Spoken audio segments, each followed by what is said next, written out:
everybody. We will get started in a moment.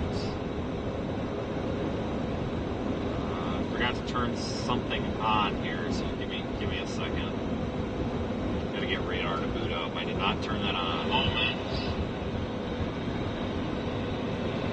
Forgot to turn something on here, so give me a second. I am south of Kearney, Nebraska. Our location's not updating with the cities and stuff. I had to change a few things on the stream. So some of the things up at the top of this, the live stream thing are not functioning right. The formatting's a little off. The location's only showing the state. I'll fix that. I just can't deal with that going down the road, but that'll get fixed before the next live stream. So yes, I'm in Nebraska, but specifically south of Kearney, and the radar will start loading here in a couple of minutes. Tracking this big plume of snow that's moving off to the southeast, but more so what I'm more interested in is the wind that should be behind this. We've got blizzard warnings in effect. This system, I'm going to call it right now, guys, this system has been a freaking dud. Just in every aspect, according to what the forecast has been. We were talking 12, 18 inches of snow in western Nebraska. Well, when I drove through there this morning, we had an inch or two. This thing's been a dud. However, what may redeem itself and its blizzard title, LOL. Anybody that lives out here is rolling their eyes right now, and I totally get it. But what may redeem this storm's wrath, so to speak, may be these winds. If we do get these 25 to 45 mile per hour sustained and gusting winds out here, specifically North Platte down to Colby, eastern Colorado, yeah, we're going to run into some blowing and drifting problems. Some areas have gotten quite a bit of snow and some travel complications, but the initial prediction was widespread foot to foot and a half of snow, and I'm driving through one of those areas that was supposed to have a foot of snow, and there's like 2 inches of powder. So understand that conditions may worsen, they may not. I don't know. I don't control the weather. I don't really want to see a bunch of comments like, oh, I've seen worse than this, you're such a big baby, blah, blah, blah. I get so tired of that. I don't control the weather, I just report what's going on. So this is basically what we've been given, and this is what we're going to work with. There may be more snow tomorrow into Thursday to track into Missouri. Obviously, if that's a thing, we'll be there for it. But right now, this is not a blizzard. I don't know whose definition, like, I get I put it in the title. A lot of people are referring to this as the Christmas blizzard. This right here is not a blizzard. They did pull back the blizzard warnings for a lot of these areas, though. They do go into effect in the Highway 83 corridor, Colby all the way up to North Platte, through Colby, Selden, McCook, North Platte, all the way up, and then to the west. So I'm assuming once we get out here, maybe we've got another hour to go until McCook. Once we get to McCook, I'm assuming the conditions will worsen. But I'm going to call it as it is out here, guys. I'm not going to sugarcoat anything, and I'm not going to bullshit anybody on what I'm seeing out here. I am seeing right now a very minimally impactful snow shower that occurred. This is not the event that got overhyped, but that could change. I'm just trying to be super honest with you guys. That could change as we get into some of these windier areas, because it doesn't take much more than 2 or 3 inches of snow to start causing significant whiteout problems. And big time, you can get 1 foot, 2 foot, 3 foot snow drifts with just a few inches of snow. So we'll see how this is going down the road farther to the west. So we'll see what happens here, guys. I don't know. My plan is to go out toward McCook and then possibly toward Ray or Yuma, Colorado. Maybe go out toward Yuma, drop south to Goodland on I-70, and then head east on I-70 toward Colby. But we've got about an hour and 15 minutes until we get to McCook. So we'll kind of see how that goes. I'm halfway between Minden and Holdridge right now. Roads are occasionally a little bit icky, but I mean, I'm doing 65, 70 most of the time. So, this guy's got a yield sign. He's not going to yield. You're not going to yield, are you? Nope. Oh, you idiot. That's cool. I'll just let that guy almost rear-end me because you don't know how to read a freaking road sign. Round of applause here. But also, folks, understand I don't have a driver's or a passenger side windshield sprayer. I think the tube froze and broke. I only have the spray coming out of the driver's side, so the view is going to get a little bit crappy from time to time. There does seem to be enough washer fluid coming out of the driver's side that it eventually, if I spray it long enough, it makes its way over to the passenger side, but it's just not ideal. So that kind of sucks, but there's really nothing I can do about it right now. Until we get into some warmer weather, which isn't going to be this event. When I do stop for fuel and stuff, though, I'll make sure that it gets cleaned off pretty good. It's just kind of an inconvenience more than anything.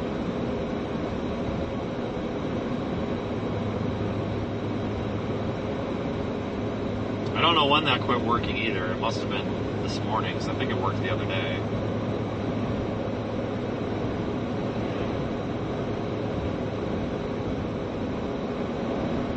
Thanks for joining, everybody. Like I said, there will probably be some sort of a storm chase tomorrow into Thursday with some winter weather. Maybe into Missouri. I don't know. After that, it looks pretty quiet overall, so we're just going to take this as it goes. Or take it as it comes here. But blizzard warnings from just east of Denver all the way to North Platte and in between, so I think we're going to get into some sort of nasty weather. It's just a matter of where and what. I just don't know right now. But as always, live in the Radar Omega app. If you want to go ahead and follow along with the radar and precise location and such.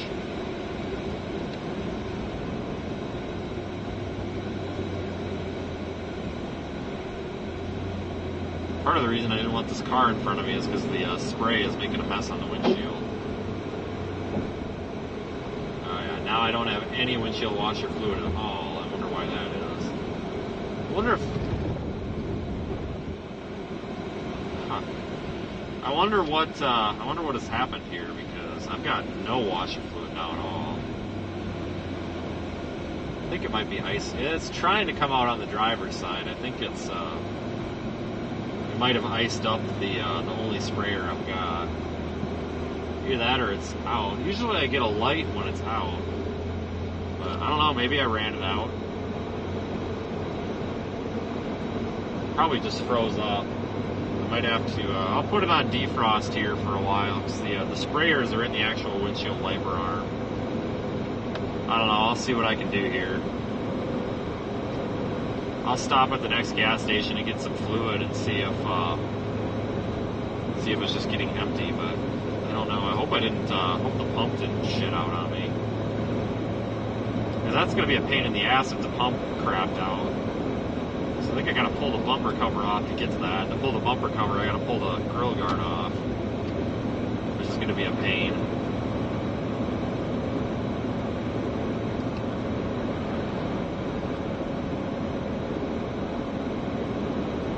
It's not that terribly cold out. That shouldn't have froze up in there, but I don't know. Alright, I'm going to shoot straight south. Towards 70. I'm going to make a run for Goodlands. It shows that it starts snowing out there. Like snow picks up later this evening over there. Yeah. I guess as good as mine. I'm about an hour from McCook, and I'm going to slide down 83 once I get to McCook, I guess.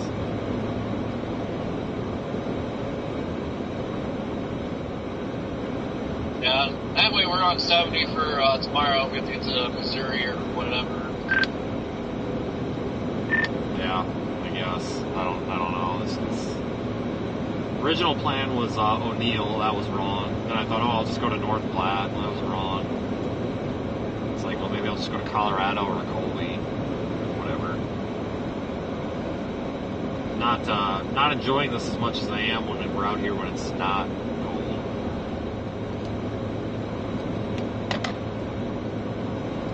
It really is depressing coming out here for snow, I'm not gonna lie. This is my first winter doing snow out here, because other than that, it's always been severe weather. But this is why I hate tracking snowstorms, because it, like North Dakota, Dickinson was like in the bullseye the whole time. And then when it starts, ended up not being the spot to be. I hate doing snowstorms because they're just unpredictable.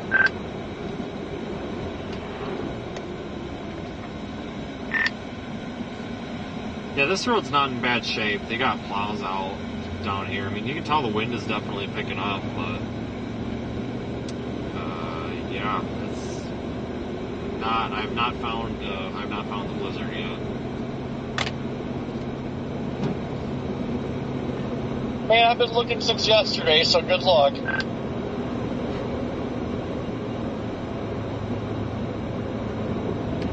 Yeah, we'll find the snow at some point, but there's a lot of low visibility up here.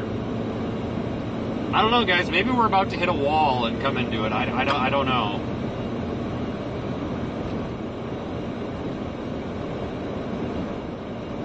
I just work here. If the video cuts out, I'll get it back. I haven't turned on the satellite yet. I probably need to. I don't feel like reaching back there and doing it.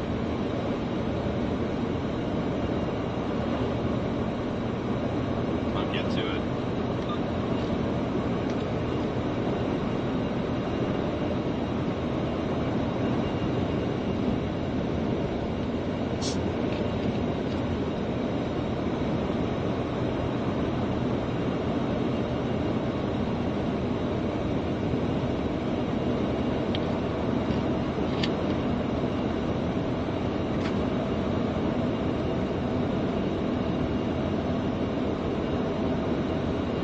Yeah, thanks everyone. This is the what's left of the Christmas blizzard. I have not found the blizzard yet. We're heading west. You can even see some active snow here, Colby, Goodland, etc. Radar Omega there. But we can have a blizzard without a bunch of snowfall, remember. You can have blizzards just based on ground conditions. Get those 35 mile an hour sustained winds, or I think it's a gusts or sustained, I don't know, 35 mile an hour winds. And fresh snow, you can get some serious blizzard conditions. Regardless of snow actively falling or not. So, we're not really looking for falling snow, we're looking for some wind.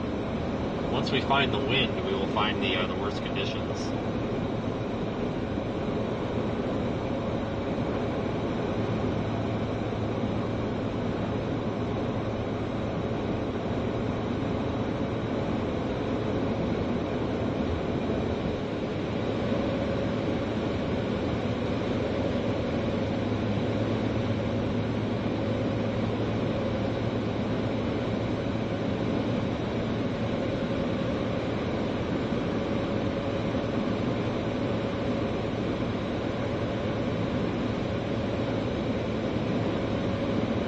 The roads so far, ever since Omaha was an ice skating rink earlier, but ever since Omaha, the roads have been fine. Perfectly fine.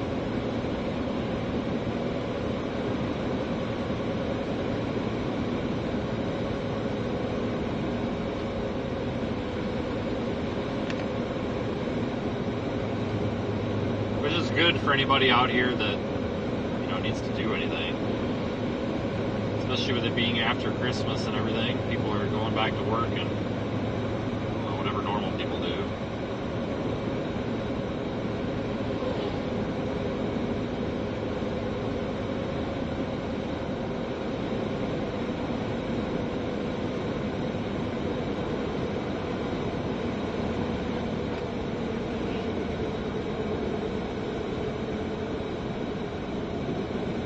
We get Holdridge pretty soon. God, I haven't been through here for several months. Last time I came through here, we were chasing a tornado warning. I think we actually had a tornado that day, too. That was that in September or October? I think it was October. If it was October, it was early October, and if it was September, it was late September. And I don't come out here much in the winter, just because there's usually other things going on. So this is rare to be out in this region for a winter weather event, at least for me. So definitely not used to seeing snow out here. I much prefer it when it's warmer. That seems like we were just out here too. But it was about 60 degrees warmer when we were out here last.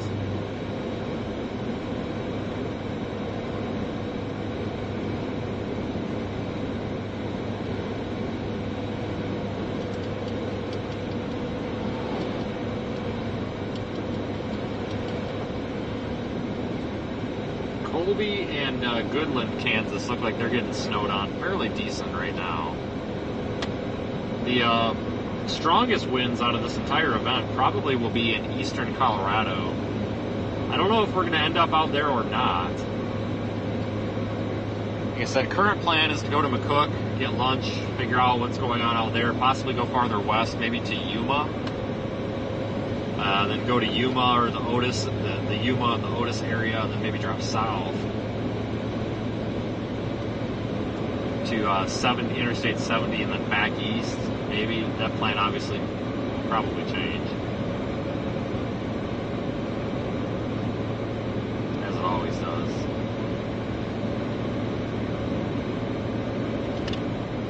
But I don't have any snowfall total reports out here. I pretty much just have been driving all night to get out here. I don't know what any official totals have been so far. I haven't seen reports or any of that stuff.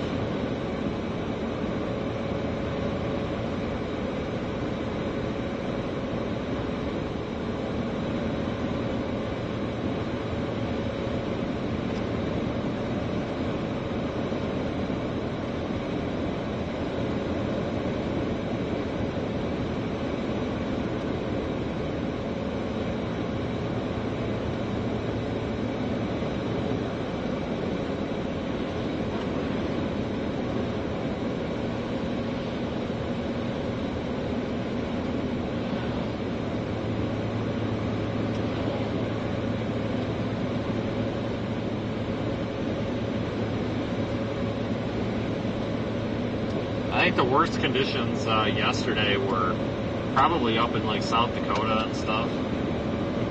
Maybe a bit further west. Idiot. Yeah, you too, man. You too. Thanks for the comment.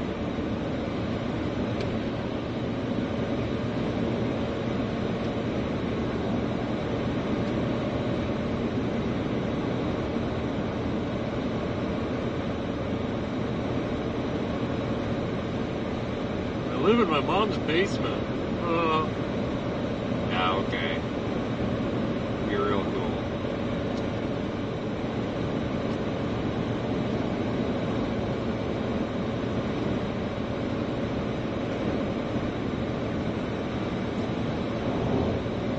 Anyway, this is Highway 634.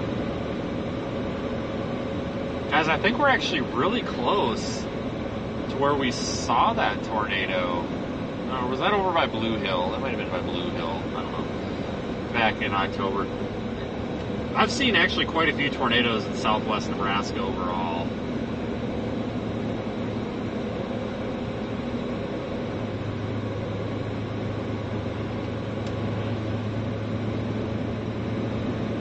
Just weird being out here for a winter event.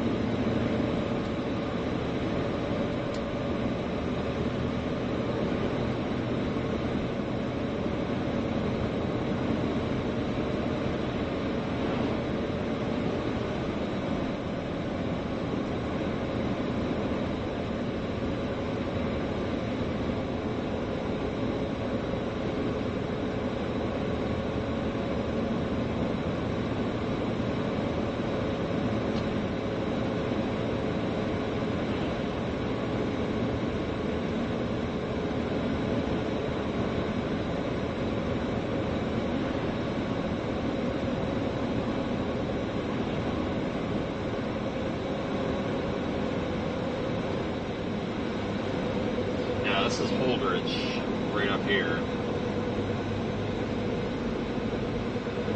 And, I don't know, guys. I mean, looks like the visibility's come down a little bit. Probably a little bit of snow, but maybe a snow shower. Maybe. We'll see.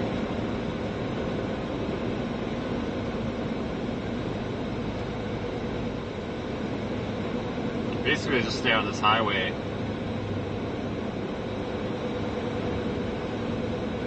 Pretty much all the way to McCook. Follow it even farther west here if we need to. I really don't want to get into eastern Colorado. I like it out there, but I have a feeling for winter weather streaming. It's not the best place. It's very wide open. There's not a lot of places to stop. It's very vacant, which is fine any other time of the year, but in the winter when you want places to, you know, clean your car off and stop for a minute, because your travel is so slow, your speeds are reduced like half. It's kind of, that's not necessarily ideal. I mean, if that's where we gotta go, then that's where we gotta go. I'll go wherever we gotta go to see something of interest, but I'm hoping that maybe we get into something here. Maybe we go south on 83, I don't know. We'll see. These winds, I'm not encountering any of them yet. That may change, though, as this low pressure center wobbles a bit and moves, resituates itself. But right now, if I were to estimate wind speeds, I would say like 5 miles an hour, if even. Like, I don't even see any tree branches moving at all.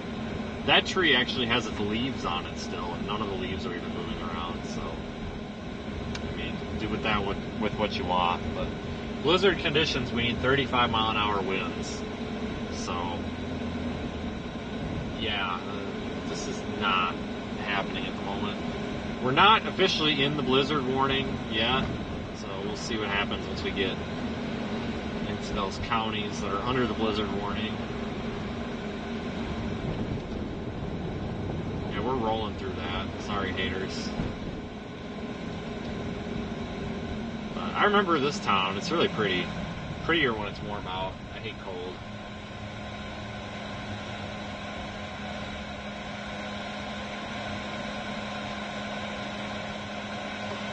Looks like they might have gotten a fair amount of snow in this town. The windrows and the piles from the snow plows are fairly deep. I mean, obviously that doesn't tell you a whole lot because it's accumulated, but I mean, I think they got a little bit more snow here than it looks like.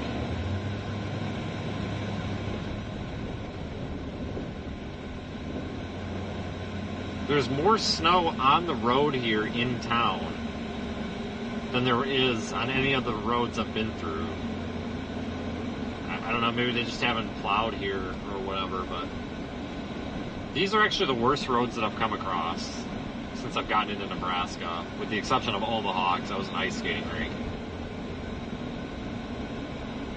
But like, this is honestly the worst that I've found so far. And this isn't bad. I mean, I would ride my tricycle down this.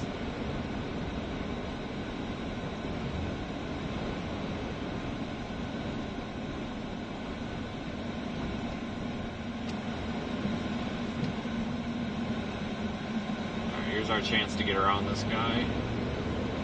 Oh, and he's gonna floor it. Why do you do that, people? Oh yeah, floor it. Can't let this guy around me. No. I'm a big tough guy with my Honda CR-V.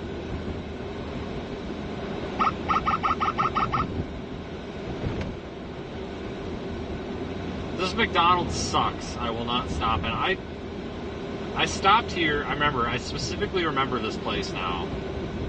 I stopped at that McDonald's, and no joke, like, the fries were like almost black, and the chicken nuggets were like hard as a rock. Like, I didn't know that you could like burn chicken nuggets, but that's like the second or third time I've gotten screwed by that McDonald's, so I'm just not gonna stop at that one. But That one's not a good one, because I remember this town now. Like, this all looks familiar, but when I laid eyes on that McDonald's, it's like, that's right. This is that town.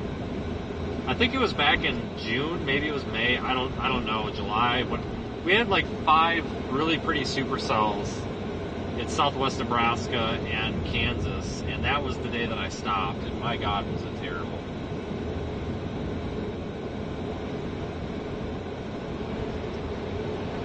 And filters. But I turned around and rode 733. Do you want me to take care of this to there, or do I need to go further north? No, you want to handle that, that'd be good.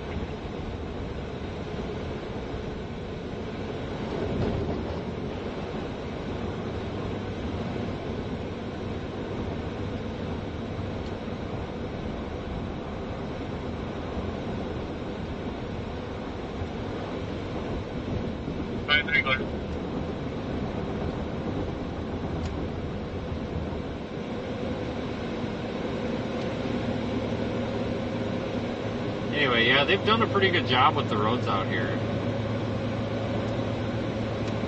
I mean, there still could be some slippery spots, but it looks like they dumped a bunch of salt. A little bit seems to help a lot. I don't think we're going to really come across anything too bad, at least not for the next few miles here. Just plowing this one little bit seems to have helped a lot. Yeah, it's peeling off. If it would just quit blowing across the road, we'd be done with that. Good for. Christ.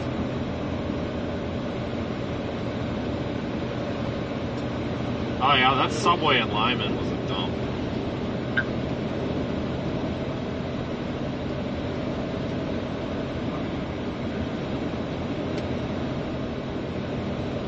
That place was horrible, holy crap.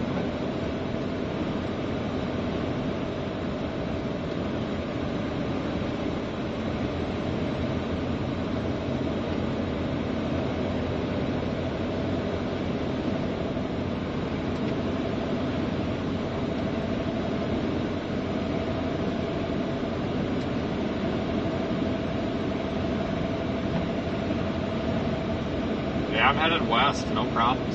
Yeah.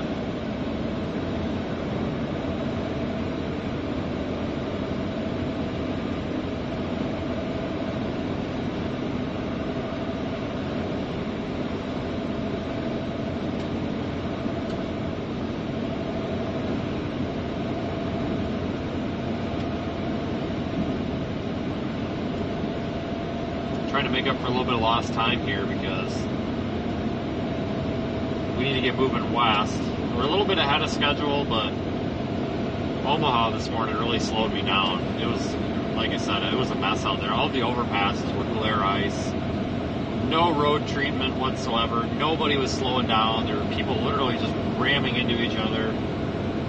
Like, it was pure chaos. Like, nobody was slowing down. It was 100% their fault. They should have been slowing down. Yeah, the ice was pretty difficult to notice, but after you hit that first patch of ice, that should be your like mental flag that, hey, there may be more ice, and slow down and not continue driving 80 miles an hour. But oh no, they just sped up and then just continued to plow into each other at an even faster rate of speed. And then look around like, oh, where'd that come from? So it was a pretty awful display of driving tactics this morning. There's no nice way to put it. I don't know what crackerjack box some of those guys got their licenses out of, but it sure as hell wasn't the one that I got mine out of. Because when I hit that first patch of ice, I realized that it probably wasn't a good idea to be doing 65 through over those viaducts and everything. But a lot of other people didn't seem to get that message, and I don't know why. Like, it was very obvious that there was a problem there, but they just continued to slide into each other. And every car that I passed had this really, like, the driver had a really stupid look on their face, like they were so surprised that this happened. And I'm just like, duh. Like, I can't tie your shoes for you kind of thing. Like, I don't know what to tell you.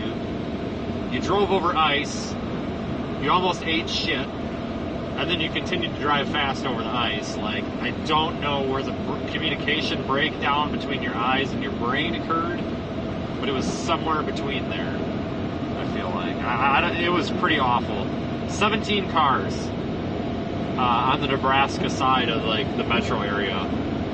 No joke, in like a 2-mile period. Like, just in like a 2-mile stretch of road, 17 cars were either off the road, on their side, like half rolled over, or smacked into each other or like the concrete barrier. No joke. Didn't come across anybody that was hurt, but oh my god.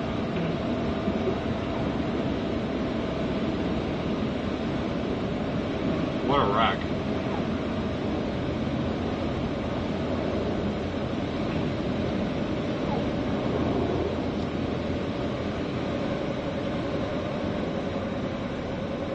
I don't even know what town this is. It's Atlanta. Atlanta, Nebraska. Southwest of Holdridge, heading toward McCook.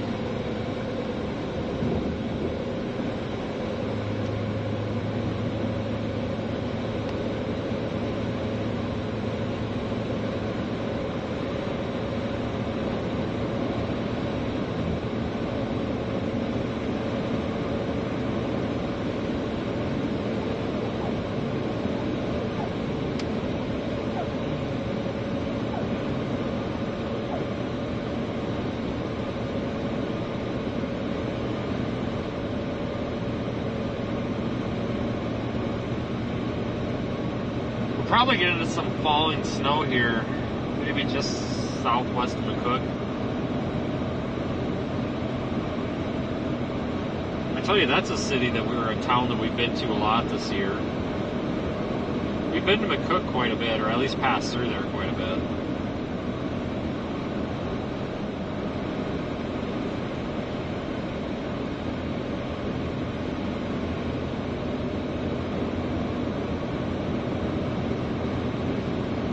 I tell you, it's been a busy year. Right behind the tree.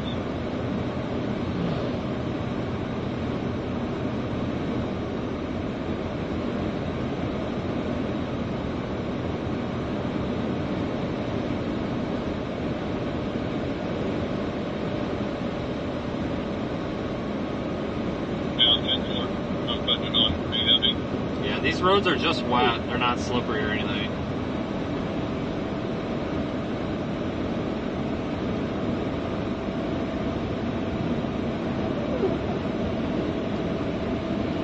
Temperatures between 25 and 30 hovering. We've got that live data in the Radar Omega app, 27.0 degrees. You can see over the past 10 minutes, the temperature's actually trended up a little bit. But for the most part, it's holding between 25 and 30. So it's not like bitter cold out here or anything at the moment.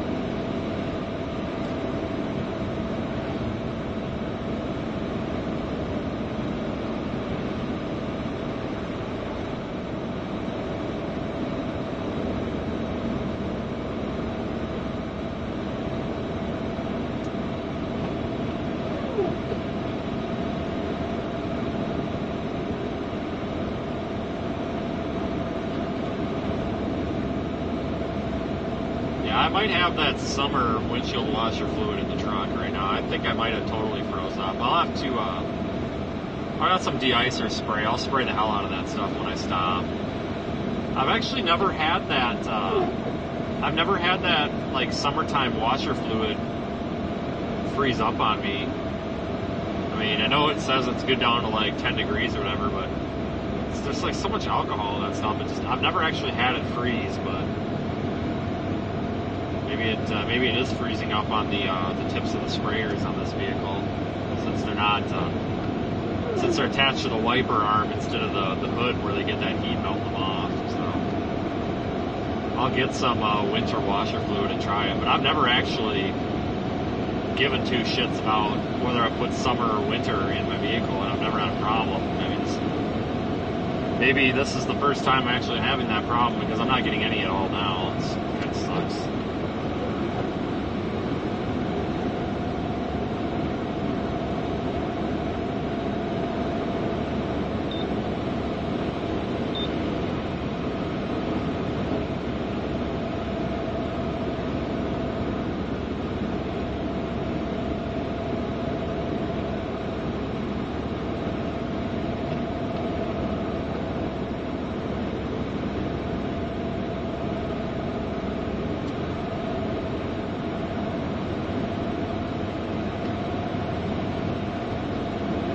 Still making my way west.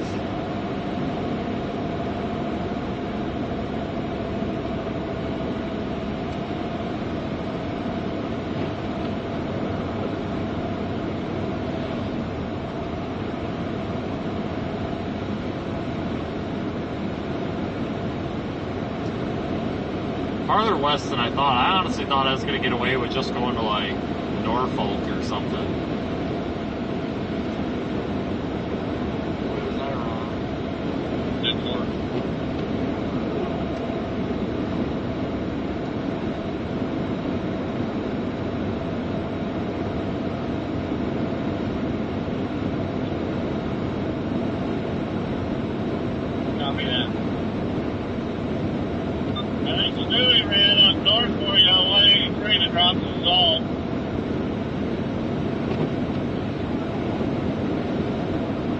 Copy that. It was, I know even when I done my first pass there and I was coming back there, it was breaking up pretty nice there. And so it's just kind of real spotty there in the middle, so.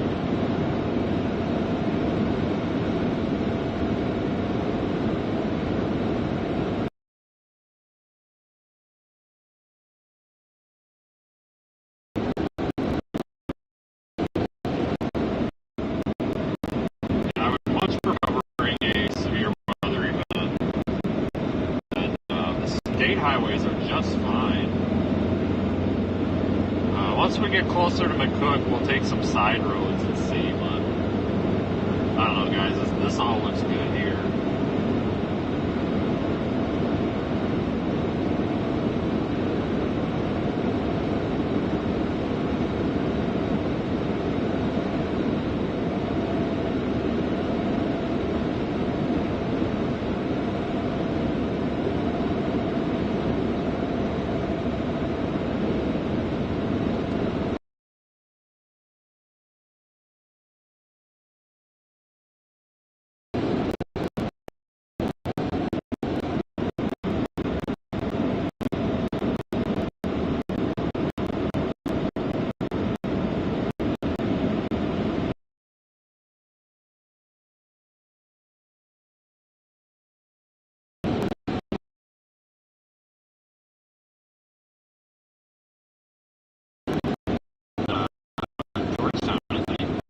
Well, and a half fast live stream for like an hour.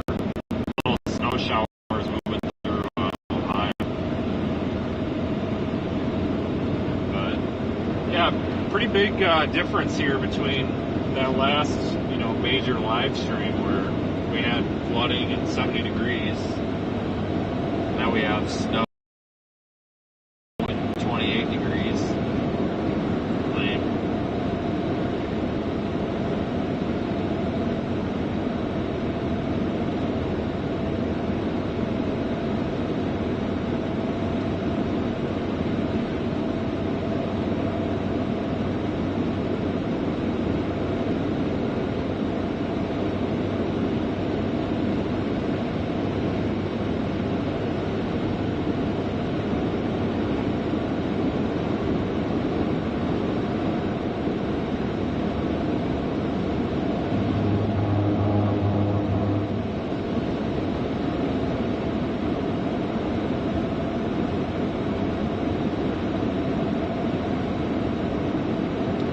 Looking down these little farm roads, and even they look fine. Gravel roads.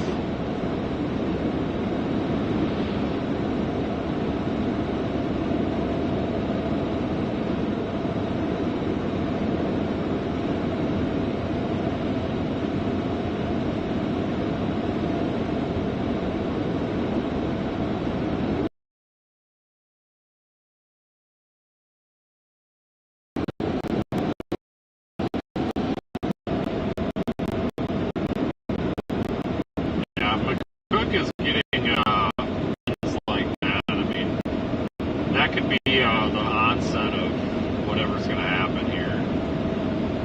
I'm just looking at the grass and everything, and it's not even moving here. It's always hard to tell when you're driving down the road, but we're only like 50 miles from McCook,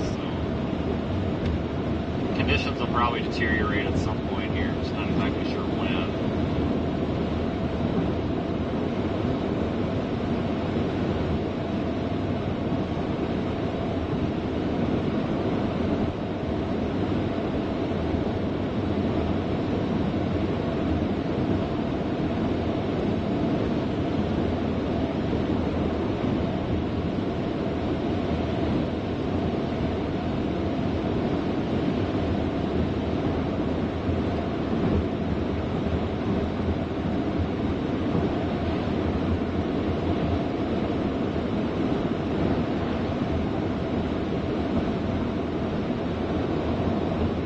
Get on one of these little farm roads at some point, just for the hell of it.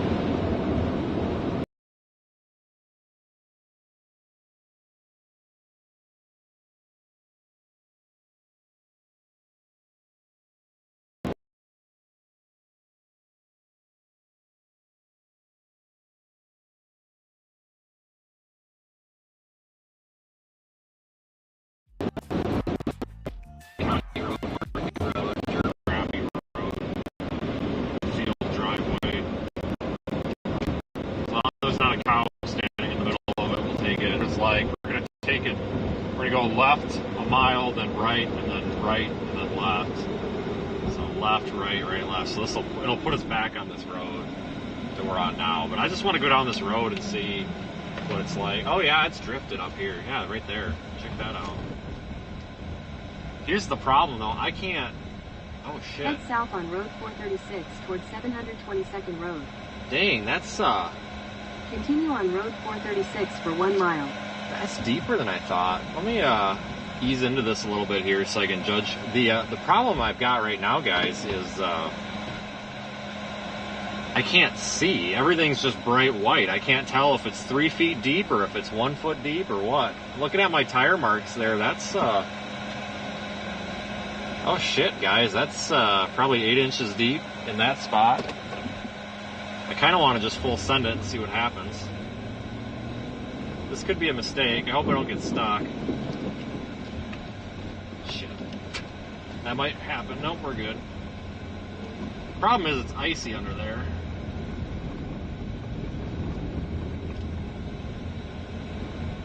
You can get through pretty much any amount of snow with a little bit of speed. The problem, the problem is like when you use speed to get through snow, then you have the problem of stopping at the other side or actually keeping it on the road. And this is so icy, guys, I might turn around. If we're going to mess around on some of these side roads, I'll probably put cables on the back tires. It is so slick. I'm afraid that, yeah, this is just a solid sheet of ice under this. We must have had a little bit of rain mixed in at some point. I'm going to find the next spot here that's not a sheet of ice and flip around. 723, because that looks like a nightmare without, or with the ice and everything.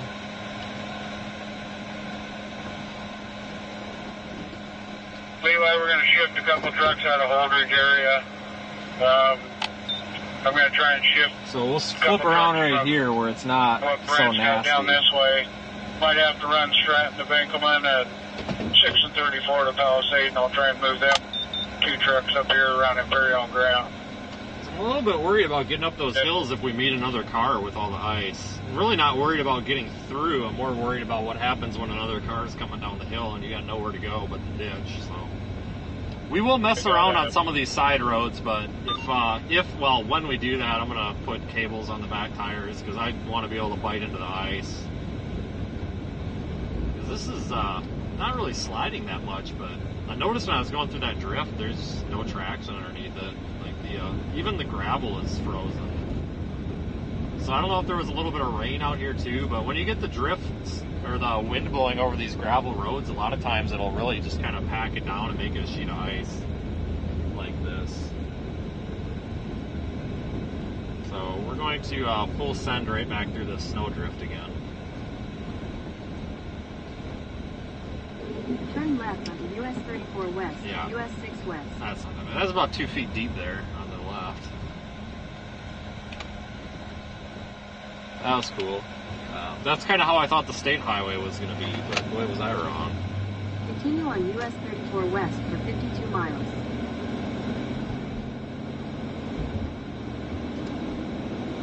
Yeah, once we get to McCook and assess everything, check out 83.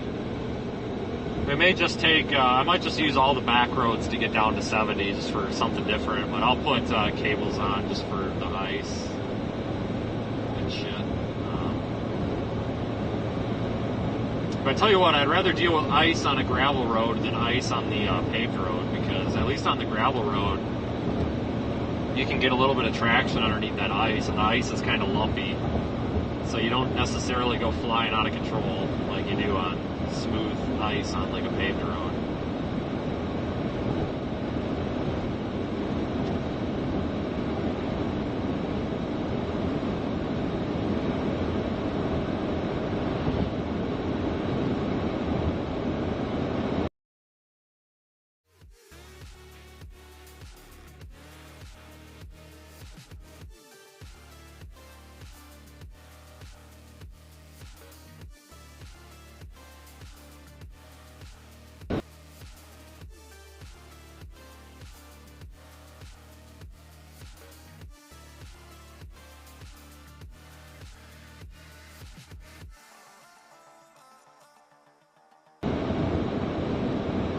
Dead zone there.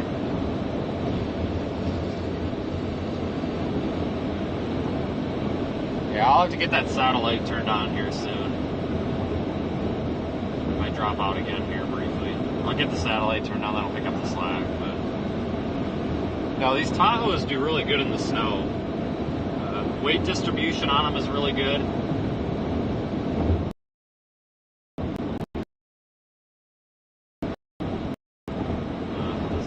Really not bothered by snow at all in this thing.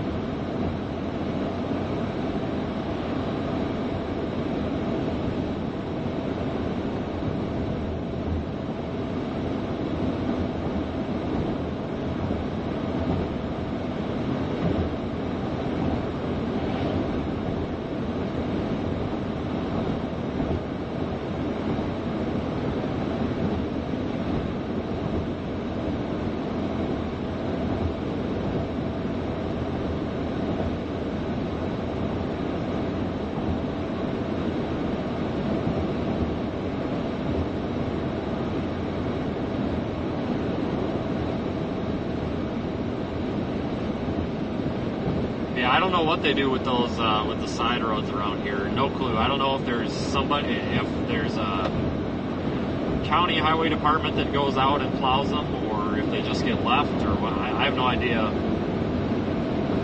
how a lot of these go, because I'm never out here in the winter. I mean, sometimes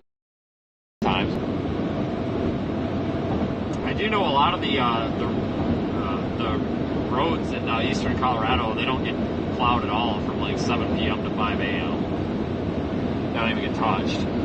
Even some of the bigger highways are that way, so. Sometimes these roads will sit for a while before anything gets done with them. But there's also not many people that drive on them.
couple of dead spots again. Once I stop, next time I stop, I'll get the satellite turned on.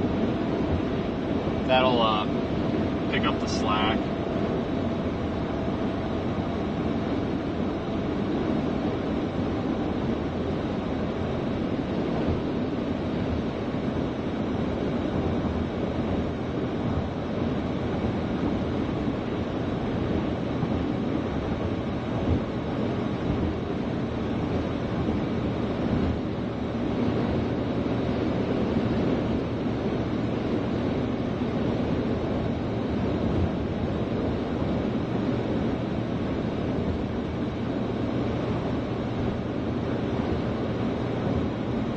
Almost in Edison, Nebraska. Still heading west on Highway 34.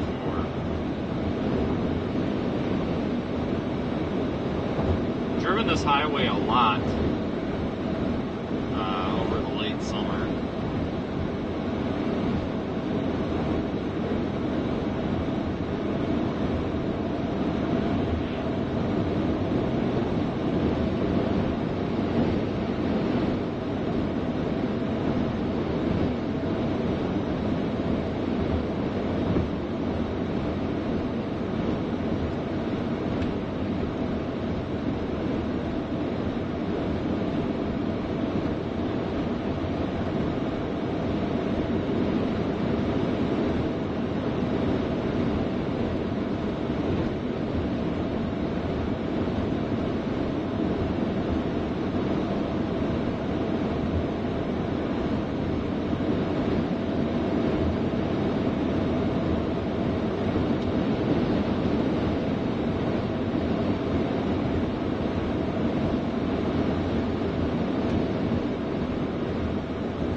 Winds are definitely picking up, though, the farther west we go. I mean, I can feel the truck getting pulled around a lot, so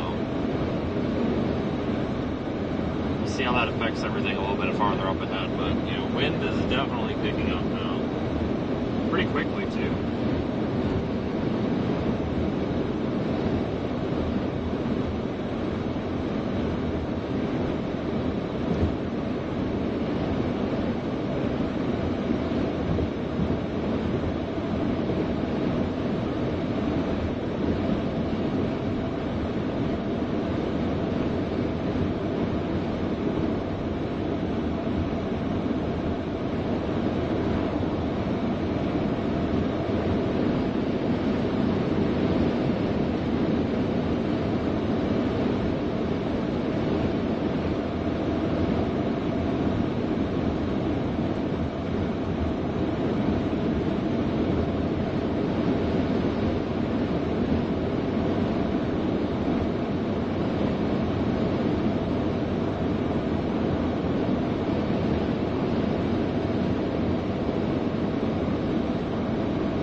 South out of McCook might be the best option, it looks like, to get into something.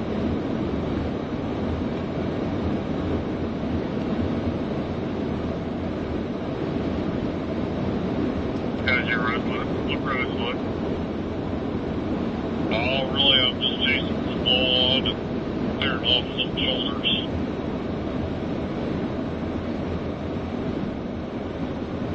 Copy that.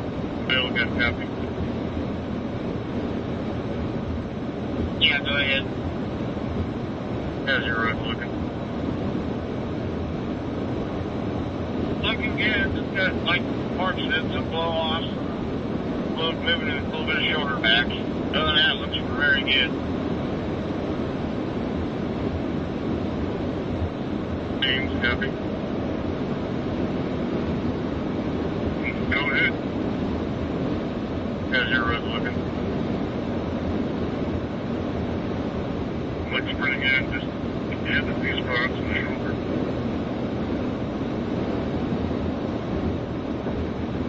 Good. James, can you leave your road to go up McCook, or do we need to get something else going? No, I can leave, but John wants to take care of the shoulders. You and John both. Yeah, we can go over there. Do you have some more snow coming around on the backside up by northwest of there? I just have the driving lane's got a little slush in it. It's all from this west. This may circle back in and bring us more snow later on if it makes it that far. Change your way over. I don't know if it'll make it that far though. We'll see.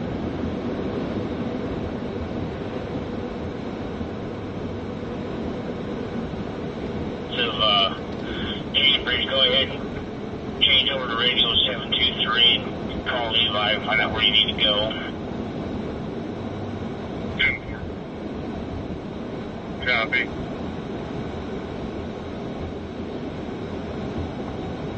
Remember that call, General, too. It's just weird being out here when it's cold. So used to being out here when it's like 90 degrees. How's your road coming? Pretty good. They're just wet with a little bit of snow all along the area.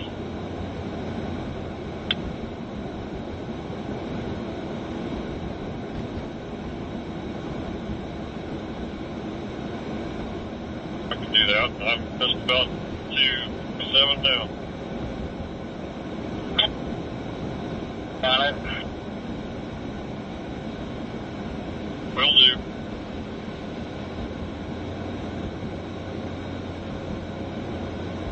Clear.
There's a lot of little towns along this road. Very little towns.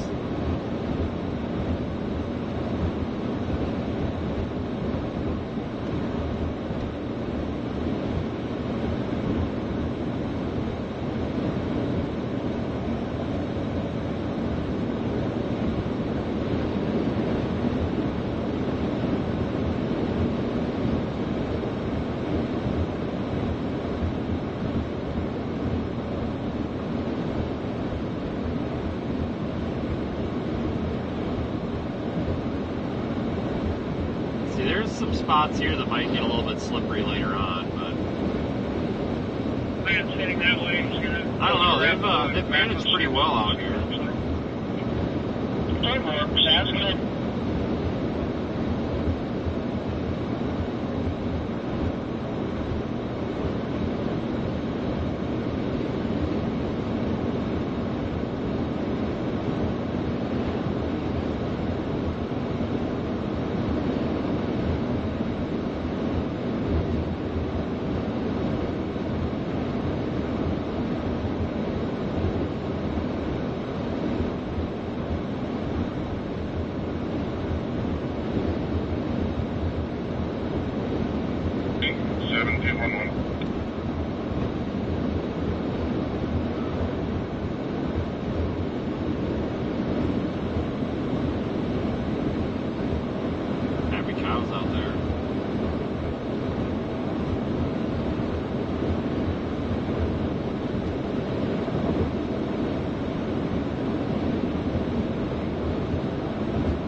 starting to try to blow up to the road, but I don't know. There's not a whole lot of it out here, really.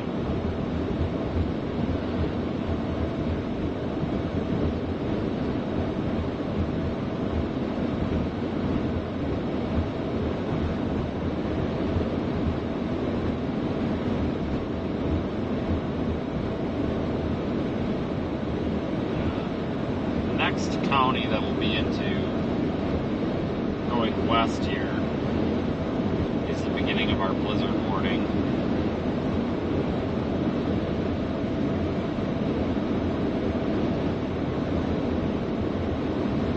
Winds are kind of out of the north and the northwest, so these east-west roads will probably have the most drifting issues.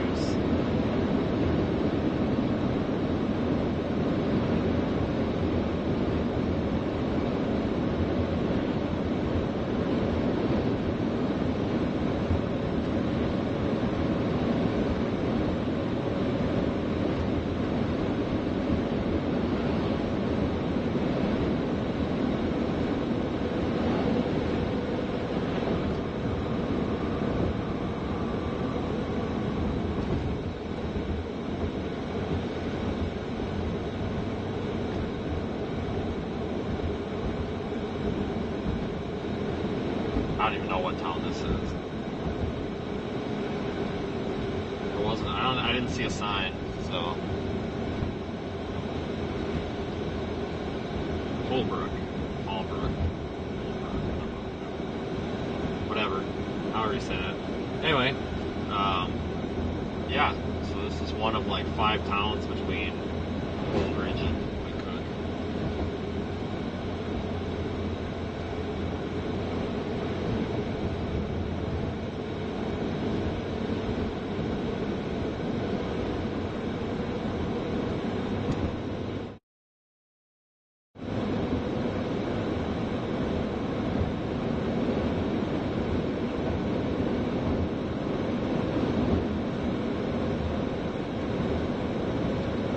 Watch the system like underperform today and then overperform tomorrow when it moves east into Lake Missouri. Wouldn't that be something? Seen that happen several times.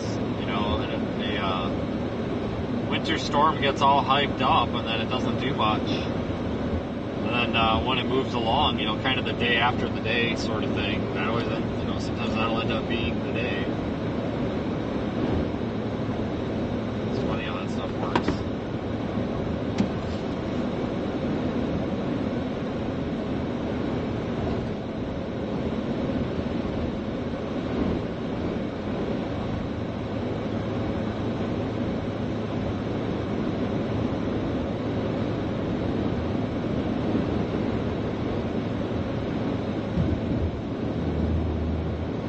God, it's windy out here.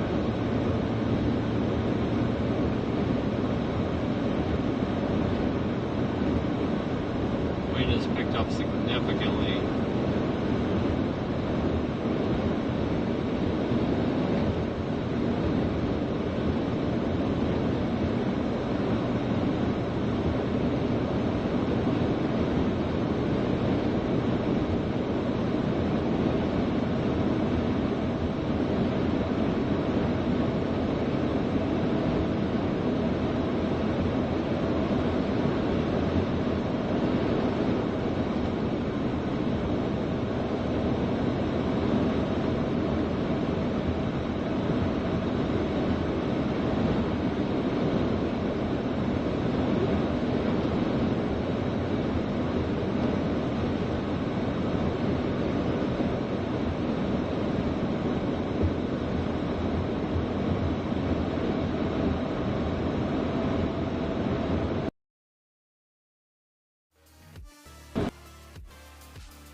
Get into some actually really pretty terrain out here. Might lose the connection here. When we stop in McCook, I'll get the satellite on. That'll fix it.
Looks like heavy snow falling over there in Denver.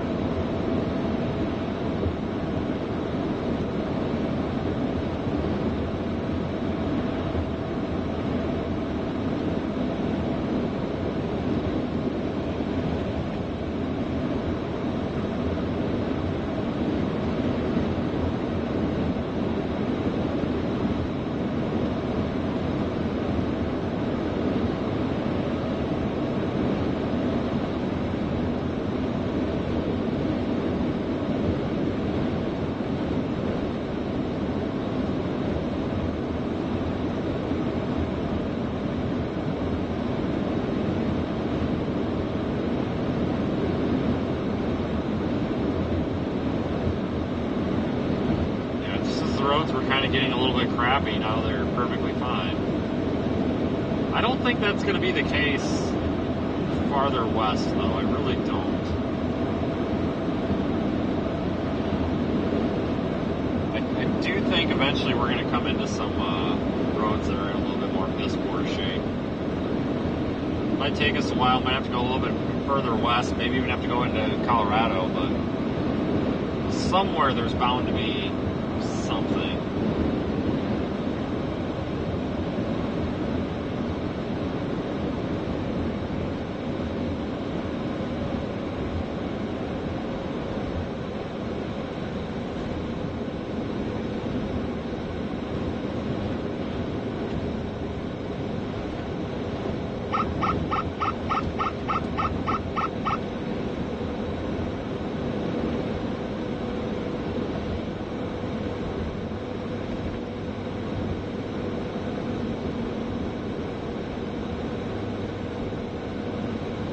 Anyway, thanks for joining everybody and being part of the live stream.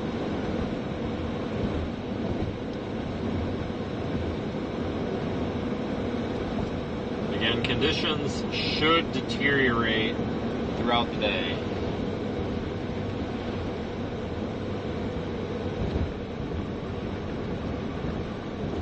And of course, the farther south we go, or the farther west we go. I almost wonder if I need to go up to Waelti. It's hard to make a call.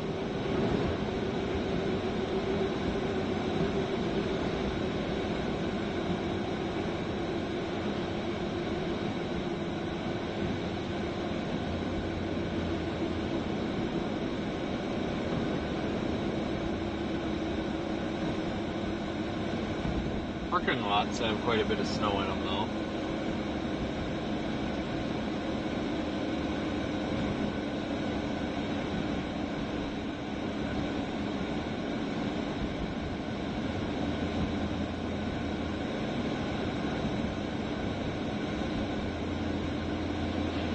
Just go live stream a parking lot.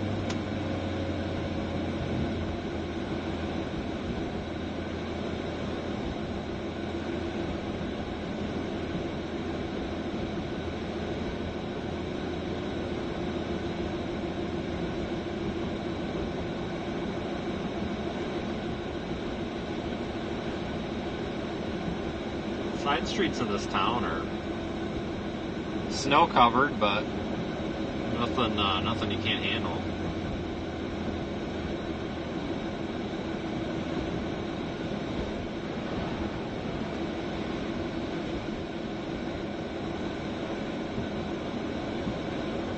I also thought today would be a busy day with traffic, but again, other than Omaha, I really haven't seen much for cars on the road, and at least no more than normal. Thought we'd start seeing a lot of that, like, post-Christmas traffic.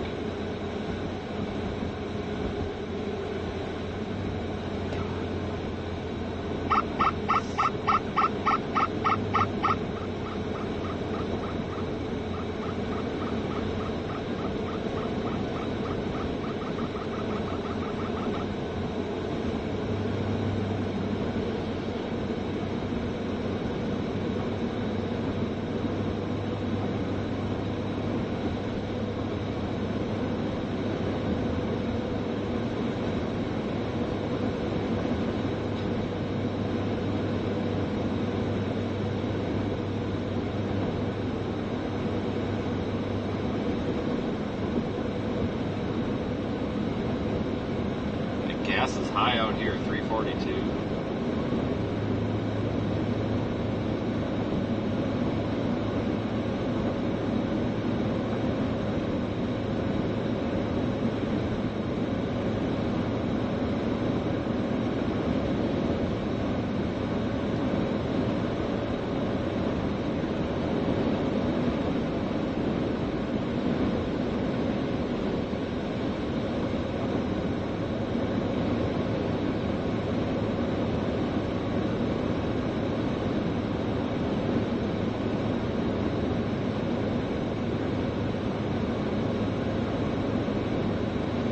Just got into Red Willow County, so we're officially in the blizzard warning now.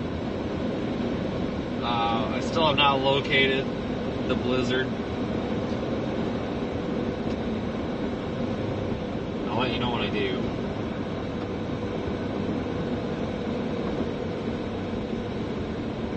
Definitely not here yet.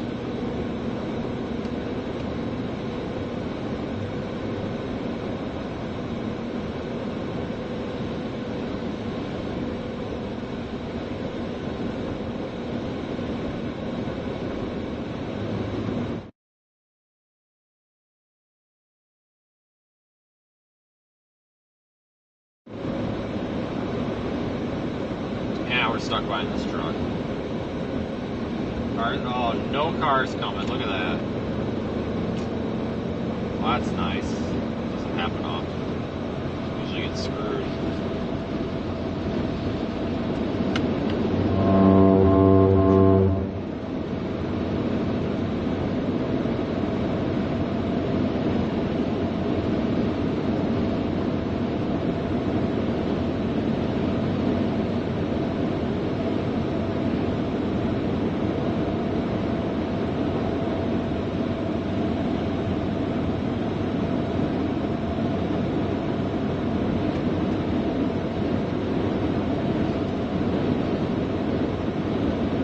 I don't even know what to think of today.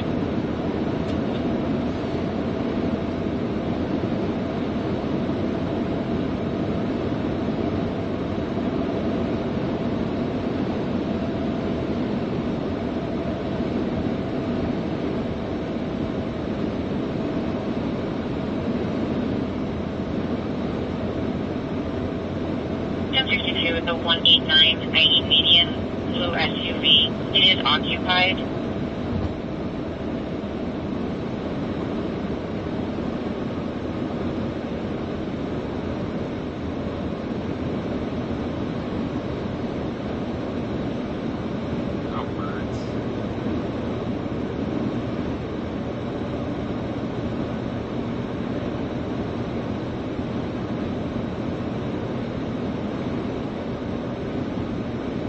Some parts of I-70 in Colorado are closed, presumably probably accidents and stuff. Traffic data doesn't really show a lot of much anywhere, honestly.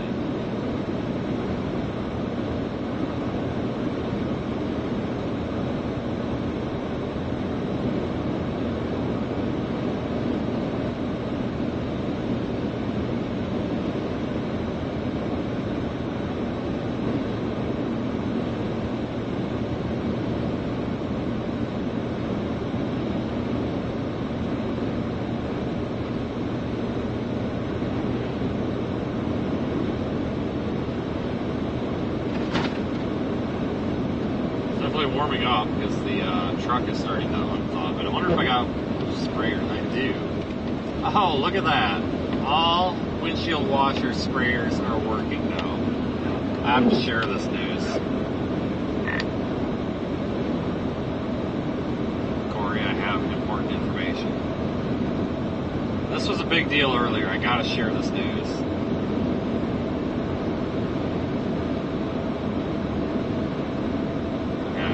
He doesn't want to hear the big news.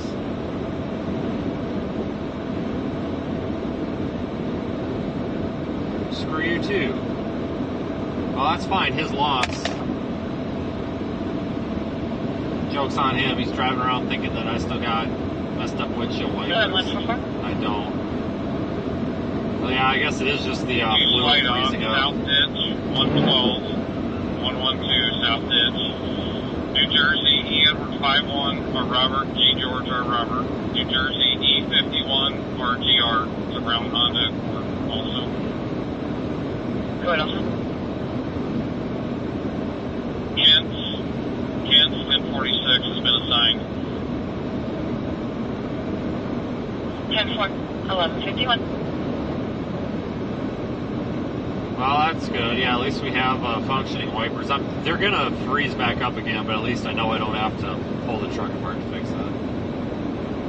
Thanks, John, for the super chat. Yeah, Merry Christmas to you as well.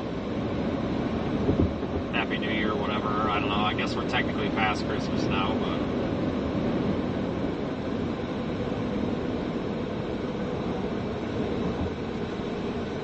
I'm sure the Christmas decorations will stay up for a while.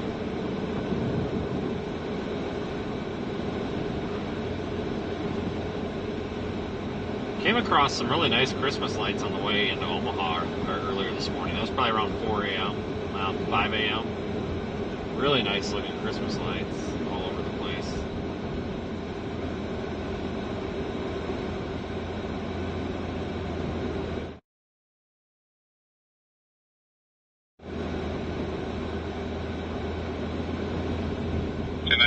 Also, cold whiteout conditions west of Paxton, the Big Springs, road surface, mostly all covered snow.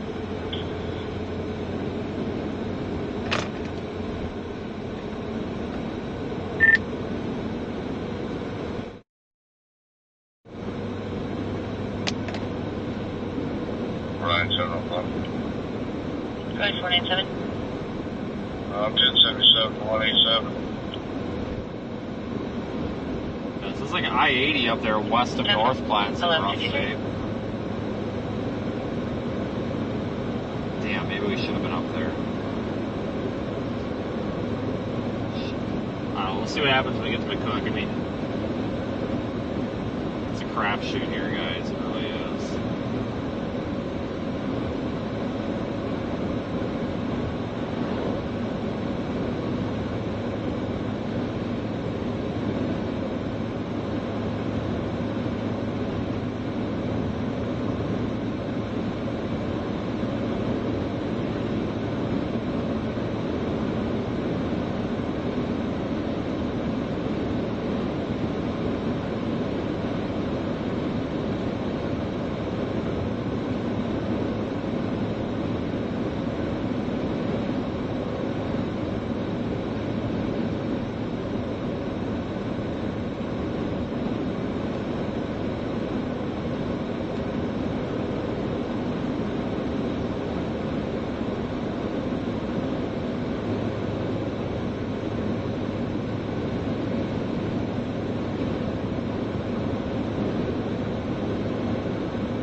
One.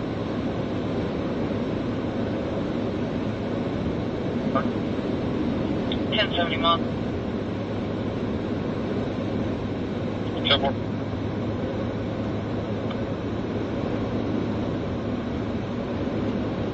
Almost to McCook, like 15 minutes out, if even.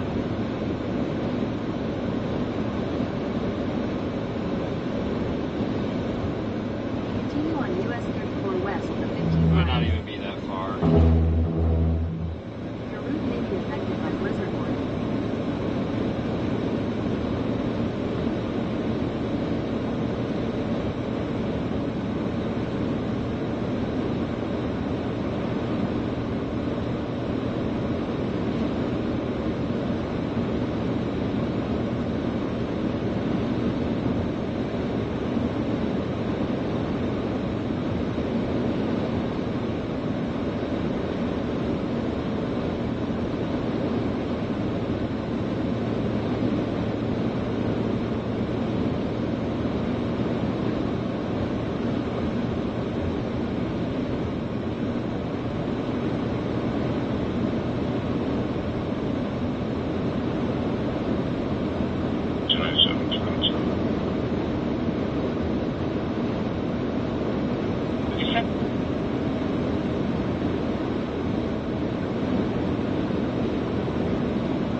go on the west side of McCook and take 25 all the way down to Colby.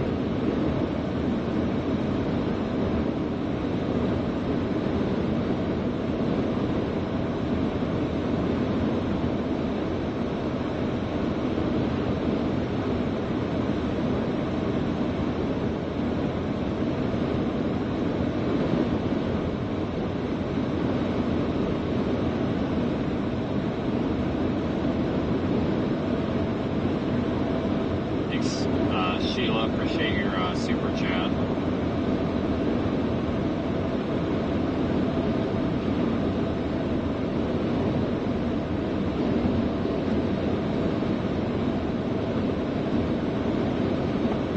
So look kind of at the big picture on Radar Omega. Heavy snow up there in Ogallala. Damn it, we should have been up there. Shit.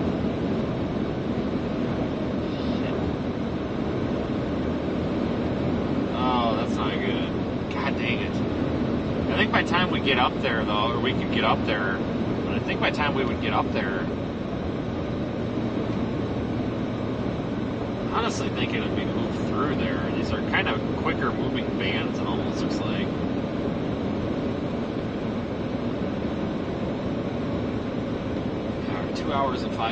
Yeah, 2 hours and 5 minutes, that's going to be through there. Are we saying something out with the gas agents? Yeah, I'm hearing a lot of reports that I-80 between the state line and North Platte is just an absolute mess. Where that snow is falling. I'll never make it up there. It's 2 hours away. But I may head west of McCook and then down 25. I think I'm going to go straight into Colby. But apparently 80 is just a bloody mess up there.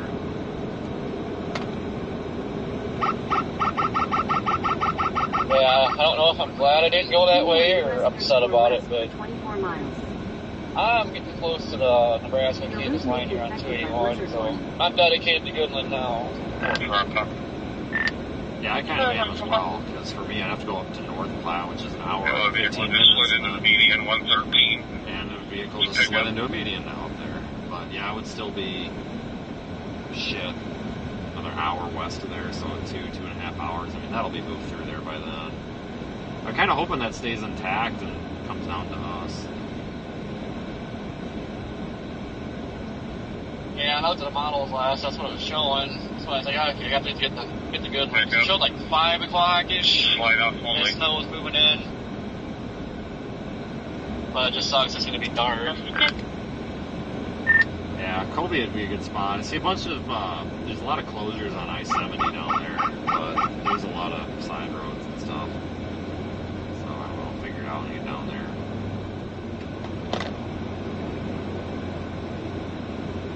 Yeah, so I'm hoping coming in from the east goes pretty smooth, but probably be wrong.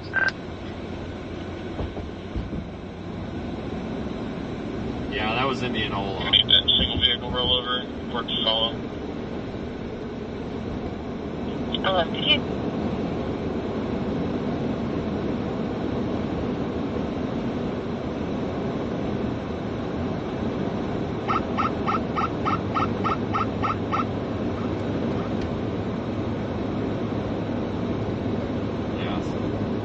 Traffic snarls and accidents reported up there on I-80. Thanks, Andreas. I-80 between the Colorado line and North Platte, that region. We'll just never make it up there in time, guys. I mean, Oglala's roughly 2 hours away. Even if we went to like Imperial, which is here, we're down here. This big band. This band is dropping south. So what my idea is to go to McCook and then right here drop south on 25 to Colby. And we can, let me erase this. We can basically play around in this area from Yuma all the way to Colby and see what snow may come down there once this band shifts to the south.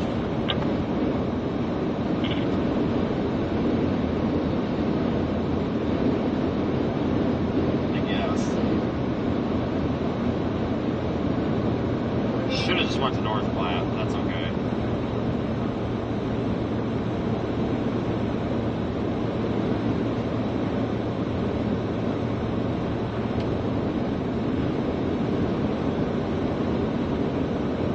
this should be a widespread event. It shouldn't be that localized. So I imagine we're going to have more impacts here over the next couple of hours.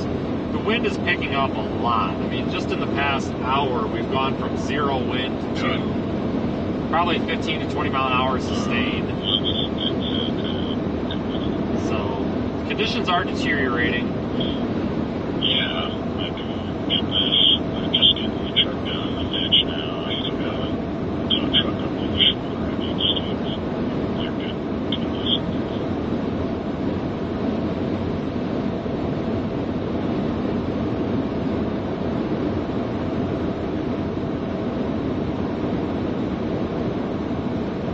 Really 144. A very dangerous area here, right at the 112, 113. I've got male and female en route to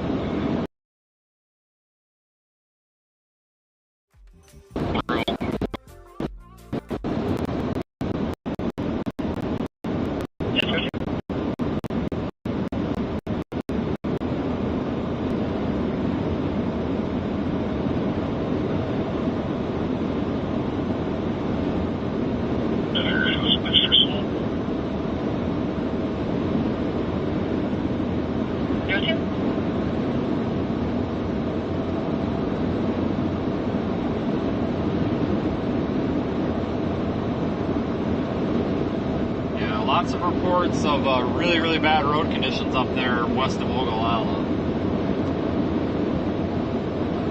on I-80. I think we're going to get into some of that down here once the snow moves through. The snow combined with the wind should cause pretty substantial visibility issues, I would imagine. 115 North Ditch, pickup and trailer, slide off.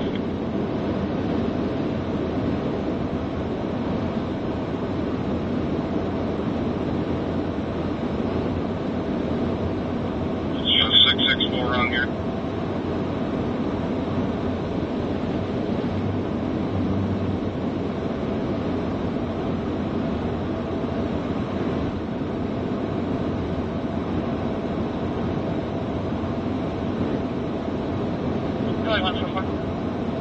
Contact 664 and DOT, just see where we're at on closure. They probably need to shut this down. There's moderate to heavy traffic volume out this way.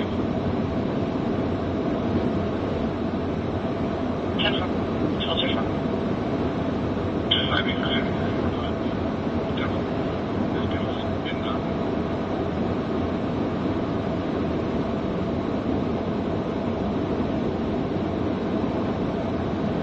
We'll stop by McCook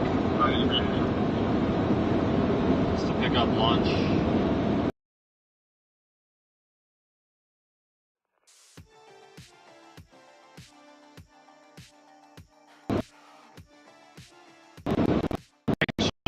Up here compared to what it was earlier, but it's definitely a lot windier here compared to where we came from. The whiteout started about Paxton, but I hadn't made it east of there, so Paxton to Big Springs, whiteout. There's light to moderate snowfall blowing out of the north. Red surface mostly all covered. Got vehicles all over the place here. I got my unit running. We can call in now. I'll be headed your way. Good work.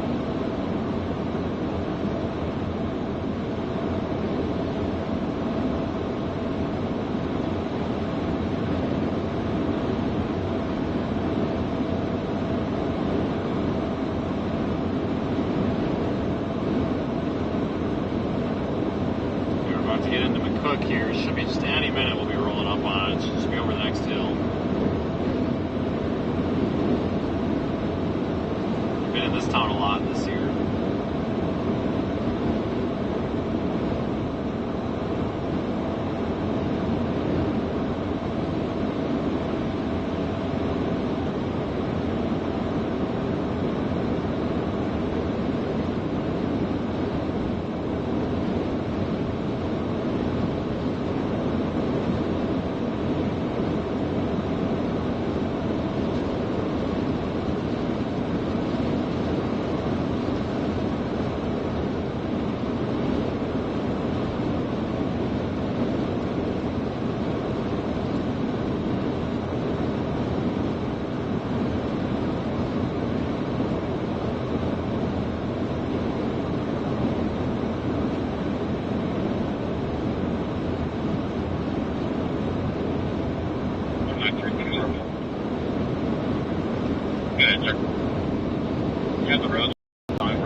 Affirmative.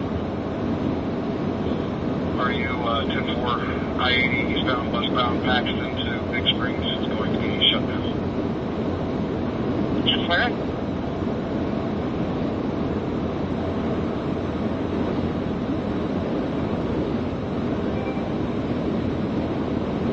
Going 144. Couple ones dropped off at Quick Stop, 1098 for now. Back around 113. Echo. A red Ford F-150, newer model. I think it's a 7 county plate, Nebraska. 10-4. Can I see the two pickups separated?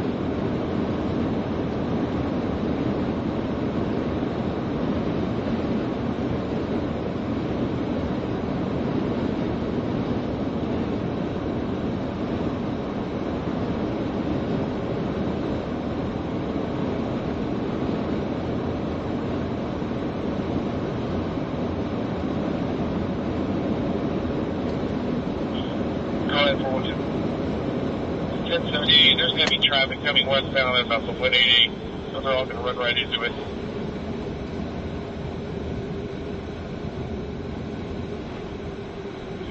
We'll get shut down in Paxton. We'll get them turned back around and come back to North Platte. And roads in town here are a little bit crappy, but overall they're fine. Not the best, but fine.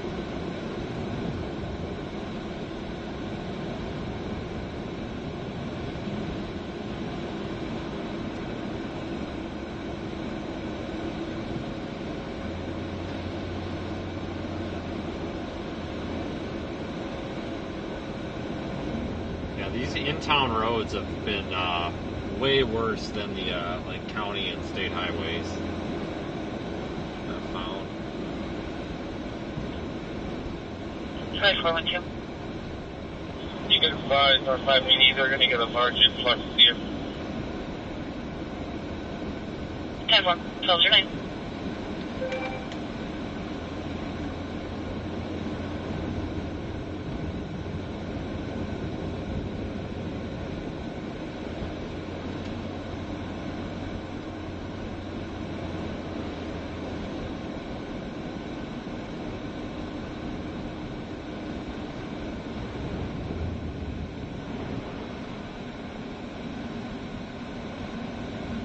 Thanks, Karen. Appreciate your super chat.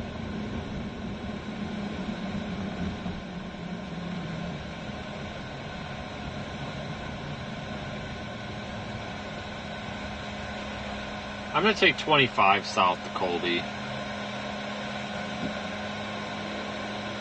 That'll keep us on a lesser traveled road too, so get a little bit better idea of what the road conditions are, I guess. Mileage of 47,566.9.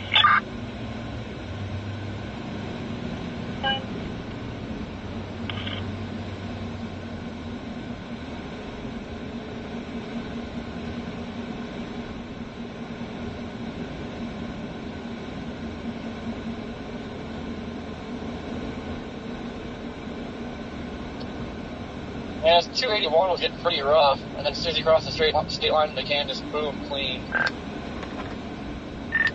Yeah, I'm in McCook right now, and the roads in town are worse than roads anywhere else I've been. They're closing that section of I-80 down up there west of Ogallala, but I'm going to go about 10 miles west of McCook and drop straight down south 25 into Colby, so should be a straight shot. I think we'll get into it down here. It's just taking a while. Roads up here are fine, other than the roads. I'll do that. I'll just go a mile or so past the... Is it the speed line? That kind of that small speed line? Yeah, I know it's, the roads are pretty good, except for the areas where they're scraping the road with the graders, not using plows. Probably because there's no salt, obviously, but once you get in the areas covered by a plow, it's a lot better.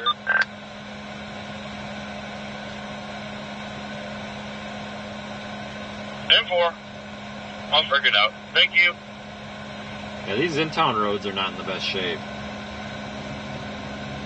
But they're fine. I mean, there's nothing wrong with them. I mean, drive on them just fine. No issues here. A little bit slippery in a few spots. As long as you're not stupid, the way you're driving on them should be fine. There's a black car in the ditch on the north side of the highway, just right before that feedlot. You can't miss it. It's not too far off the shoulder. 10-4, thank you.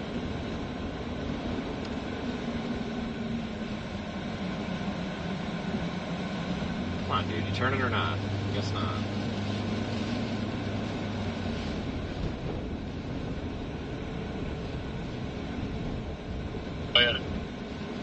Are you running from Andrews to Imperial? Yeah, 10-4. Somebody, that car slid off. I stopped. Somebody said they were going to try and get hold of the sheriff for him up there. Okay, 10-4. Hey, would you run 61 and coordinate with Nick Cole up there? I'm going to move a truck. I'm going to move a truck from out east up this way. We'll just leapfrog route. Okay, yeah, 10-4. I'll head that way when I get up there. 10-4. Thank you. Break 7234, 723, 720.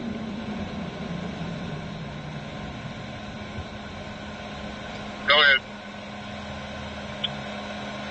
You're running to Enders right now, is that correct? 10-4. Would you run Enders to Imperial and we'll shift another one up there on that route? Head west on US 34 West. 10-4, so go ahead and run from Enders to Imperial and then back Continue down on to US 34 Palisades. West for 11 miles. Now just run Imperial to Enders, and then I believe they were running 25 to Champion every once in a while. 10-4. Is that correct, Todd? You were running to Champion too? Yeah, 10-4. Last time I was at that Walmart over there, it was like 100 freaking degrees out. Yeah. So It was horrible. So I remember I was sitting in the car and had the air on full blast, and it still wasn't cooling down. Wow, way to stop on red there, buddy. Dumbass.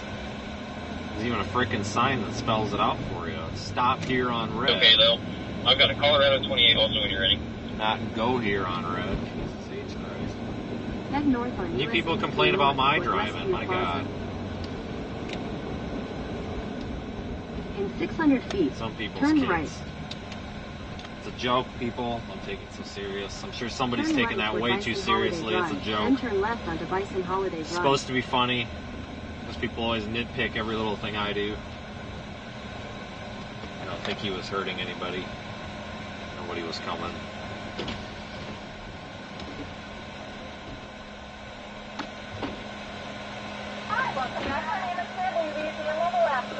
Yeah, I have a code. It's PX32. Yeah. Okay. Okay, great. Thanks. Yep. Okay. Turn left onto Bison Holiday Drive, then turn left onto US 83 South. So anyway, blizzard warning remains in effect for southwest Nebraska, eastern Colorado, and several other areas. You can find those areas specifically in the Radar Omega app. A lot of those go until 6 a.m. tomorrow, it looks like. Portions of east central and northeast Colorado, northwest Kansas, southwest Nebraska until 6 a.m. Wednesday. Slippery roads, blowing snow could reduce visibility. Would you run from Blah, blah, blah. Palisade to Enders? Winds to 60 miles per hour. 60. Yeah, 10-4. Thank you. So deal clear. Additional accumulation up to 5 inches. I just seen Chris Neal heading that way. I guess everybody came here. Yeah, he's gonna go ahead and run. Levi told him to run that route from the junction to Palisade.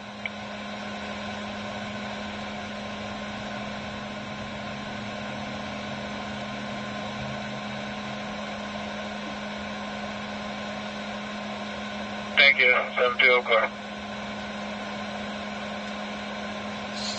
So we're just waiting on McDonald's here, and once they're done, we'll be able to carry on. So slight standby. Oh my god. I think they should incorporate into the app like an estimated wait period. So when you're passing several McDonald's, you know which one to go to.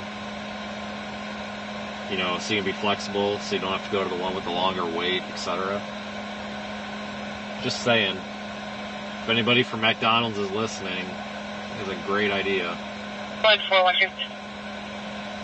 Go DOT hasn't changed the signboard at the westbound scale about closure. See if we can cut them off before they get all the way to Paxton.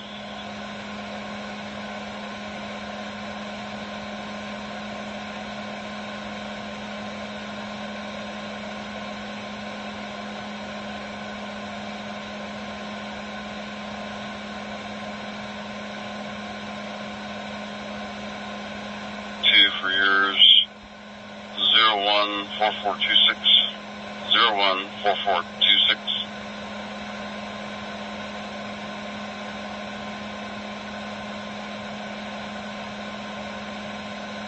Effective.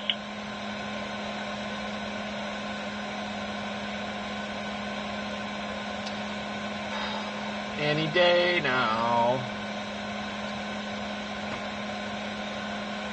Take a look at the road map here with the Google Maps showing issues.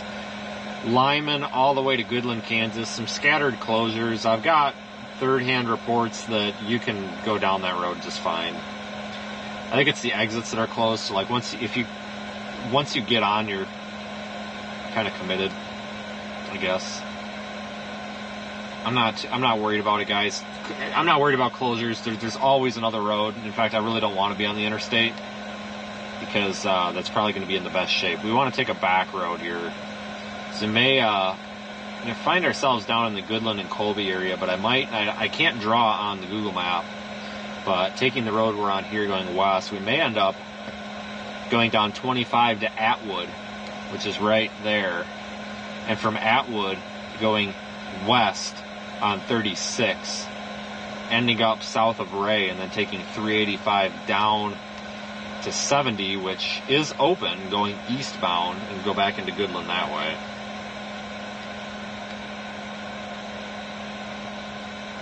So the route will look something like this.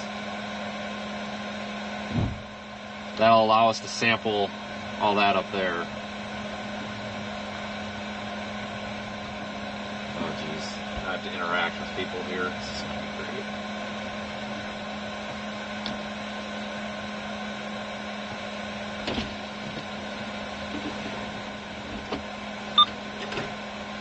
JK. Head east, then make a U-turn. Where the RV is No, I'll be partially good, blocking thanks. roadway. Yeah, you too. Central. I'll be around. And that 1221. big slug of snow is definitely moving its way down. Thanks. Have a good day. All right, yeah, you too.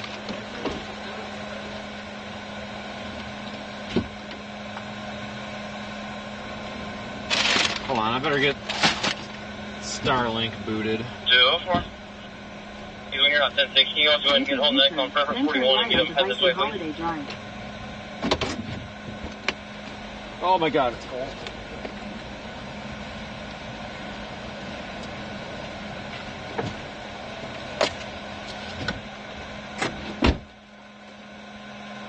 Okay, alright. We're checking the order. I've made this mistake many times. Thank God. The order is correct. 41 and 42.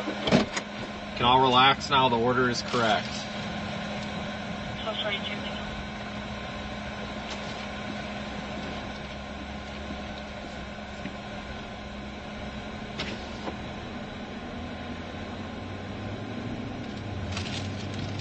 I'm going to make what I presume is an illegal U-turn. Head north on US 83 North toward Bison Holiday Drive, Westview Plaza. Continue on US 83 North for half a mile. We're going to have to swing it wide here. I got to let this truck go because I'm barely fit. That's probably why I'm assuming that's illegal. I don't know if it is. There's no sign telling me not to, so. Head south on Westview Plaza. 720. In Out 500 last feet, year, it's snowed again. We probably only got like a quarter mile visibility, so I know which way it's moving. But just thought I'd let you know. in 600 feet, turn right. Back turn off. Turn right.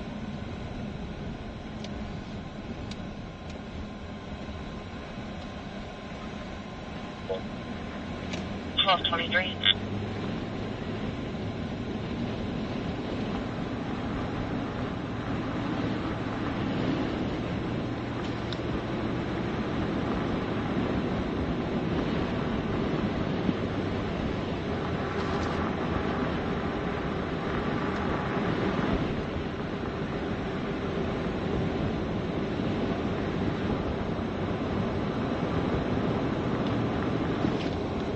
Oh yeah, give that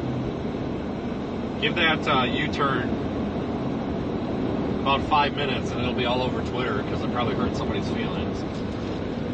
There's the Walmart. You guys probably remember back in July we had a spectacular view looking directly this way of a really pretty storm at sunset. Super pretty. But we don't have that. We just have this garbage today. I hate winter. I hate it.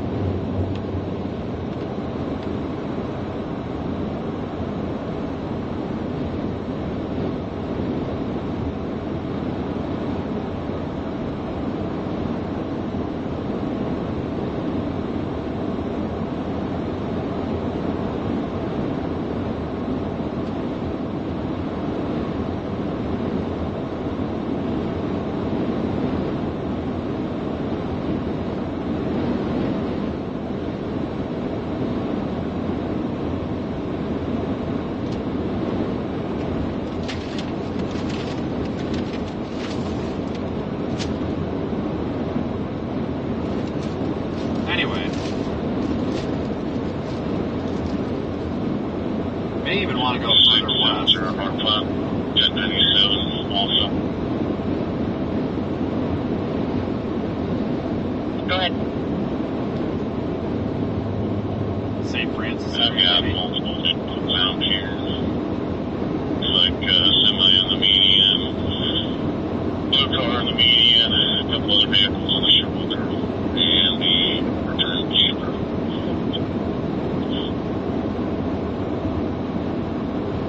10-1. 12-25.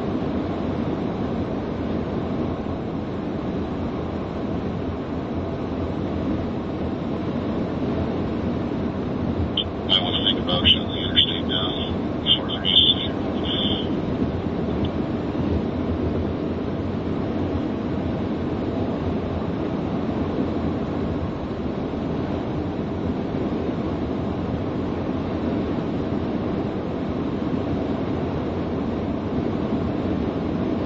So that big old slug of snow coming down from the north, beelining for Ray. We may want to get down there towards St. Francis. The camper blocking westbound driving lane. Definitely.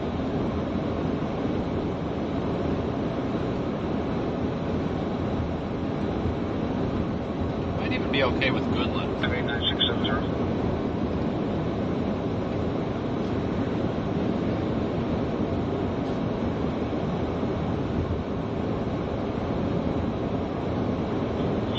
Go ahead, 59. Go ahead, traffic goes on public service. We might want to think about shutting the interstate down farther east here. So far, that's the plan. It just has to be a rolling shutdown coming back to the east.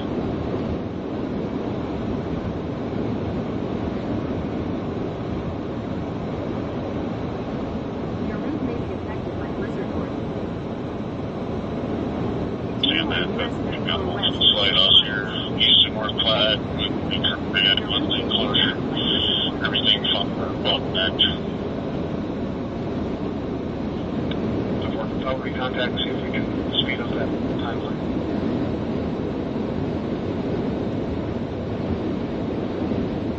Yeah, I'm gonna keep going west toward Banquet. Try to get right in the snow band.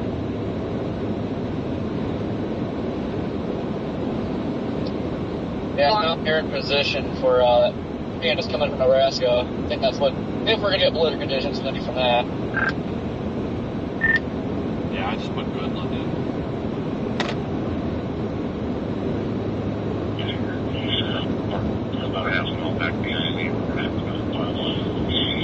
Is it windy where you're at, or not bad? Yeah, it's pretty windy. There's some signs of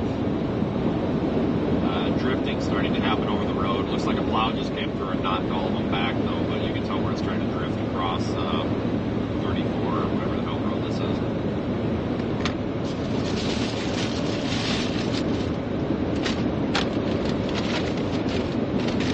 Alright, yeah, I'm on a state route going west right now. Pretty much want me straight there. Trying to figure out if it'd still be good to go down to 70 to go west, or just screw it, go this way.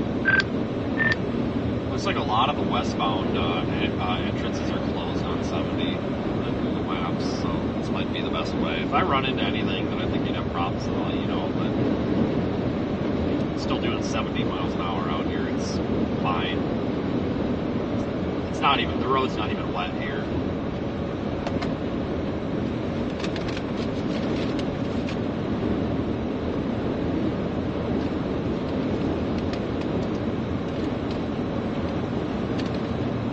We gotta pass this dude.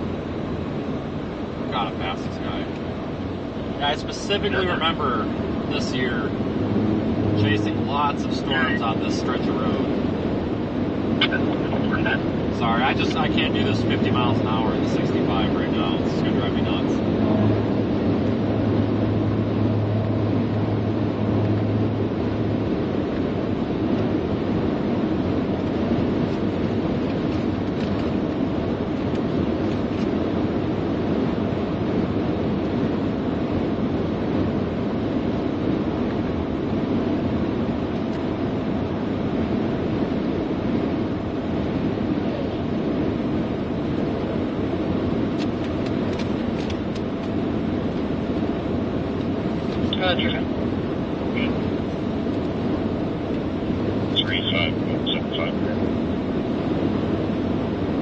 Go ahead. We got traffic stopped at 670's accident, so you can get around for 20 minutes.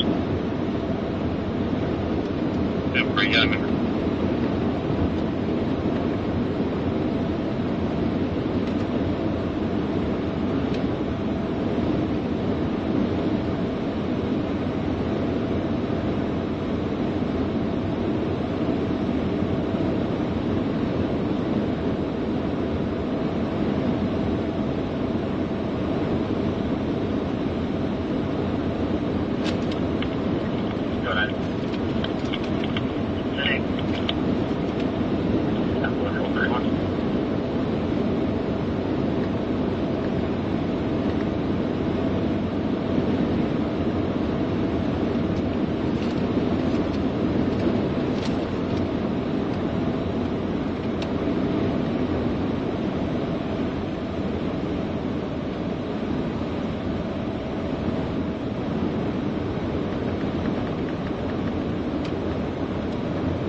Tell where the snowplow has pushed some drifts back through here, so this may be kind of a problem road later on when you get a little more snow.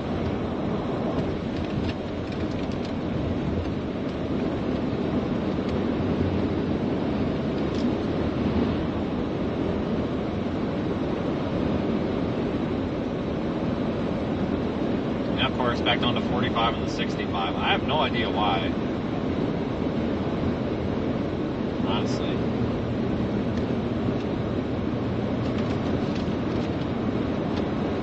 God, now you're slowing down. What are you doing, buddy? Oh, you're turning. There you go. At least you're indicating that. Jesus Christ. I don't think this guy has brake lights. Oh, he does. He just doesn't use them.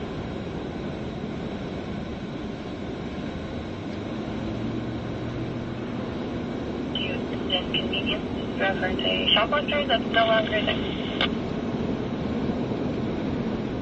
In a quarter mile, continue straight on US 10-4-1233. Alright, this is Culbertson.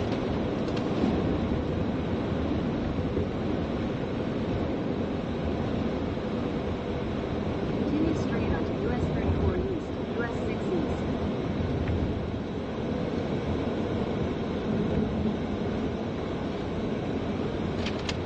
Continue on US 34 East for 43 miles.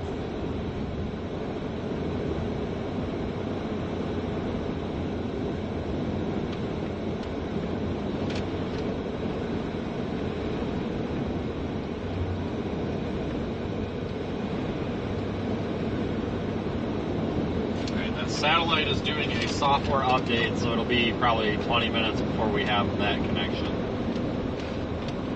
So, we'll just deal with it the way it is until that comes through.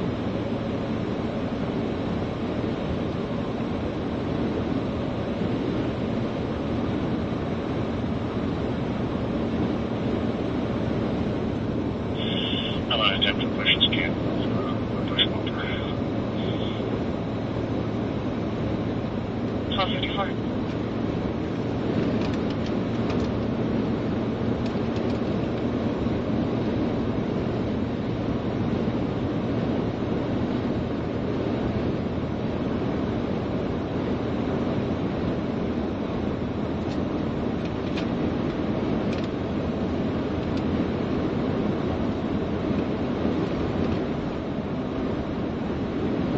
You're not going to get pictures of the damage on the guardrail.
Tony, are you still home?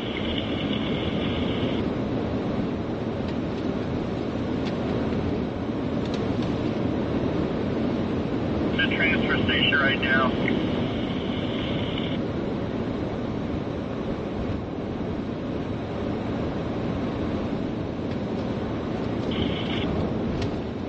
Off the Western?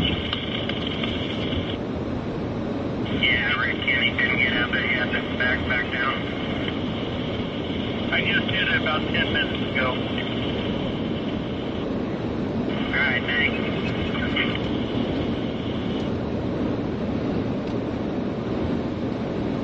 Alright, we'll be on 34 West for a while. We gotta go through Trenton.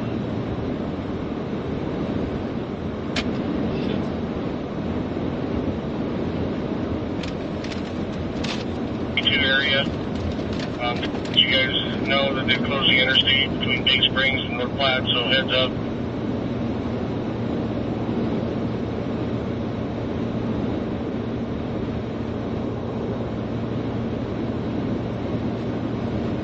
We've had a lot of traffic here on 23 here lately. Might be about to start encountering some icy patches on the road too.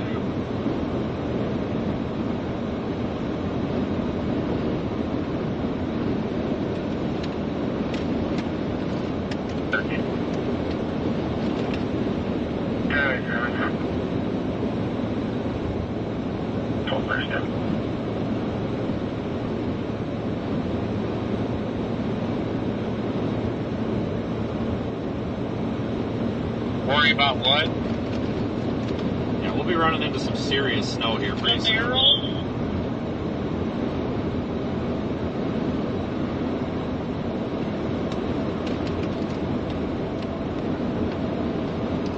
I'm in Hershey. They are working on getting everything closed.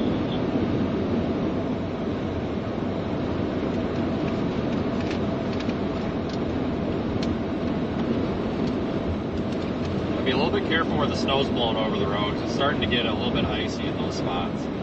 But otherwise, roads are still fine.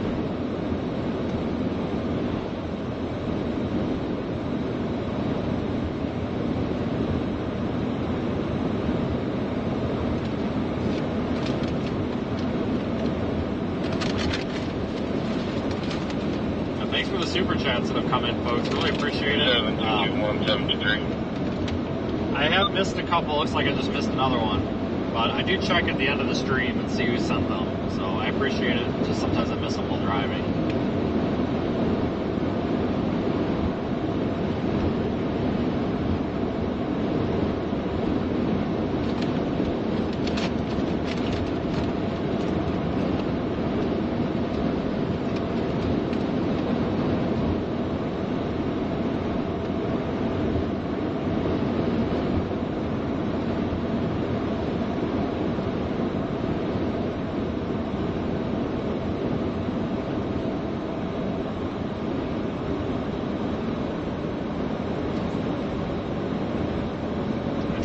Here, see how icy this is. It's not. It's not at all. It looks like it. Maybe it's just wet.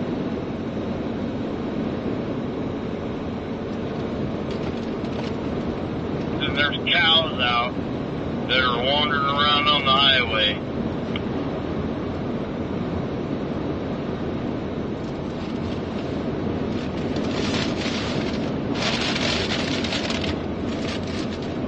Right at Ruffers Post 5. Wow.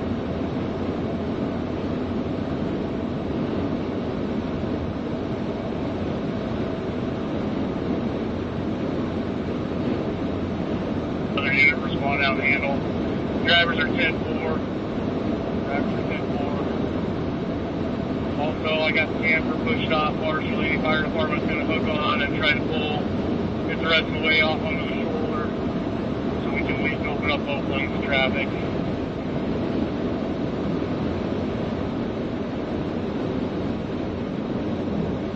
Oh yeah, we're gonna have to slow our way down.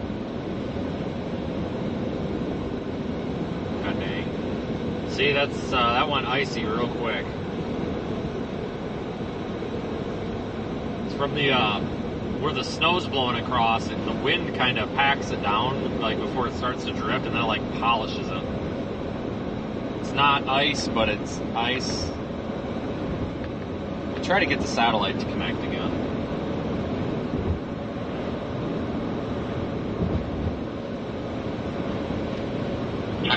Might have to reboot the live view. It's not a satellite problem, it's the encoder doesn't want to connect. I'll see if I can force connect it. I may have to reboot it.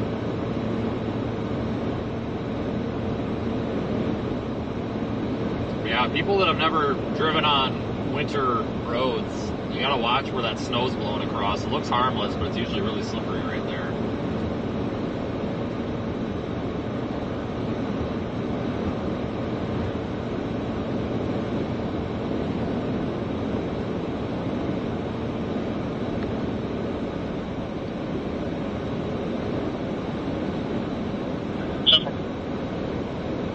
Folks, I'm going to run a quick reboot on the live view device here.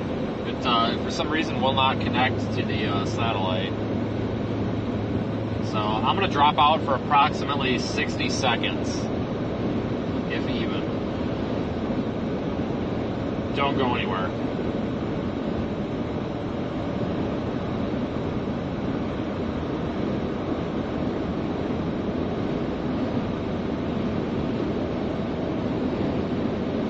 Hold on.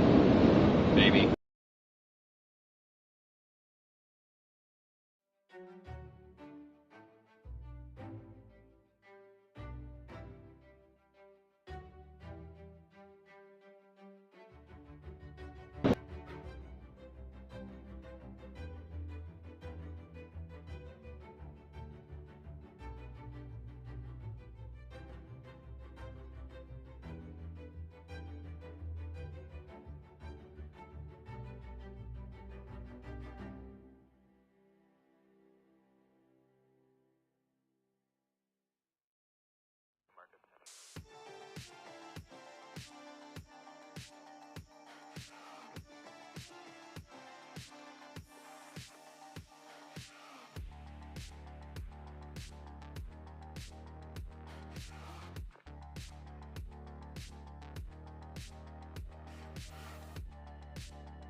all systems are normal now.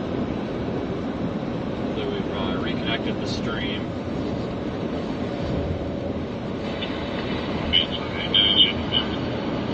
Alright, all systems are... Alright, cool. Yeah, we're working. Everything's working now. Just needed a reboot for whatever reason. It's all good now.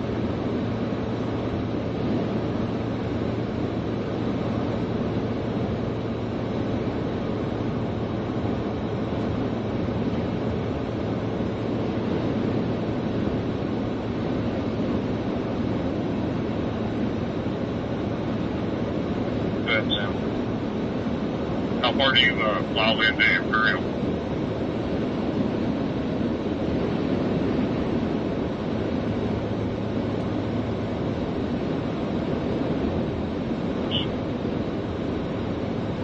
Then, of course, you're going to be doing the champion route too, then? I don't know. I guess. On the Andrews route, you'll go to champions, you'll go in front of the office, you'll plow all the way into town, take a left, and then go all the way out to that next road, or the next town, champion there. You get to the bottom of the hill, there's a little gas station on the right, that's a deep not plowing. And do not Look at Radar Omega here. You can see how close we're getting to that substantial snow.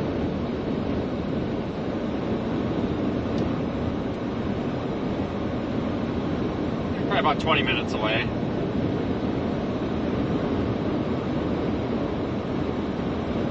Then we'll be tracking south to Goodland with that.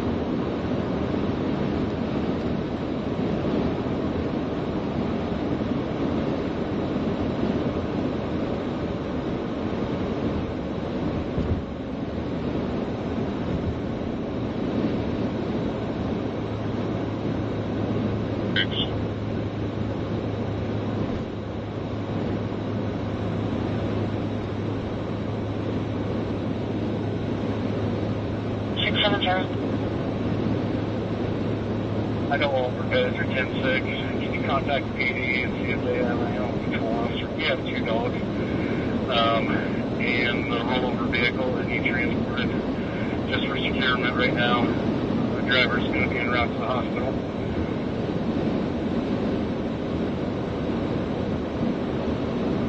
Both dogs are super friendly. No problem. If they have somebody available.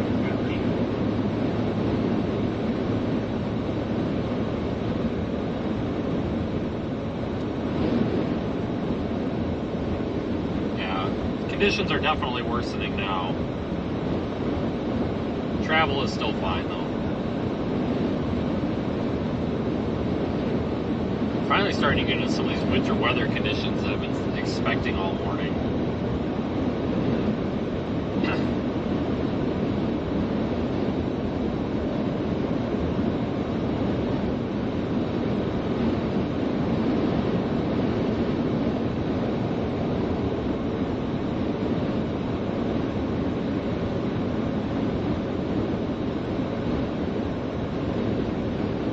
Car without their headlights on. It's a genius.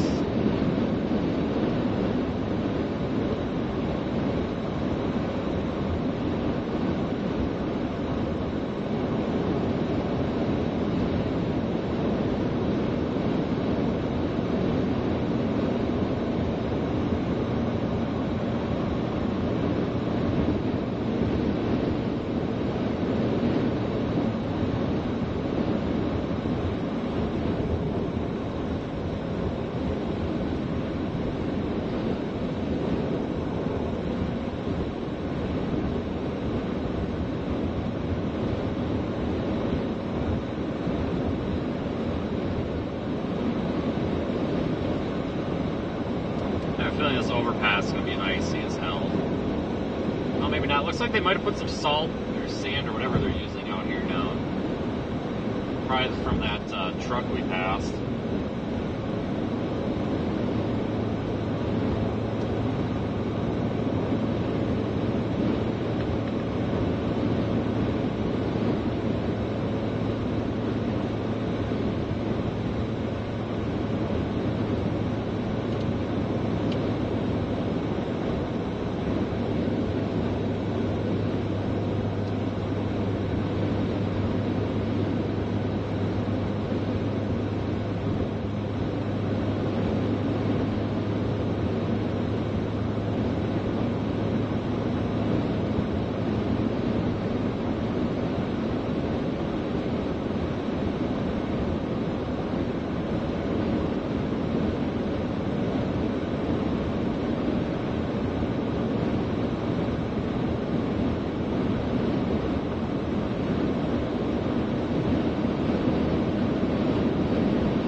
think road conditions are finally about to take that downtrend that we've been expecting here for a while.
Definitely tell how some counties take a little bit better care of their roads. Channel 5. Or different plow districts, or however it's divided out here. It's not necessarily that they neglect them either. I guess it's more so like just the plow rotations. You know, maybe they haven't had anybody through here for a while. Once one comes through, it'll be fine.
Probably snowing pretty heavily in Ray and Imperial.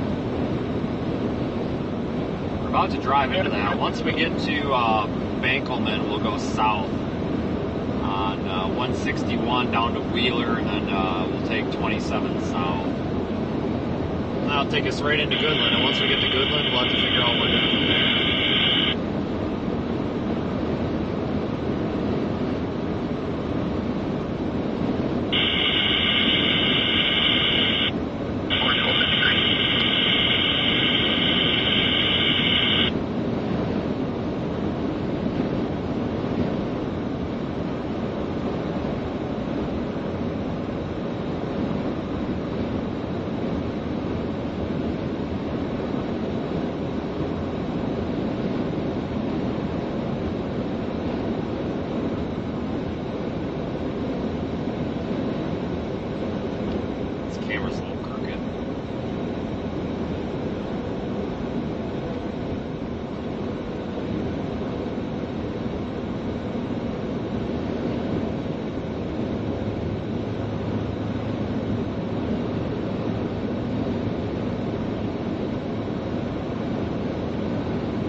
roads are going to shit. They're a lot icier than they look, folks. Just take my word for it. I know we get a lot of activity in the chat where people are like, oh, I've seen worse than this, blah, blah, blah. I'm from Iceland, and blah, blah, blah. Yeah, well, understand, though, folks, like, yeah, I'm from Wisconsin, where it gets icy and disgusting in the winter as well. So, this is getting nasty. Most normal people that, some people like me, we're from areas that get snow, like, we like to drive in this garbage because it's kind of fun. But most normal people don't, and to most normal people, this is crap conditions. So the roads are getting pretty crappy, but they're not. This one, anyway, is definitely not impassable or anything. I mean, if you live in this area or you know somebody in this area, I mean, they can still go out and do their activities. I'm west of Trenton on 34. Headed toward Benkelman, but understand, though, I say that with a warning. In just a couple of minutes, well, half hour maybe, probably going to get smacked with some pretty substantial snowfall, it looks like. So just be prepared for that. I don't know how substantial it's going to be until we get into it. Sometimes these snow bands look somewhat substantial on radar, and then they don't end up being worth much. And sometimes they are pretty impressive. So I would suspect visibility to be the main concern. A couple of inches of snow on the highway out here isn't really going to concern many people. I mean, people from this part of the country typically know how to drive in the snow. Like, this doesn't bother them. It's the visibility that's going to be the problem. Whiteout conditions or near whiteout conditions. People not turning on their headlights, things like that. Icy spots that you don't see. I'm sure everybody will make it out as long as they just slow down a bit. Usually if you do about 45 in the winter conditions, you're pretty safe.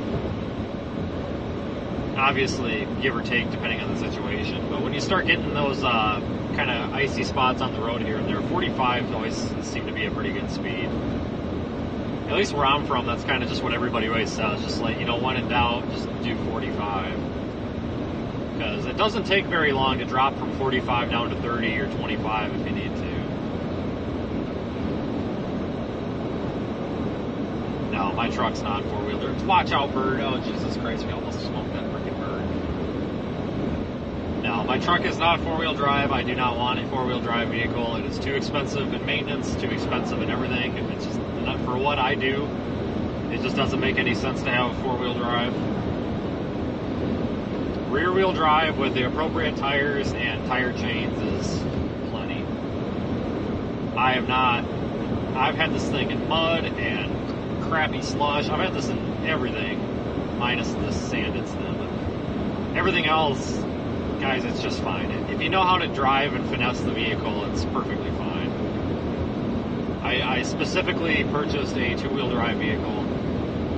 I get this all the time where a bunch of people come in and they're like, oh, you didn't buy four-wheel drive, you're an idiot. No, I didn't want four-wheel drive, and I do not want it. It's a maintenance thing. It's not even necessarily the expense thing. It's more parts to break. When I'm dealing with a tornado crossing 500 feet in front of my truck, and something breaks, and the front axle shaft breaks and binds up in the suspension somehow, I don't have time for that. I don't have time for a transfer case blowing up because it wasn't taken care of. I don't have time for front drive shaft, CV shaft, or CV joint, or a U-joint in the front drive shaft to blow up and spew parts all over. I just don't have time for that. When you're dealing with a fleet vehicle like this, it just makes the most sense to go with the least options as necessary. None of that fancy heated seat, all that weird computer control crap. You just want a bare bones vehicle. The fewer things to break, the better. Because dead serious, folks, when you are right up against a tornado and you start having car problems, you're going to wish you had a simpler vehicle. That's exactly why I don't drive a fancy brand new car.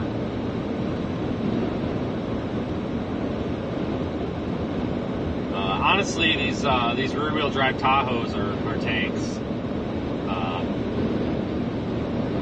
they're honestly really good vehicles, I think.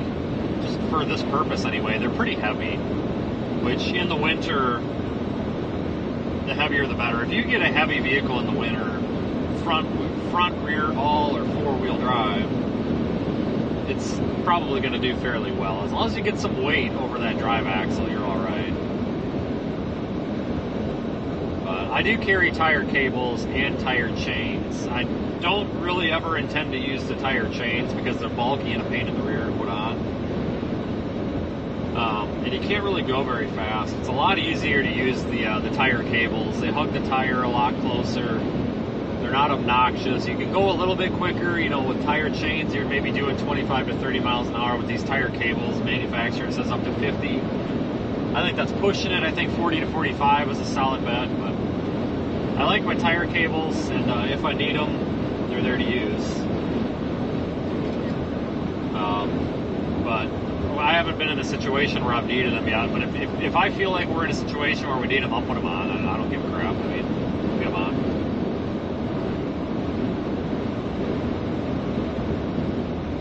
Hey Vince, it's Donovan from the Fox Weather Desk.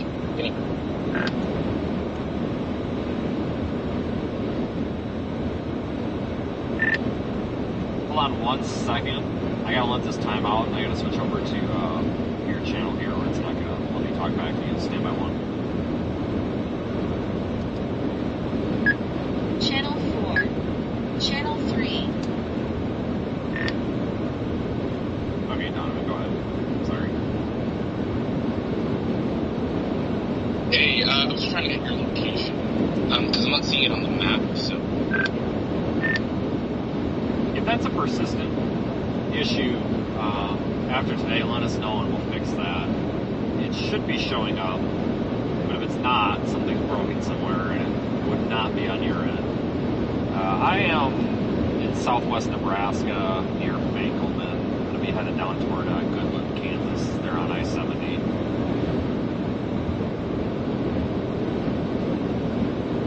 Copy that, thank you. You got it.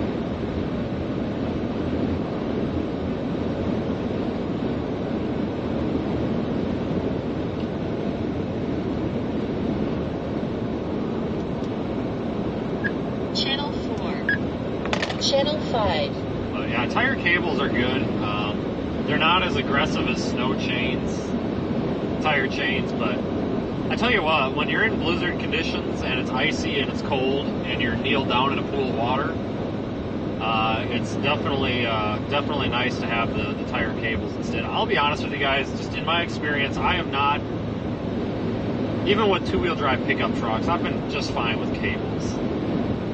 Just fine. I mean, it doesn't take much to get a little bit of bite, especially on like an SUV where you've got weight over the drive axle. A pickup truck, you know, you got to get some weight in the bed, but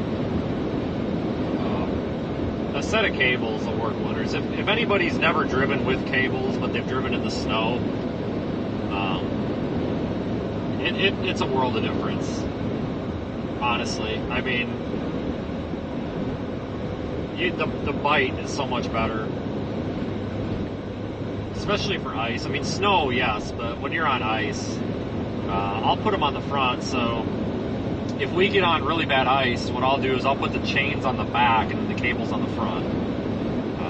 Even though it's two-wheel drive, having the cables up front, you can still get the braking power and steering power off the front axle. So,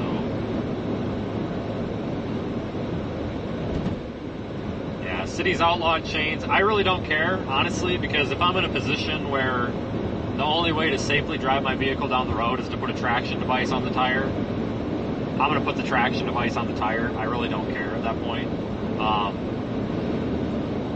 But all the state laws that I've come across are written that it is illegal to have metal in contact with the road unless it is necessary for the safe operation of the vehicle. Example, tire chains, studded tires, whatever. I kind of believe that state and federal law supersedes whatever garbage some city lawmaker made that doesn't really have any experience, that has been an alderman for 50 years and is on their deathbed. They're usually not in tune with people's needs like state and federal people are.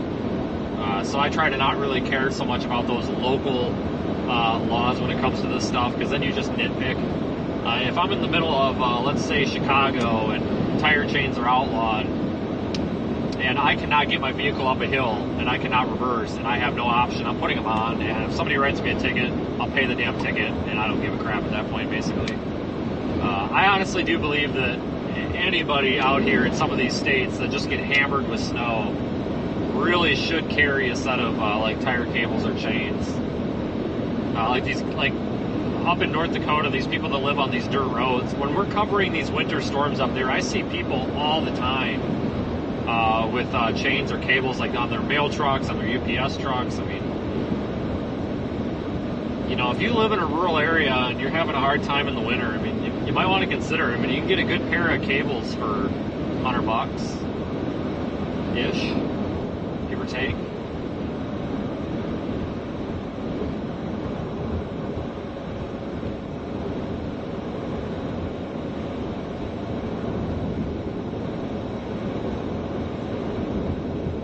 I have not put those cables or the chains on this thing yet.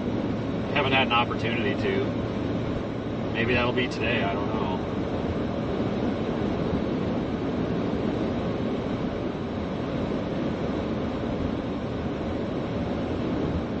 Now, I agree with the comment about chains on mountain passes. I mean, there's a reason I keep the chains and the cables. It's nice to have that really aggressive option, but it's like a 95% of the time I'm going to want my cables because they're easier to deal with.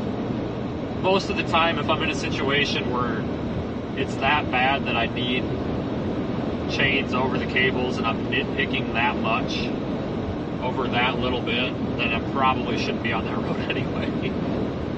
But it's good to have both. But yeah, it's typically tire cables would be reserved for lesser situations or non-commercial vehicles, but in commercial vehicles you're always going to find the chains. I've never seen a commercial vehicle with cables. I'm sure people have done it, but it's not common. Just throw the chains on. Chains are more durable anyway. A lot more durable.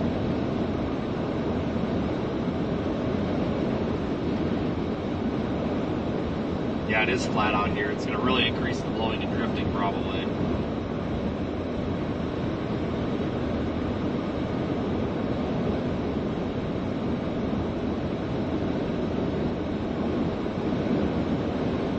Yeah, I don't know. We've been, Joshua, we got dumped on pretty hardcore in Wichita, and I didn't need to put anything on. I think we had 2.5 inch or 2 inch per hour snowfall rates. I was pretty surprised, but I keep really good tires on here, and I do like the tires that are on here. They do really well in the snow. But big difference too when you're the only car on the road. When there's other cars on the road, you know, as you people that drive in the winter know, it blows a lot of that snow off. It pushes a lot of that snow off. When you're the only car out on the road, that 3 or 4 inches of snow is a hell of a lot different than going down the interstate.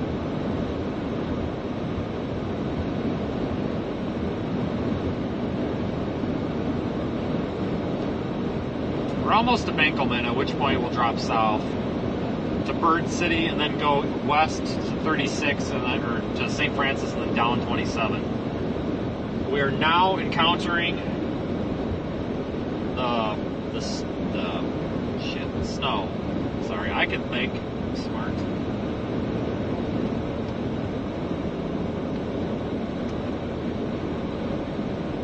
Right there, boom, just hit a wall.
Look how quick these conditions are changing. Really quick.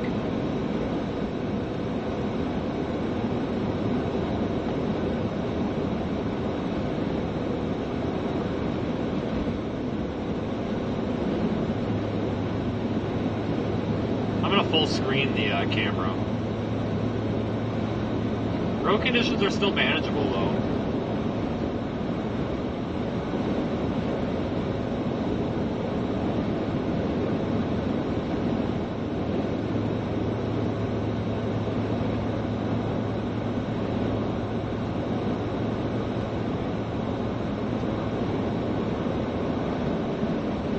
Another guy driving around without his headlights on. Fantastic idea.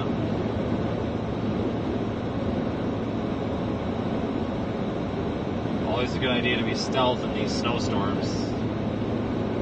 That way people can run into you easier, apparently. Okay guys, this snow is coming in rapidly.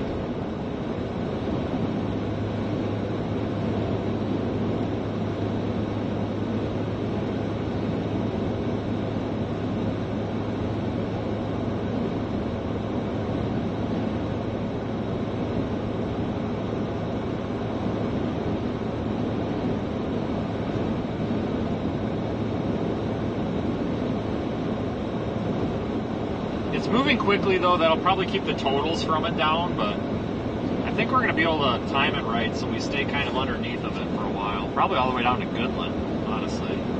I think eventually it'll overrun us, but let's see. A couple of miles here yet, we'll be in town.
Be in the heaviest part of this snow band here pretty soon.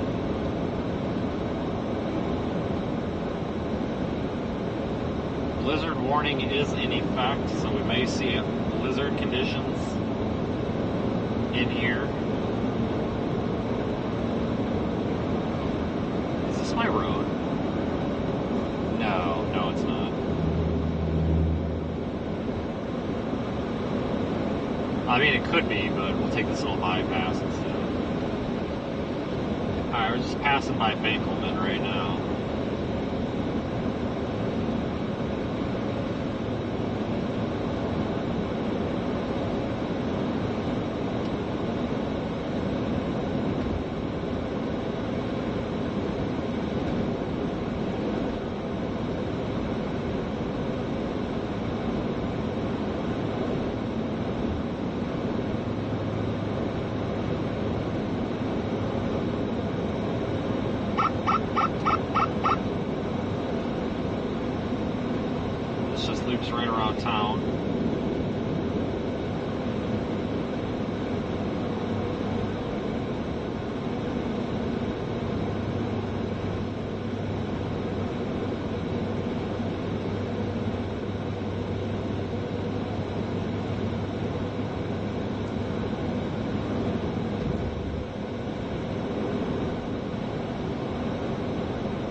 have to turn. We just keep going.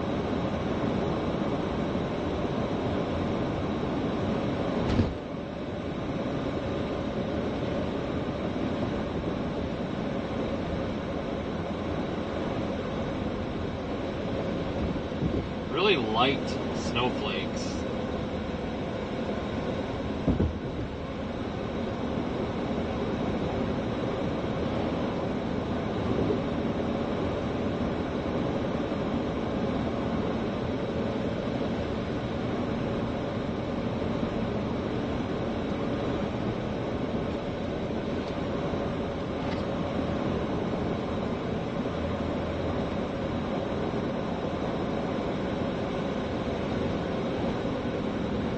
The fact that it's really light, fluffy snow could be good and bad. Good because it blows out of the road easier, but bad because it blows back into the road. Drifting and such.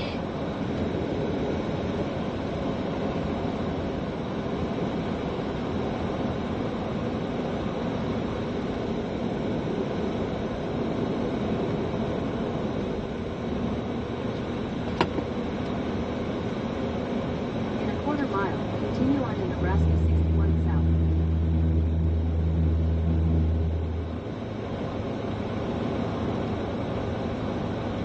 Yeah, I remember this weird intersection up here. Down here, god dang, like maybe a mile and a half, 2 miles we'll pass is where I fell into that giant hole and about broke my ankle a couple months ago. Big, really pretty supercell off in the distance. Continue for 18 miles. Really nice looking supercell was like right over there. And I would take that over this any day of the week.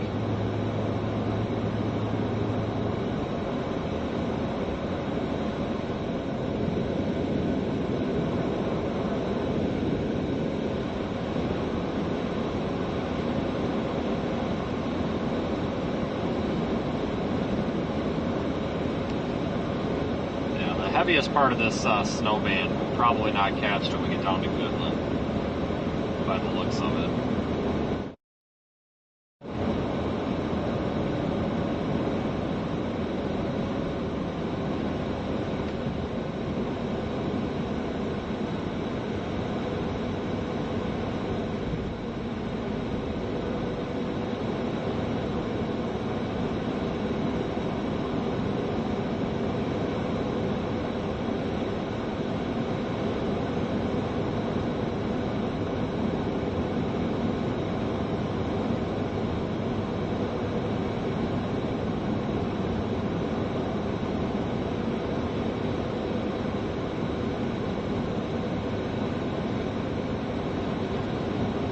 And we're almost in Kansas. And we're in Kansas. Welcome to Kansas. Entering Central Time Zone. I guess I didn't even realize that we were in Mountain Time Zone. Okay, interesting. Did not know that.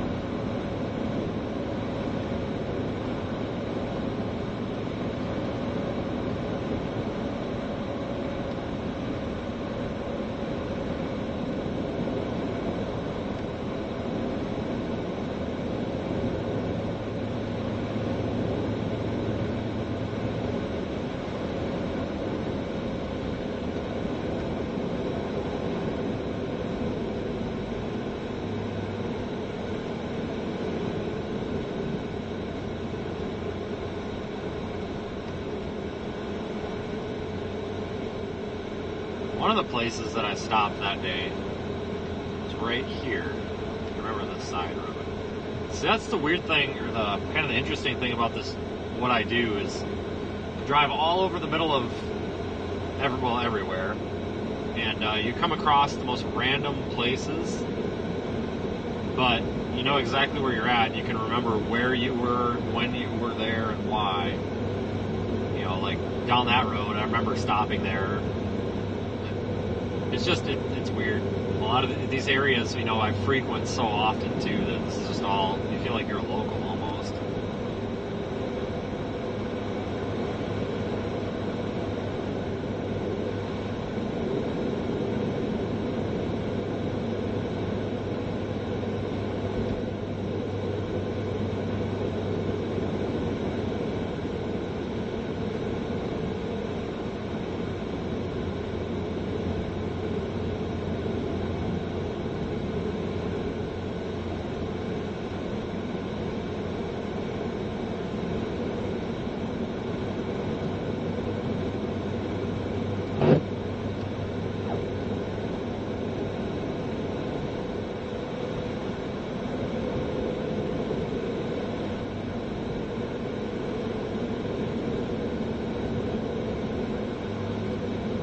back in Kansas. It's been a while. Well, no, it hasn't. We were just in Wichita, what, 3 weeks ago, 4 weeks ago? When was that snowstorm in Wichita? That was before Thanksgiving, wasn't it? I guess that was over a month ago. Well, I can't wait to be here for, like, actual storms. I like winter, like, I don't like winter temperatures. I like the snow. I just don't like the cold, miserable temperatures that's often associated with the snow. Example, what we're experiencing now.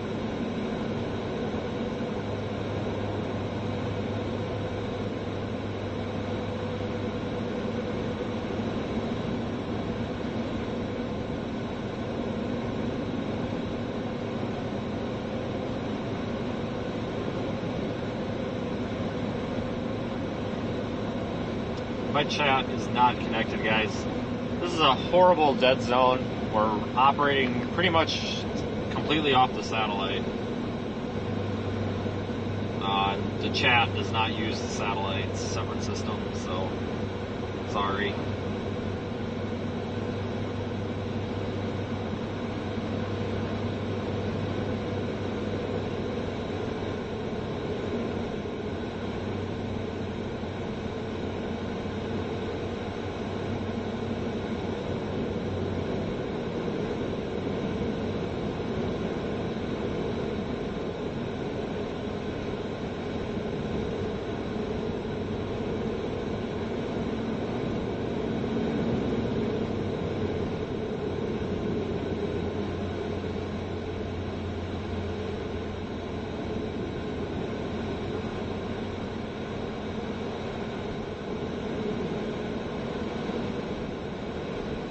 Take it really slow on these hills, so you don't know what's over the crest of the hill.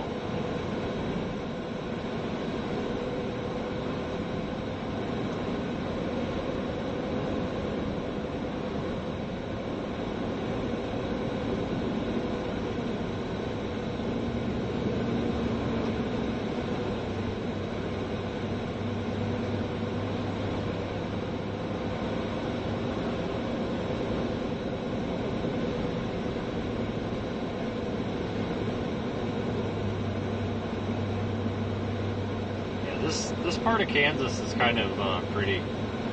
The hills and valleys. It's like this all the way to Colby too, or Goodland or whatever. I-70, just up and down the whole way.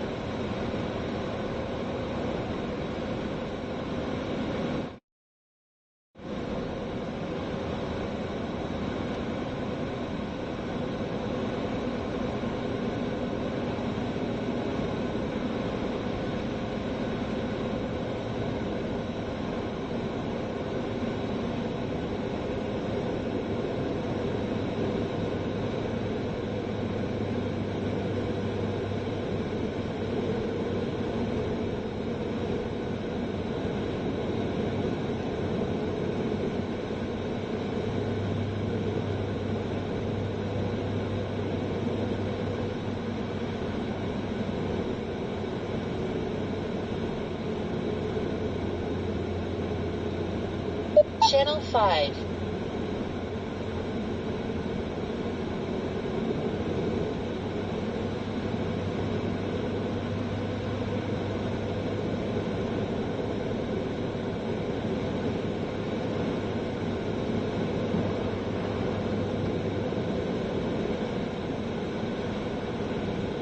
That's the first car we've seen in a while. Yeah, this road is pretty slippery. You can just tell by looking at it. It's probably pretty nasty.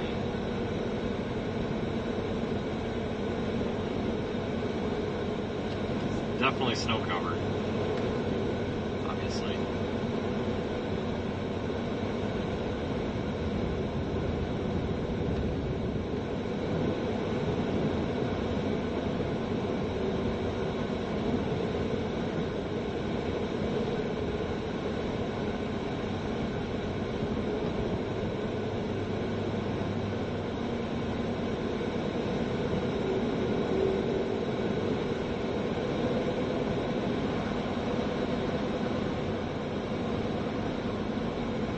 Probably could have punched it all the way west to Ray.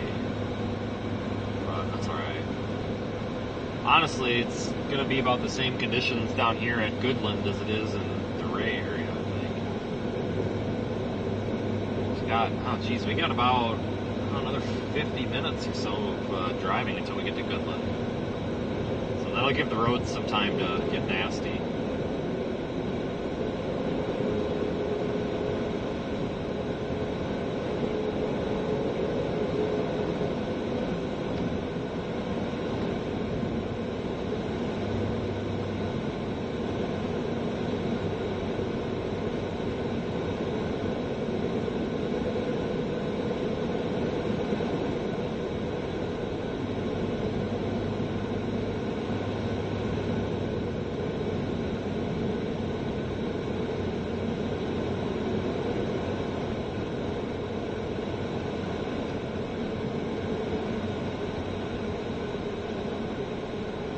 Alright, let's try to not put it in the left-hand ditch going around this curve.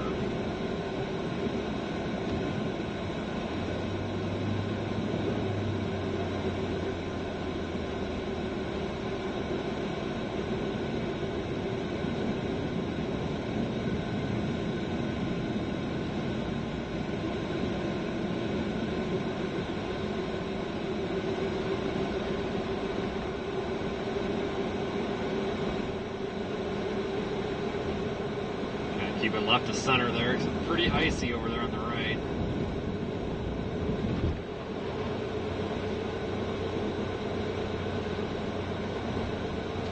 Looks like there is some sand or some salt. It looks pretty old. It's probably spread earlier this morning, but there's some sort of treatment on this road. The areas that aren't getting drifted over are fairly clear.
Connection on the chat again.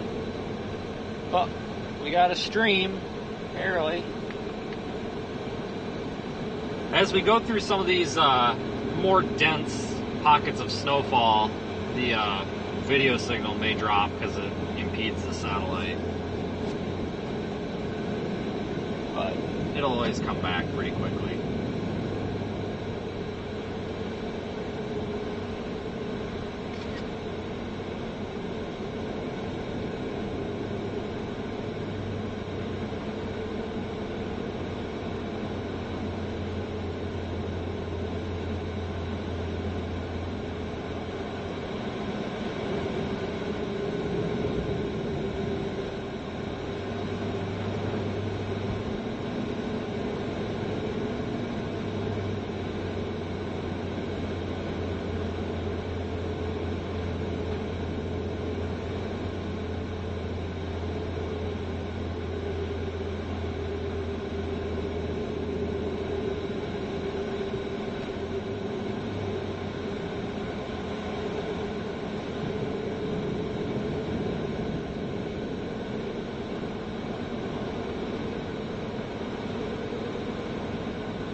Roads are definitely doable though.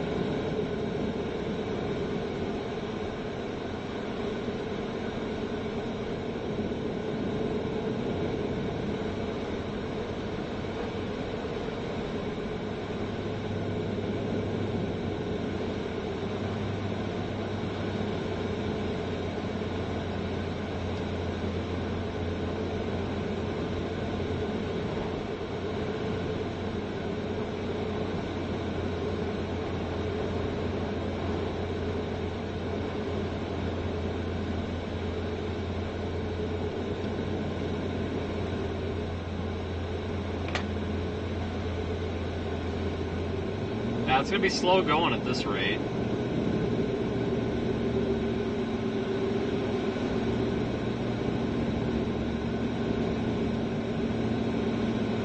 Still don't have a connection to the chat.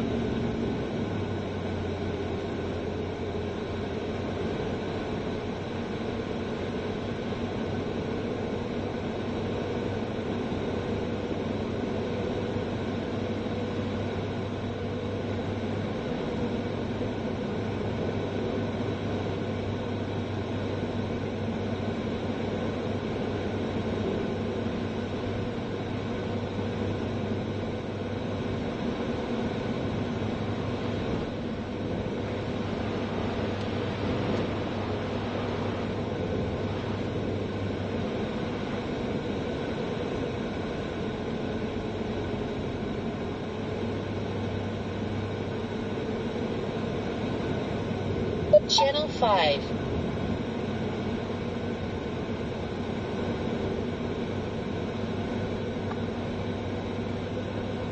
Now we're getting into almost whiteout conditions. The camera makes it look a lot better than it is. I mean, it's definitely pretty much almost a whiteout at this point. The camera sees through it a little better.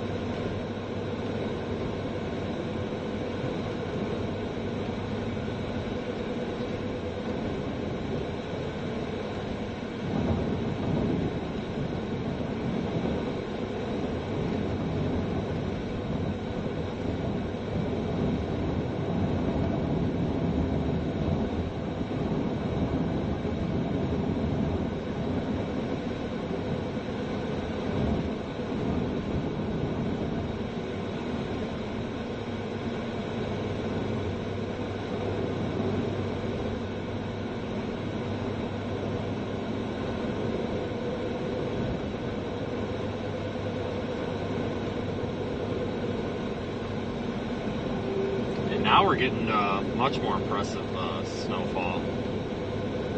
This is kind of what I expected a little more early on.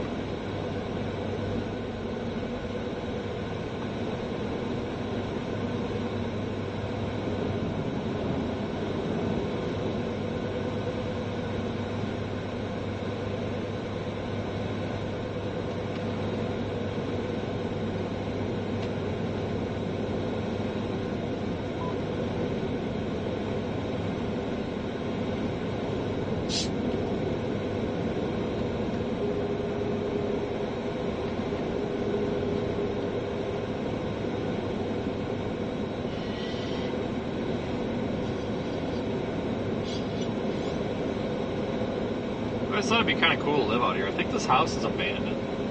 It is. I know that because I remember that from a couple of years ago.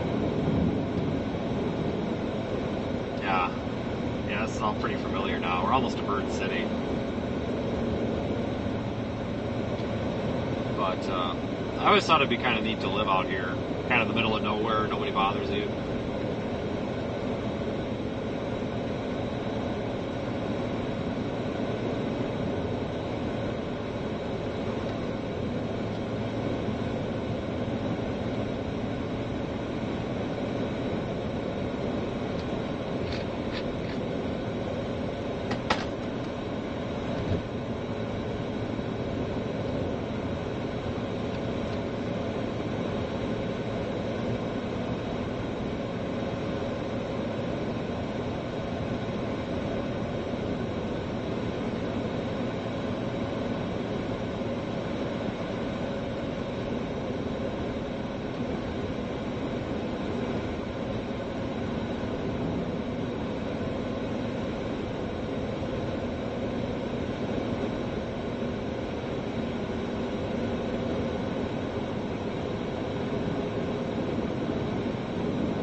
Yeah, now I'm kind of getting tired of driving in the sea of white.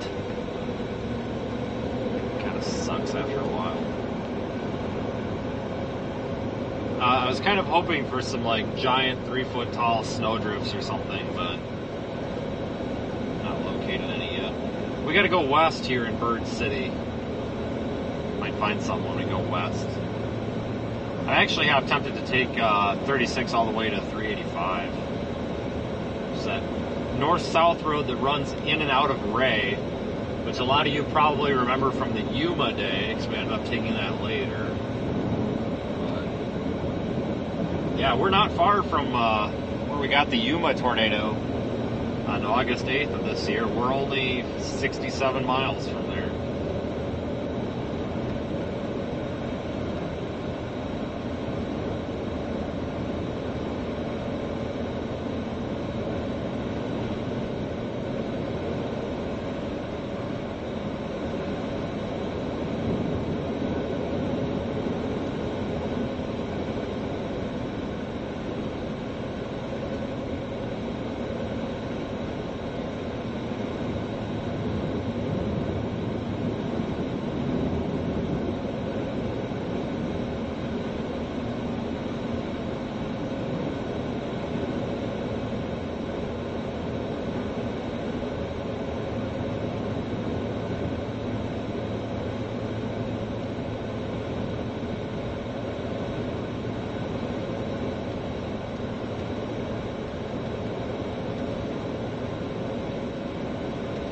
Half a mile, turn right onto US 36 Alright, west. we're in Bird City now.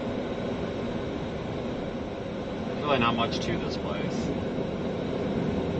That's how a lot of these little Nebraska and Kansas towns are. They're just little intersections with maybe a gas station, commonly a Dollar General, because Dollar Generals are everywhere.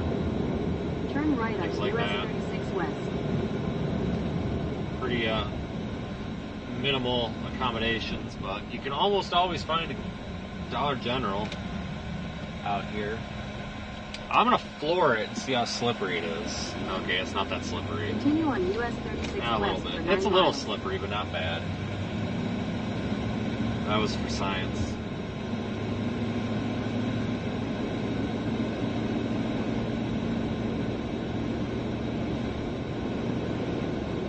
Alright, we go 9 miles and then we turn south, and that'll take us right into Goodland.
So this east-west road, in theory, probably will have a little bit worse drifting conditions. No, maybe not. No, winds are out of kind of the, winds are out of the northwest, so it's probably going to be equal on all roads at this point, honestly.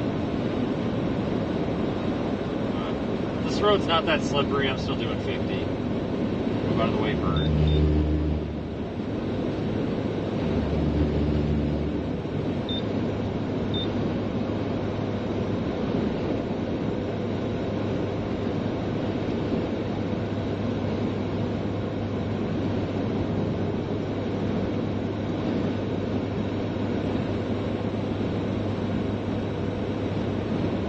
Thanks for joining, everybody. Should be a little bit more enjoyable rest of the day now that we found the winter weather. It took a while. We found it. Had to go hunting across the whole state.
Google Maps. No really new data. There's our almost whiteout. Traffic data on I-70 is still in good shape. Just to our south.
As much as I dislike the cold, though, it still is nice to be out here. It is really pretty, especially with the snow. Kind of reminds me of springtime when we were out here. Like every single day, it seemed like. Lots of eastern Colorado chases.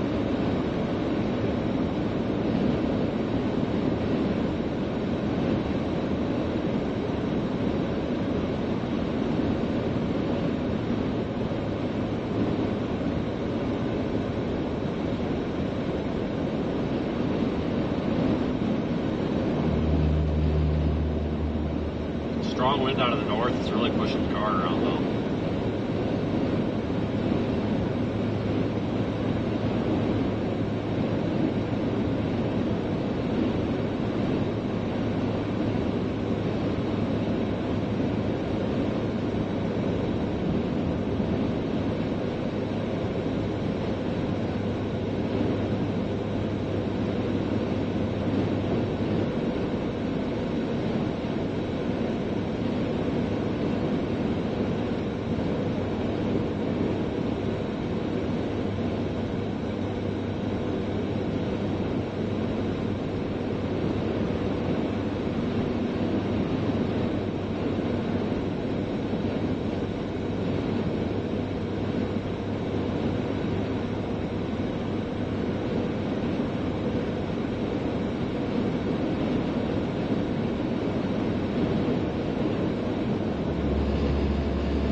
All the snow blowing across from that hill right there.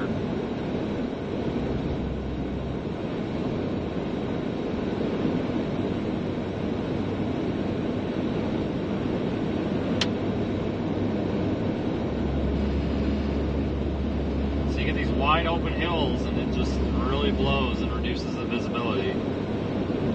Small drifts starting there.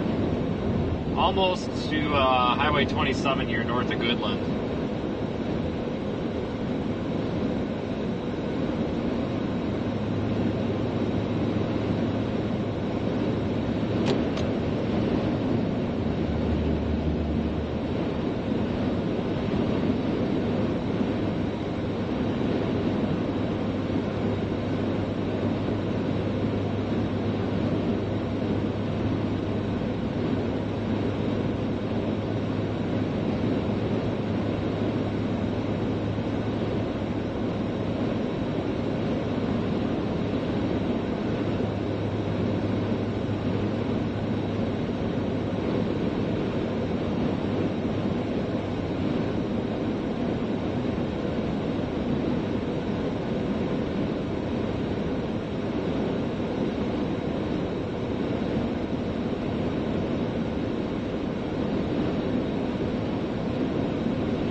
1 mile, then we turn left, south.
Somebody is in the ditch, but it looks like there's 2 people helping them.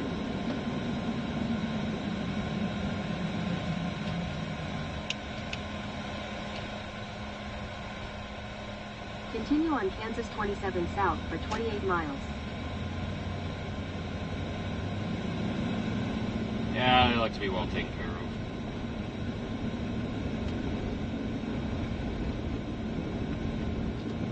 I'd stop and offer to pull them out, but they appear to have ample vehicle and several tow ropes, so they seem to have it handled.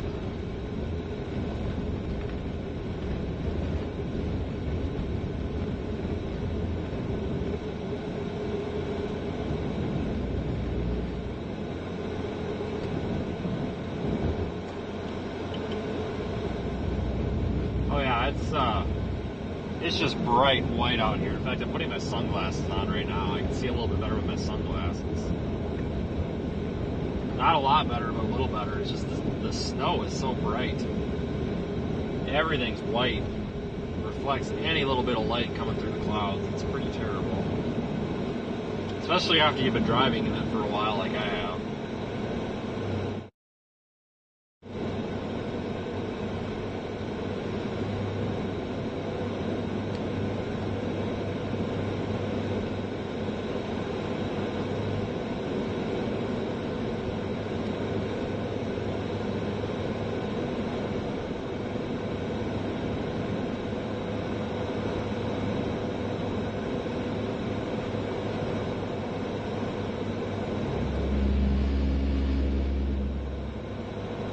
Probably would actually be easier to see at night when you don't have all the light coming in. I prefer driving in the snow at night, honestly, because you don't have all the glare.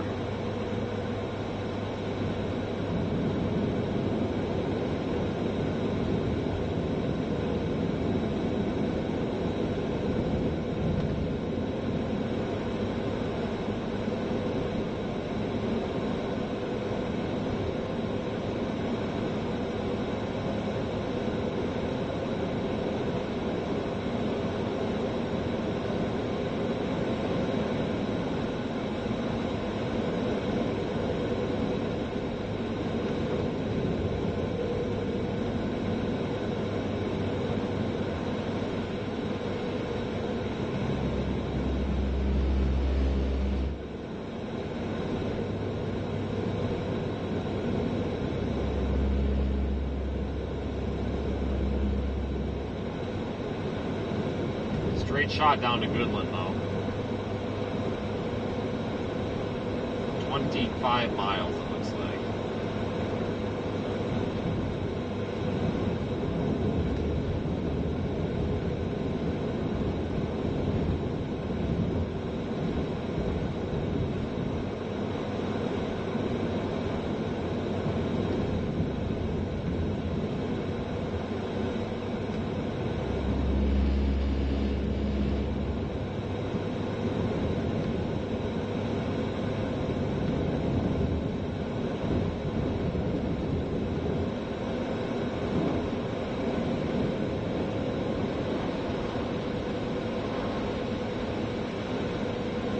road's a little bit slushy here. Pavement temperature must be a little bit warmer than it was up there in Nebraska.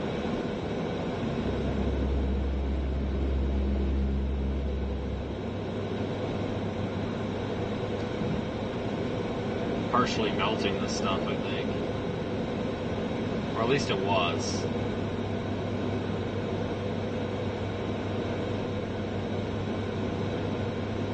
Tell you what, if you would have asked me last night where you thought I would be today, I would not have said frickin' northwest Kansas, that's for sure. Thought I was going to be up there somewhere north of North Platte. Not in Kansas.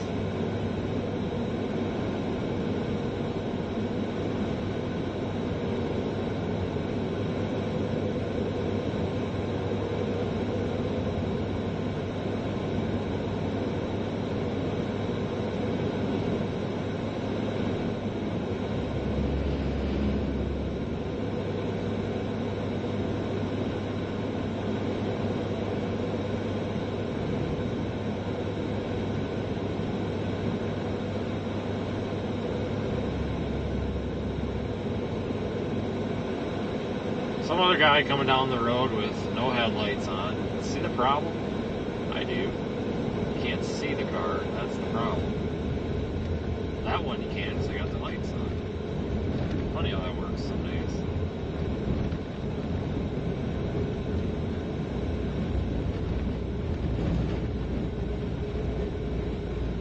Yeah, this is getting pretty rough. This has been drifted over a few times and plowed off, it looks like.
This road went to pot pretty quick.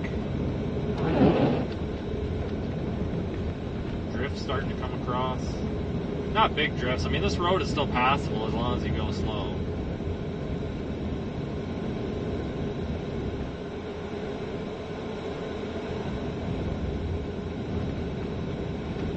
This guy's stuck or what's he? No, he's just turning around. Definitely not stuck. I think he's just turning around. In the middle of it, yeah, he's moving. He was just turning around. And there's a snowplow.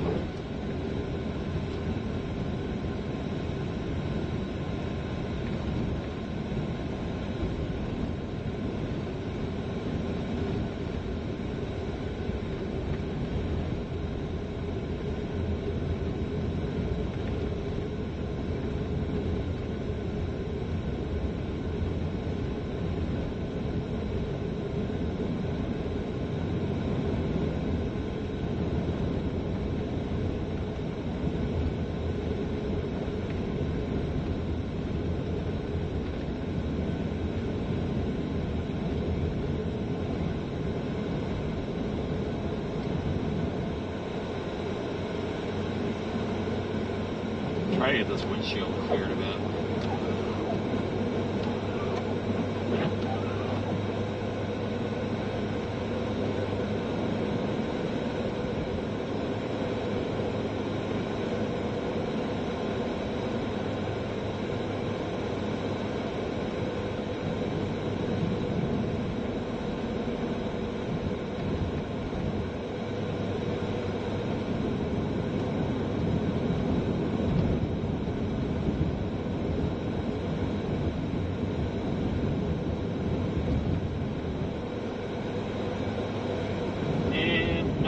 headlights on that car either. What the frick, people?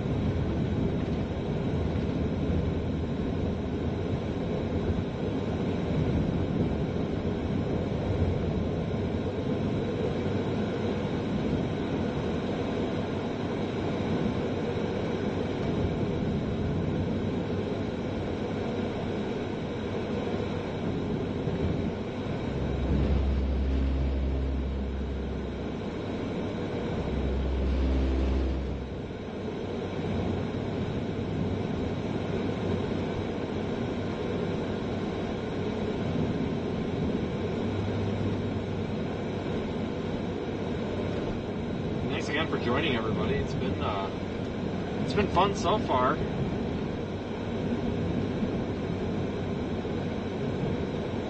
think it's going to continue to be a semi-eventful stream anyway.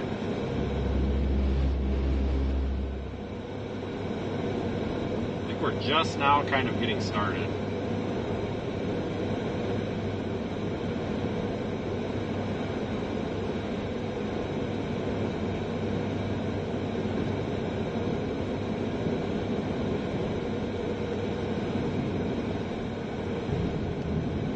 Big blob of snow, if you will, coming through here.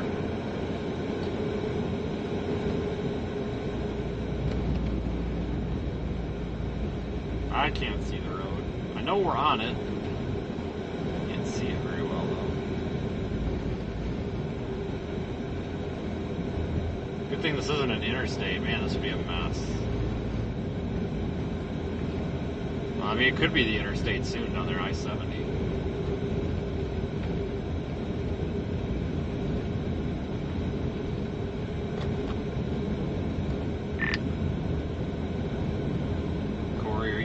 I-70.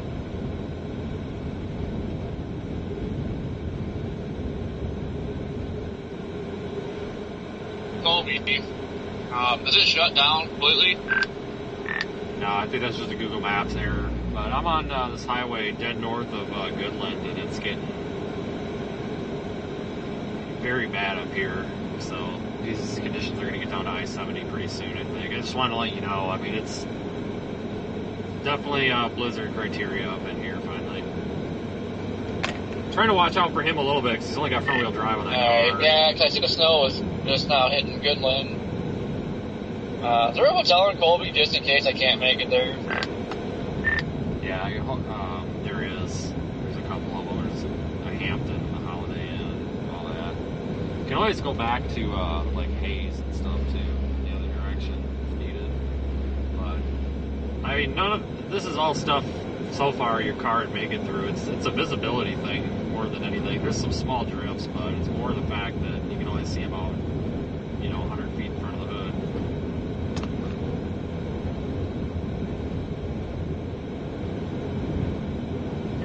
Yeah, like yesterday the roads weren't bad because they're, for the most part, blowing the snow right back off the road. I just like to be there before it gets bad. How far north of Goodland are you?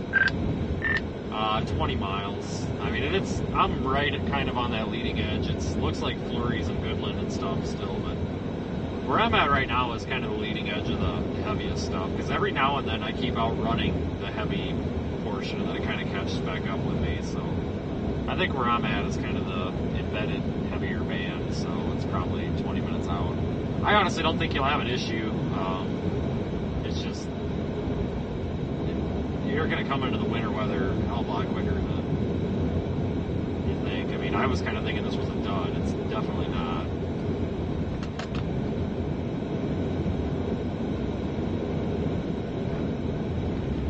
Yeah, he's got a front-wheel drive car, so just trying to make sure he knows what's up ahead. Is this freaking road grader off the road stuck? No freaking way.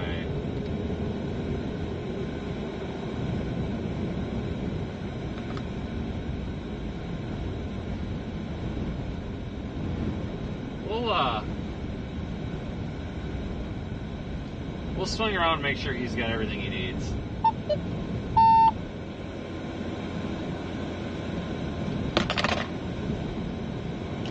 Never mind, somebody just came and picked him up. Okay, never mind. A guy behind me just stopped with him. I was going to stop and make sure that plow driver had everything he needed, but somebody just pulled up to him there, so we'll continue. Wi-Fi on.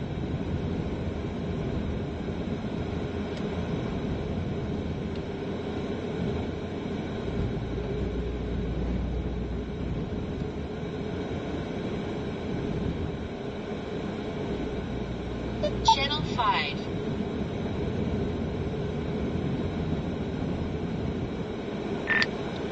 I hit a dead zone, so I don't know if you responded, but right after I hit that dead zone, there's a road grader, 3-axle road grader with chains on all 3 axles, stuck in the ditch. So, at your discretion, I guess.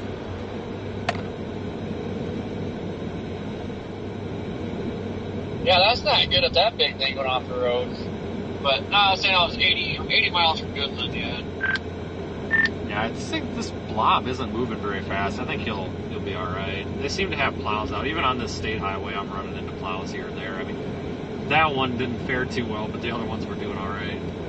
So hopefully they'll be out on 70.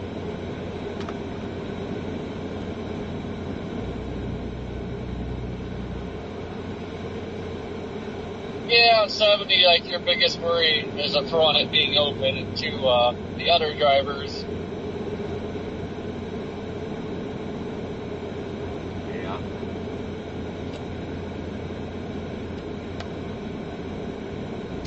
That's true. I'll let you know how it looks.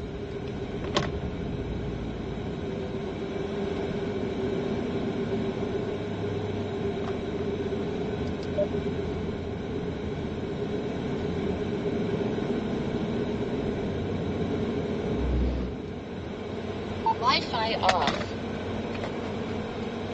That's probably his rescue plow coming to help. Oh, that's a tow truck, and I think it's going to take a little bit bigger tow truck. Well, maybe not. They might be able to get him.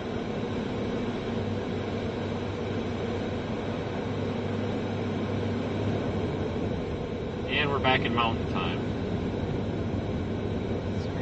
Time zone nightmare out here, folks.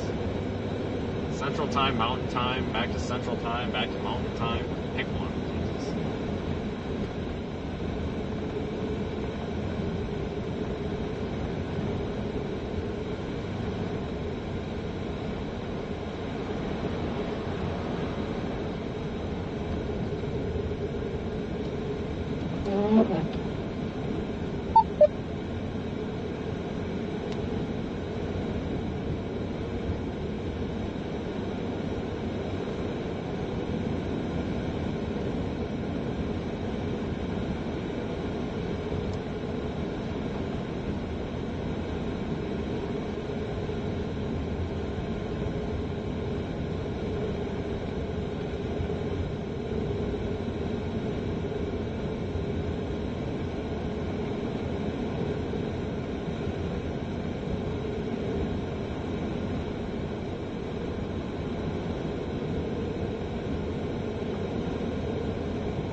There's some cars. There are signs of life out here.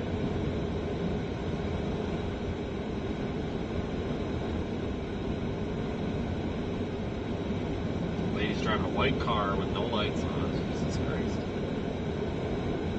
No tail lights, anyway.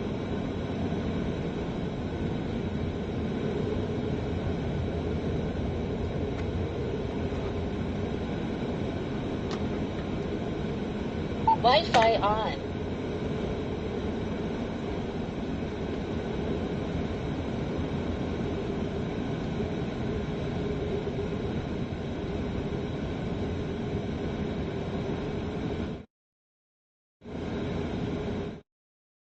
5.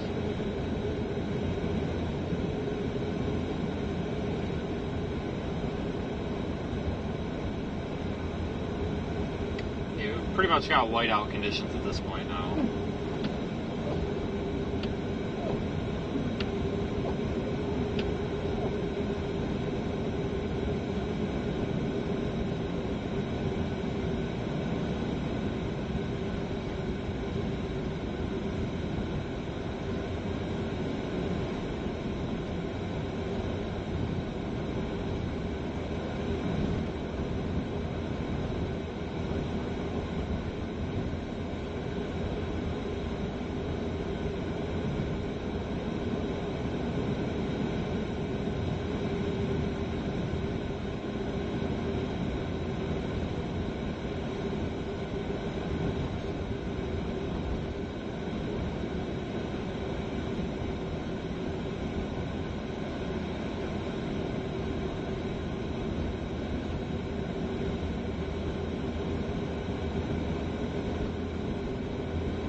Thanks for watching. If you're new here, definitely subscribe to the channel. We storm chase all the time. Lots of live streams. And of course, visit our website, seethestorm.net. It's pinned in the top of the chat.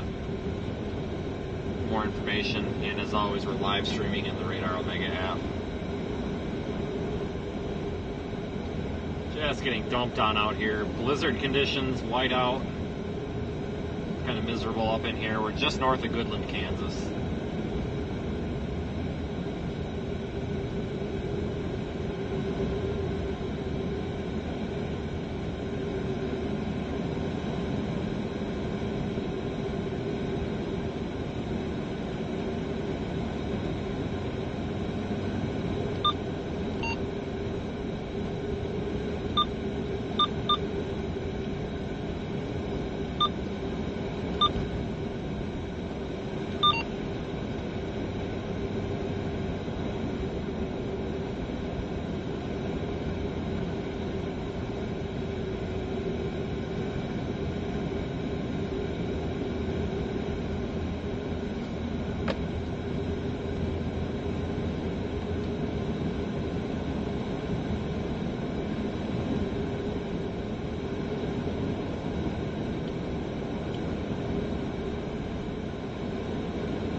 Definitely wouldn't advise driving out here unless you need to.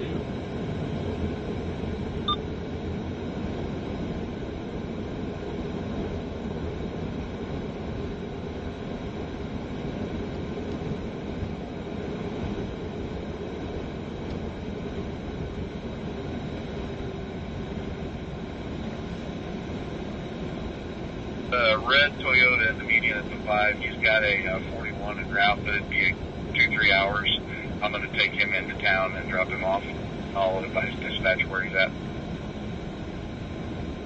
He's probably coming to save the other plow.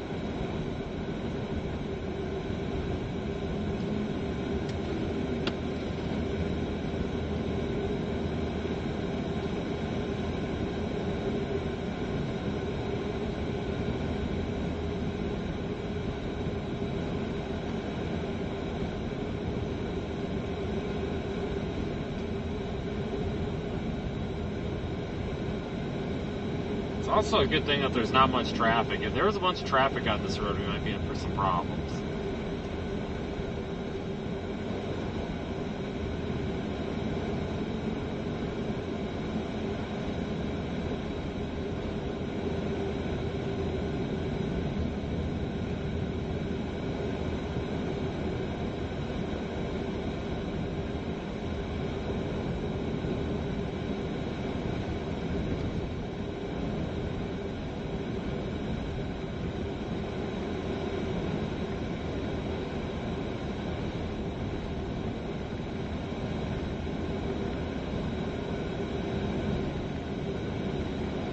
some of these drifts are starting to creep across the road now. Or at least creep up into the road.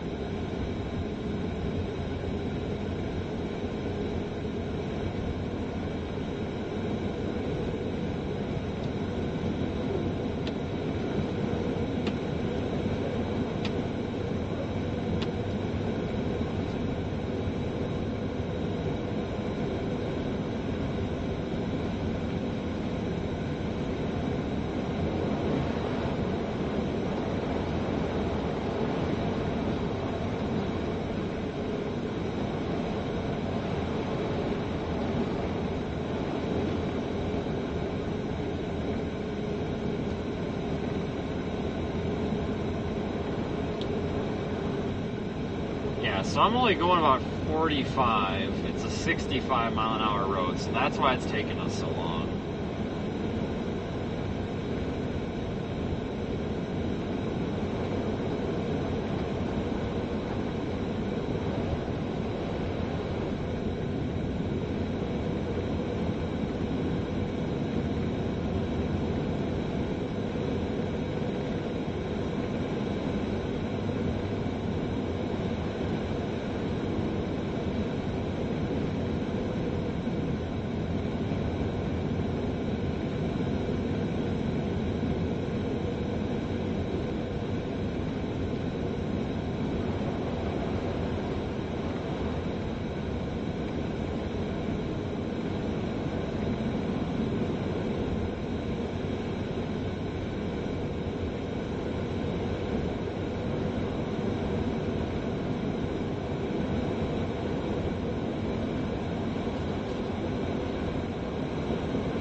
Out kind of in this little bit of a valley, it's helping out with visibility.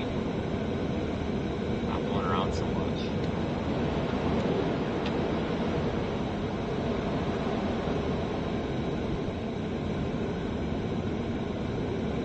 Uh, 8 miles north of Goodland. I want to see how I-70 is down here. I bet it's going to become a mess pretty quick.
Might choose to go back up this road here a little bit later on.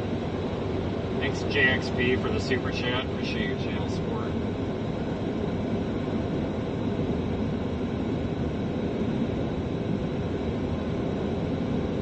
Bridget, Carl.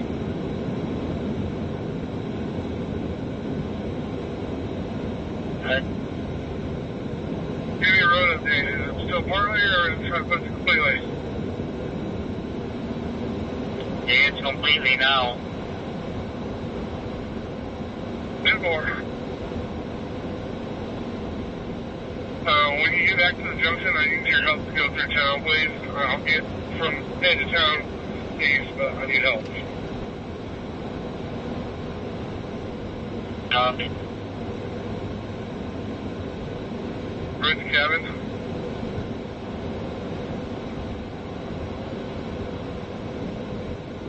A little bit of the sun trying to peek out there. That's pretty cool.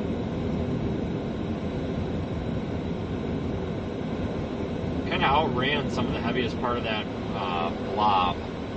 It'll catch back up with us here momentarily, I think. I appreciate it.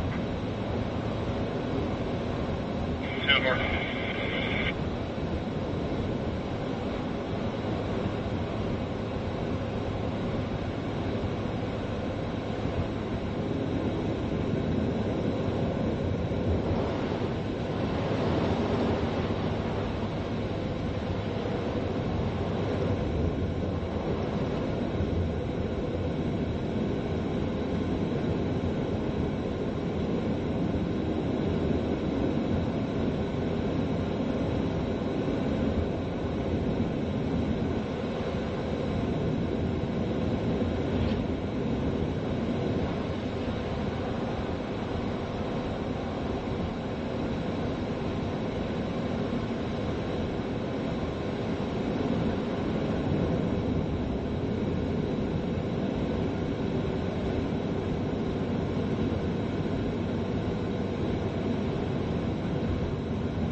Don't have a reliable chat connection here. Sometimes I have it, sometimes I don't. Once we get down here closer to town, it should be a little better.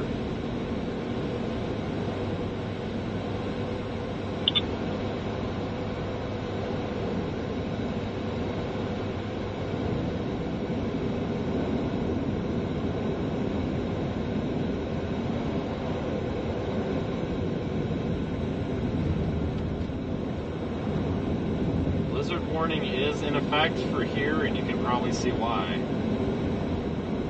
5-5.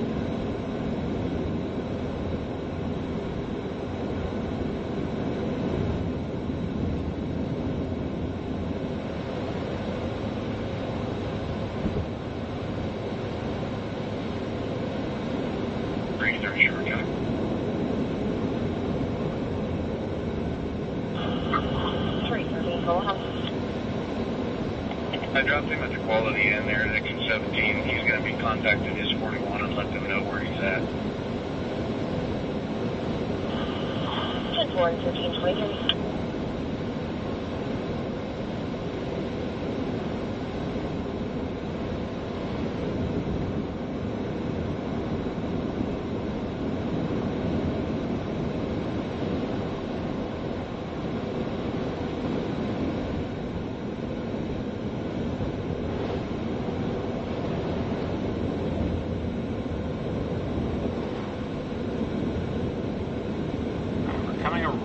Goodland now. Back down there to Old Highway 24. Maybe make a run through town.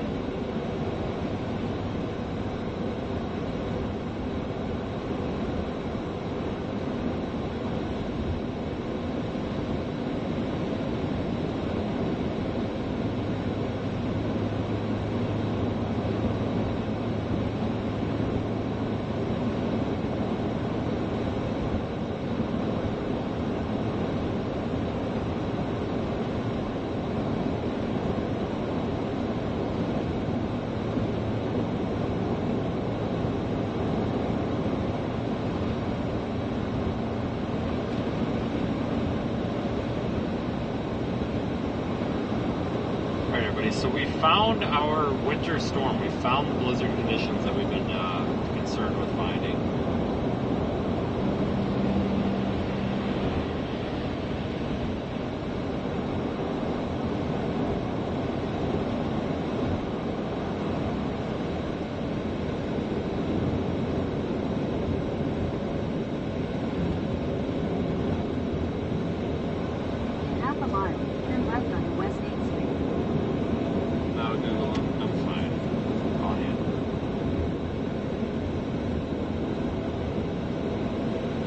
I need Google to just give me a road map.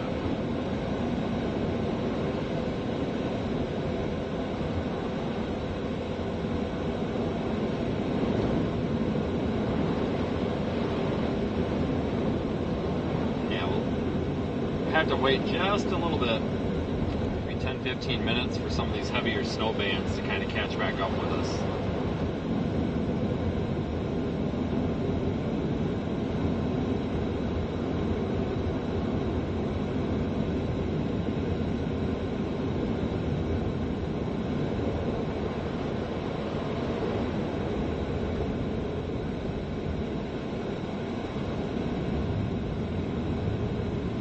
I don't know why people aren't turning their lights on, but it's kind of ridiculous. To be honest with you, this idiot up here, and I'm calling a spade, guys. If you can't turn your fucking headlights on in a damn winter storm, you're an idiot. Selfish. But lost sight of this damn black truck up here. And you see his brake lights all of a sudden. It's like, why can't you turn your freaking headlights on, people? My God, how selfish is that?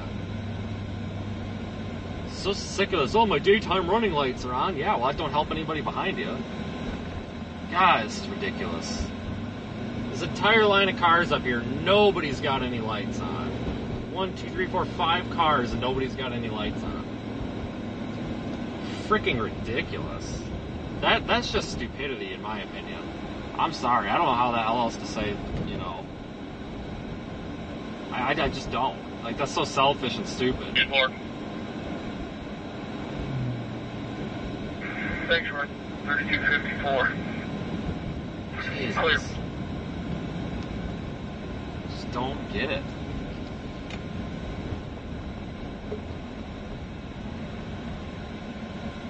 I lost signal on the state line and anyone try to get me. No, can't really stop. We're committed What's that, now. Carl? Sorry, haters. It's already committed to the intersection. 2-4. Yeah, I'm pretty sure it's actually a requirement to have headlights on anytime wipers are on. I think that's almost any state now, honestly. I think most states have adopted that, which, finally. The cops need to start writing tickets for it, though. You know, I'm not trying to get all political, but it seems kind of silly when I hear somebody getting a speeding ticket for 5 miles an hour over, which isn't really even a safety violation, but yet we got people out here that are a safety violation with no headlights on and could actually cause a wreck more than the 5 mile an hour over the speed limit thing. Like, I really wish some of these cops would start enforcing it more.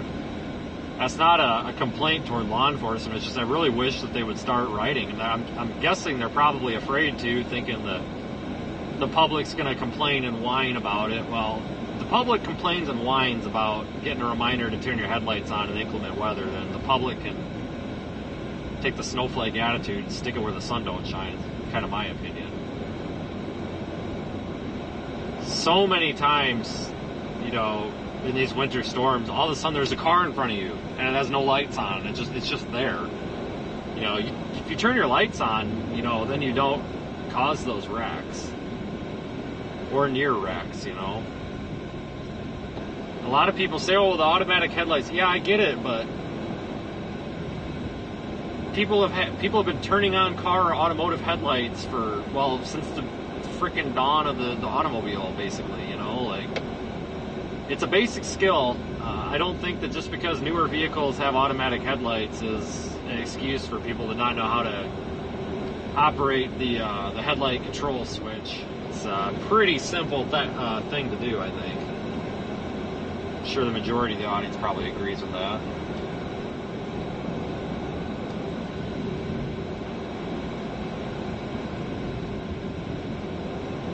Couple of vehicles in the north ditch at the 23 westbound. But yeah, I'm pretty sure that that's all states now have that headlight requirement during inclement weather / wipers and all that. I think pretty much everybody's adopted that. I hope so.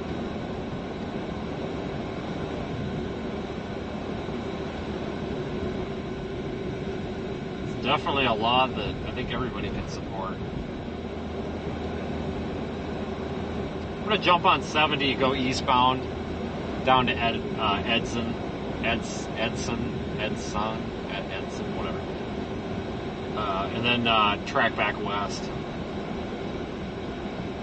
Is the storm done? No, definitely not. We kind of just got started here. Oh, that guy about slid into that pole.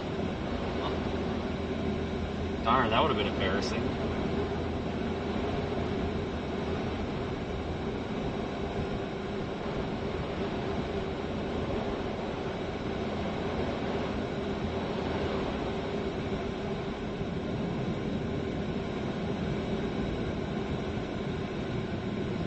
Yeah, the LED taillights getting covered in snow, that is a problem. That's specifically why I haven't switched over my taillight bulbs to LED, because the halogen bulbs get warm enough to melt that snow off there. That is a problem with semi-trailers. Completely agree. Need a, I'm sure they exist, but we need these, somebody to start manufacturing those little round trailer lights to have either some sort of resistive component in there that generates some heat, or some sort of small heater grid or something in there just to generate just a teeny tiny bit of heat just to keep the snow kind of melted off of the cover. I agree, and that's, I've heard a lot of commercial drivers actually complain about that because they have to, the ones that do clear them off are clearing them off every 10 miles, it seems like. Second, Colorado 20, if you're ready. So, 7-1. It is one advantage of halogen lights. Adam Mary Boy, item number 7. Melting Adam the Mary snow Boy, off. item number 7. So, No, that's a problem with some of the LED traffic lights too. Not all of them have the little heater grid in them. Okay, this is I-70 eastbound out of Goodland. Go down to Edson, flip around. That's what, 3 miles? 6 miles now. The heavy snow is just moving into this area, so it's going to deteriorate over time. All that stuff we were experiencing back on that state highway is coming down here. It's just taking a little bit of time. Sting 29 to 18, keep Renegade. Smith, expiring, week 24. I'm not getting that first speed for 2.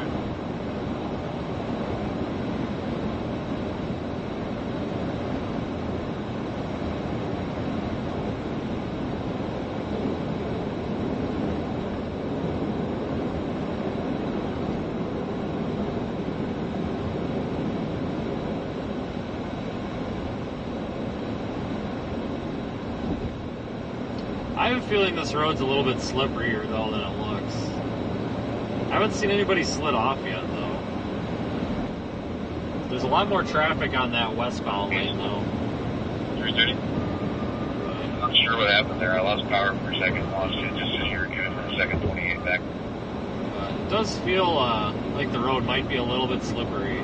So for that second 28, this is negative 29, on 18, keep Renegade, less Smith. Expiring a week 24. I'm not getting that first 28 to return. This is going to be a 47. This guy's got no headlights on either. Or, well, lights on in general. Jesus. I don't know if that's a Kansas thing or what.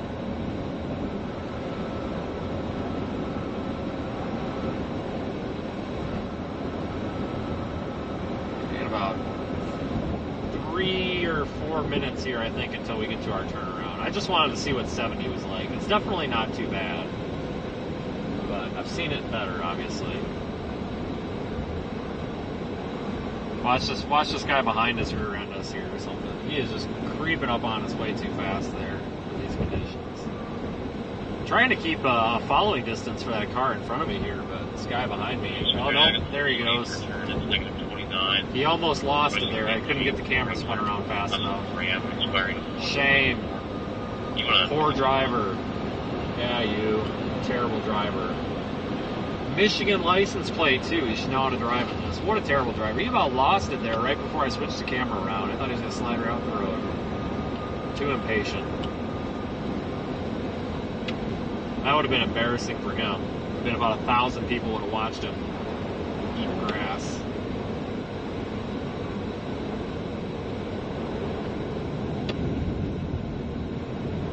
now he's riding the ass of that Kia up there. What a shitty driver. That guy gets the Shitty Driver of the Day award. At least these people without their lights on are keeping some following distance, except for that guy. Oh, no, now he's riding this guy so hard that he just switched over with him. He's probably within 20 feet of the back of that car, because he's less than 2 lane markings, and those the painted lane markings are roughly 10 feet. And of course, I think it's 30 feet between them, or something like that. So yeah, he's probably only about 20 feet behind that car in front of him.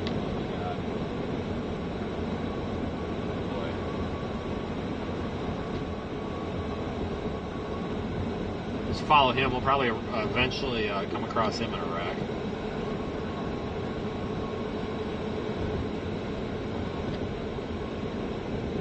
I'm doing about 50.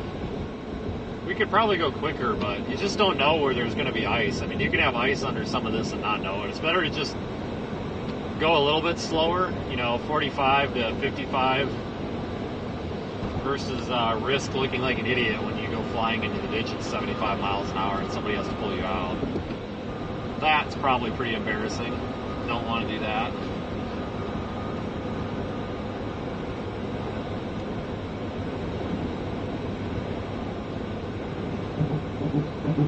Oh, never mind. Douglas Booth, you get the Asshole of the Day award, I guess. Must have hurt your feelings. I'm so sorry. That's me crying into my imaginary tissue, by the way. Boo-hoo. Jesus Christ. Some people's kids.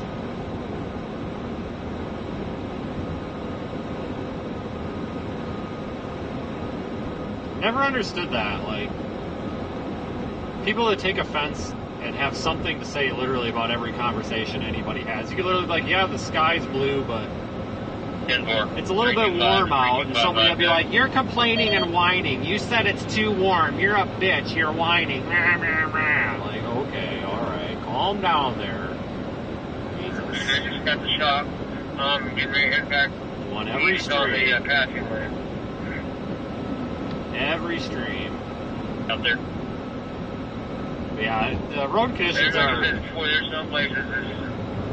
improving a lot here. So east of Goodland, not so much of a big deal. West of Goodland is where the problems are. Okay. So we're going to head west of Goodland.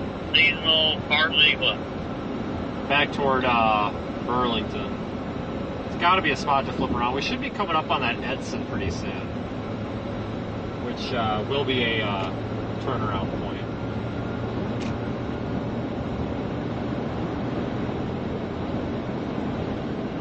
325, Bob. How are you getting along? Dude, the kid driving that car don't even look old enough to, like,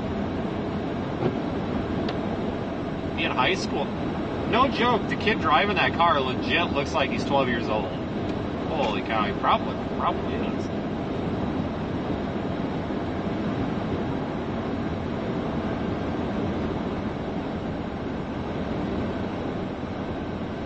Alright, 1.25 miles.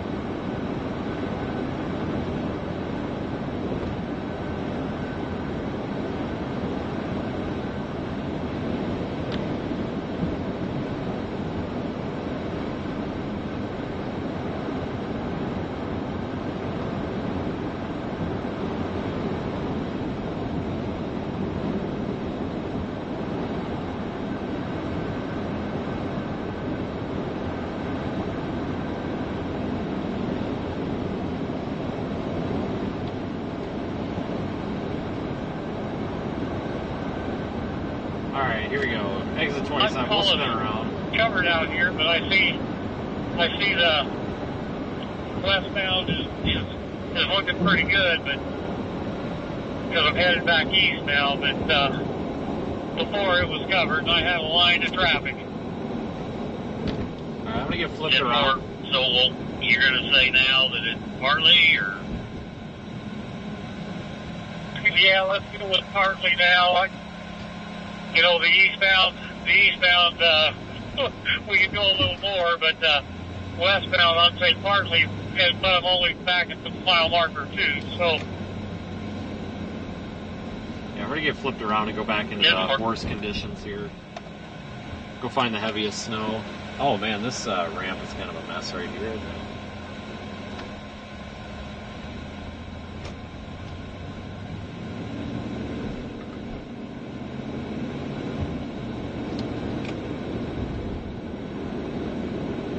And we're probably gonna get stuck in a bunch of traffic here. I don't know where all these cars came from. Nobody in the westbound lanes here until we turn around.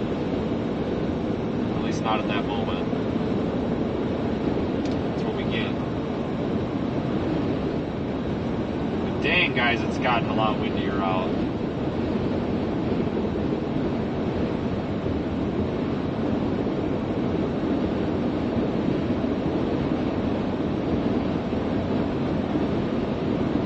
A lot windier.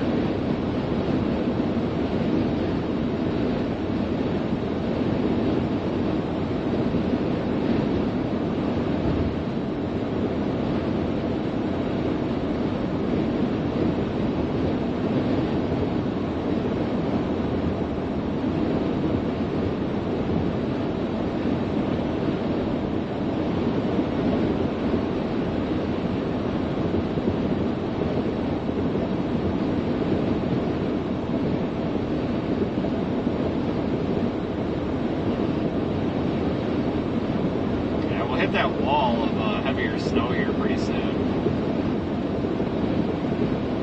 Should be, God, any minute now. Probably could take 70 west to the state line.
Thanks again, everybody, for following along today. Areas all the way up as far north there as Highway 34, even toward Ray, Colorado, are getting snowed on pretty heavily. That's the area that we came from.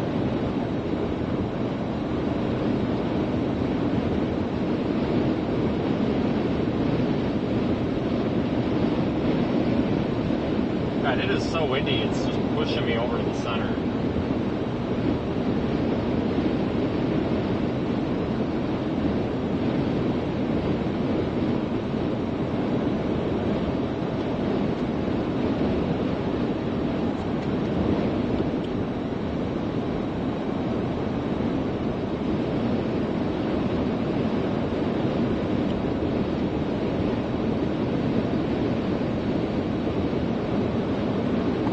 Like that, we've transitioned.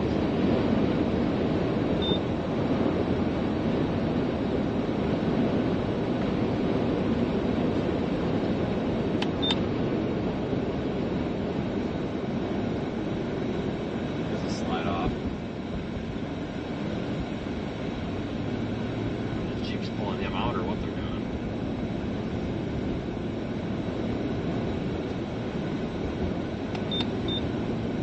Slippery right there, though. Really slippery.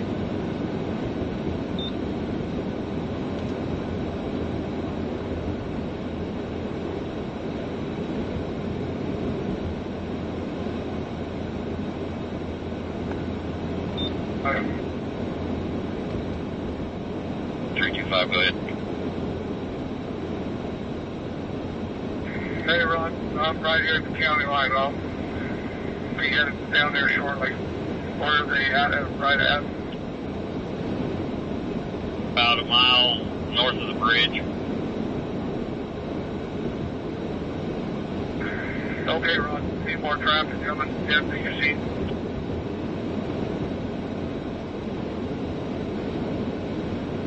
Sounds good, truck. I'll be there shortly then, Ron.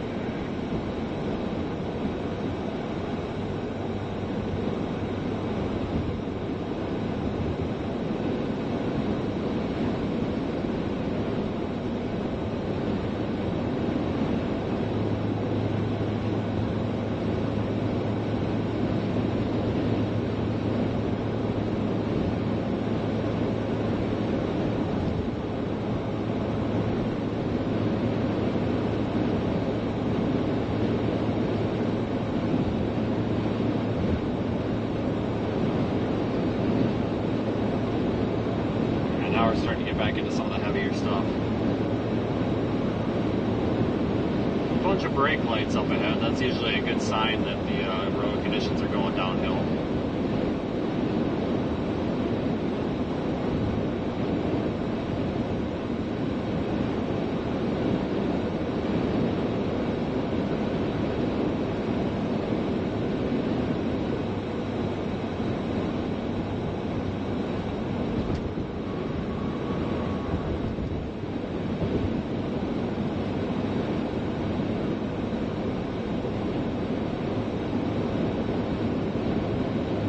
Really sporadic patches of bad road out here. Really hit or miss. Alright, these are the Goodland exits. I'm going to bypass town and keep going west. I'm going to pass this guy though.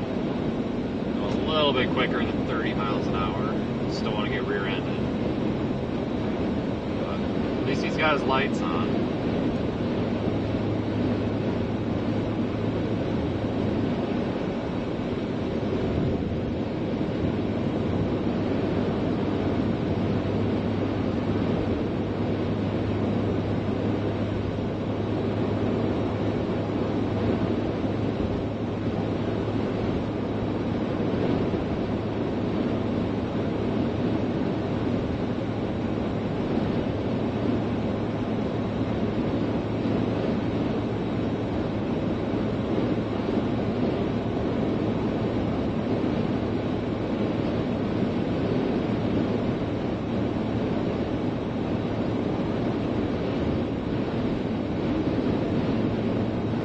God, this wind is really whipping.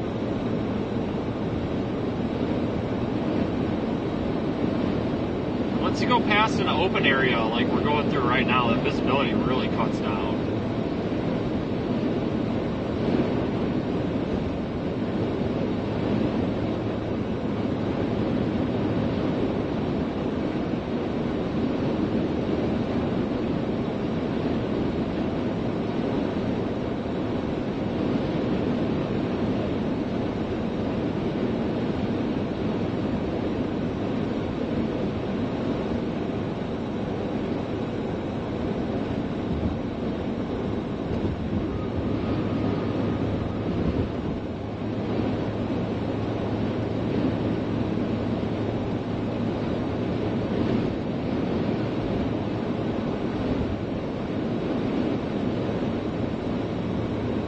Over to the right, there's a lot of trees and buildings because it's town. That's kind of acting as a wind block.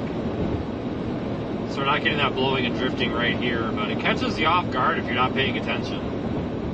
You go from the road being fine 1 minute like this, and then it's not. 100 feet down the road, it's terrible.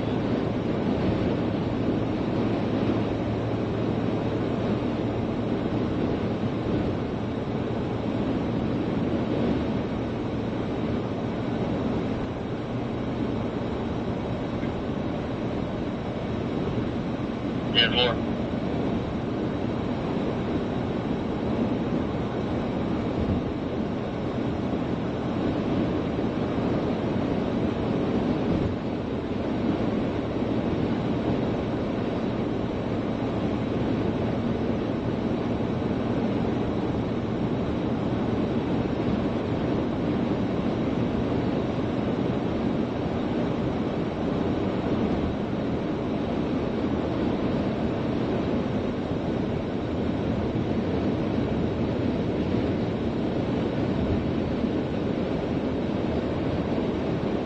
Westbound lane's not too bad. I think a lot of this though is because town is right there blocking a lot of the snow, a lot of the wind.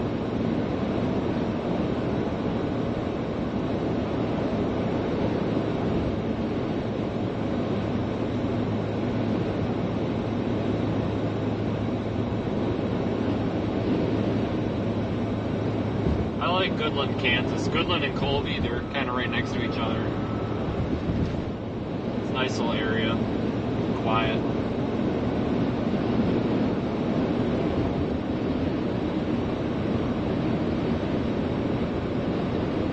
They're doing, you're going to have to turn around and pull him out backwards.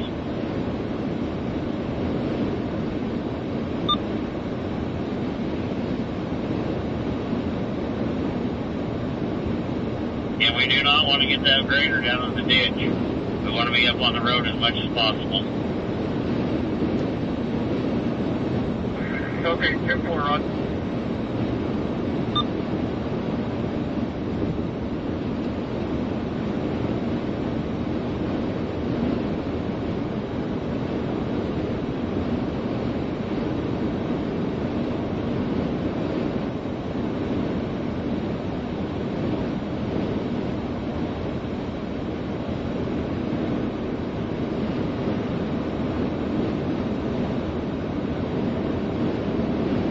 This area's used to strong winds though. It seems like it's always windy out here.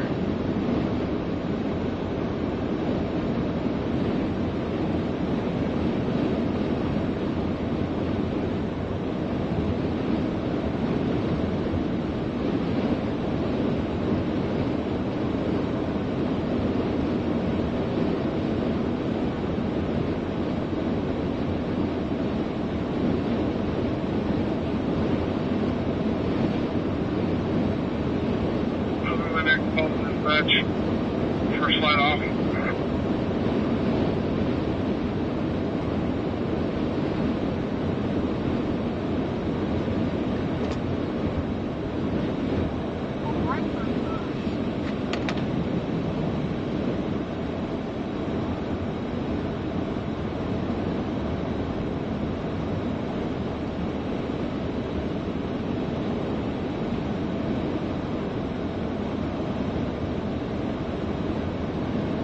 Hey, Ron, I think I like this thing. This thing works pretty good. You can get her all set. Take my foot off the gas there. It's a little bit icy. That gust of wind was starting to slide the car. And of course, you know, we've got this vehicle like right on my back bumper, but that's a little irritating. Plow. You're leaving the street.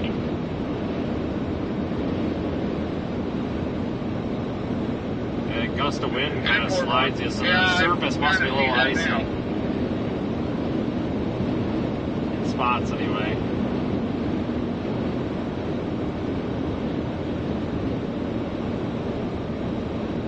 Yeah, this guy behind me kind of needs to just get lost. It's a little ridiculous. Like, go around.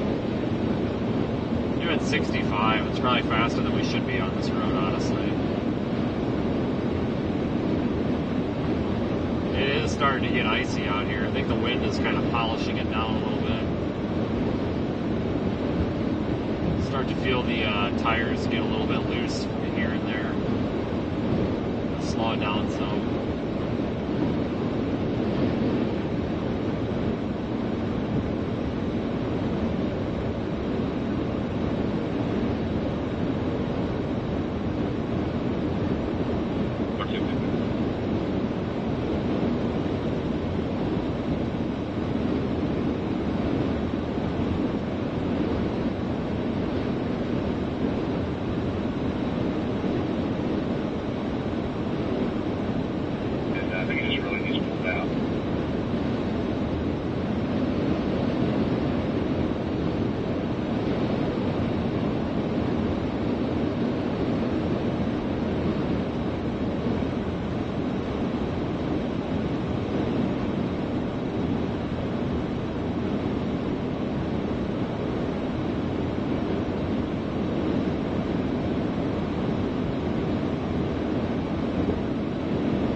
I'm heading toward Colorado state line. On and off 7.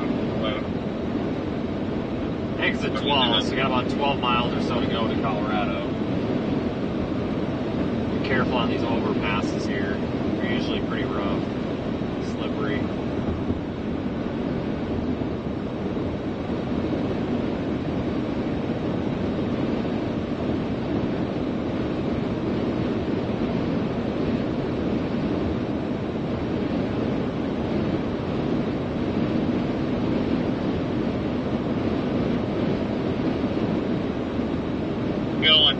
You'll see the motor grader up there.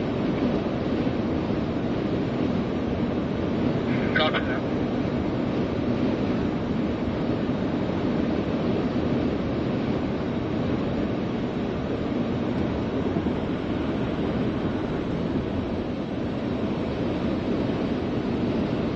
Radar shows some heavier snow showers up here, which looks like we're actually crossing into them right now. Our friend back there finally got the hint.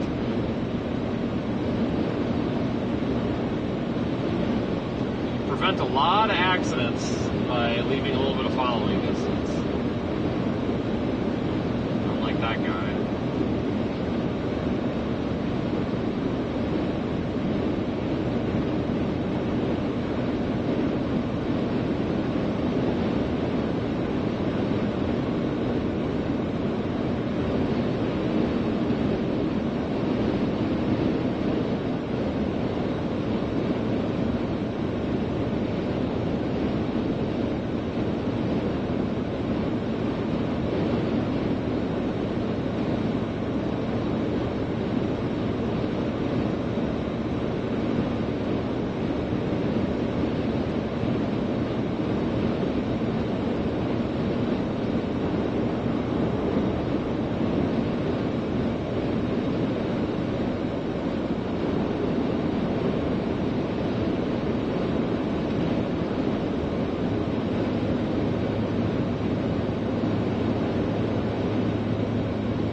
Yeah, way the hell down the ditch over there.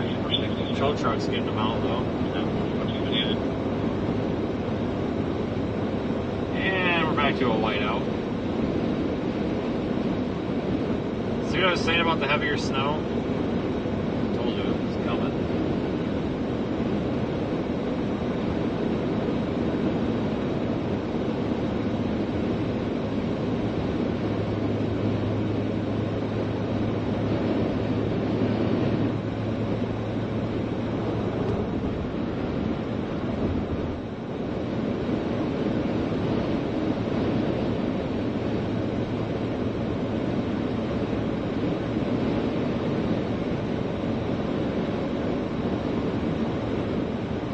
Actually behind a plow. Looks like I see some, I think that's a plow. Oh, maybe about a half mile up ahead. Maybe.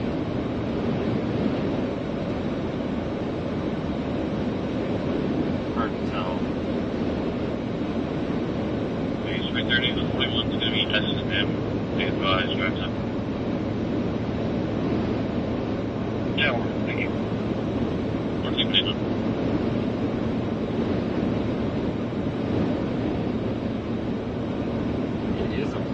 No, it's a tow truck.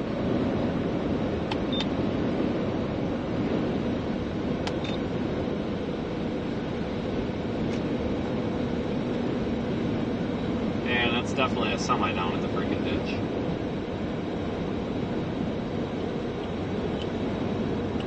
Yep. Way the hell down there, too.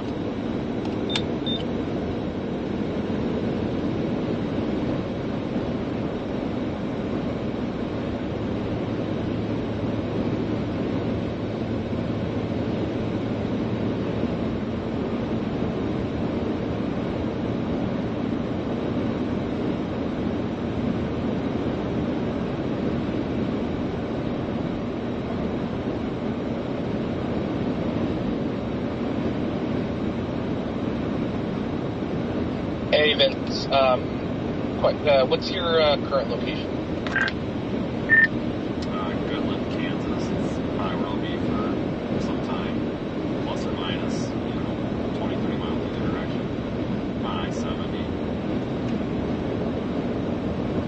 Copy. Thank you.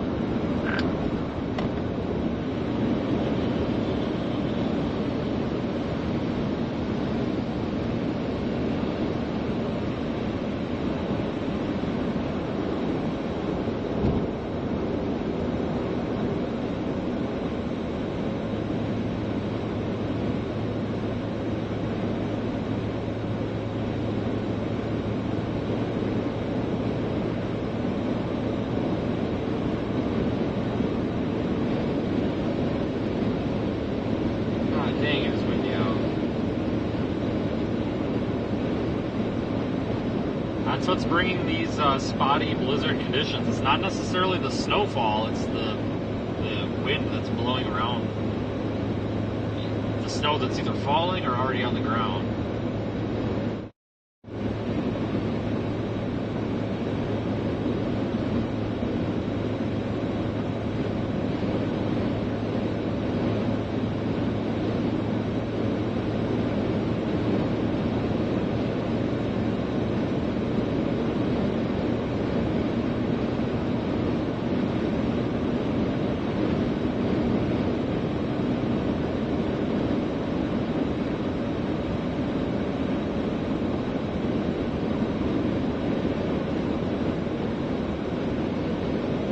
Back into the whiteout. See, these conditions are honestly more dangerous than just like solid crappy winter driving conditions, in my opinion, because people so commonly, you know, I think people see the clear road and they're like, oh, it's fine, so they floor it and start driving normal again. And then you come into a patch like this, and then they end up in the ditch.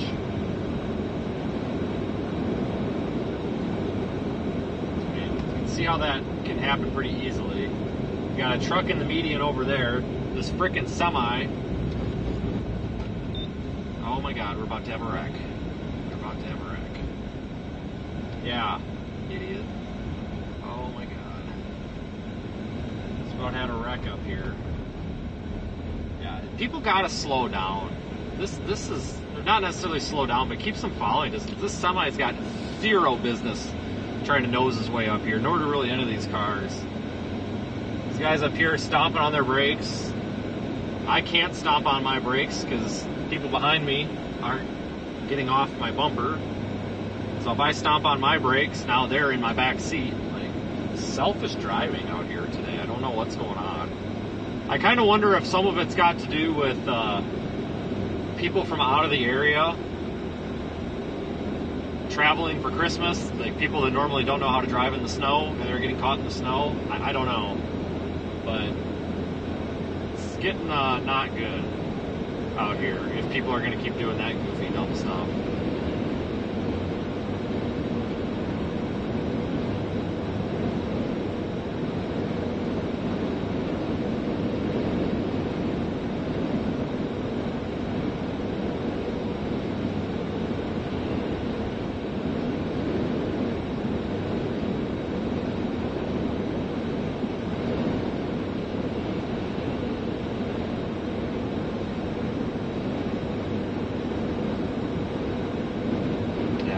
Like I said, the road looks fine 1 minute, but then you hit those whiteout conditions, and then everybody hits their brakes, and then you got to worry about the people behind you running into you because you have to hit your brakes because of the car in front of you. That's how you end up with these like 40 to 50 car pileups. So not good.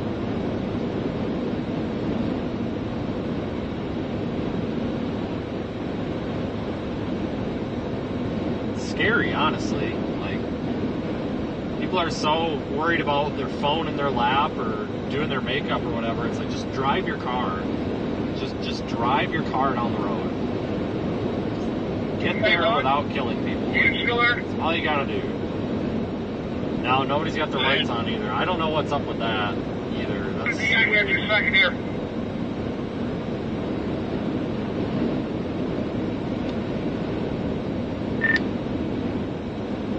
I'm at the state line and it's passable all the way through. It's got bad spots, people driving like idiots, but nothing out of the usual.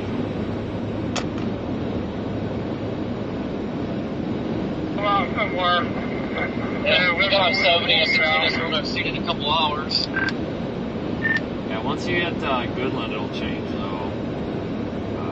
Be careful, though, because it goes from nothing to whiteout in about 100 yards. It's kind of ridiculous. I think all the hills are blocking it, and then you come out from behind a hill, and it's just bam right there, and everybody's locking their brakes up.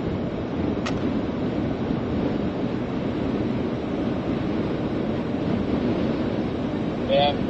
Take it easy trying to let the speeders go around me right now. Hopefully we don't get rear-ended. Yeah, I'm going to hit Burlington, and then I'm going to flip around, but I don't think you'll have any issues if you stay on this road at all. It's not bad. Alright, about to cross the state line into Colorado.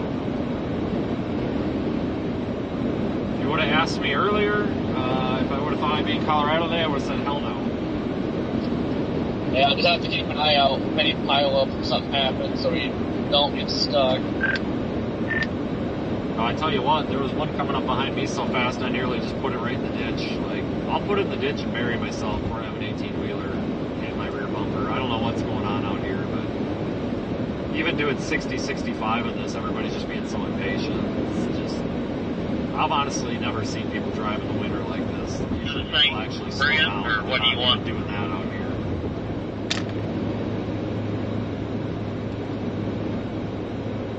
Probably should have. Yeah, that's how it was yesterday.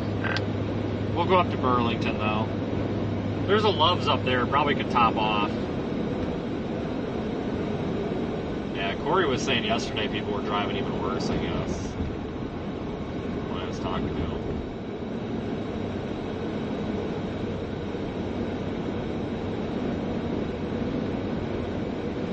Yeah, people get impatient in this stuff, and impatience is what causes wrecks. You know, you can drive a little bit quick, you can do all that fine, but when there's other cars on the road, like in front of you, it's different when the lane is clear, you know, but when there's a big group of cars like that, you can't be running up on people like that. I haven't seen that many slide-offs, so I'm actually really surprised. Most of the ones I'm seeing are on that opposite side. We'll see if the road conditions change here at all at the state line. We got to be just about to hit Colorado. Got to be any moment now. Yeah, 13 miles to Burlington. We'll go up to Burlington, get fuel, flip around, come back. I think the state line might be this overpass, if I remember right. Blizzard warnings remain in effect just west of Goodland, Kansas, crossing into Colorado. I've got eyes on the Welcome to Colorado sign, so we are about to cross over right now. Go ahead, Ronnie.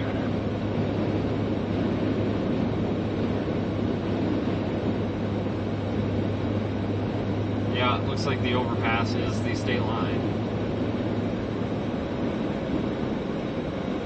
From the shop, if when it has input, start plowing north now.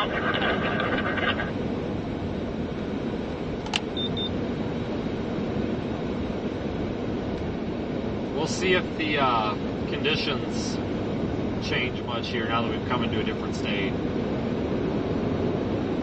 See how their plowing and everything is.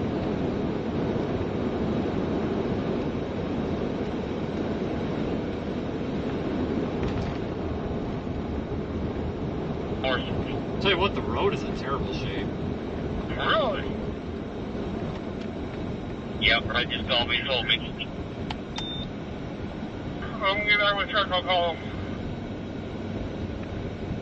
I'm just putting the damn lights on every time I slow down here since these people aren't paying attention to brake lights back there. Good Lord. Like, it's Christmas time. Slow down and chill out. God dang.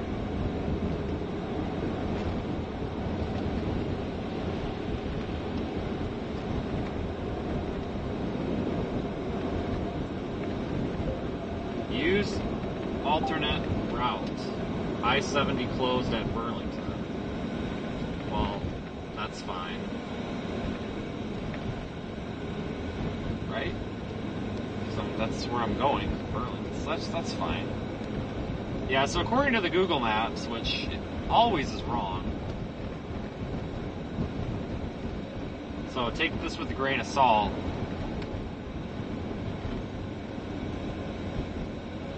We should be able to exit at Burlington at the Loves, no problem. It's they're that's where everybody's flipping around, which means that Loves is going to be freaking packed. So this could be interesting.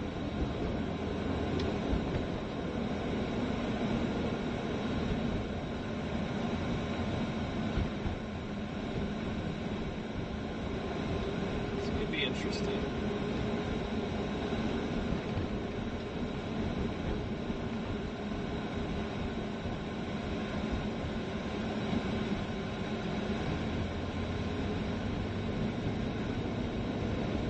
I-70 in Colorado here, especially this part, is in really rough shape. Not necessarily the winter conditions, but like the road.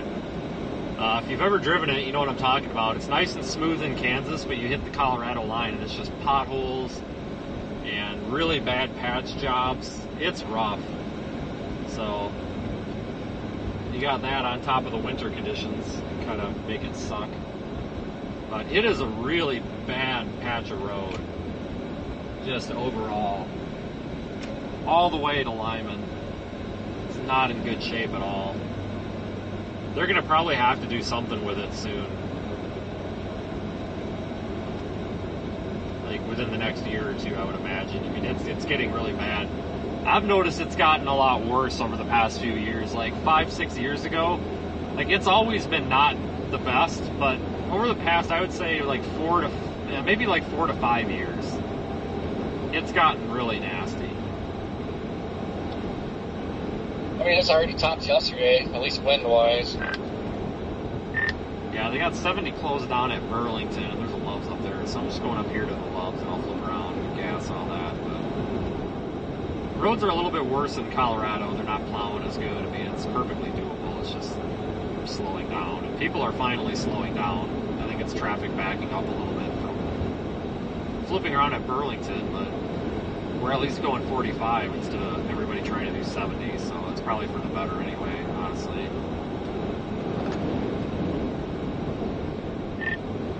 Yeah, we got some rebels out here. This is a cyclone port box too. It keeps randomly connected to the internet, so it's gotta be like a loose wire. I don't know how that's set up in there, but something's just gotta be loose. Yeah, maybe it's where the inverter connects or something.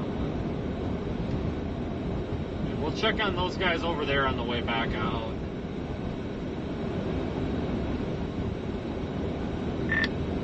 If you make it this far, there's a couple of cars in the median there, but there's a bunch of cars in the ditch all over the place here. I'll check on them on the way back, going the opposite direction. I can't get stopped with these cars around, but I don't know why they're in the ditch. It doesn't seem that slippery, but nobody seems to be like splattered all over the road or anything. Yeah, there's too many cars by me. I can't stop here. I'll have to check on these cars on and flip around. Conditions are bad. That's where I didn't stop. Like everybody that spun out was, fine. The cars were still running at heat and everything. If I see somebody like needing to jump in for heat or something, I'll stop. Yeah, the one back there looked like just a young high school chick or something. She was like shoveling snow out from under her tires with her hands while still in the car. I don't know what she was doing. If she's still struggling, I'll make sure she's not like getting hypothermia or anything. But it looks like the cops are up here making their way down. Yeah, there's a bunch of them in the medians. I don't know why. It's actually not that slippery up here. Not sure why everybody's going in the ditch right here. I don't know why everybody's going in the ditch all of a sudden. Probably because they were driving 80. Well, yeah, but they were driving 80 back there too. Maybe just finally caught up with them. Yeah, well, check on those cars on the way back out. It takes one little twitch on the steering wheel or something, and you're done.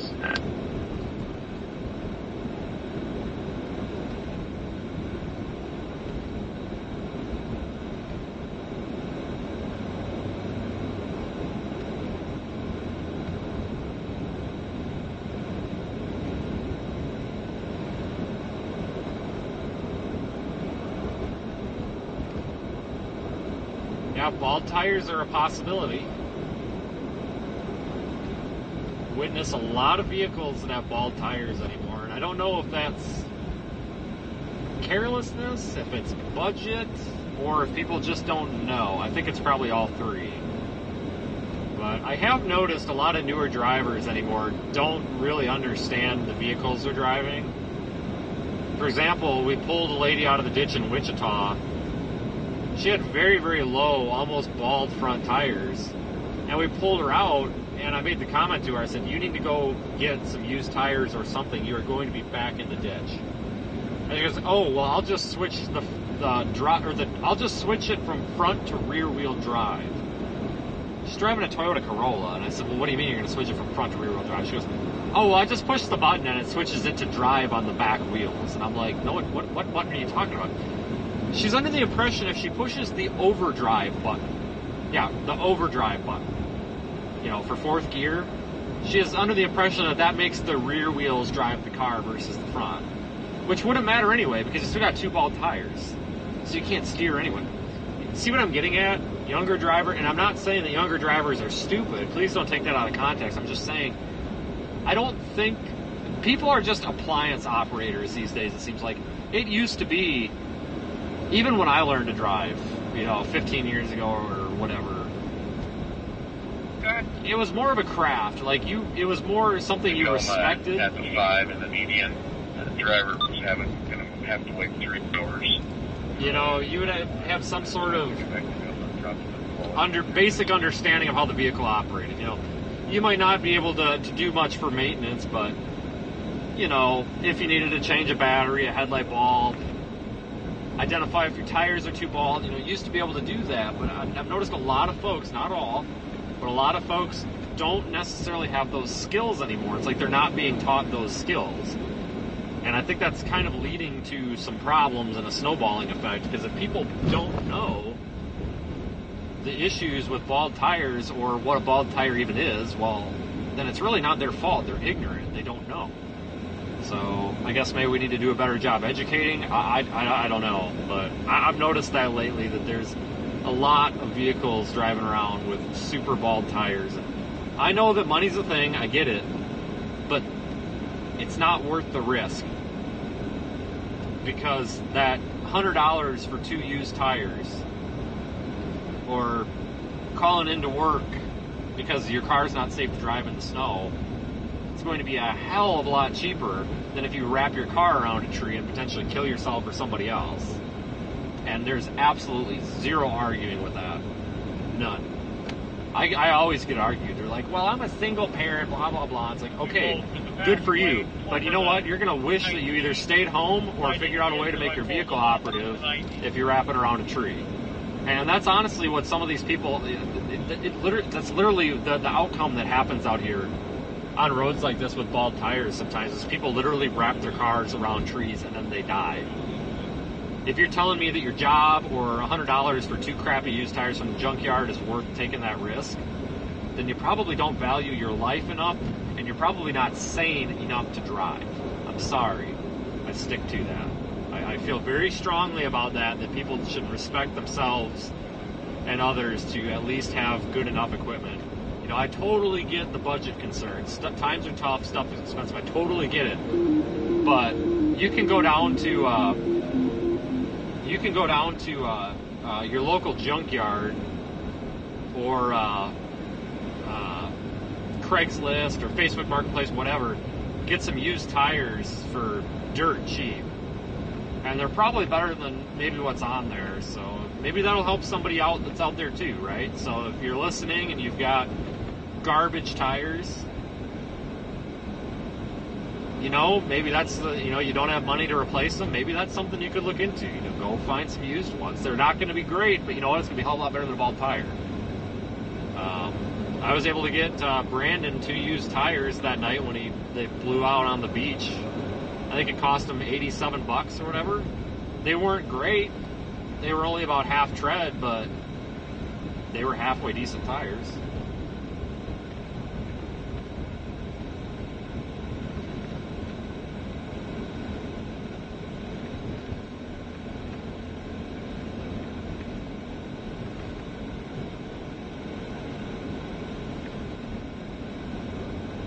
So, you know, it's unfortunate, I know, but I think a lot of these cars that do end up in the ditch, a lot of times it is because of tires. And rental cars are a problem too. I don't know about anybody else. Anytime I've rented a car, literally anytime I've rented a car, the tires are like garbage. I think it's because they're the ones that come on from the factory and they just never replace them. They just burn them out.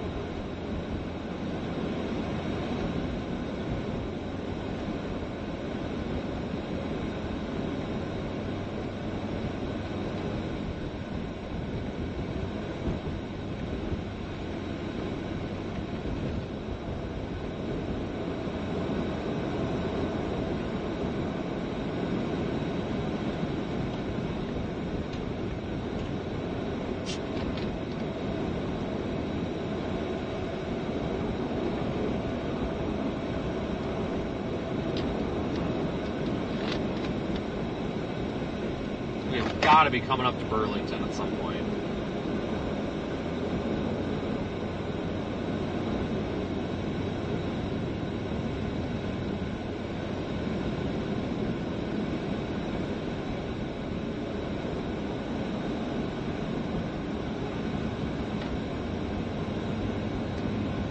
Got to be getting close, but we're only doing 30 miles an hour, so.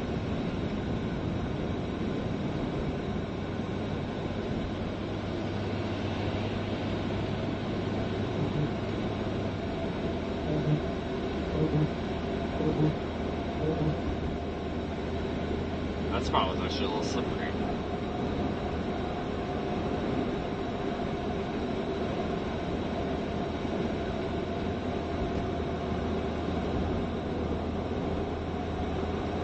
Alright, this interchange has to be up here soon.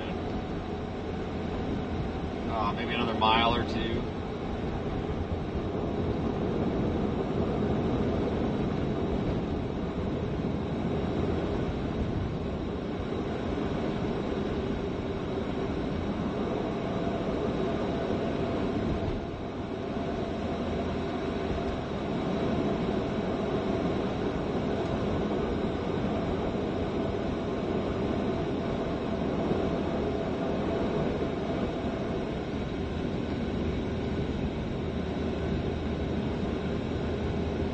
Loves refuses to display the American flag. Well, let's get real here. They can't even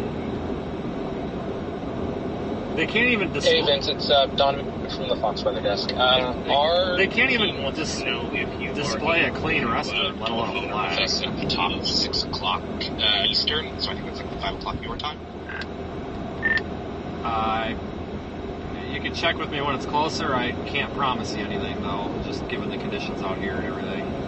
It's icy as all heck out here. I can give you a maybe, but if you need anything more than a maybe, I'll probably have to tell you no, because I can't quite guarantee where I'm going to be at or what I'm going to be in the middle of. Yeah, I'll still be out. I'm just not sure what I'm going to be in the middle of. Okay, no problem. I'll check you a little bit closer to. Alright, no problem. Thanks for that.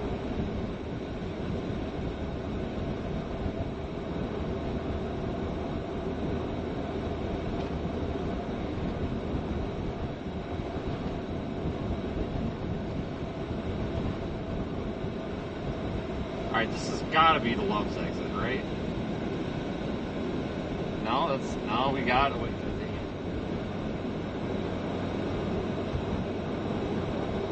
It is, it's funny how much longer it takes to get anywhere when you're doing a third the speed limit. But I kind of expect that in the middle of a winter storm. But no, I was just making a comment about Love's. Like, I wouldn't expect them to display a flag. They could barely display a clean restroom half the time. Flag might be asking a little bit too much of them. I'll tell you what, they are not what they used to be. They used to be super clean, and like the pilots have always been kind of dirty, but Love's always used to be super clean. But god dang, guys, they have gone downhill in the past couple of years, especially the rural ones, like the ones in Texas and Oklahoma that are off of, you know, they're not in the metro area. Man, they're pretty rough anymore.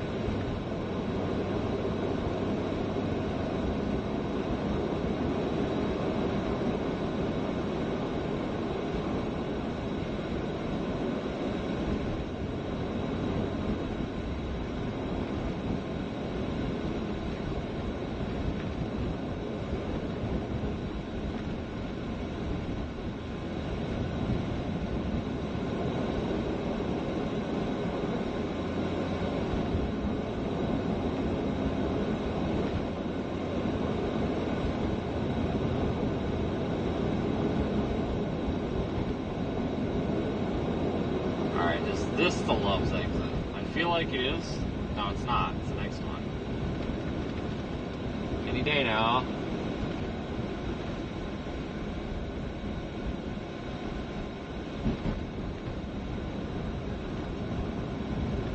Yeah, the TAs have been kind of garbage for years, though.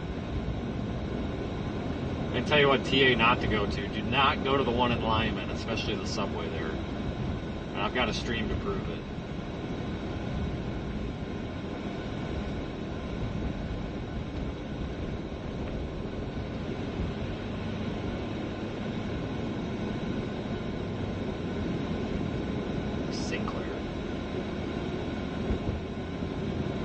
It's got to be the next exit then, because that's the last exit.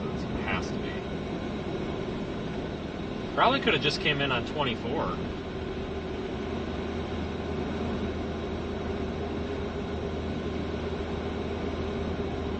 Or that old state route.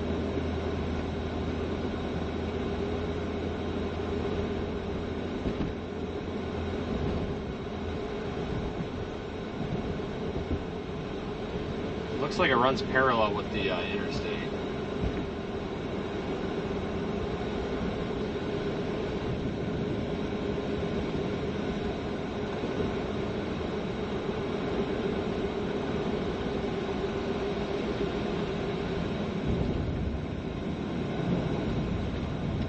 Road closed. Yeah, now everybody's going to stomp on their brakes because they're all exiting.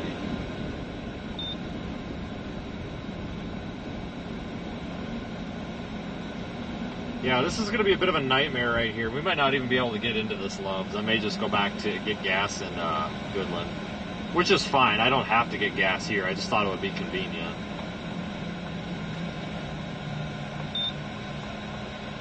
But yeah, I didn't... I should have anticipated this, but I kind of spaced out the fact that, yeah, all this traffic's going to bottleneck. Great.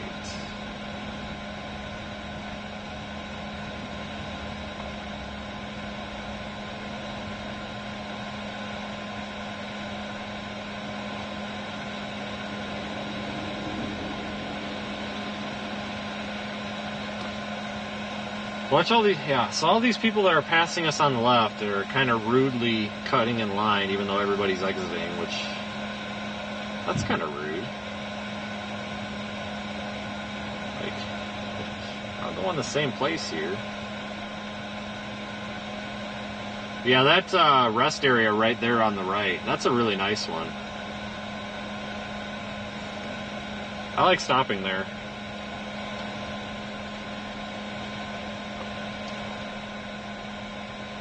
Yep, we're in Burlington right now. We're going to be flipping around down here at the interchange.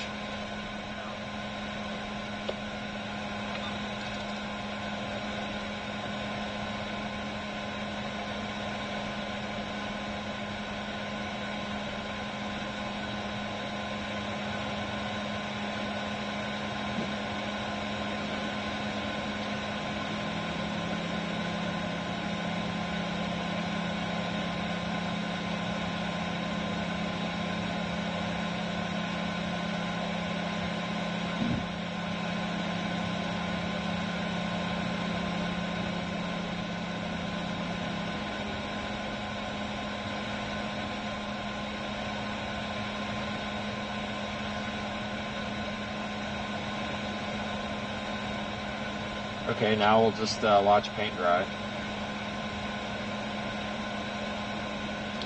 Man, how far does this line? Let me measure here. Oh, it's 1/4 of a mile is all. Just right around the corner is the exit. Yeah, I have a feeling that Loves is going to be so packed that there's not going to be any getting gas there. I don't know. Maybe we'll be pleasantly surprised. Not getting my hopes up, though. I don't know about you guys.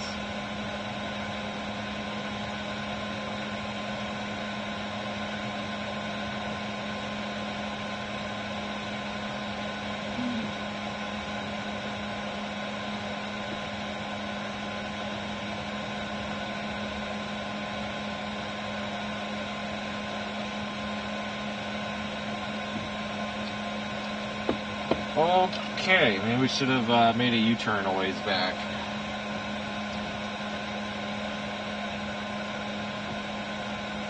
I don't know where all this traffic's going to go. I guess they could take, is that Highway 24?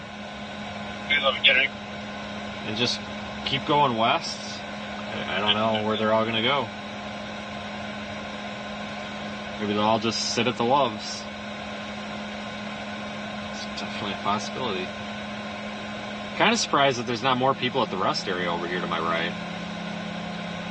Figured that's where everybody would have funneled off to. Yeah, like, where do these cars, like, coming up the left lane think they're gonna go? Like,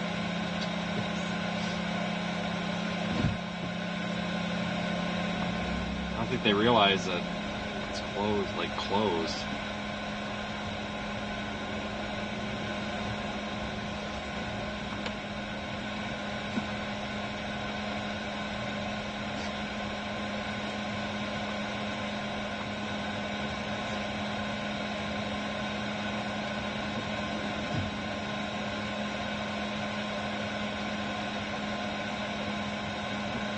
Roads north of Goodland are now closed.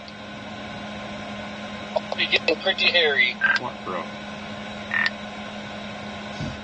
What roads? 'Cause I didn't see any barriers or anything on them. What's he talking about? Oh, fine. I guess our moderator just told me.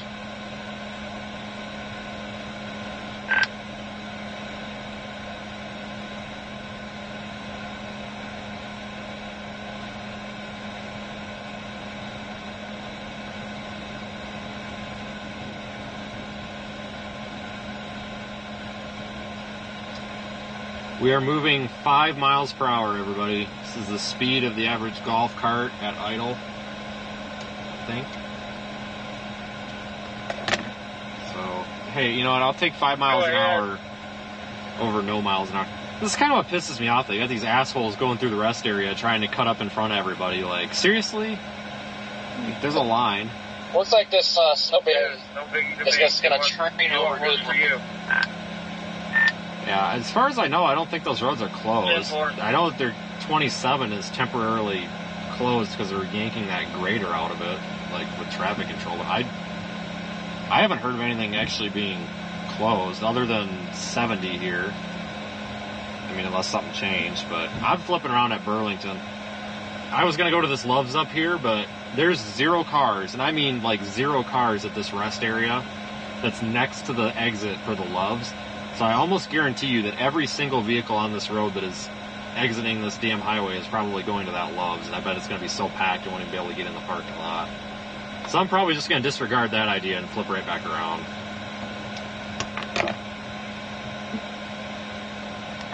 Yeah, I think I'm going to flip back around and sit in Goodland since the snow is going to get heavy and look like last a couple hours at least. Yeah, I'm trying to figure out... I tell you what, if I see a U-turn area, legal or not, I'm taking it. This is... Everybody's funneling off up here, and everybody's cutting in line. It's a mess, but... I've got the exit in sight, so it's just a matter of people getting through that stop sign up there. You'd think when they have the entire interstate exiting that they would, like, flip the stop sign around or something and just have people go, but I guess not.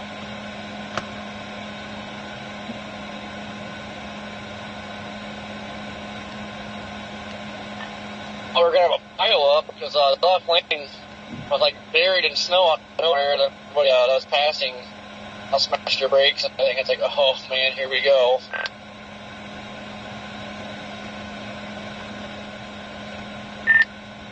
Honestly, the way people are driving, I'm actually very impressed. Between here and Goodland, I think there was only like 7 cars in the ditch, and none of them looked like accidents. They were just in the ditch. I honestly thought that the road was going to be lined with cars the way people are out here right now.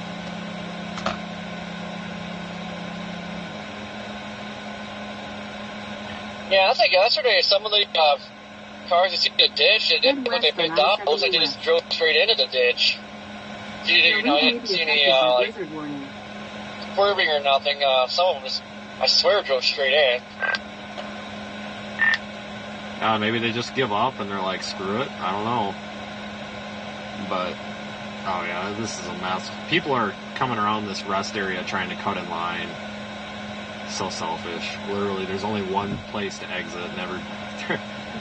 Oh my god! Like, why do people do this? Why do people do this, guys? There's people jumping out of line and going into the rest area behind me and trying to come out up here. This green Lexus was about 7 cars behind me, behind a semi, and he just backed up and popped around. Like nobody's gonna let you in, dude. I guarantee you, nobody's gonna let you in. That is so rude. And that red truck came from back there too. Switching it for you guys, channel. Definitely intentional. You're in a 13-minute slowdown. That's so rude.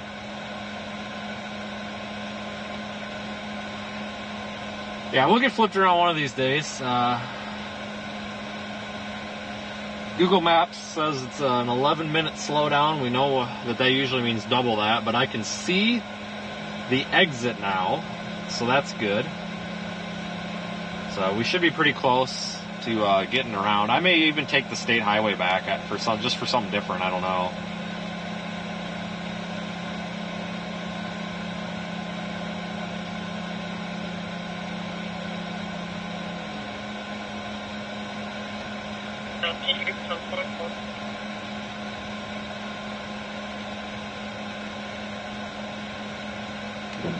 Oh, why are people letting these people in?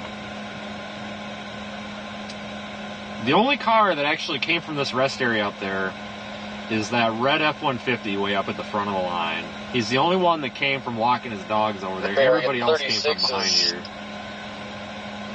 Close. 36? Where's 36?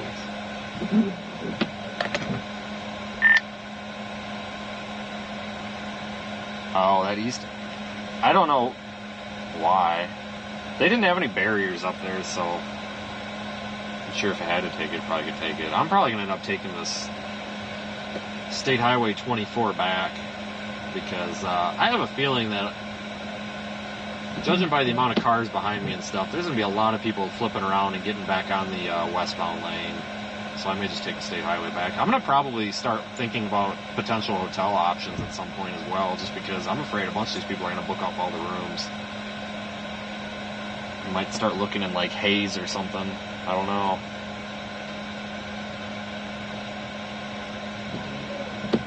Yeah, I want to see how this band does over Goodland, because it dumps hard enough. I might just try to work in Goodland. I was actually kind of thinking about that too.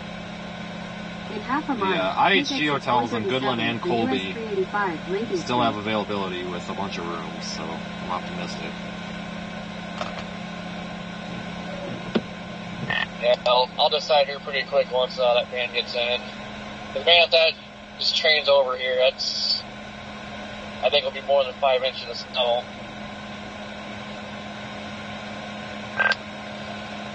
Yeah, that's true.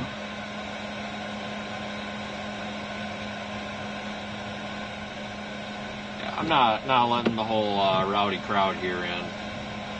They can kind of wait their turn back there. That was really rude of them. We've got, yeah, there's hotels and stuff around here.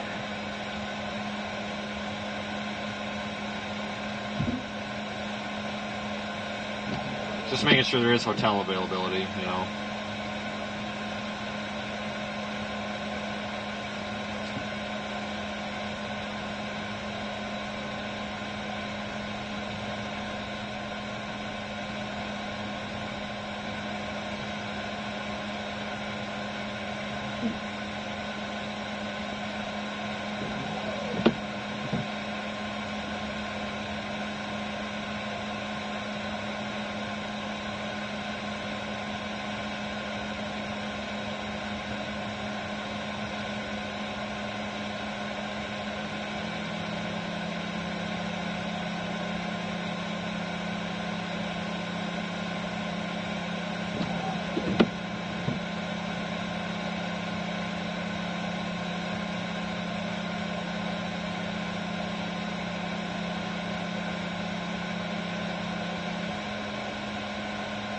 Come a bunch more people up the left lane. I don't think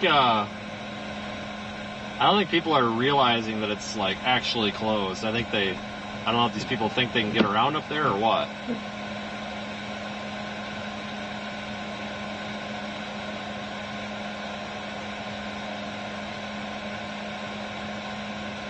At least this line's moving. One of my biggest worries when you're out here is coming up to an accident or a road closure or an impassable part of the road, anything like that, and then just getting stuck in a line of cars because nobody wants to move or wants to figure out what to do. Luckily, we are getting moved, so that's good.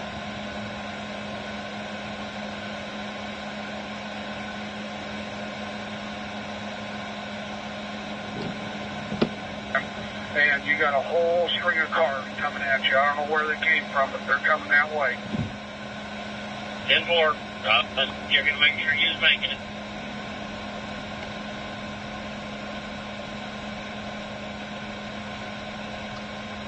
Oh, look at that. We're almost on the exit ramp now. We are moving up in the world pretty quickly here. Last time I was at this Love's, it was, again, like 85 degrees out. Actually, it wasn't that warm. It was more like 70-something. A hell of a lot different than today. That's for sure.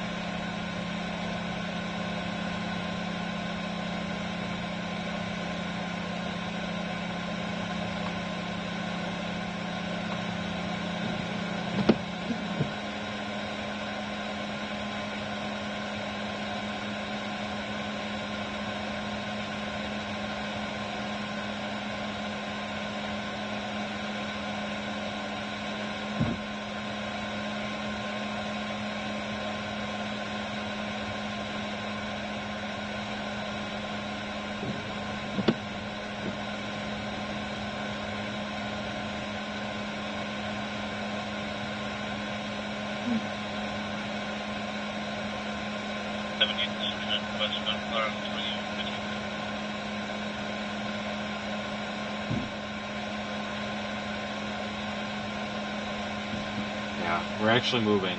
Thank God. Good news. I bet all these fast food places up here and stuff are going to be packed too. Everybody's getting off the interstate. It's probably a good day to be a restaurant business in Burlington, Colorado, I suspect. All these people getting off the interstate are going to want somewhere to go get dinner or lunch or whatever. Well, there they go. Come down 24, so you get spots where it's good, and all of a sudden it's just complete crap, and that's good.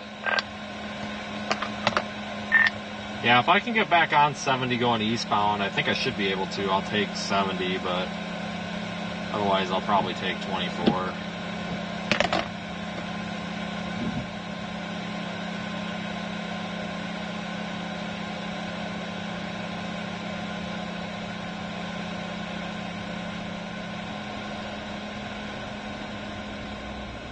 Alright, the end is in sight, people. The end is in sight.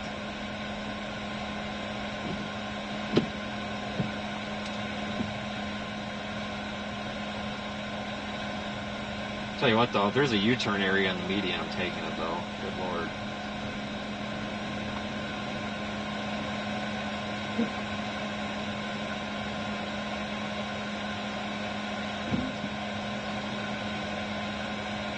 Well, everybody, you got your white Christmas out here. Might be a day late, but you got it.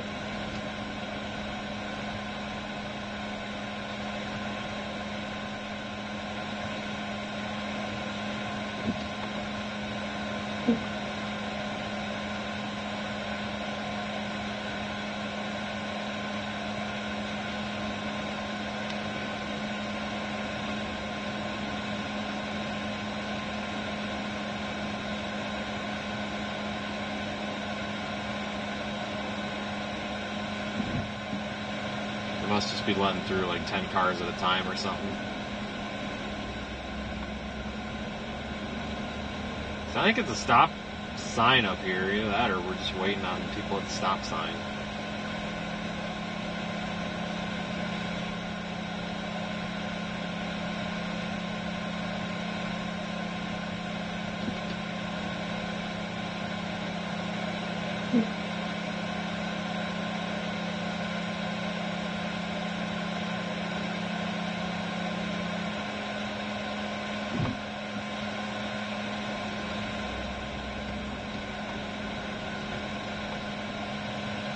Out of the 70 westbound, about the 6.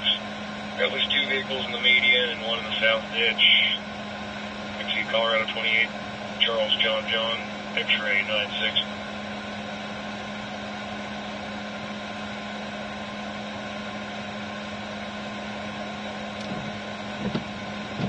Looks like we might have a little bit of a break in the snow for just a few minutes.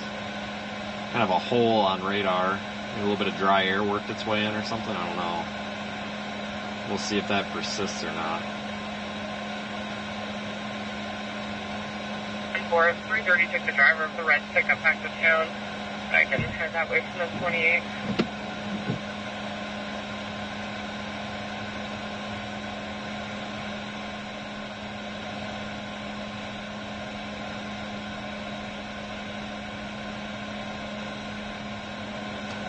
So this is the stuff that irritates me. Like, there you go, you got the impatient guy over there on the left, or the left lane. He's like, oh, I deserve to cut in line. Hey, thanks, man. Awesome. It's kind of funny though, because like I've seen him sneaking up and nobody's letting him in at all. And there's orange barrels over here, so now he has to get over, but like nobody's letting him in. So we'll see how long he has to hang out there.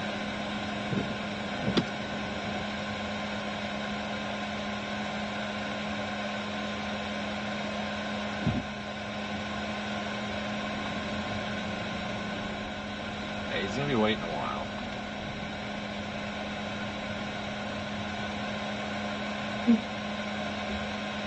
Yeah. Hopefully that Loves isn't too busy though.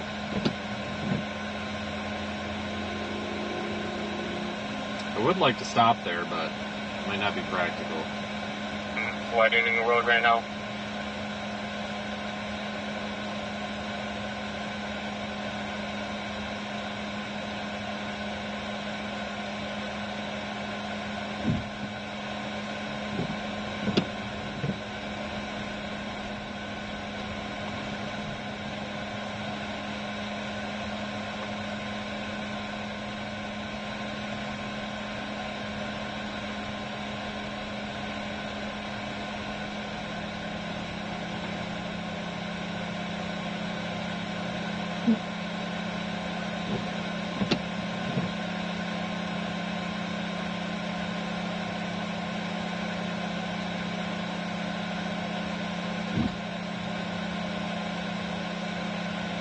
Still moving faster than we were. I don't know if you remember the,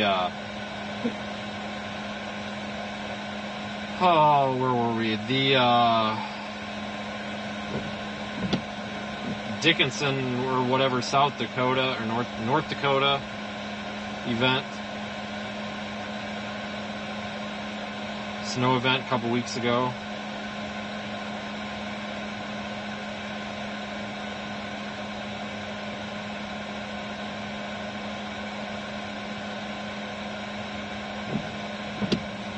Sat in traffic for like 2 hours. That was pretty terrible.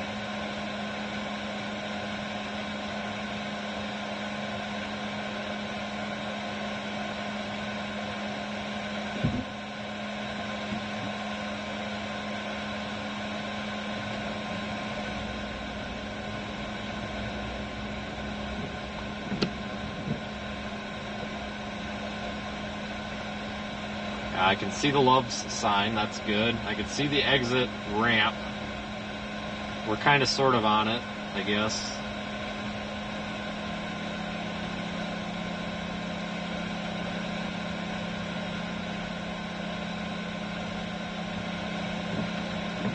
Yeah, there's a U-turn spot here, but it's, yeah, I don't think we can get through that.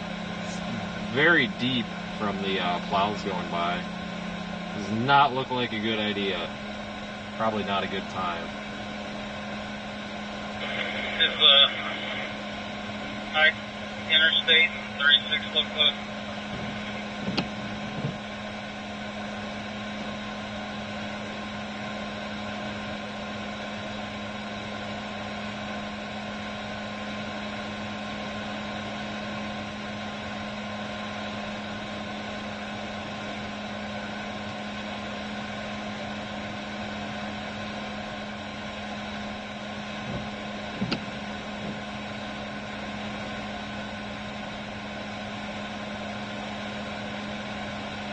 Now we're down to 4 miles per hour.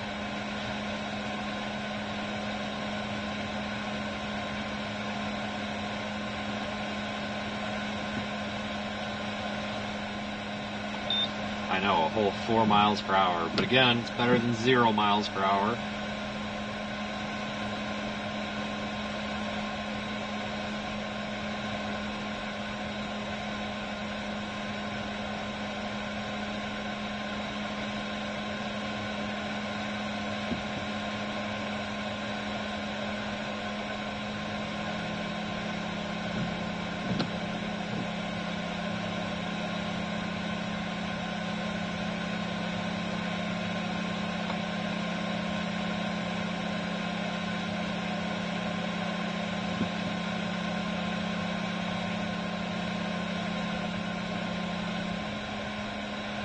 Yeah, I don't even think I'm going to try that, Loves.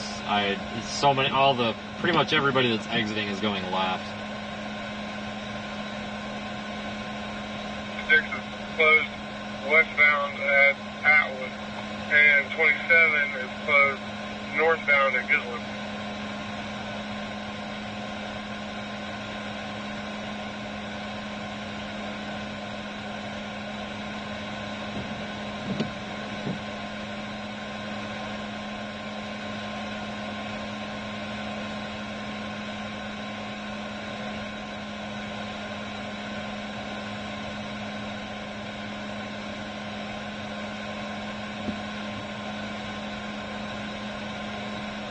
Take exit 437. Yeah, Google, I'm trying. I'm trying to for 20 minutes. That's all right. We really haven't sat there that long. I mean, we've been sitting, what, 20 minutes? 20, 25 minutes? Nowhere near as bad as I thought. A little bit of dry air moved in. Snowfall has kind of stopped for a brief moment. Looks like it's going to pick back up again.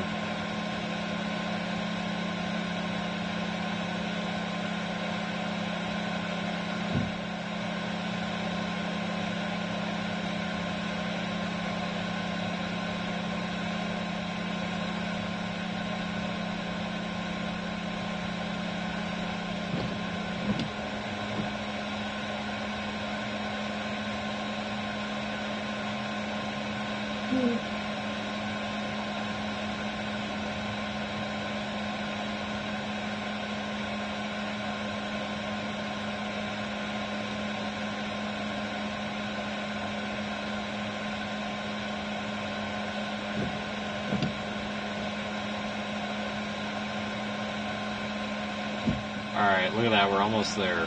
Holy cow. How to be done with that?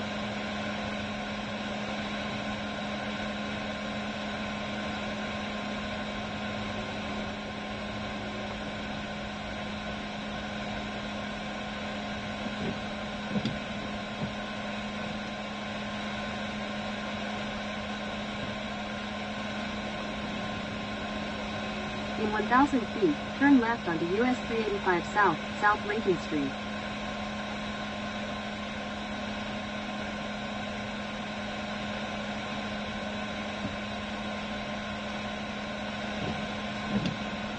hell with it. I'm going to take 24. We already saw the interstate. 24 might be a mess. You can always get back on at Canarado if we want to get back on 70. Let's go see if 24 is a mess. Go ahead. It might be. 17. KDOT said they would be sending somebody over there to do that, but if you have the capability,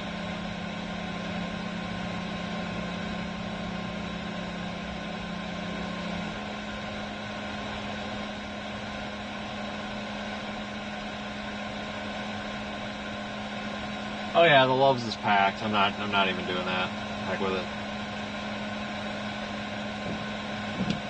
Yeah, that I-80 closure up there west of North Platte, they did that, oh God, what, 3-4 hours ago?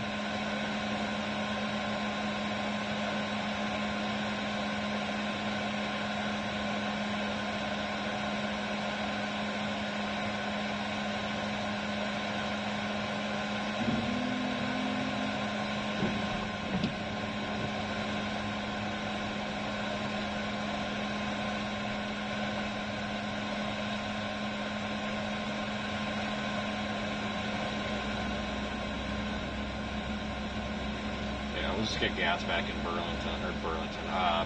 Goodland. Yeah, that one.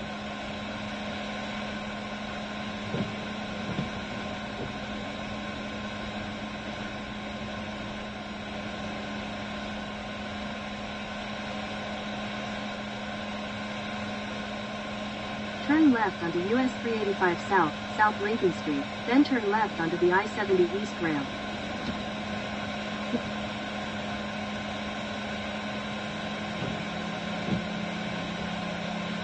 I wonder if this thing will be smart enough to reroute me. Probably not.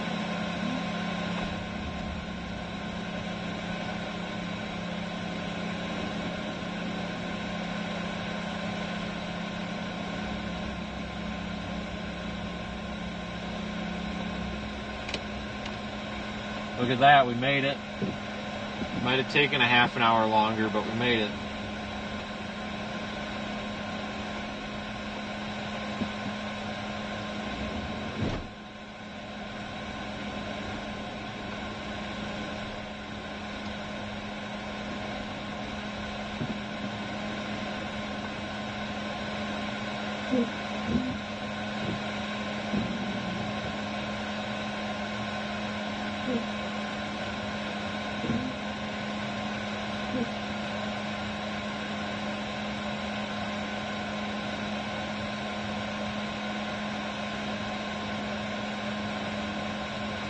These people ever get a chance to go.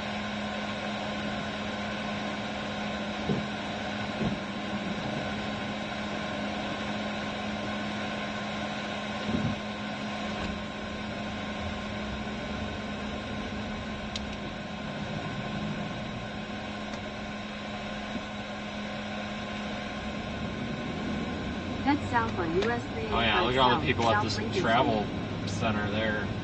Head north on South Lincoln Street toward Bay Street. In a quarter mile, turn right onto Rose Avenue.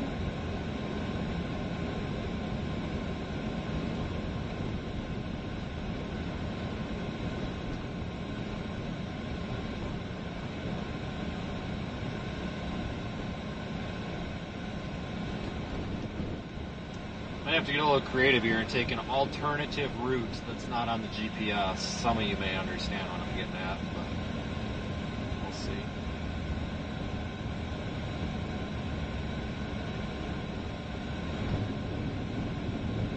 Traffic seems to have lightened up a little bit, so we should be alright now. Basically what I was getting at is I thought I was going to have to go through all them parking lots to get around this bunch of cars, but everybody just kind of dispersed. You know what? Turn right onto Rose Avenue. I don't feel like waiting for them to get through. We're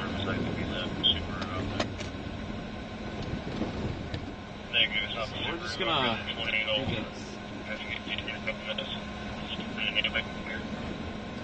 Hate to be that guy, but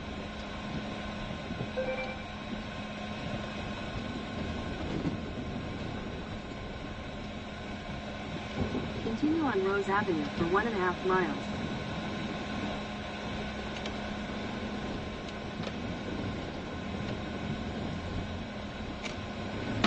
works, it works. 601. 6 Central.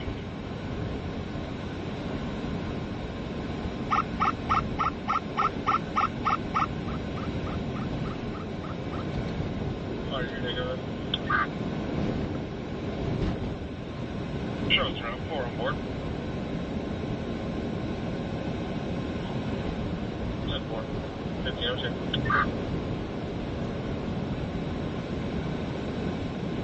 Alright, so this is Burlington.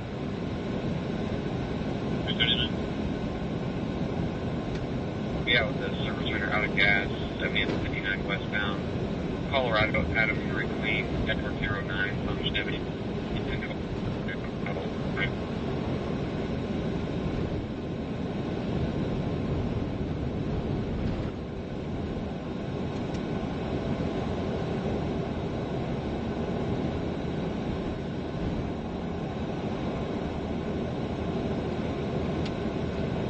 Should start snowing again here pretty soon.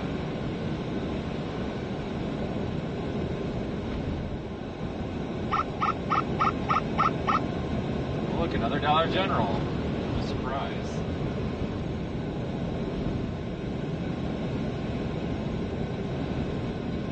Oh, geez, dude. That wasn't a good idea.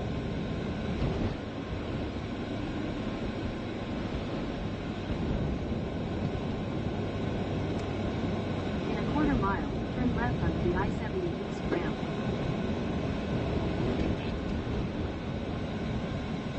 Wait a minute. Is this not 24?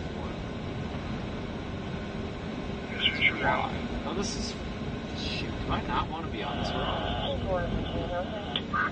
No, this is fine.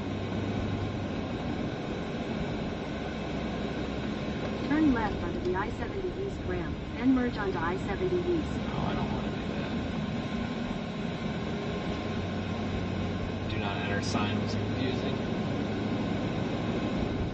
We'll take County B to... Head on I-70 Is that SS or Then turn 55? left onto head east on Rose Avenue. SS.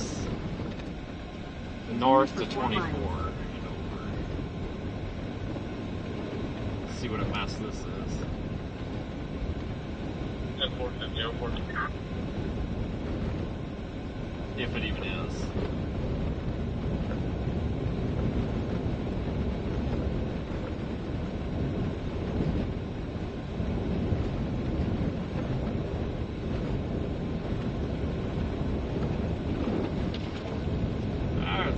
Now we're getting into some drifts.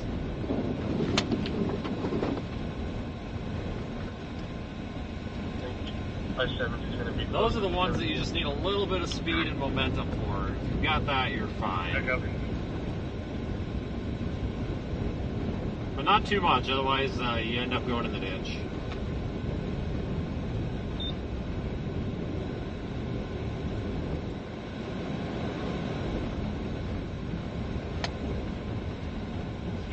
Oh shit, we got a gun out here.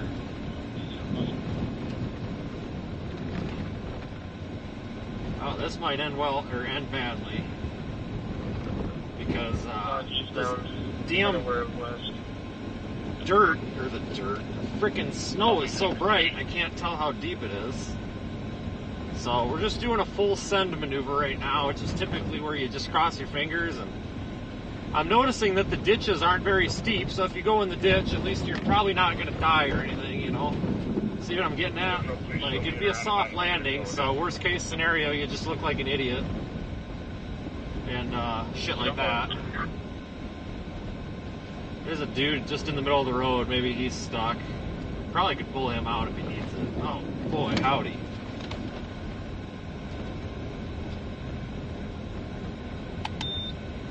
Yeah, he's stuck. I can get this guy out if he's stuck. He barely looks like he's barely stuck. If he is.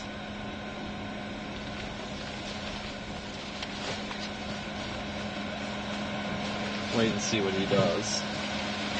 I put my coat on in anticipation of probably yanking somebody out. No, I think they're just... We'll give them a little bit of room and wait a minute, see what they got going on.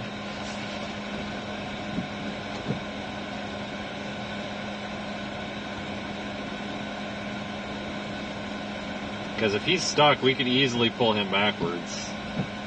But it looks like they're moving.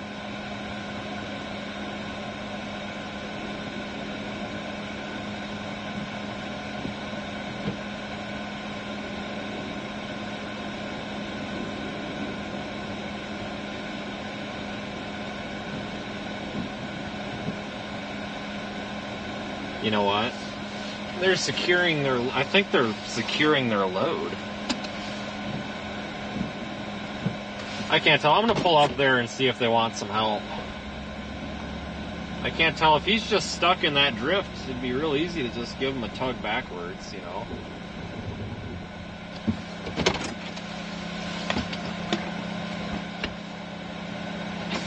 Oh, I don't want to get out in this crap.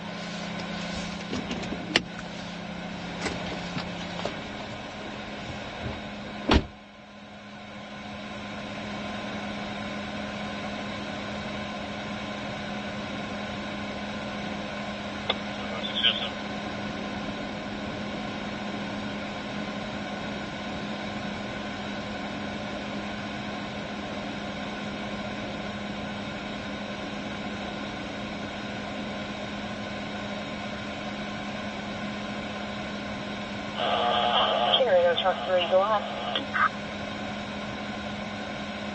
Yeah, show me en route.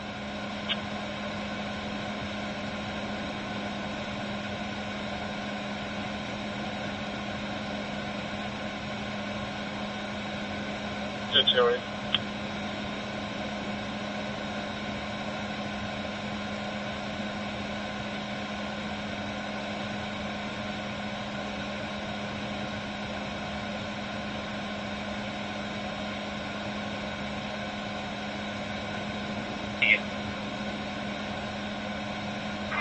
Okay, 10-4, Rod.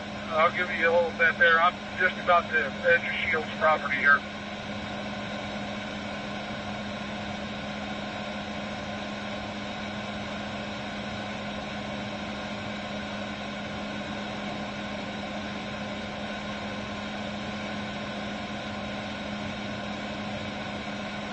Support 1 to 2nd responding EMS unit on fire.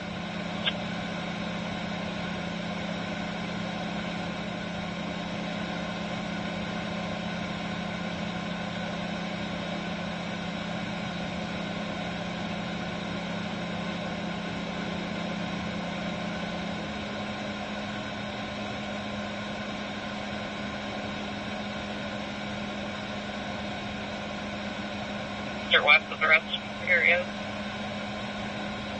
West. Where everything is in the beginning, correct? Negative. We have the left lane westbound. We got the one disabled vehicle in the middle of this. The right lane is passable.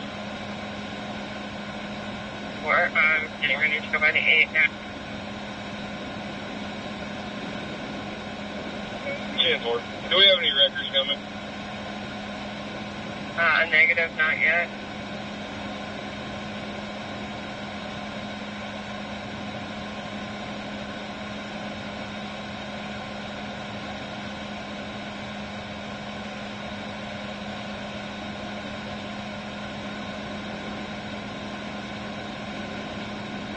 So let's go ahead and just leapfrog the gates. I'll get the one here at Caruso. If you want to get the one at Royalton, then I'll go on to Canarado. I'm just doing the roadway. 10-4. Stuff on the road here at the trees. We're going to get some chains on and see if we can yank these guys out. Go kick it off right there. That'd be great. They got both cars stuck. I'm just going to go ahead and deploy and go that way, like I've been doing. Sounds great. Thanks. I'm going to see if I can get turned around without getting stuck. Hey, Doug, how are you getting along out east there? Ooh, she's chained. I think it's, Alright, folks, it's chain time, I think. Be out of the car a minute. Come on, and just move this one out of the roadway for us.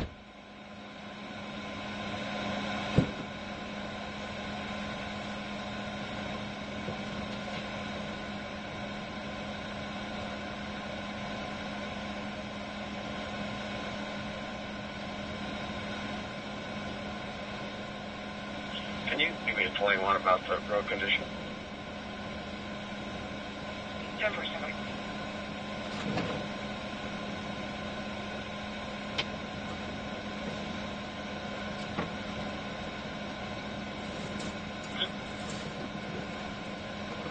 Good.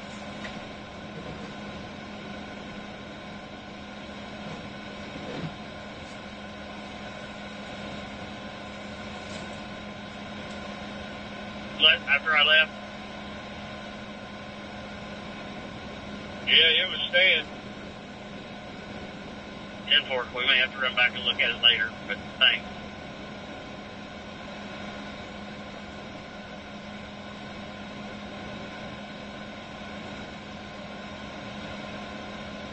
Get somebody up there. 476 is going to go check on him. I gotta be advised. Oh my god, it's so icy. I don't know if I can get these damn things on. 5 and myself are getting ready to turn on Rollton right now to head towards Rollton exit on I-70.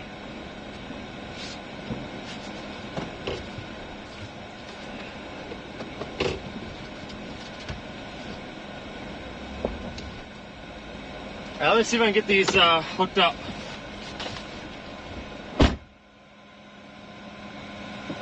Thank you.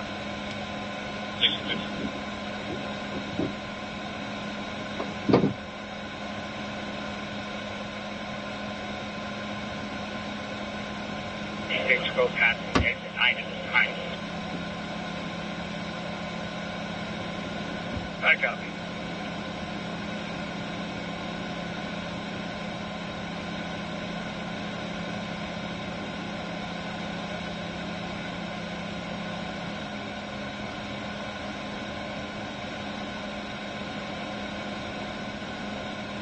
Person driver, Mary 200 1607 9277 last report.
Good.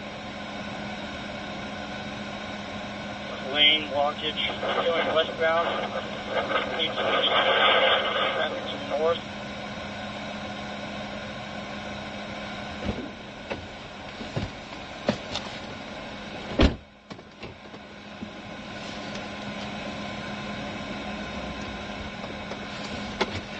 I see what I can do here. Westbound, south lane. We're going to need somebody set up eastbound to push traffic over to the north. I copy. Be advised, Rescue 1 is 66, support 1 and myself are all passing mile marker 8.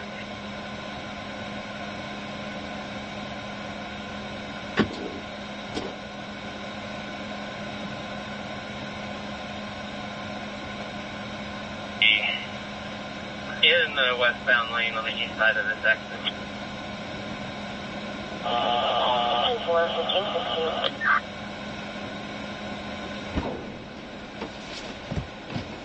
Oh, it's so fucking icy.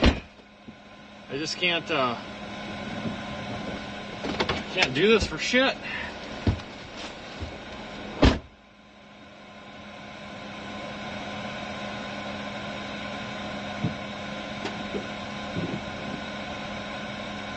To EMS.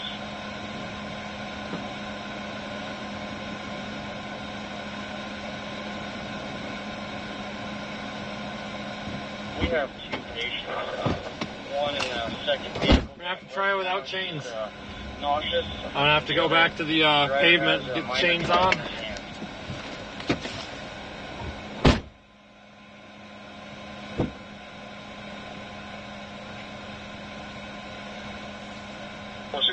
When ready. Illinois Class B truck tag 2630033 on a Ford pickup. Oh, it's so freaking icy. I just can't get these things on the ice. It's I can't, not on the ice. And I have to go back to the pavement to do it.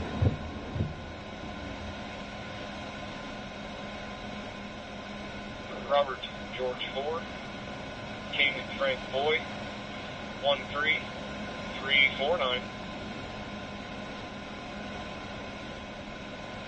I'd back up all the way to the drift and try to find a spot to turn around. 4, we confirm with KHT. 17 to Colorado is closed westbound. I copy. Break 401 to all fire personnel, be advised there appears to be a regular vehicle driving right behind us heading westbound.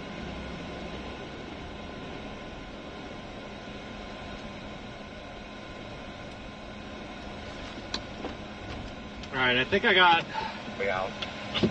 hopefully enough traction up here. I copy. Break 401. I'm gonna go get chains on. I think I can help these guys out. He's they got the first vehicle unstuck, but the vehicle behind him is stuck, just spinning. 401 to Goodland Fire, be advised this is not going to be a state vehicle. This is going to be a regular vehicle heading westbound.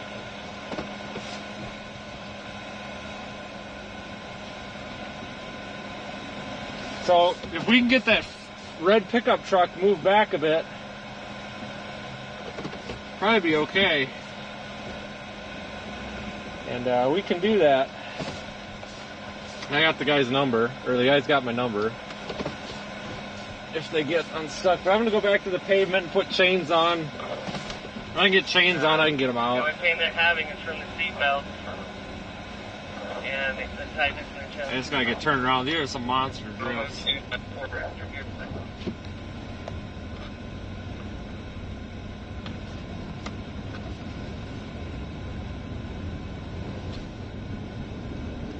Fucking floor it.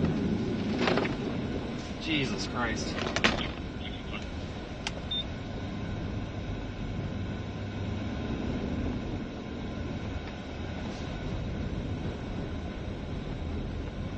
These are the kind of roads that I was expecting earlier. Oh my god, how the fuck did we get through here? Shit. It's not my first rodeo, people. We're all good. I don't know how the hell I got through that the first time.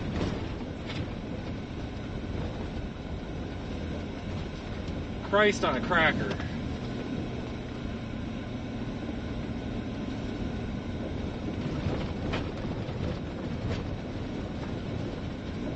Well, I don't know why you bought a two-wheel drive. It won't go through nothing. Really? It just went through something. We'll go back down to this gas station and put chains on. It's just, it's so icy. I mean, if like I had to, I could get them on, but guys, the problem is I literally can't stand up because to get these cables on, I've got big knobby tires. And when I give it a yank, you know, I literally can't put my body weight on it. I just fall to the ground to yank it out because you really got to put some muscle into these to get it around the tires. And I can't do it on the ice.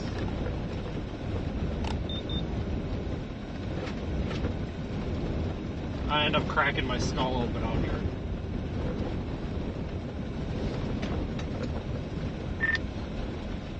Corey, I'm not on 24. I'm on that road.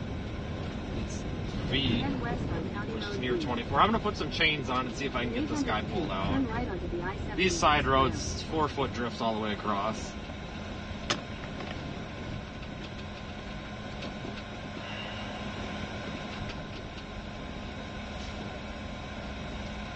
Yeah, copy that.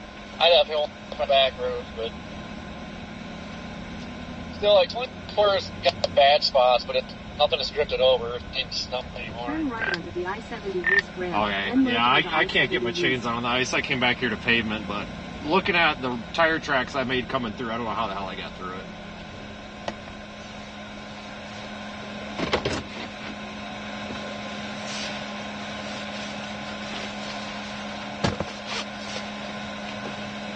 Alright guys, let me see if I can do this. Oh hell, I can't even get on 70 westbound. They close her down.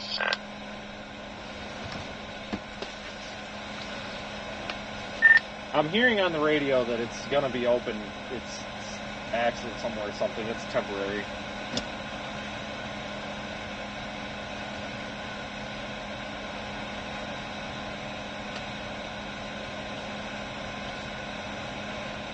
Alright, it's gonna take a minute, guys. I got this stuff in a tangled frickin' mess now.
truck back.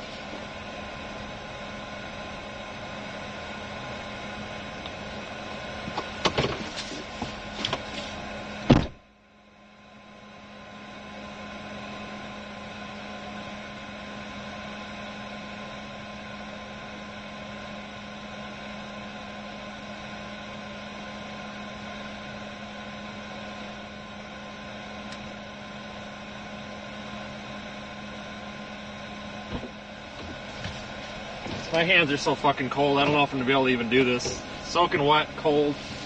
Can't use my fingers. Give these a full rotation, loosen them up a bit.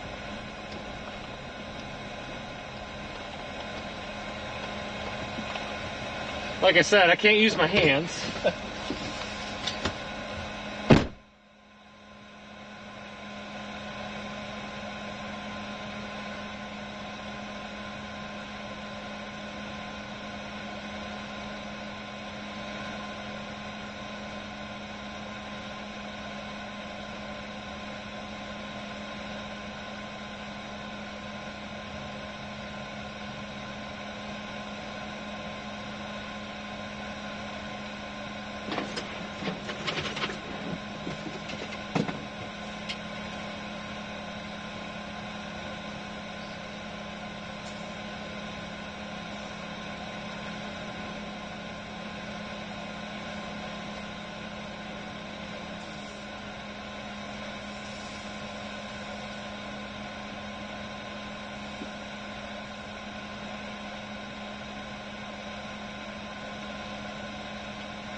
Alright, that's one done.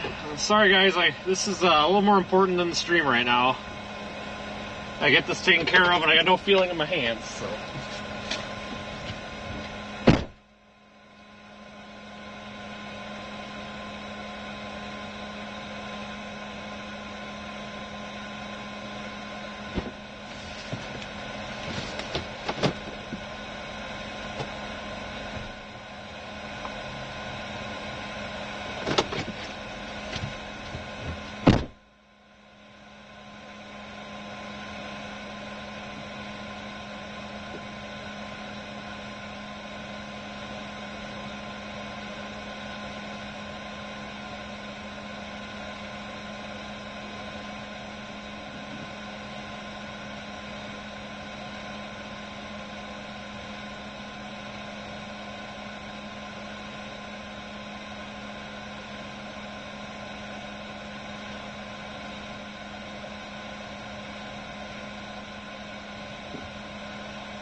Hey Vince, it's Donovan from the Fox Weather Desk. I'm just checking in to see if the clock is good for you.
Alright guys, slight technical difficulty here. Just stand by.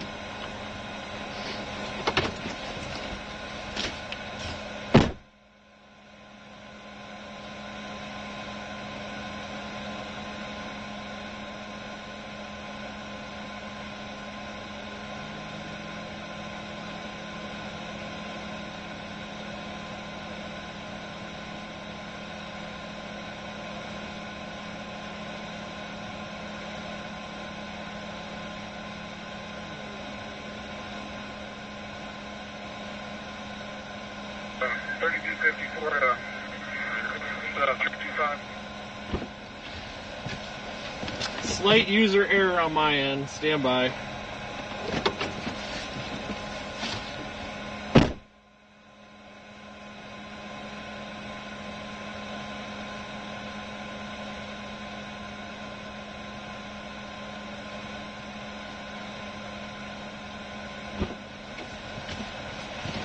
Lost the cam tool for these, so I'm improvising.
Corey, are either of you on the call right now?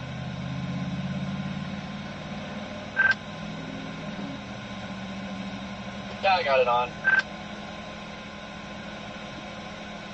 Corey, we're wondering if you just for a phoner, I guess while you're out at the moment. I don't know if you're able to call while you're driving, but we'd like to have you describe how things are. How's it been so far? We're Anchor Steve.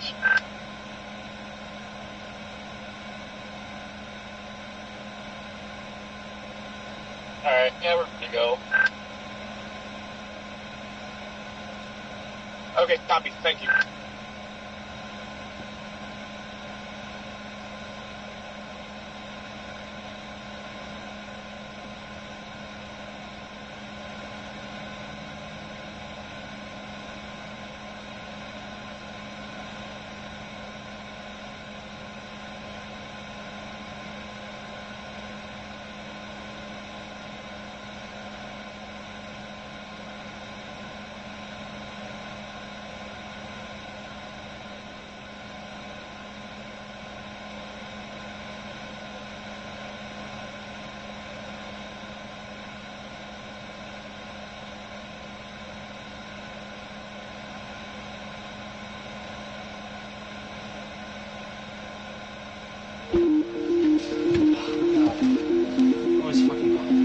I can't answer the phone right now, guys. In the middle of a blizzard.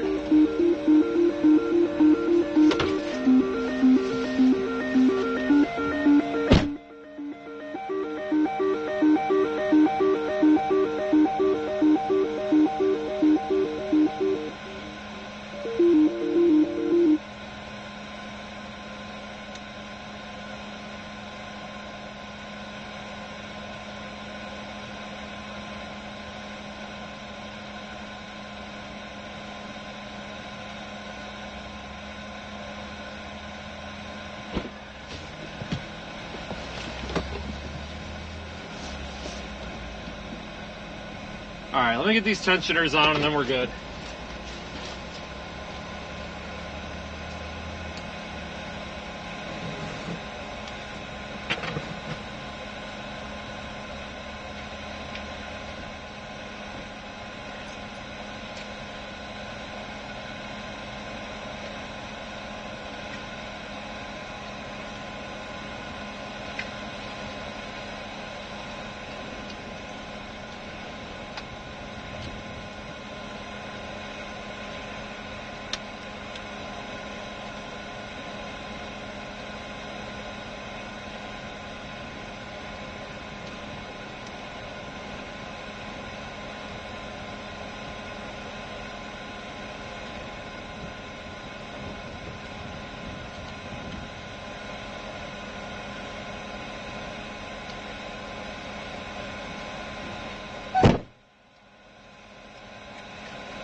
Let me drive around the lot. I lost the damn cam tensioner tool for these. So let me just drive around a little bit, make sure I got this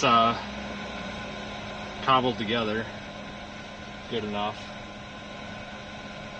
Let me just check this, please, guys. Just bear with me. The cams on these are proprietary. They take a special little cam tightener tool, and I neglected to bring it, so I'm trying to use a screwdriver that I just bent and forged. So let me see if I got enough tension on these.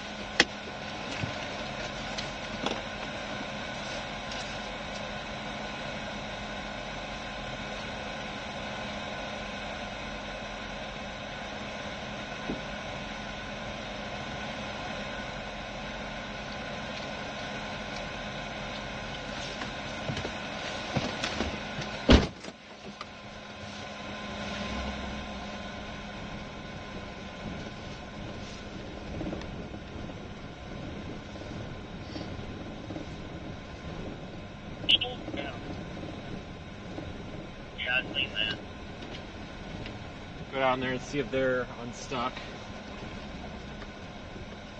Hopefully they're unstuck. But I should have moved over.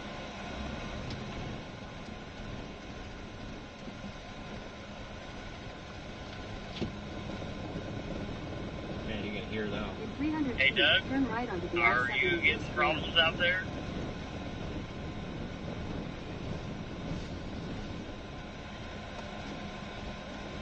Looks like that one spot where we get at. Sounds like we got something at the 21. Sound like it. I know I opened this last round I'm on right now. Corey, what's the situation out there? Are we able to get back into Goodland, or are we locked out, or what's going on? Or what's it looking like? I'm gonna go slow in case these come flying I off. don't know how 70 East is looking. Well, now As long it's as you quit go east, snowing. you're good. It's cleaning up. I'm not 20. Everybody's getting 24. Head east on County Road B towards But County Road it's 50. going again. Had Continue on County Road not 80 for quite 3 miles. blizzard conditions just a little bit ago, but close. Okay, I'm chained up. I lost my tensioner tool, so may or may not be using some zip ties and a bent screwdriver here. So I don't know if they're going to stay on. I'm doing a test run. If they stay on, I'm going to yank these guys out. I'm going to probably... How is 24? Is it bad? Like, do I need to leave chains on, or can I take them off after this? Because once they're off, I ain't putting these bitches on again. Oh my God, what a pain without that tool. I only took it, 5 miles west of Goodland. I mean, it's snow covered, terrible, drive slow, but I don't know how it is further west. Okay, I'll leave them on for now then. Hello. Hi. You are you going down this all the way? There were a couple of guys stuck down here, but I think they got moved out. I was going to go down there and check. If you're going this way, if you get stuck or something, wave me down. I can probably pull you back out, but... Okay, we're going to look at the map here. Yeah, it's a mess. Yeah. All right. Got a ditch right in front of the eastbound rest area at the bottom of the hill. We could stop in time. All right, stop talking to somebody. I'll probably be heading that way shortly. These guys might have got out. Yeah, I'm going to go slow in case these chains come flying off of there.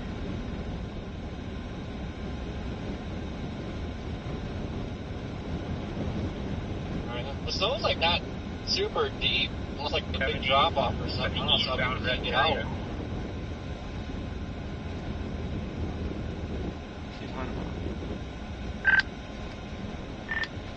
There are legit 4-foot drifts across the road out here. It's no joke. You want to stop there at Colby and cover that for us? Oh my God, these things make such a difference.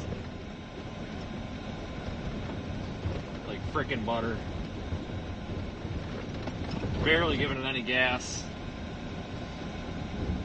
I just hope they don't come flying off of there. It's like I said, I don't think I got the right tension on those. If anybody's used tire chains with the adjustable cams, here again, but man, the wind's really. that's what I'm dealing with up here. too. And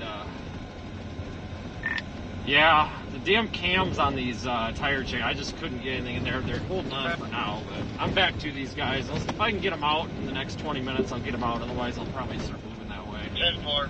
This is east-west road, and it's going to hell.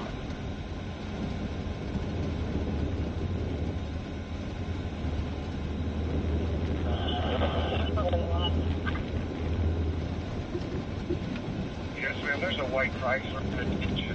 Damn adjuster cam is just... Yeah. At least they're staying on for now. Everybody's 10-4. Could you please call in a non-preference tow?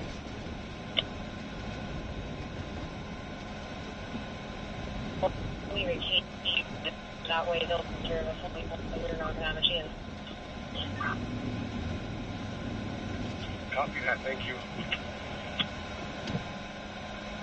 I'm talking about.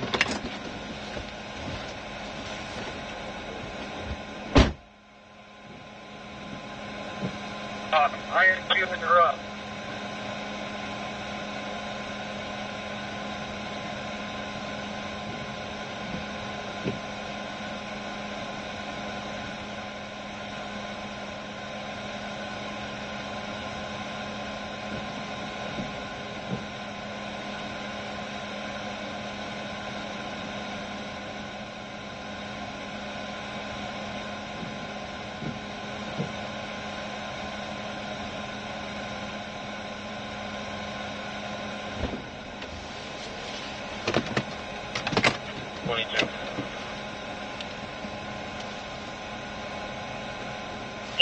Go ahead.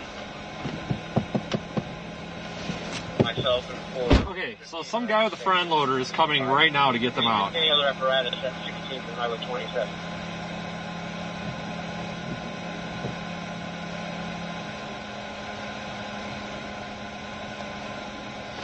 So cool, not our problem anymore. Good, good, good.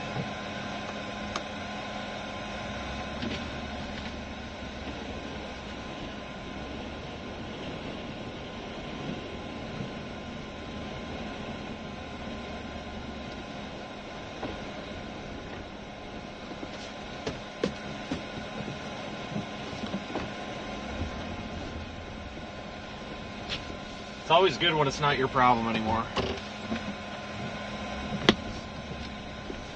see if I can get turned around. I'm a little bit more confident turning around with the chains here, folks.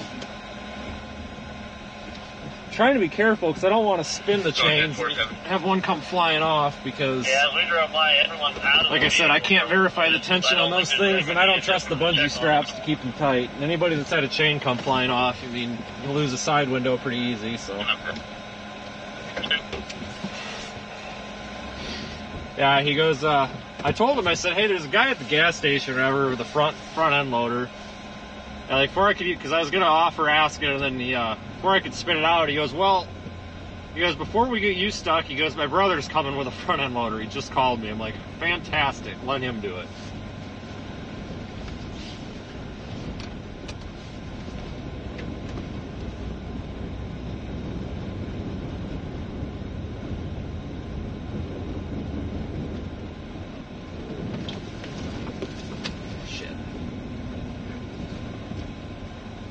Tell you right now, if it wasn't for chains, we would have got freaking shafted right there. It took that too steep.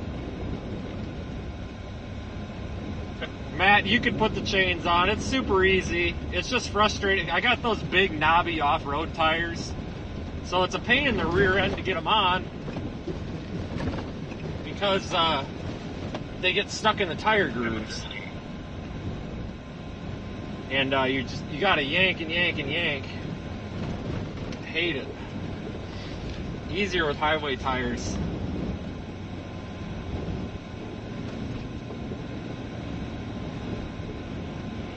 .403, engine 66.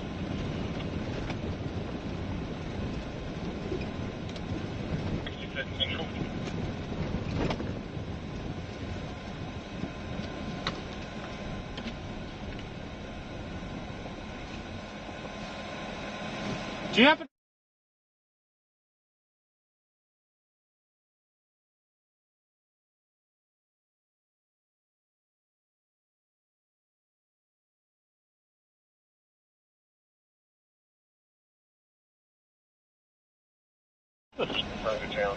Yeah, good luck, man.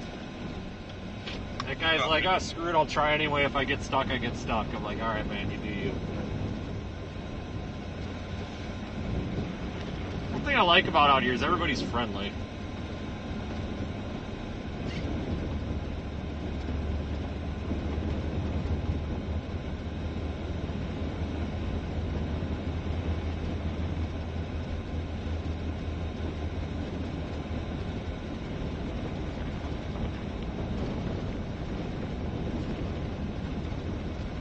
Let off the road.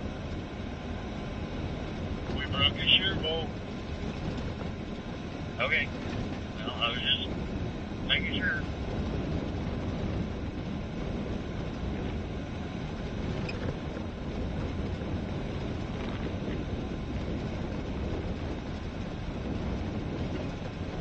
Oh, what the hell's the name of that town? Goodland?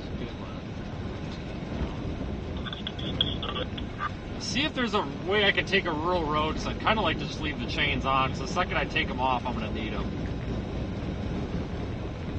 But I'm not going to drive down I-70 with them on. In 1,000 feet, turn right onto the I-70 East Ramp. We'll see how 24 is. If 24 is clear, then we'll pop them off. I have a feeling it's not going to be, though.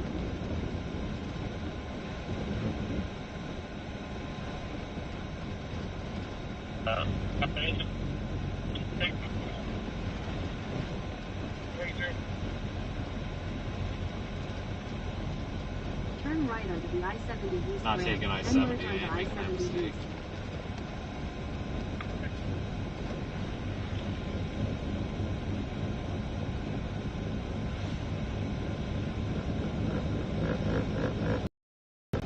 Head west on Rose Avenue. In 800 feet, turn right onto 6th Street.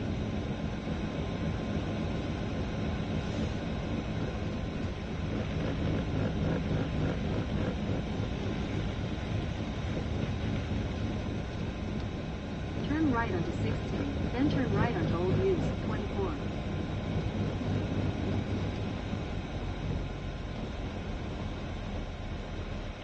Oh, you can hear them things, though. I think there was actually a stop sign there, but it got knocked down, Old News, so... 24, Old US Highway 24.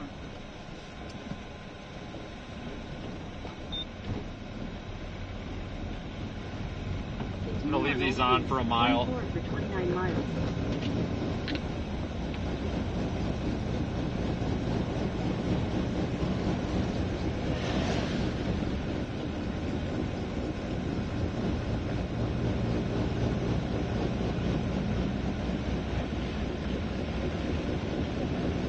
Take County Road 850.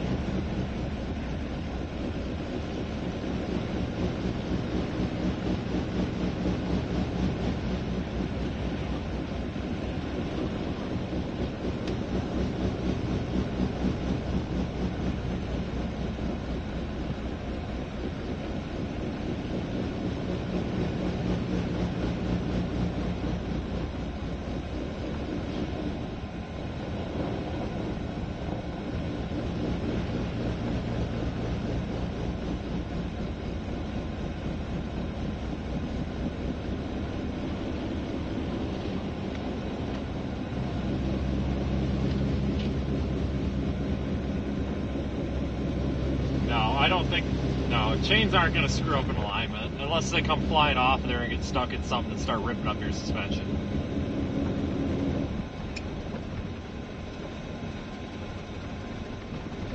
But front-wheel drive car might not have enough room for chains. You might have to put cables on that. But no, I don't know.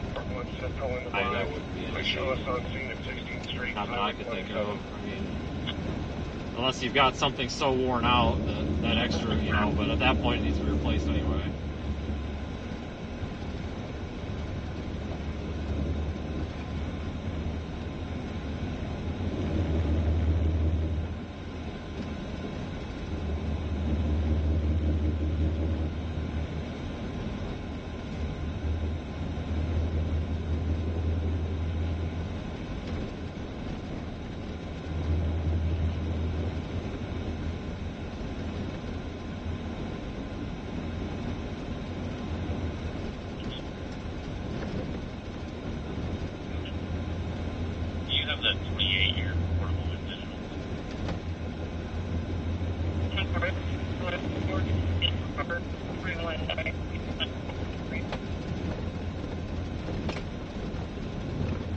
At that gas station, there were two Subarus that had like legit V-bar crosslink looking chains on all fours on their Blizzaks. I'm like, yeah, that might be a little bit overkill, but hey, do what you gotta do.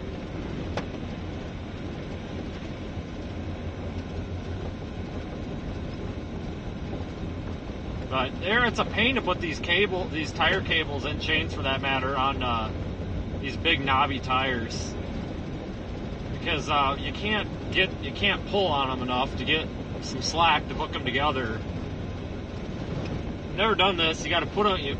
Usually, I mean, you can drape them over, but you just throw them on the ground, drive the vehicle on it, and then you want to bring them up and hook them together. Loosen stuff up a little bit, and then tighten them up. But it's hard to bring them up together when you know, they're getting stuck in the knobs of the tire and everything. So it's really a pain. You got to put a lot of muscle into it. And so I'll show you guys in a little bit the homemade tensioner tool I had. So they got these big cams in them. You got to, like, these big crescent cams. You got to turn them and tighten them. Well, the tool, of course, I excluded accidentally, but I had a really junky old rusty screwdriver from, I don't know, a long time ago that's just junk. You always use it as a pry tool, so I bent the piss out of it at an angle so I could use it as a cam tightener, and it worked. So not very well. I couldn't get them very tight, so I gotta watch them to make sure they don't spin off.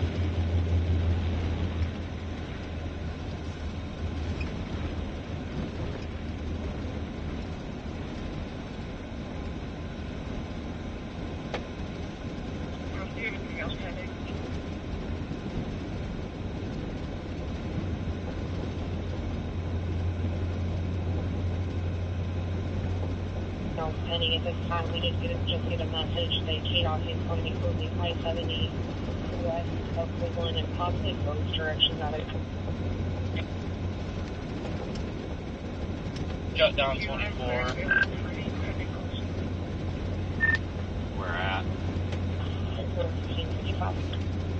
Right here in Goodland, I can go west.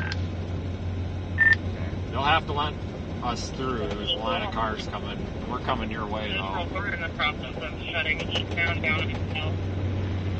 Shit, they might be shutting. Well, I don't know what to do in this situation. Interesting.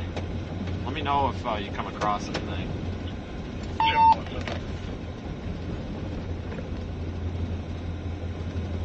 I have to go way around. Contact Rock and that the eastbound to 24 on shutting that down. He's already shut down the westbound.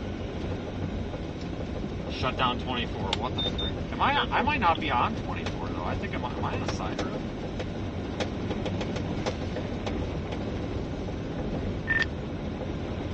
Did you by any chance have eyes on 70? Like, could you get off of 70 going eastbound at Goodland? Because I'm seeing, I think 70 eastbound I can get on at Burlington, but can you get off it at Goodland?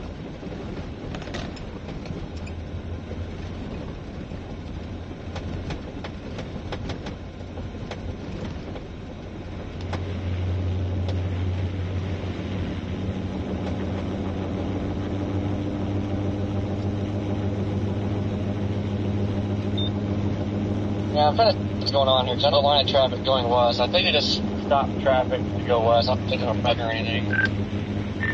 Yeah, well, they were just saying they're closing East 24. I don't know why the hell they're doing this. They're boxing people in, and it's kind of silly out here, because 70 was just fine when I came through there. I honestly don't know what they're doing. I think I can get back on eastbound 70, though, from Burlington. I may just have to go back to Burlington and get on eastbound 70. I honestly don't know what they're doing. I don't know what they're doing, guys.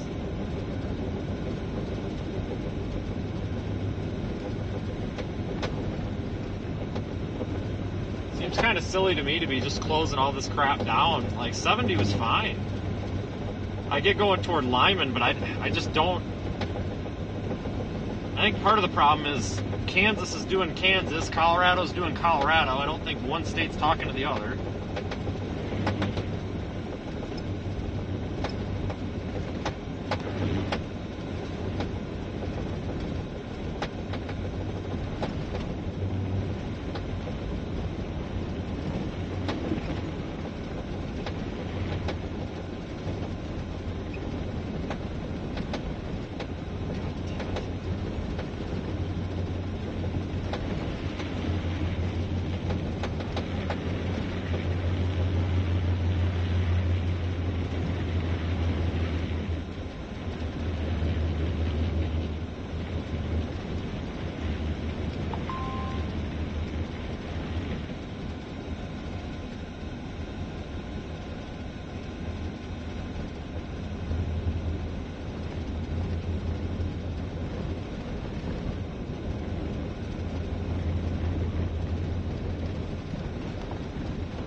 We're okay to clear.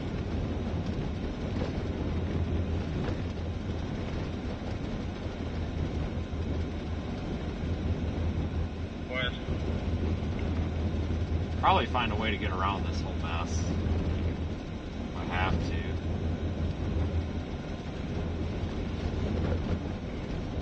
Sit on the hurry down this way.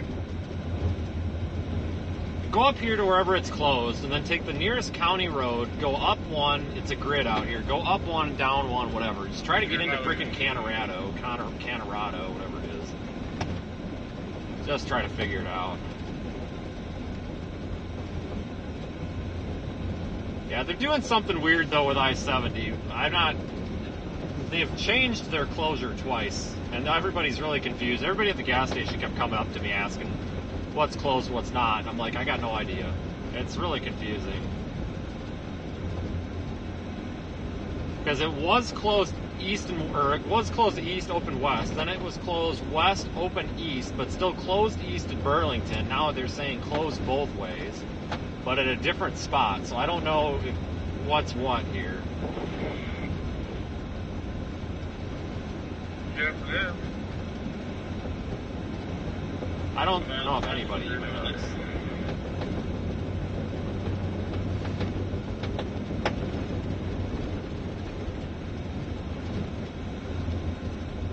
Honestly, Google Maps, I tell you who doesn't, Google Maps doesn't.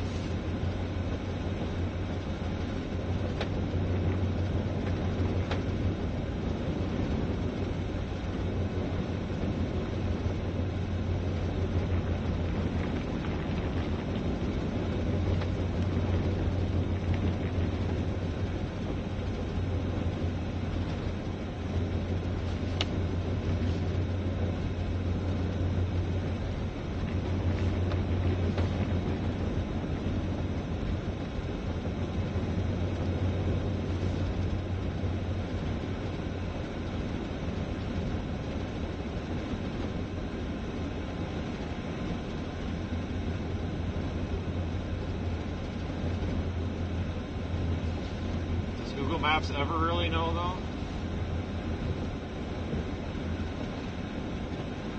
Should go back with the cars going the other way. Wow, I got nowhere to be. I'm not in a hurry. The funny thing is, by the time we come out here, probably realize we can't go anywhere at all and are screwed. We'll go back to Burlington, and then the interstate will be completely open. That's usually how this stuff goes. You go all the way out of your way to take a detour. Detour doesn't work, so you go all the way back to the original plan, and then original plan works out. It's like Murphy's Law or something.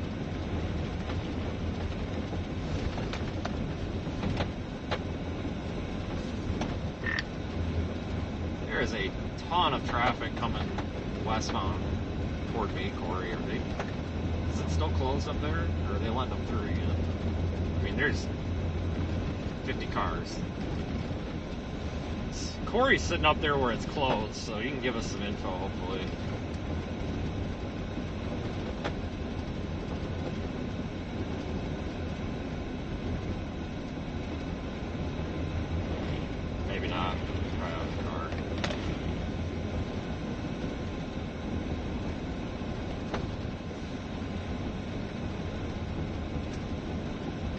know, there's an accident or something. The way that these cars are grouped together, it makes me think that maybe there's a wreck somewhere and they had to let people through so many at a time, you know.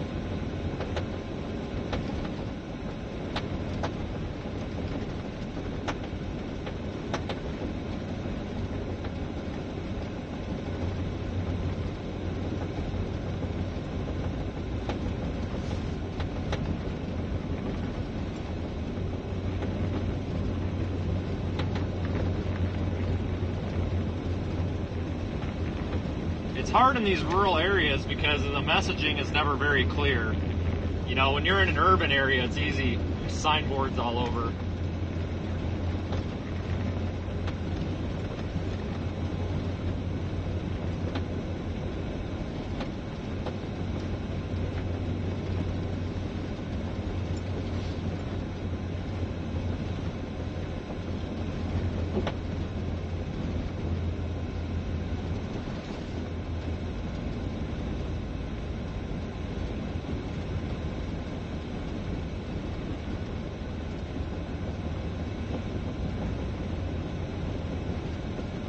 Need to get into Goodland though, guys. I've got a worst case scenario. I've got a hotel room confirmed there. It's refundable until 6 p.m. and I messaged the hotel. I got a message confirmation back. You know, it's available if I need it. So worst case scenario, I need to get up there to freaking Goodland. I just need to figure out how to get into the Goodland.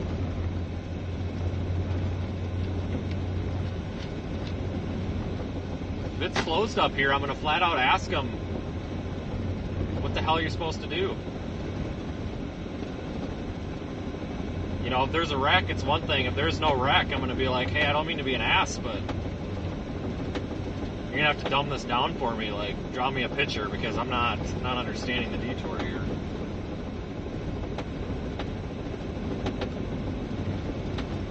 Yeah, east is open. Yeah, see, that's what the information I was getting was east open at Goodland. But then I was getting told otherwise, and then 10 different other stories. It's like, what the heck? But yeah, I think that's the actual information is eastbound open at Goodland. I think you are correct, as that is the official word.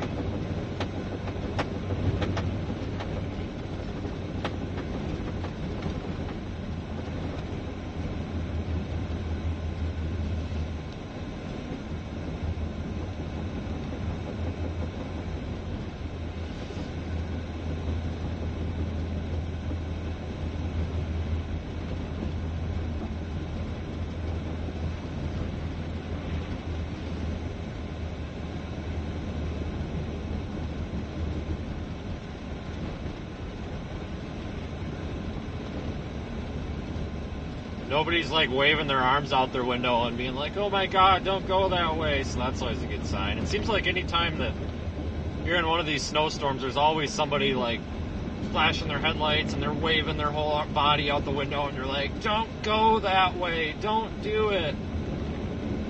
And then you're like, oh hey, yeah, don't go that way, got it. This semi's about to get stuck and block the whole freaking road. Son of a gun. Alright, I had to turn the radio down to the Fox call since I'm sitting here doing nothing. Yeah, they keep calling, but I'm in no position to handle that at the moment. We're eastbound on 24. There's a bunch of cars coming toward me. So I don't know if they're letting people through or what, but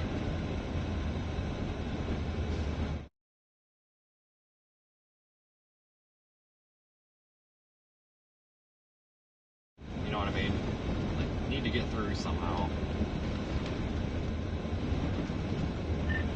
Alright, yeah, their fire and rescue truck just went through. He's going west, so there might be a wreck down here too, because the line of traffic when I was coming back into Goodland was a bit ridiculous. You know, everybody's trying to get west and 70 closed down, so I don't know. I mean, this is the worst conditions I've seen heck out of the last couple days right now. Copy. Yeah, I know 70 eastbound's open at Goodland. It's confirmed. I think he said that.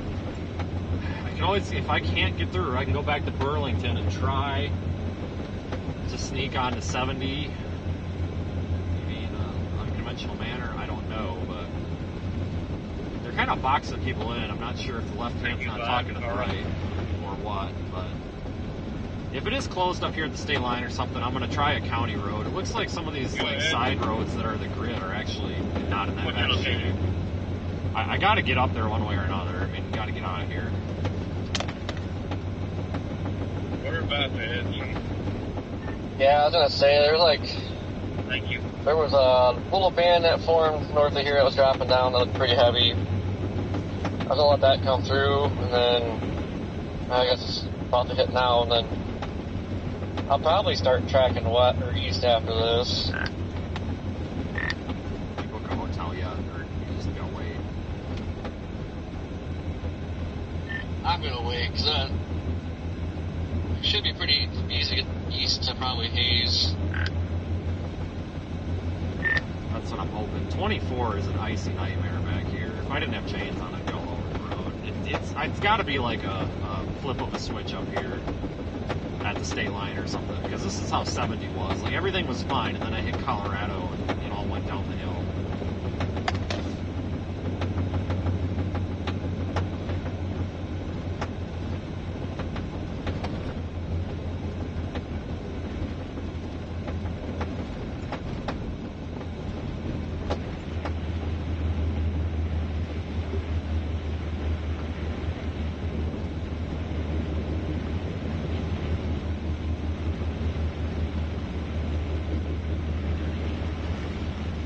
Alright, this is Canorado. I don't know, Canorado, tomato, potato, whatever that we're coming up to. It's another one of those little Dollar General towns, if you know what I mean. I don't know if there's a Dollar General here or not. I would put money on there being one. There's a Dollar General everywhere out here.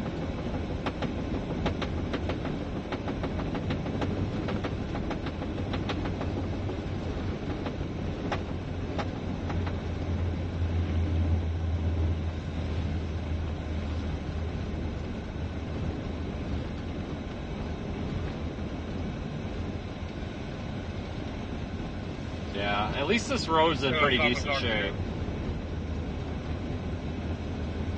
Yeah, they got plows going on. I'm pretty sure, yeah, that's 70 there. They got plows going on it, so that's a good sign. They don't look like they're plowing that much. I don't think that road's in that bad a shape. I know there was a semi-accident down going toward Lyman farther. So I think that's why the westbound has been a mess. I don't know what the closures in and around right here are all about.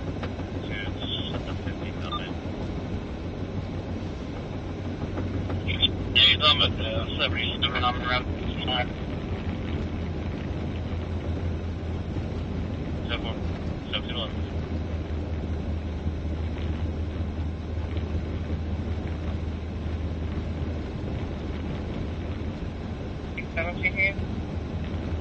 Yeah, I'm just calling these Dollar General towns now. It's like, I swear, it's always like 2 houses and a Dollar General and an abandoned gas station. No joke, every time.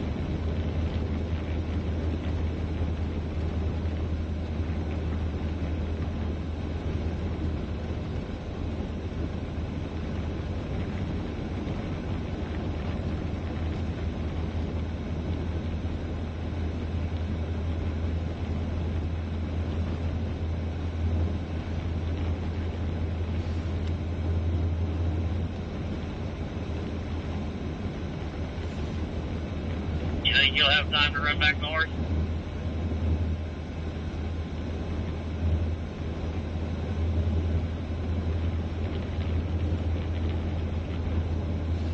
Welcome to Kansas.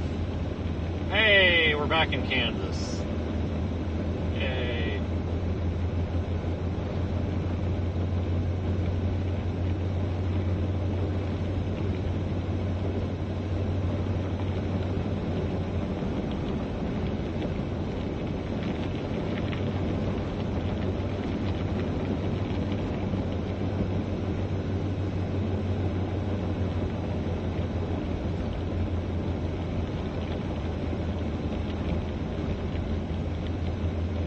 road is equally icky here in Kansas.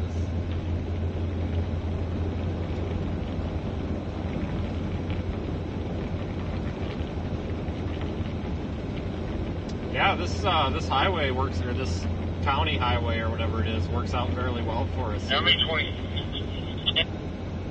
to be So in far. route 7 to sit on that for northbound traffic. It's working.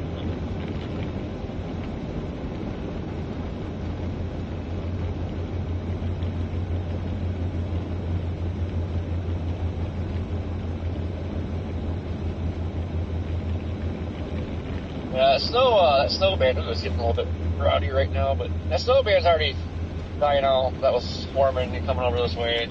Looks like your area is going to get, I don't know, stopped, but you're going to get more snow, so it's probably get out of there quick and get out of there. Yeah, luckily this entire highway is really sheltered from the wind. It's just not drifting, thankfully. There's been a lot of traffic on it too, so it's stomped it down pretty good. I'm in Colorado, whatever, at the state line. See if I can sneak on 70 here. I've determined after testing that with these chains I am perfectly fine to go through whatever I need to go through, so I'm not too worried about it. I'm just trying to figure out how the hell to get out of here before I run out of gas. So it looks like I can get on 70 here. If I cannot, then I'm just going to go back to Burlington and figure it to go out. There are plows on both directions of 70. I can see them from here, so that's got to be a good sign. Let's see if I can sneak onto 70 here.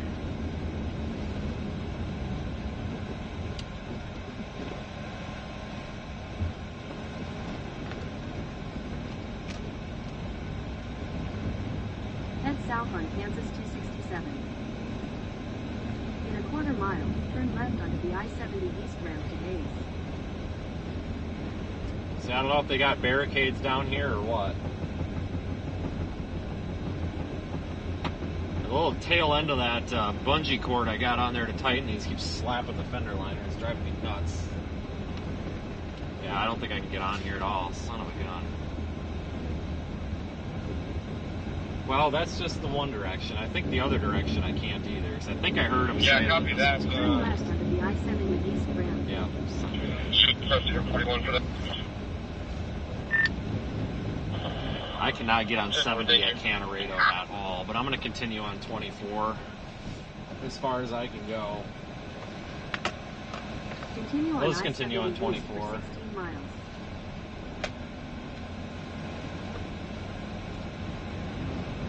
Driving in the ditch. Alright, I don't know if they have 24s blocked off over your way, but if you can keep going on 24, you can get out 300 feet, over here. turn left onto the I-70 They're just not letting people go west. 10-4 there. They're going to have to Driving let in us the ditch. through.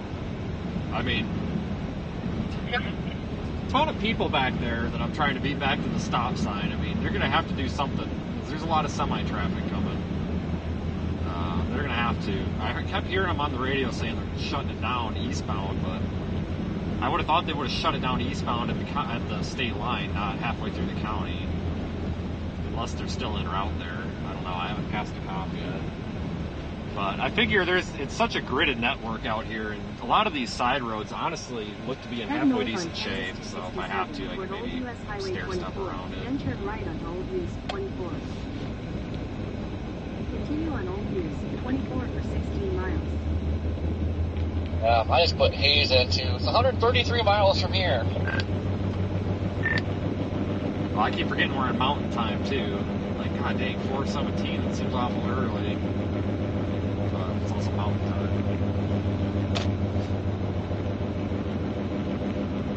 Where does mountain time start? I thought it was at the Kansas-Colorado line, but my GPS when I was coming to Goodland said, like, arrival 227. And it was, like, 127. And it showed I was still, like, 120 miles away, so it just don't even make sense. It's all over the place, dude. When I came down from Nebraska into Kansas, I went from central to mountain to central, like, twice. Because there's, like, 2 counties in southwest Nebraska that are the opposite of everything around them or whatever, and then coming straight down into Colby, I think I crossed from mountain to central again. I don't know. I think the line is at Goodland, but I don't know, because my phone kept changing back and forth probably 3 or 4 times, just coming straight down that road, even though I wasn't going east or west. Yeah, I guess I never paid that much attention to it, or close enough anyway, but I always swore it was at the state line, once across the line, then it switched over. Learn something new every day, I guess.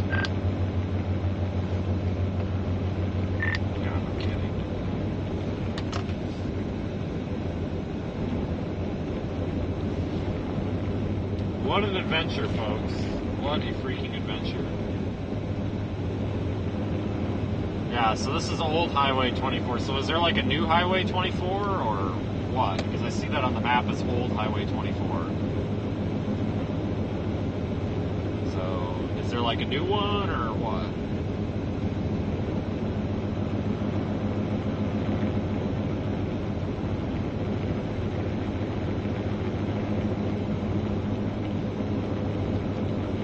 See a not old 24.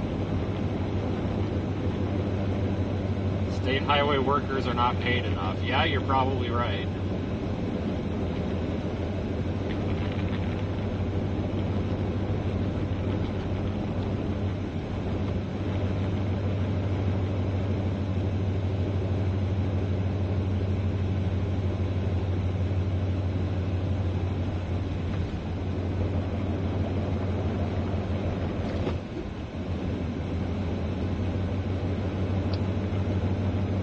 Oh god, they gotta close eastbound here too, so I don't know what to say. Might just book a hotel here. 70? Yeah, I just want to get on eastbound and that's closed too. Try the entrance on the other side of town. Did you try that one, the east entrance? Because I think the west entrance is the one that's closed down, at least from what I'm gathering. I think only one of them's open.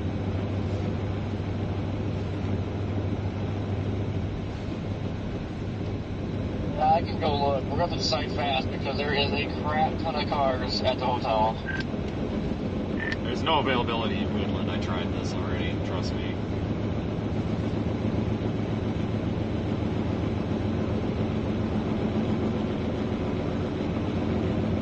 Wow.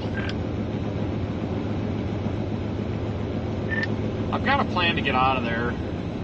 I'm not going to announce it because I don't want anybody to nitpick it, but don't worry about getting out of there.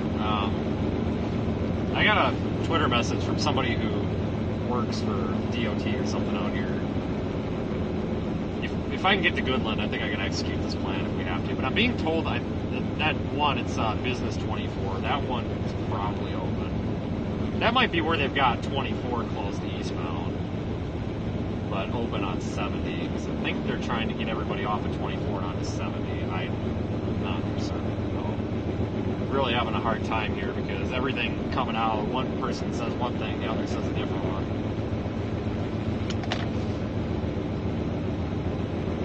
Yeah, and I mean, you barely have to go east. You know, they weren't getting these conditions over there, so I don't know why they wouldn't let you go east out right here. I'll go check the east side, though. Okay, copy that. If I have to, I can always check back roads or whatever, too. I just got to get some fuel. I got a quarter of a tank. I mean, I can get back to Burlington if I have to, but just trying to get over it, yeah.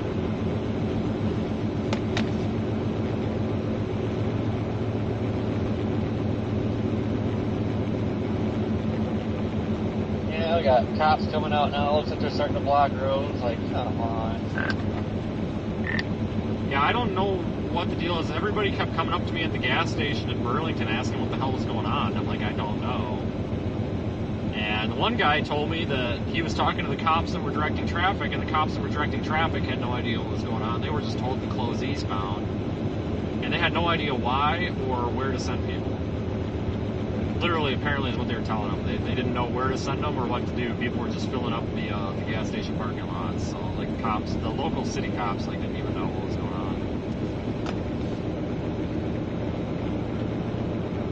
Yeah, 70 from Colby to Good is correct, yeah. It's like we're in town, so obviously you can't drive very fast. Like, this guy went way off the road. What the heck, people?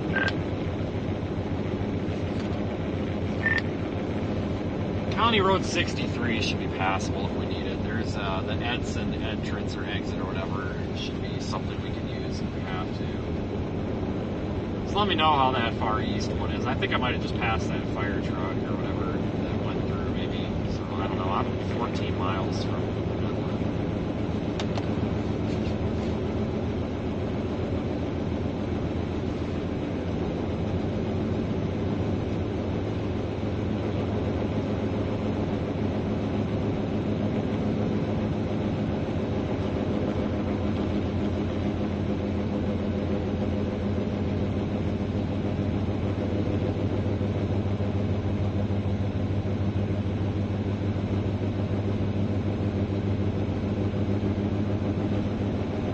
Anyway,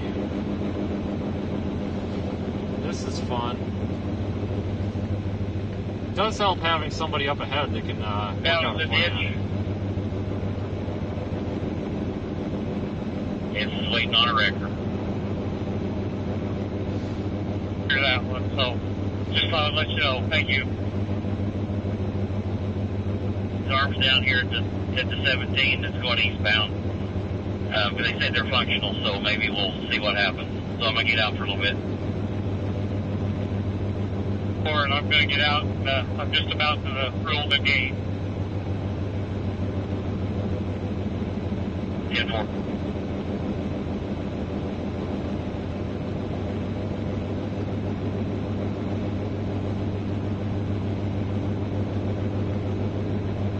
I was given a little bit of insider information that I was asked to not share with the live stream, so I may have a backup plan here, but we'll wait and see what Corey finds out up there.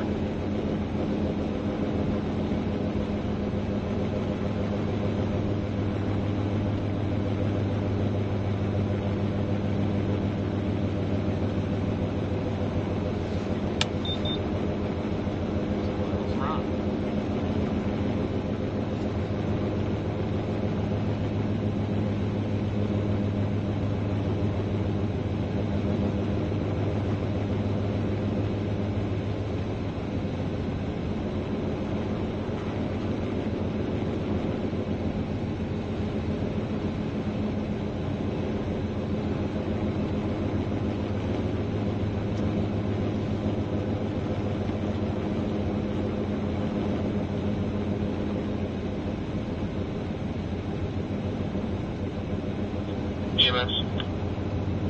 10-4, thank you. 1626.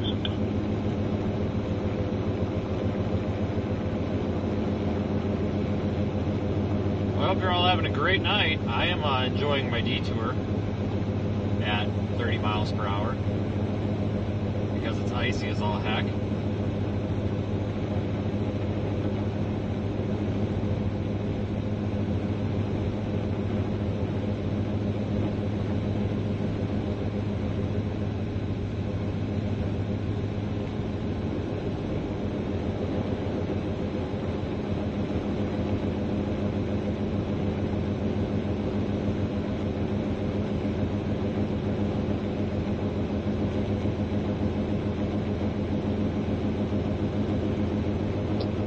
Like they got 24 east out of here closed down.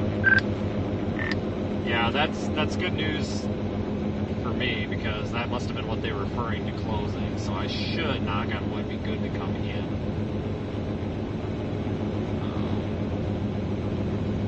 Once I get into town, I'll make sense of this. I was given a little insider info, but I need to look at a map to have it make sense.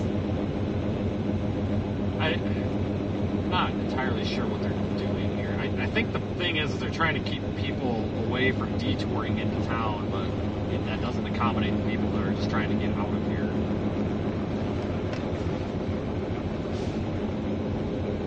Yeah, it's nothing but a big cluster.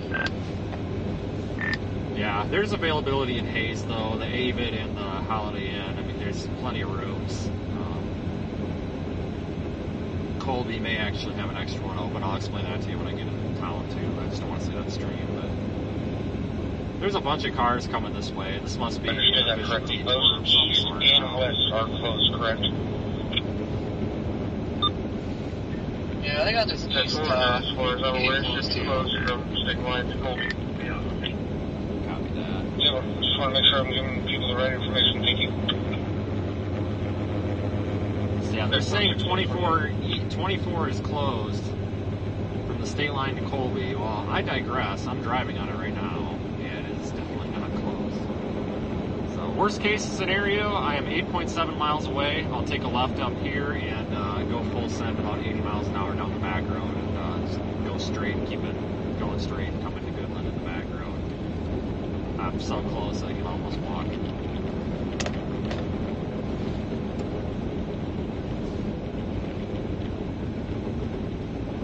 This is probably going to get really entertaining really fast.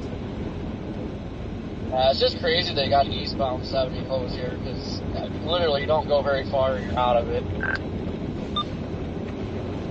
You're interviewed out that 27. Yeah, I think apparently I guess they've got some sort of like preset, like prescribed plan that they use for all this. It doesn't take into account individual situations. It's like, oh, there's a problem, okay, close this, this, and that. Well, that works when there's a dumping of snow. Right.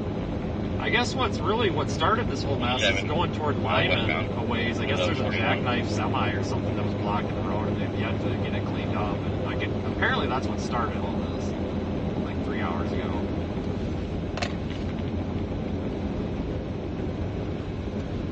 Well, that's not surprising. I was gonna say, because it can't be too bad condition-wise, because, I mean, it's bad, but it's not.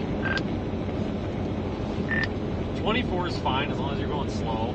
I keep doing brake checks, and it is glare ice, but it's not impassable by any means. It's not even drifting, which is weird, but I think we're kind of down in a little bit of like a valley or something here, because there's snow drifts down at the ditches, but it's not getting up onto the road, so, I mean, it's clear. At least this road is, anyway. This road's good, guys, except for the fact that it's slippery as heck. Yeah, I'd imagine they'd have at least eastbound open up pretty soon, because the snow's going to clear out here soon to be to the west, so go back to this truck stop. I just buy the Holiday Inn, I guess you just sit there. It's like a pilot, or what is it, all punched in.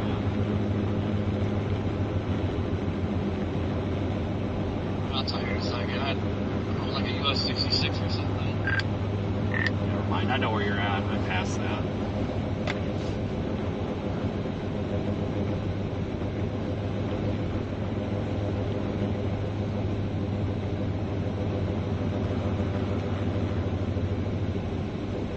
Folks, these damn side roads look like they're in almost better shape than the flippin' interstate. Holy cats. I keep looking down them and they all look fine. They look better than the interstate did when I was coming through. Maybe because they're gravel? I don't know. Ooh, yeah, got a little loose there, about sent it right in the damn ditch. That'd be embarrassing. Get about 4 miles away from the destination and go in the ditch. Be about my luck. Oh, I got the in-car camera fixed, by the way. So we have the in-car camera again for dramatic effect. I gotta narrow up the shot a little bit so we get more windshield and less stuff, but just to give a different perspective for fun, I guess. Because I get bored with just the same camera over and over and over.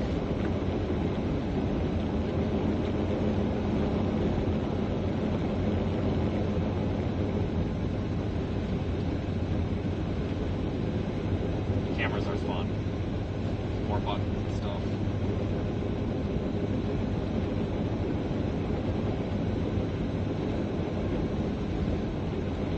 You don't want me to drop off the side of the road? Come on, it's probably in better shape than I-70 in Colorado. Kidding, but not kidding. No, ain't that the truth, though? Yeah, there's probably a foot of snow in the bottom of that ditch on each side. That's steep road ditches here. Yeah, you really don't want to go off the edge. That's the main reason I'm going so darn slow, because I just don't want to have the back end kick out and go off the side.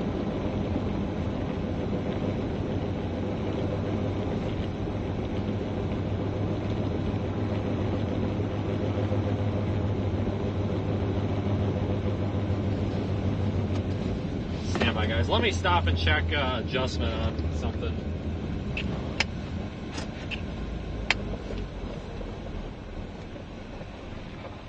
I think my back door is open.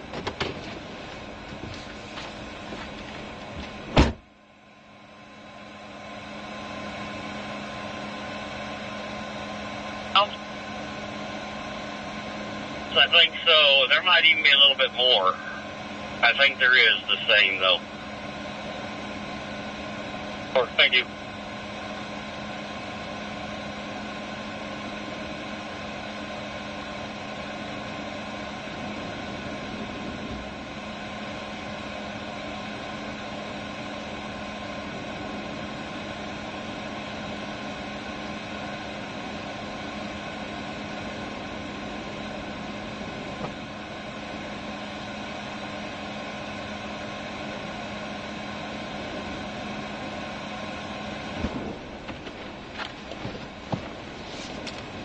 Yeah, rear door was cracked open a bit. Wanted to shut that before get a bunch of snow coming in.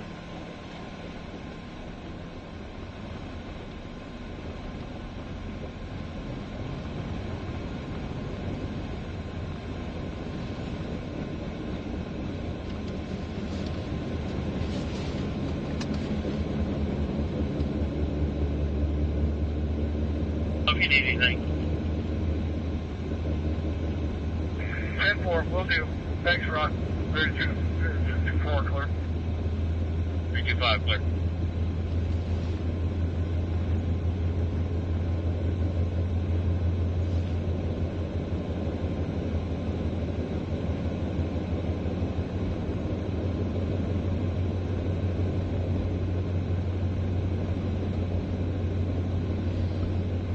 But no, this is kind of why, you know, not trying to like bring up vehicles all the time, but I got, like I said, a lot of flack from a lot of people. Oh, you should have bought a 4x4. It's like, well, guys, I think if we can handle this with this, I mean, we don't need to get into anything worse than this unless it's an emergency. I mean, I plowed through like a 3.5 foot tall snowdrift back there. Like, we're fine. You know, these two-wheel drives, they're heavy enough and they got enough weight over the back end, right over that back drive axle. Plus, it's got a limited slip in it, too, which actually grabs really, really effectively. This has probably got the best limited slip diff that I've ever had. No joke. In a vehicle. I mean, it bites, but it doesn't want to lock up prematurely. It's really good. I mean, this does just fine.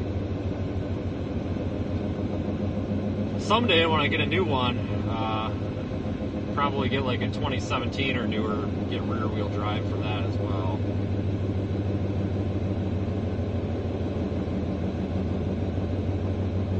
But this isn't the factory rear end in this. The PPVs that like what this is did not have an option for the limited slip rear end. I don't believe it's got a junkyard. This truck stops called 24/7.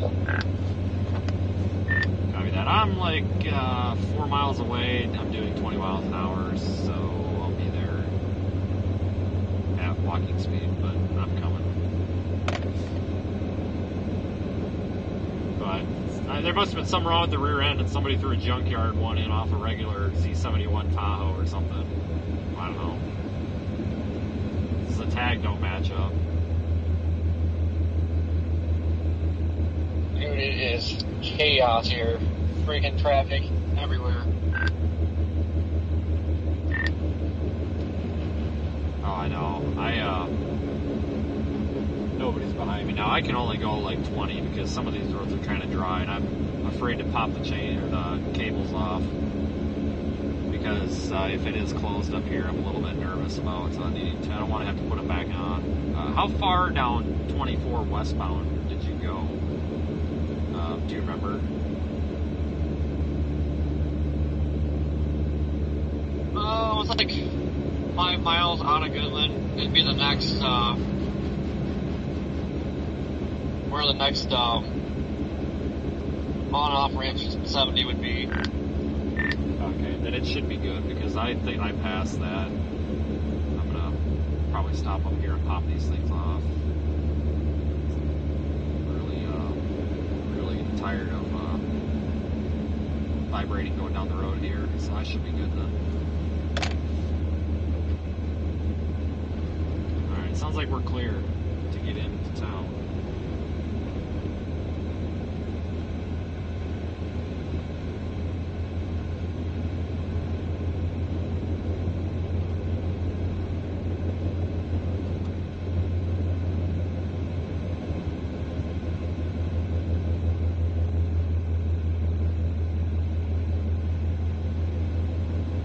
Good news, everybody.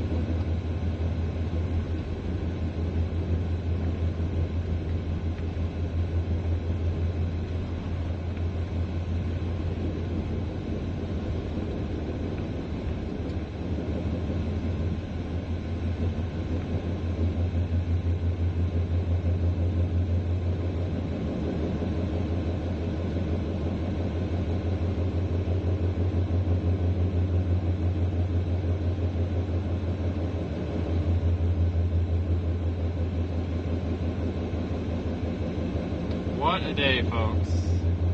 Not over yet, either.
Alright, Goodland is in sight.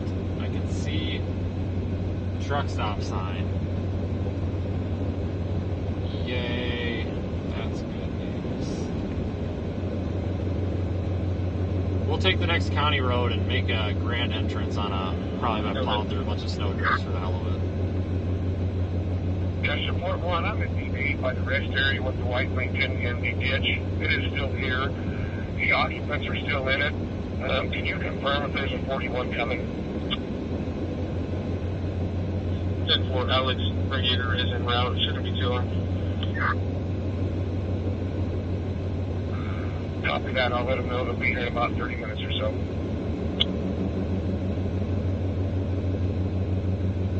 We're coming into Goodland. We made it. Now we just gotta get out of Goodland.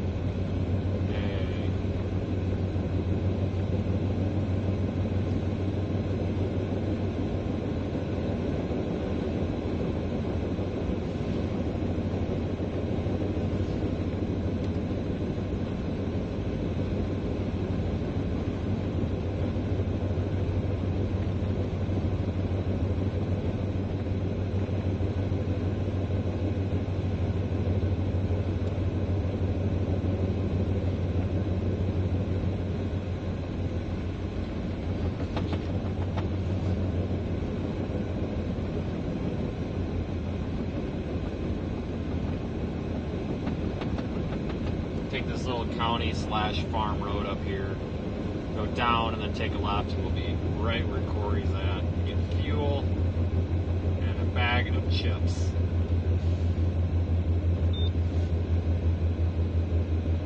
Unless this road's got like an 8-foot snowdrift across, which I doubt it because it's a north-south road. It's probably in fantastic shape, honestly. Gravel road? Looks like it. Head south on County Road 18 toward West 31st Street. This road's Continue on County Road 18 for 1 mile. I'm going to go over I-70. On 27, I'll be top 24. All that happened was a crack on the Kelly lens under 1,000, so no report required. He's going to pick it up tomorrow, the Jeep.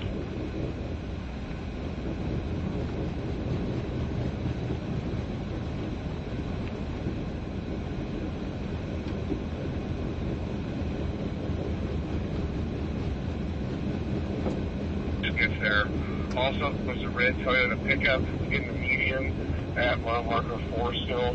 Don't know if anyone's coming for it either.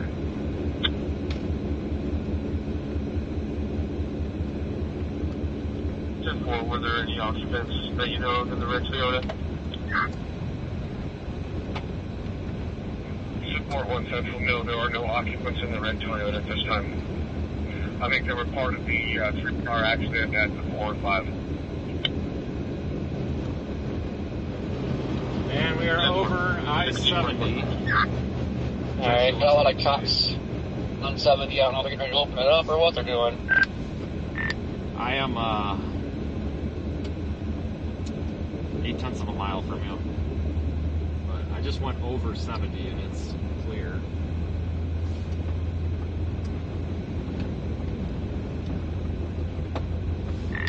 Making a left-hand turn. I'm going to be coming in on 27 there, just to your south. I'll see you here in a minute. In a quarter mile, turn left onto West 31st Street. Small drift. That's just a baby.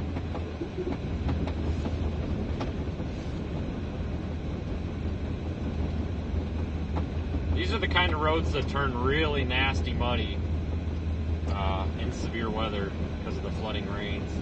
Watch this road be an absolute cluster. In fact, it might be. Son of a... Ah, screwed. You know what? We made it this far. I can make it down this frickin' petty little road. They actually don't look that bad. I was looking at the... I thought it was the field. It's not. I was looking at the wrong part. It's fine. I will drive through the cornfield if I have to at this point. We will get to the truck stop. I have to walk a walk.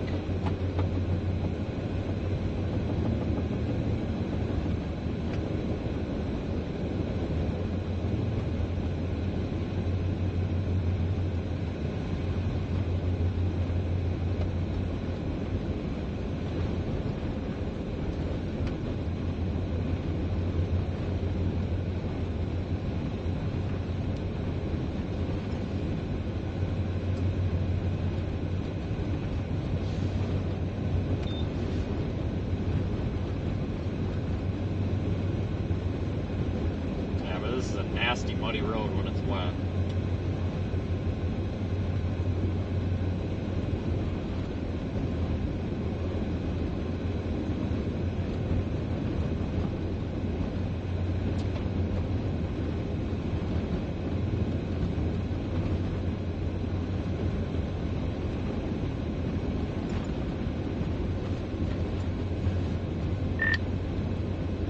You weren't kidding about this being a cluster and a half. Right down. Tell it's a cluster from here, and I'm not even in the driveway yet. Oh yeah, and it's snowing like crazy now too.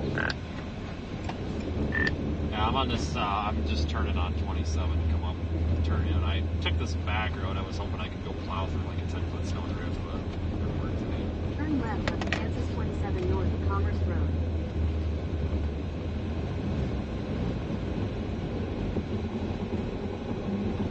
Come on, ABS. There we go.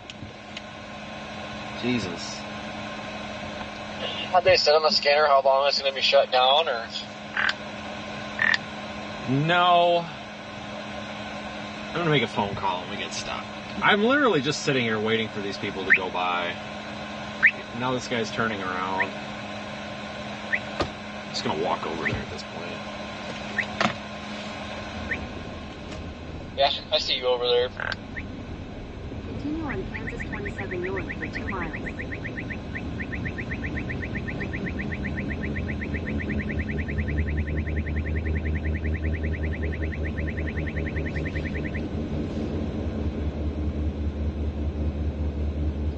Maybe you got the wrong memo when the blizzard starts tonight. Traffic Talk pretty about heavy a there. backloaded event. Holy crap.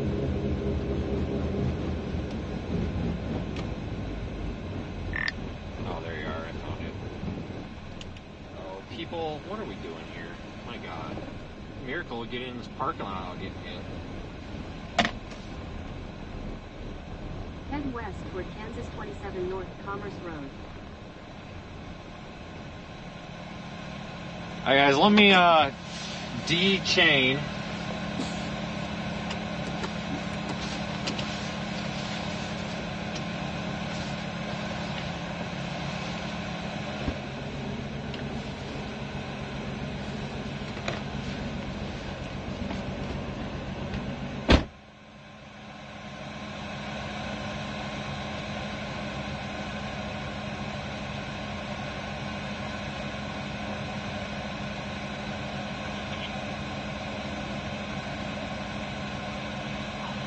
I'm not sure if it's not closed now. I'll try to find out.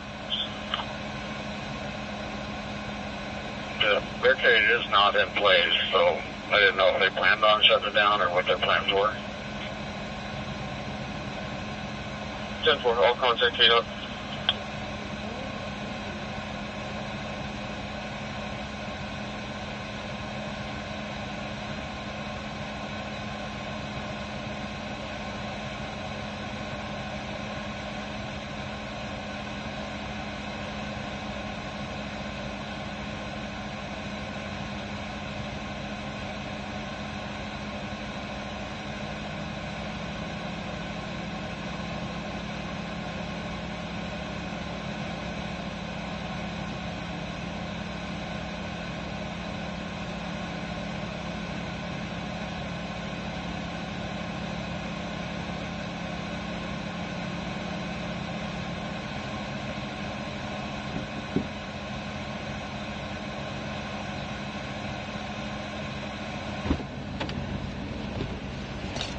Oh, they're freaking froze on there. Hold on.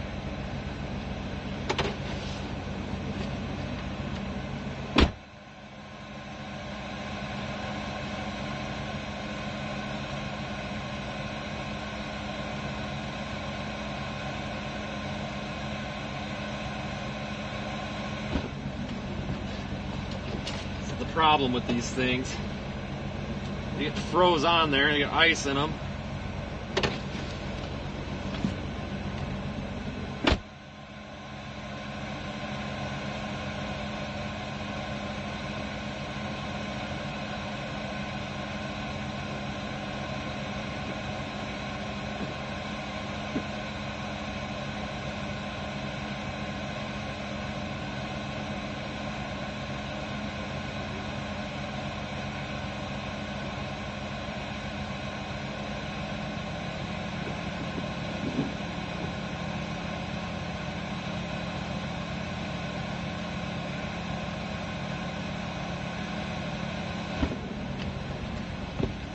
Okay, that's one.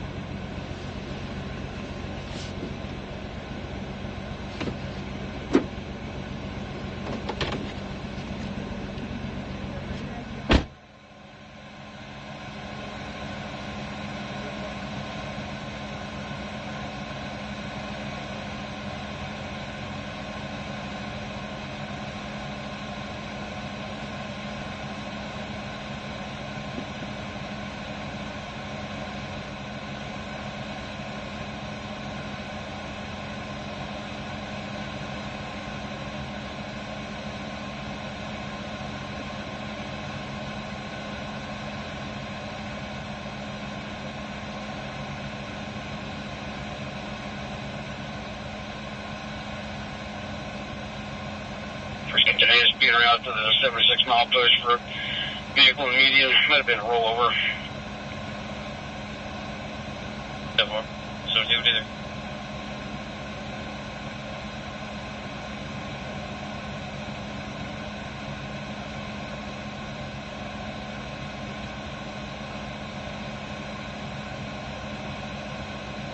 Truck at Wheeler to clean off our wipers and stuff.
Oh, what a cluster. Got it. The cam was stuck again.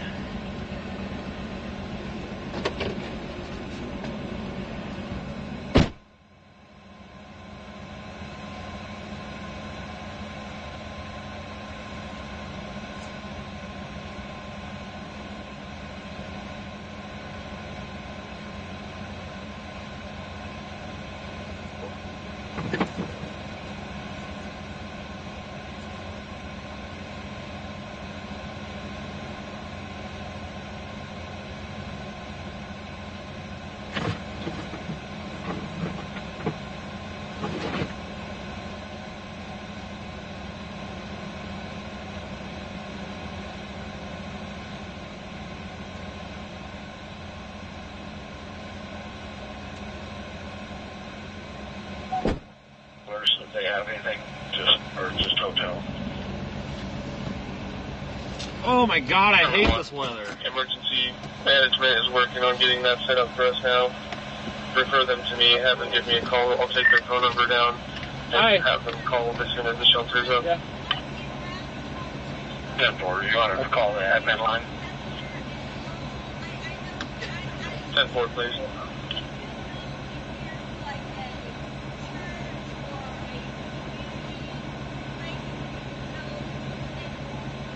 No, I just got here. I have no idea.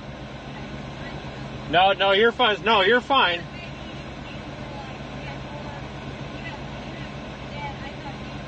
No, I just showed up from the middle of nowhere. I have no idea what's going on.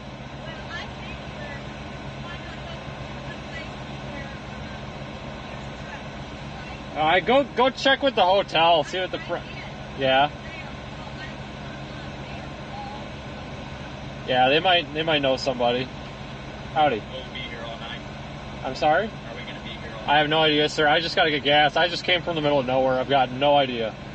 I'm not with the local services. I've got no clue what's going on. Sorry. No, you're good. Just no clue.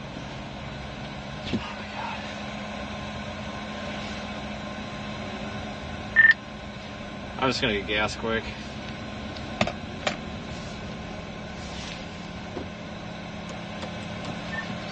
Yeah, I'm gonna go there. Gotta use the bathroom. I don't even know if we can get into this place. It's freaking chaotic here. I know. I feel bad. Everybody keeps coming up asking, and I don't have an answer. And it's like, I don't know what to tell you people. I'm from the middle of... I literally came from rural Colorado where it was 20 times worse than this. Like, I got no clue where to tell you to go. And I feel bad for these people. I've got no clue where to tell them to go. I'm trying to stop them from talking before they, like, waste 10 minutes of their time trying to explain to me, because I know that sounds rude, but the people here are in a situation where they might have limited time. So I'm trying to save their time by, like, cutting them off and be like, no, I don't know the answer to your question, because it's going to take them 10 minutes to explain to me where they're going, what they want to do, and I have no answer, so I'm just trying to cut them off. It's like, I have no idea. Like, you're asking the wrong guy. I'm just going to tell people to go over to the hotel. I mean, I would assume that the hotel front desk clerk is probably more helpful than I am. I feel bad. No idea what to tell these people.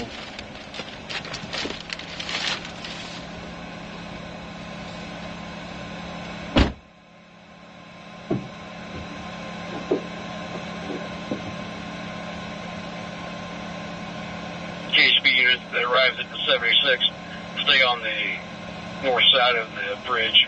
Some traffic down coming by us. I need 10-4. You're in the median, correct?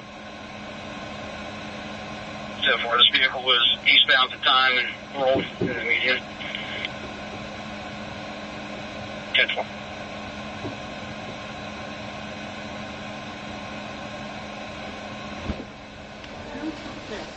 Right now comes from wind, and so over 80% of it comes from fossil fuels. 86% of it comes from oil and natural gas alone.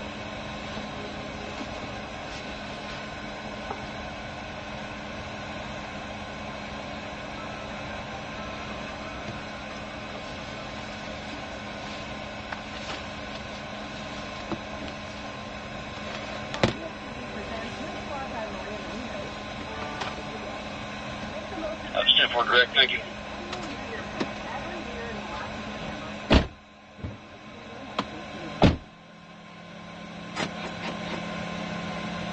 Hey guys, I'm back in my truck.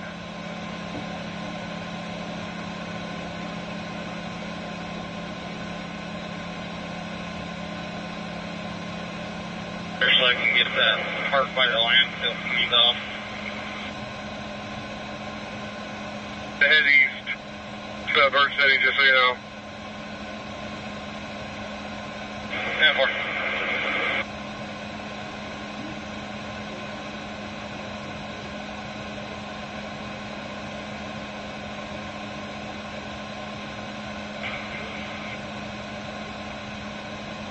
Yeah.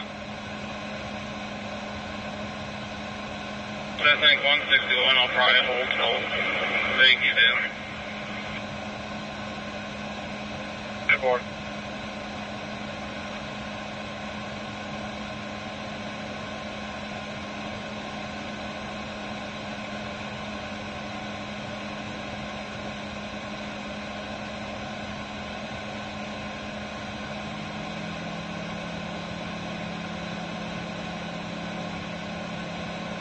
Just information, I did contact KDOT.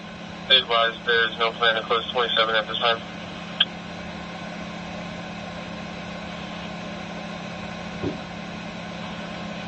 For 7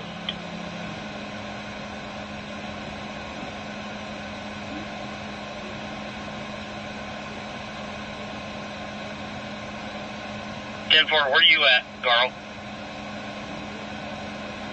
Getting ready to head east, just leaving the shop. Leave Glenn there and meet TC at... You want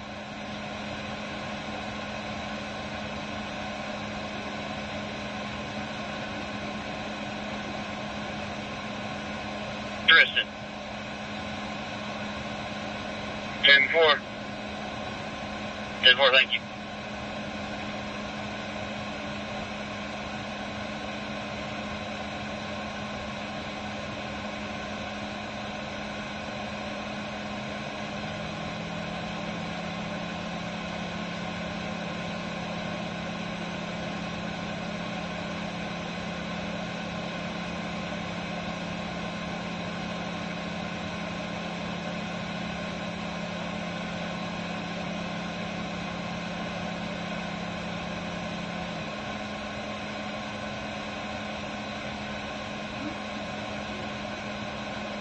.3254, 325.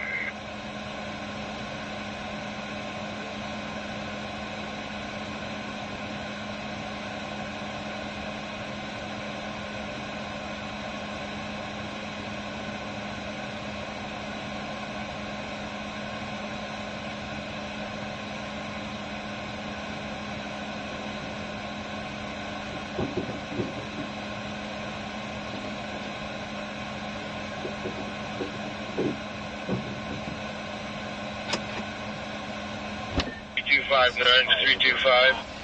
Because the income out here is relatively low. That's kind of a Waffle House. Jesus Christ, guys. This is a cluster to hell. 1 Central, please show support 1 back at the station. 1705, state.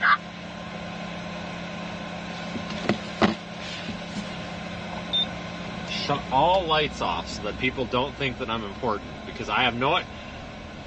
I walk in there and everybody's like coming up to me. They're like, where do we go? Where do we go? Where do we go? And I had like 4 people, no joke, like 4 people, like 4 families like crowding me. And I just put my hands up. I said, guys, I have no idea. I'm from effing Wisconsin. I just came from buttfuck middle of nowhere, freaking Colorado. I am no help to you. I have no idea where to go. I know I-70 is closed. That's all I know. Well, why is I-70 closed? Blah, blah, blah, blah. And I'm just like, okay, I'm like, hey, I have no idea. And then the tow truck driver came inside, and God, I'm really glad that he came inside because everybody swarmed him, and he basically said the same thing I did. He's like, I don't know, blah blah blah. So I don't know what's going on. Like, I feel really bad for these people, but I can't be in there. I was gonna eat the Qdoba, but I just got to get out of there. I literally couldn't even go to the bathroom. Like, people are freaking out. It's really sad. I mean, I don't think there's any reason to panic or freak out over any of this by any means. I just think that everybody needs to calm down.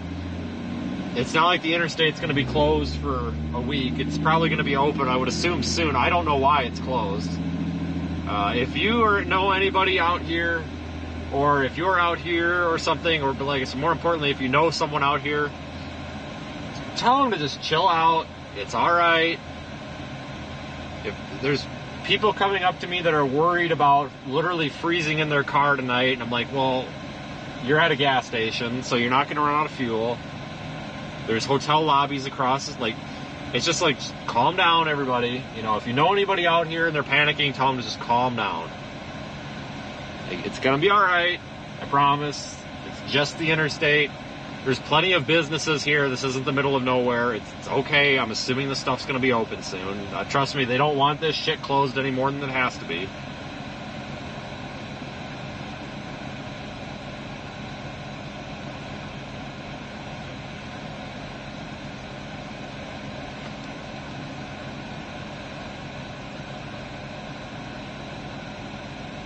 With that said, if anybody actually knows, like, what is actually going on, send it my way. I'd be very receptive to it.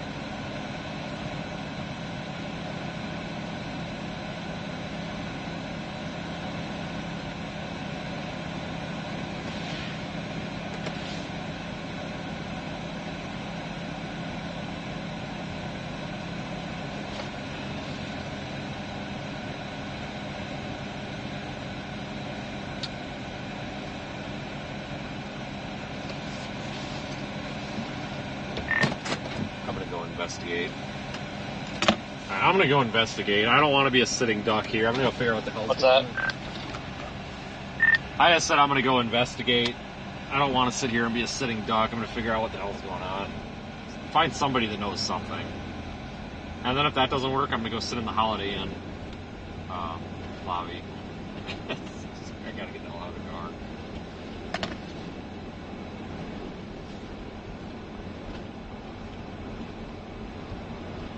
Yeah, I can't believe how fast these hotels booked up here. Well, people are panicking. Lady in there, walking to Qdoba, and she's like grabbing my arm, and she's like, "We're gonna freeze in our cars all night." And I'm just like, "Calm down, take a breath. You're at a gas station. You're not gonna run out of gas." Like, everybody, it's sheer panic. And the thing is, I'll bet you anything is half of the rooms that got booked probably don't get used because as soon as this opens up, people are gonna piece the heck out.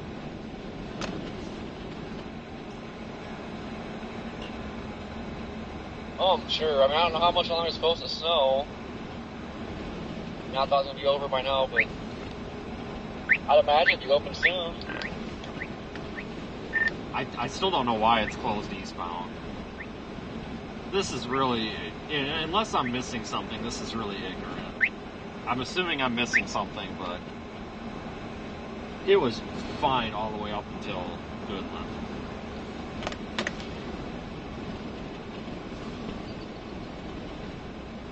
Yeah, whatever town it is just west or east of here, Brewster, like, it wasn't even snowing. It was like, the main snow was west of Brewster yet, so I mean, you literally don't go far and you're out of it. I'm gonna check this 24, the exit or the entrance on the east side here, just for shits again. See if something changed. I've seen a lot of cars going this way while I was sitting there, so maybe, I don't know, maybe that's miraculously opened up again or what.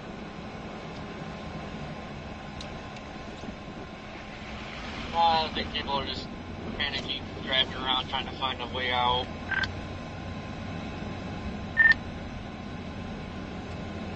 Yeah, this is, I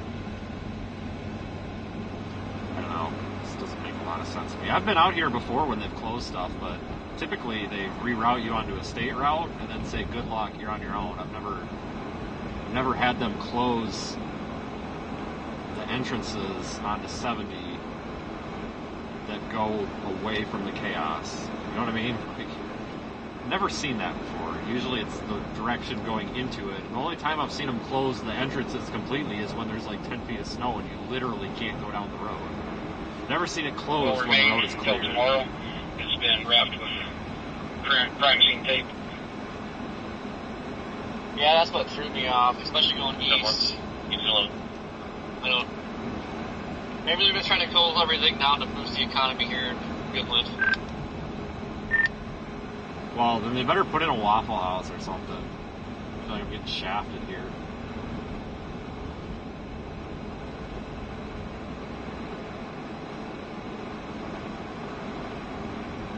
Oh my god, look at those Christmas lights. Wow.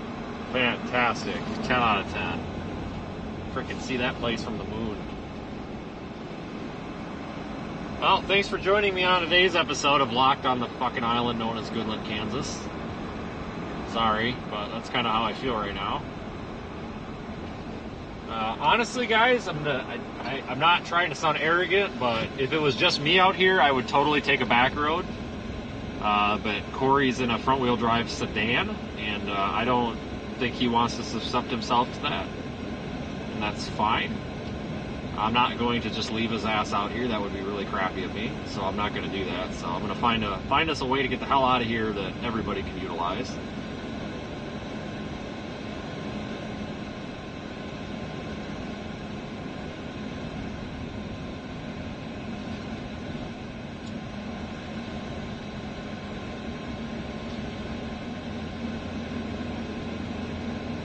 Right now I'm on a mission to go find somebody that knows what they're doing and ask them. Kind of like what everybody did to me at the gas station, but I'm going to do it to somebody else. Yeah, Waffle House right now would probably have a tent up outside.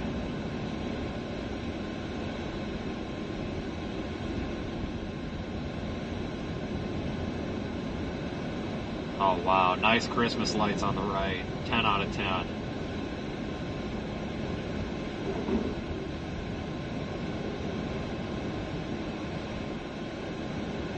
That's an 8 out of 10.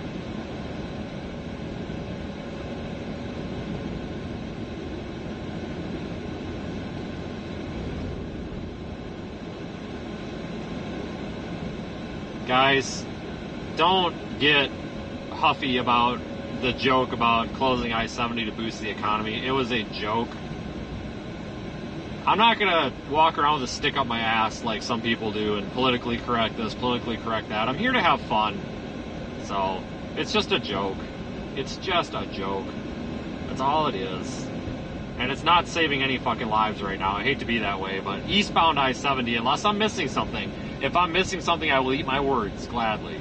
But eastbound 70, I don't know why. Everybody that I've run into is telling me the same thing. They're like, we came in and 70 was fine. Why is eastbound 70 closed? Like, that's what everybody, like, it's not just me. Like, the tow truck driver said that. He's like, eastbound 70 is fine. I don't know why it's closed. I don't know. I'm assuming maybe there's a misunderstanding or a miscommunication somewhere, or if it's protocol or what. But I've never been up here and seen them close both directions unless there's like 10 feet of snow on the ground. Usually they leave the one open that goes the opposite way of the chaos, which would be east. So I honestly don't know what the deal is with this. This is kind of odd. Because when we were up on the overpass viaduct thing, like 70 eastbound's clear, unless there was an accident down there that I don't know about. And if I do, fine, let me know. But I think that's the problem. Nobody seems to know.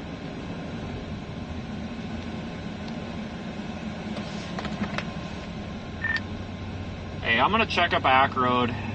Being told that you can get on at Edson. It looks like this has been plowed. There's a couple of cars ahead of me. I'll let you know if this is doable. I'll go down a ways and check it and see if it is. If it's not doable, I won't take it without you. But if it's doable, this is the way out, apparently.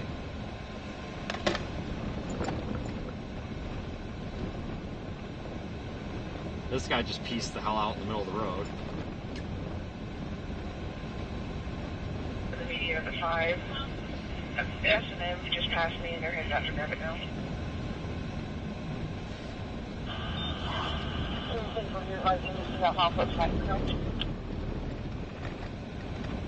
Sorry, Central, I was just location. Yeah, this road Corey can get down so far. Can you go ahead and send on your traffic? I believe my 1080 has the information on that call. We've been taking calls for people wanting shelter, so it's been busy. For S&M is headed out to get that pickup as a 5 in the median. It was a slide off earlier today. They just passed me. I wonder if they had to close it because they're yanking cars out of the ditch. It's kind of my wonder. Okay, Corey, this road seems to be doable. It's been plowed.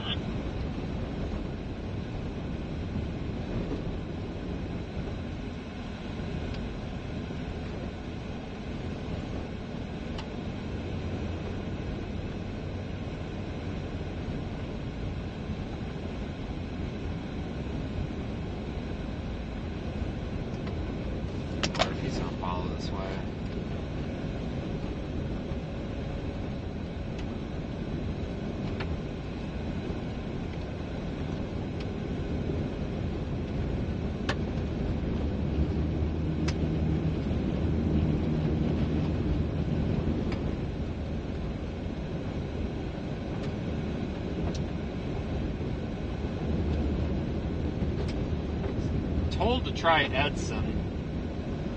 I don't know if that's actually open or not, but somebody that works out here told me to try Edson. I think that's closed, but at what, you know, at what point do you just say screw it and try it? You know what I'm saying? One person says yes, the map says no. Google Maps is a joke, so it's always wrong. Give it a shot.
a couple of drifts there, they were fine.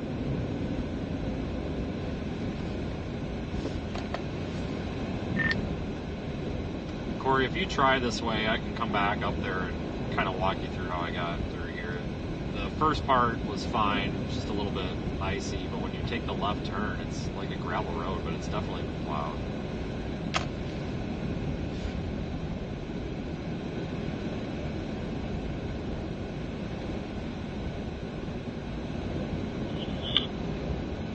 Alright, where you at? Just got on business 24 and took that all the way to where the entrance ramps were closed. Followed that down, went past I-70, and then took the first left. This is county road, it's down to bare gravel. I can come back up there and go in with you if you want. Google Maps says that the Edson ramps are open. LOL JK, this says dead end. What the frick? Stand by on that. Dead end, kiss my ass.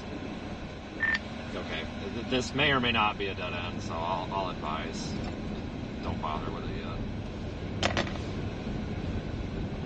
The map says it's not a dead end, but the sign says it is. I don't know who to trust. I feel like that's a challenge.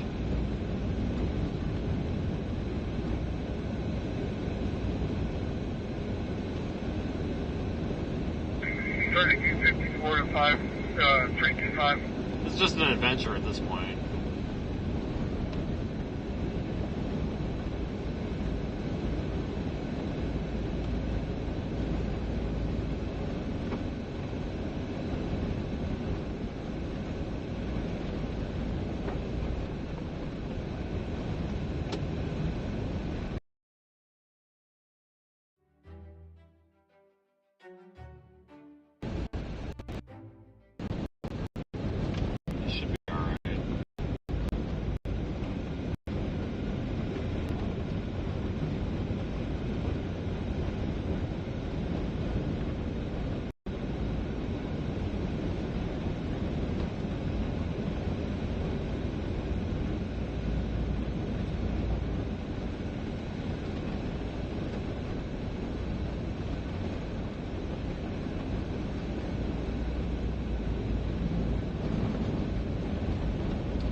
Only 5:22 Mountain Time.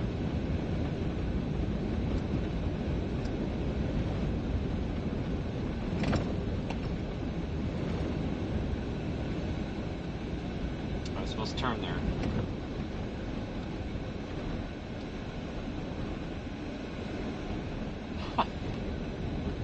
You're joking, right? So anyway, I just snuck back onto 24 by doing this. I don't know if that's good or bad.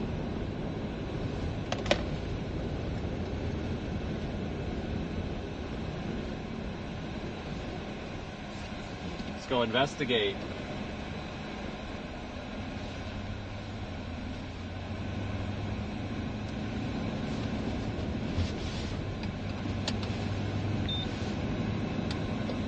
Yeah, I don't know what to say. I'm going to keep going down this road, and I'm going to let you know what it does since I'm already down here. You 100% would have made it through just fine. The car ahead of me was plowing through it just as good as I was. There's really no question of stops. Passable enough to where some of the volume. Stand by, they're talking about it on the radio right now. Towards Colby. I'm unclear of that, but we did shut it down. There's a lot of traffic coming in from Colby. This direction on 24. Just were you able to contact them and have them close 24 coming this way then? Well, I thought they were, but yeah, I'll check and make sure they're on that because I mean it's constant traffic coming in from 24. So it sounds like 24 is going to be closed at Colby coming toward Goodland, but it's not closed going toward Goodland. We're going toward Colby. But I think Goodland has it closed going toward Colby. So the route that I took, I can send it to you, gets you back onto 24. I'm going to go down the road a ways. If I get down the road a ways and it stays in this good a shape, I can always come back and get you if they have an open 70. I'm already out here. I might as well keep scouting it. But I mean, this road's fine. I don't know. I mean, if this is how the interstate is, then I don't know why the interstate's closed.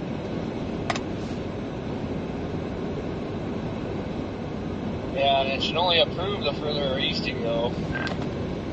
Yeah, so that 24, what I did is I just stayed on it where it turns around in the 90-degree corner, and I went down, and then took the first left, and then went all the way. There's a dead end sign, took a left, and then it takes you back across 70, and it's freaking 24. Like, I don't know. Keep going and see what happens. I'm doing 55.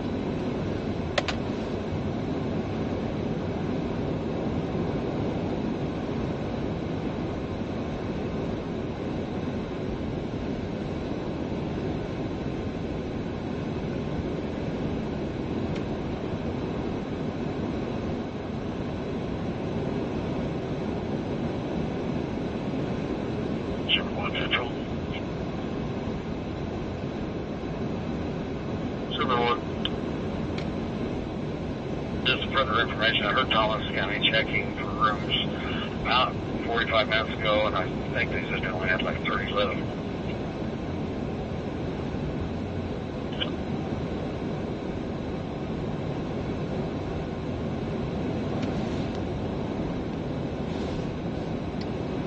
If we're doing anything illegal, I know the sheriff in this county, like legit, no joke, so we'll ask for a pass. Probably illegally entered this closed road, but there was no sign and I was lost. Okay, that's all I can say. That's not even a lie. There was no sign and I didn't realize what I was doing.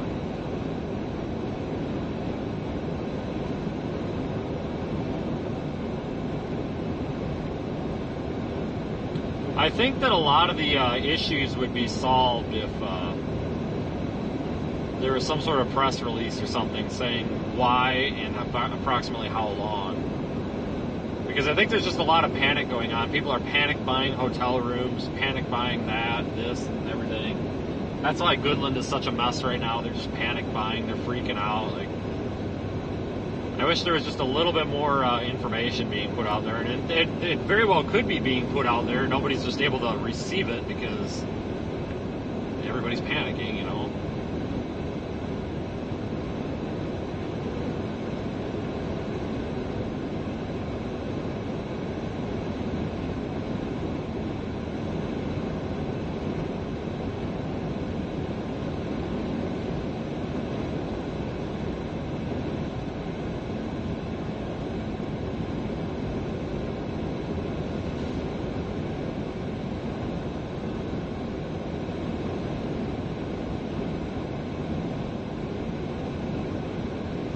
Closed if there isn't a closed sign. Exactly.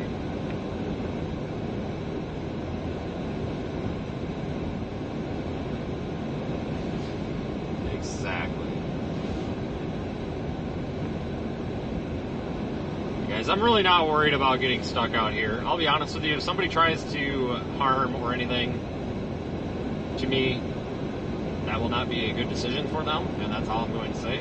So if anybody's thinking about anything out there, got my eye on you, don't even try it.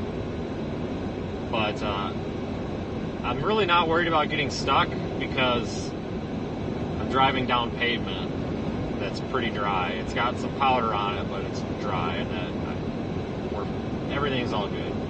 This is just a snowstorm in a populated area, semi-populated rural area. This is not my first time being marooned on an island out here. Doesn't happen a lot, but this is probably about my third or fourth time of having to go round and round. Yeah, so it's kind of suck here. I just went past 70 Monterey. Somebody's stuck here too. Just south of 70. That stupid Toyota. Yep. Once you get past that, it's plowed. It's that next left. I don't know why he went over there. I saw it happen. I thought he was turning around. I'm almost to Edson. I'm going to see if this I'll let you know if this on-ramp is open, then I can come back there and get you up. Is it an older, do you happen to notice, is it like a regular person or are they older or anything?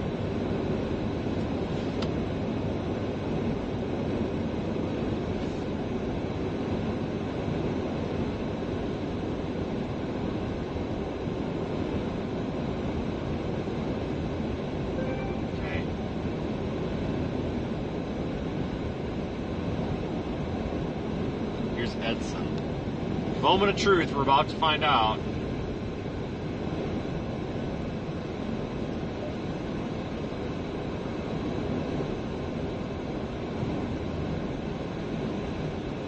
Yeah, ice can be a problem on this. Luckily, this has all been driven on quite a bit. It looks like it's pretty coarse.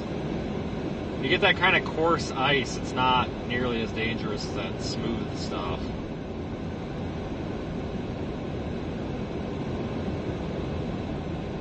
It's when it's like a layer of glass, that's when you really have problems. This coarse stuff, you know, you're all right as long as you're not going ludicrous speed or anything. I have a feeling this freeway entrance is going to be closed. That freaking plow up there. See, they got the plows going. I don't know. Unless they closed that all off to salt, I don't know. When we came through on 70 initially, it was actually in pretty good shape.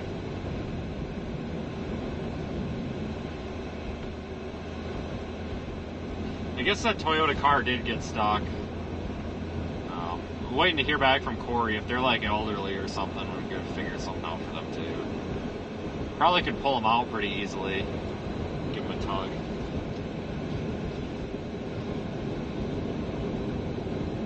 Wouldn't be that big of a deal. Moment of truth, it's freaking closed, isn't it? So I don't see, usually you can see the barricades sticking straight up in the air. Shit the bed. Is eastbound closed? I'm just gonna stand up here and start yelling, like, hey, why is this closed?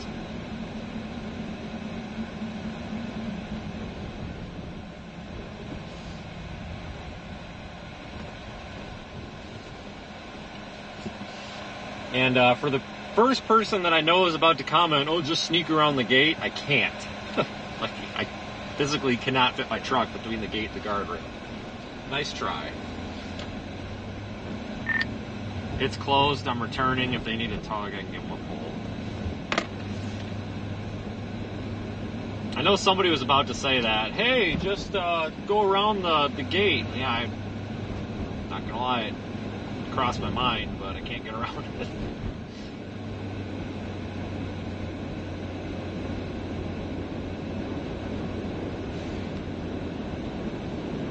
Yeah, I think I'm comfortable taking 24 into Goodland. I'm going to go back and pick up Corey, so to speak.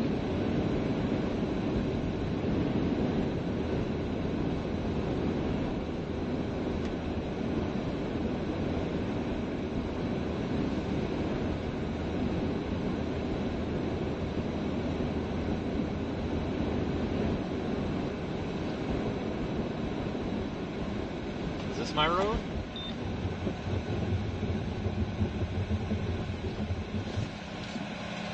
No. Full send.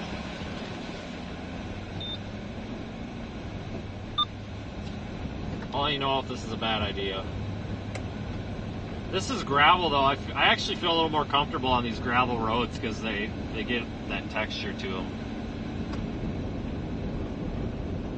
Actually go a little bit quicker than on a paved road that's icy.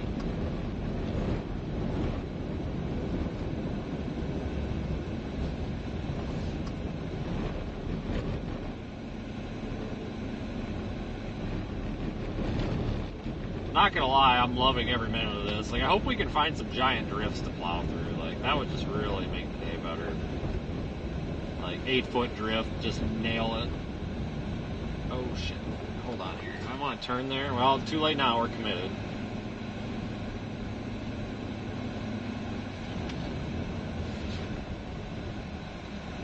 Oh, what the frick is this garbage?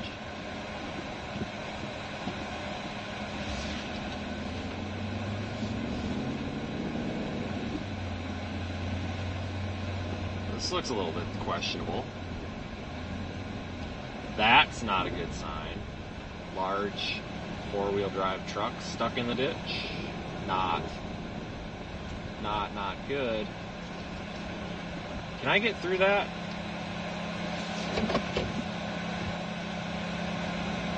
Nobody in that truck, is there? No, there's nobody in that truck. You know what, folks? You know what this looks like to me? This looks like a situation where a little bit of speed and a little bit of momentum will get you a hell of a long way. So I've pushed the record button. I'm now going to floor. I'm not going to floor it. We're going to back up farther. We're going to back up farther, and we're going to floor it and go through that drift. 21, and 3 miles west. He's wanting to know if he can go ahead and get through. 4, have him go through. And hope that we can get through. All right, we're committed. Floor it. Oh shit, that's a hell of a lot bigger than I thought it was. That's what she said. Oh, we are having a problem. We are having a problem, folks. Stand by, we may be stuck. Go, Chevy, go! Thank you. And limited slip caught. There we go, we're good. See, the problem there, I'm enjoying this too much. The problem there was that we did not have enough of that forward momentum. Should have had about an extra 10 miles per hour on that vector there. We would have been no problems.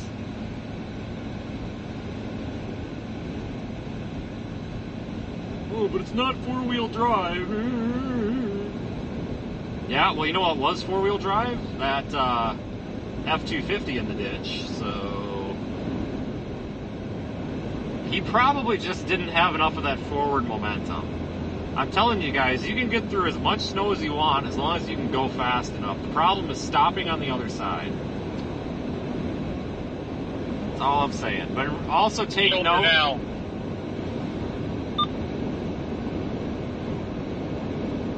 Also take note, folks, that I also hit the record button on that, you know, just in case.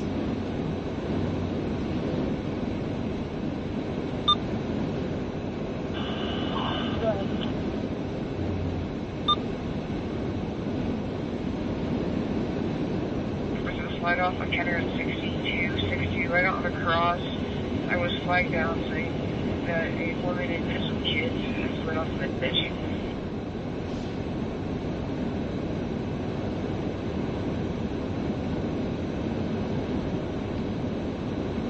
Sorry, we have lines again. You advised that road 62 and west.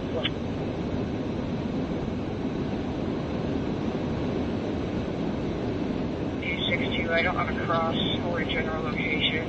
Someone that came west onto the barricade, or came east from their barricade, let me know about it.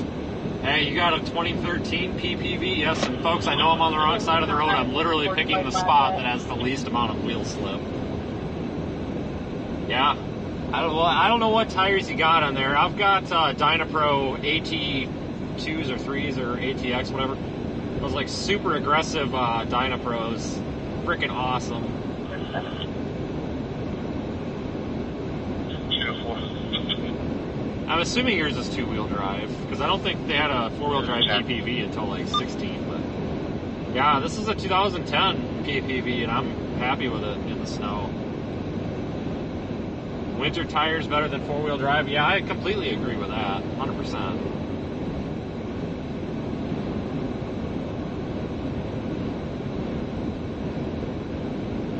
Agree.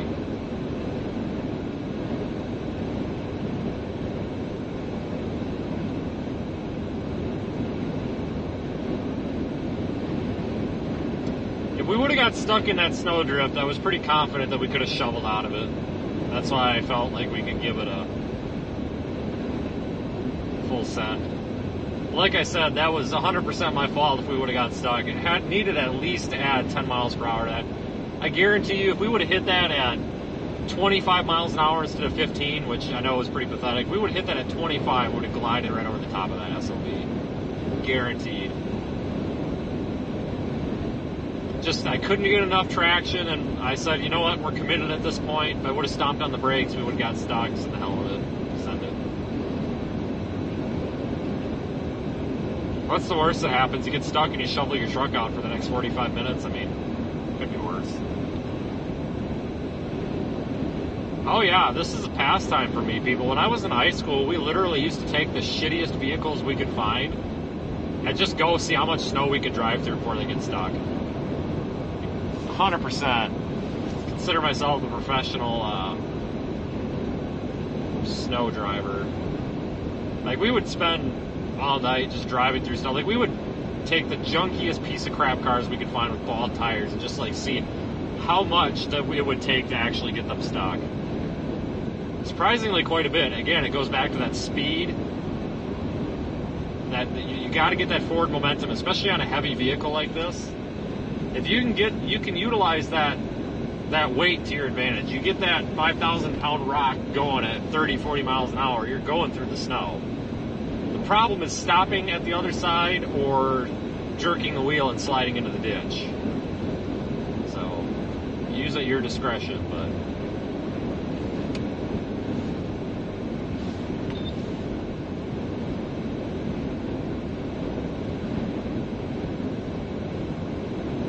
Have you ever seen anything hard to explain on my chases? Yeah. It was actually in the chat a couple of weeks ago. There was a guy telling me that it was safe to smoke a cigarette at a gas pump. That was pretty hard to explain.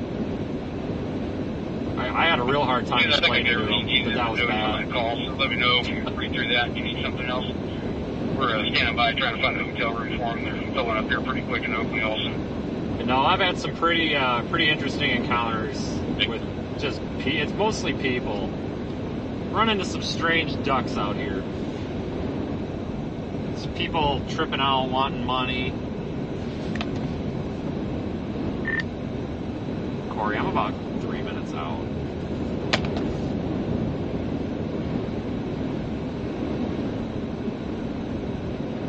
It's always awkward because I don't carry cash. So, like, I can't even give anybody money. And sometimes people are like, I need the money, I need money. It's like, I don't have any. And then they, like, start pressing you, and that's when things start getting awkward. It's like, okay. It's time for you to take a few steps backward and in the opposite direction of me.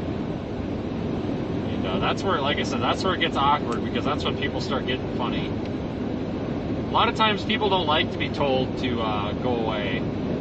And you witnessed that live on stream the night of that Clarksville tornado, or the Nashville tornado. This guy just, like, wouldn't leave me alone, and I'm like, dude, I don't have any money to give you, I can't do it. And then he starts, like, hassling me. I'm like, I'm not doing it, dude, I'm sorry. And I'm just like, back the F up. And he's like, what are you doing? Oh, you're the weather people. And I said, yeah, and I'm broke and I don't have any money. I said, I cannot help you unless you're having some sort of emergency. And he was just tweaking. I'm like, yeah, we got to get out of here. The situation was not right. It was nothing to do with the tornado. It was actually at a Love's. Anybody who's been to that Love's in Nashville knows exactly the dump I'm talking about. It's a dump, I tell you. We're near Goodland, Kansas, folks. I found a way out. 24 will take us to Colby. But Corey's out here helping these guys that are stuck. I didn't realize they were stuck. I thought they were turning around when we passed them. Just pull them out real quick. It's no big deal.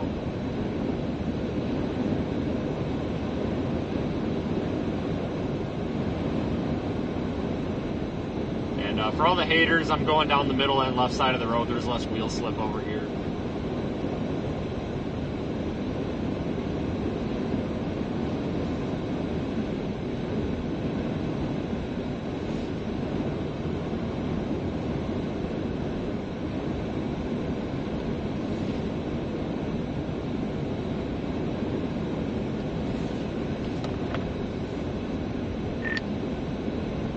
Moving again. Did they get out?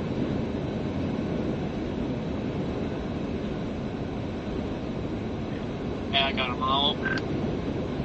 Okay, 24 goes all the way into Colby, I'm being told. And sounds like on radio traffic, that's confirmed. That Colby is where it's open. 70.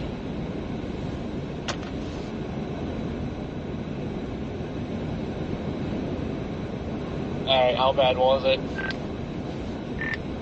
55 the whole way.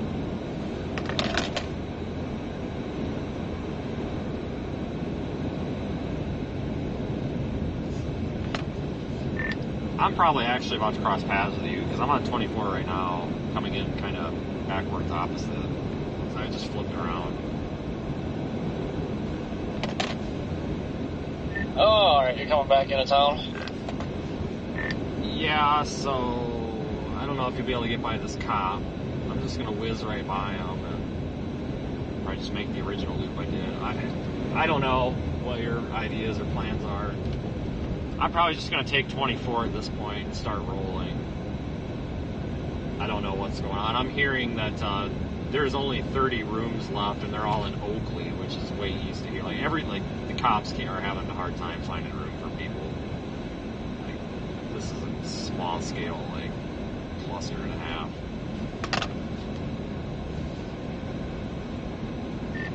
Yeah, I mean, it stopped snowing and the wind's slowing down quite a bit, so I would think they're going to open this here shortly. There's cops driving down it right now, so I would think, man. Are you coming up to the cop? No, that's the stuck car. I'm sitting here at the on-ramp. Alright, I'm just gonna go some freaking paperwork anyway. I'm just gonna go by this guy. I'm kind of at the point where it's like, I'm just gonna get out of here doing whatever I need to do.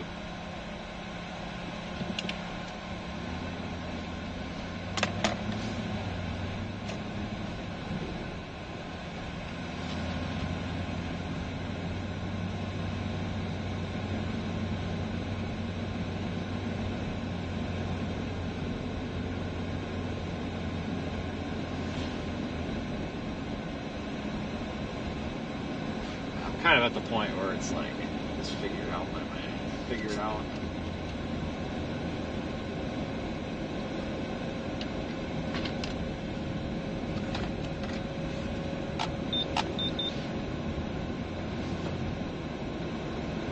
Just turn around here. And more.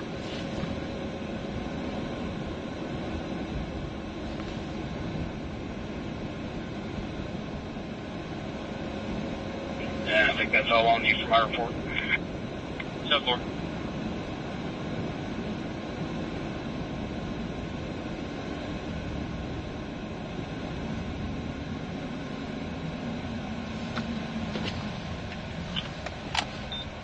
Was emergency management able to set up a shelter? They're talking about setting up shelters and all this shit. Like, yeah. You just let us know when it's open, please. Why not open the road? We looked at the traffic cameras. There's snow on the road. Have them give us a call. It's nothing. They deal with this all the time. They've probably given them the number. I thought maybe they had it closed because they were like yanking cars out of the ditch. There's no tow trucks on any of the traffic cams.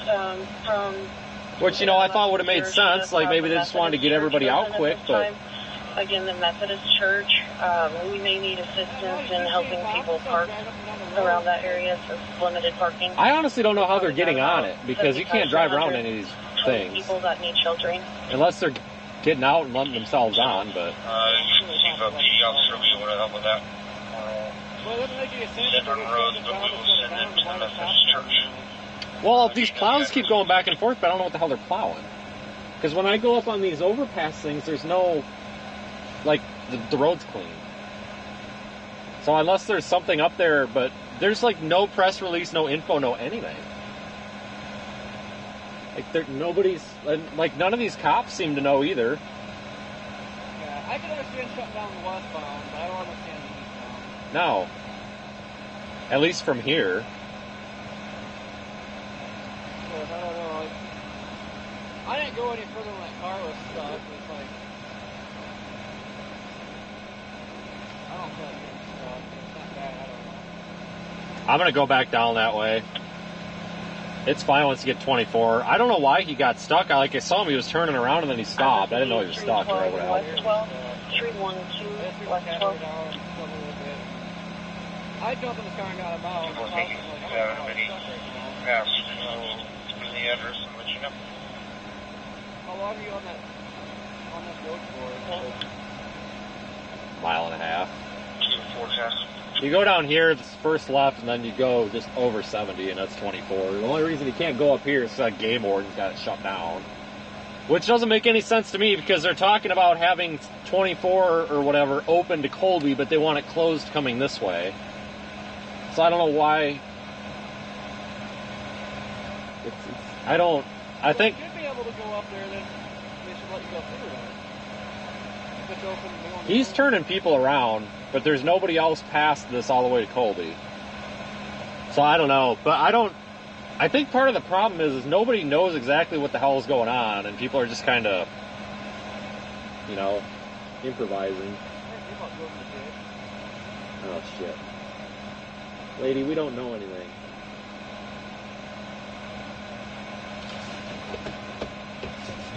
I need to wash my hands and pass it on. I don't know anything. I don't know what's going on. I do know. Are you going east or west? Okay, me too. If I found a way to get onto 24 and go east, it's open at 70's open at Colby. Okay. I got a tow rope and shit. If something goes to hell, if you end up following me or something, I'd just stop and pull you out. You'll be fine. I just went down it. I just came back to find him. Yeah, I came from the middle of BFE, Colorado, and I think the problem is nobody knows exactly what's going on. Everybody's just kind of improvising. So I don't know. Yeah, I'm just trying to get the hell east. Yeah, you should be. You got good tires on there. You should be good. But yeah, if oh yeah, I already went down that way. But if anything happens and you slide off or someone will get you out.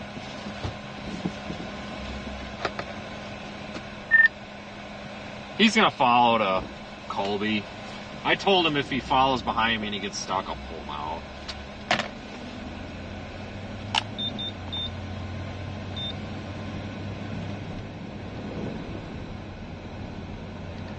Is that spot back here where that car got stuck, is that like the worst spot?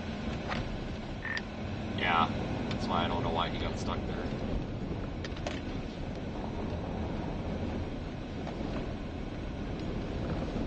Yeah, because I'm passing where he's stuck right now, and I'm about to make a left turn.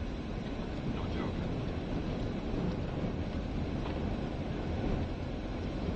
I have no chat. I don't know why.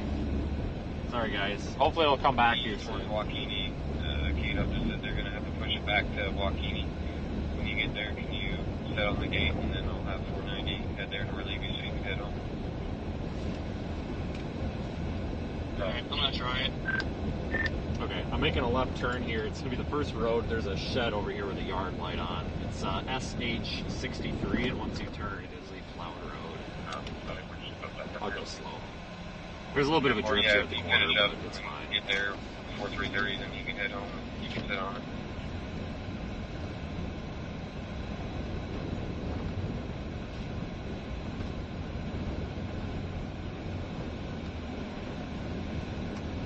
Hey Bob, we're just gonna go down here to Rolton and turn around.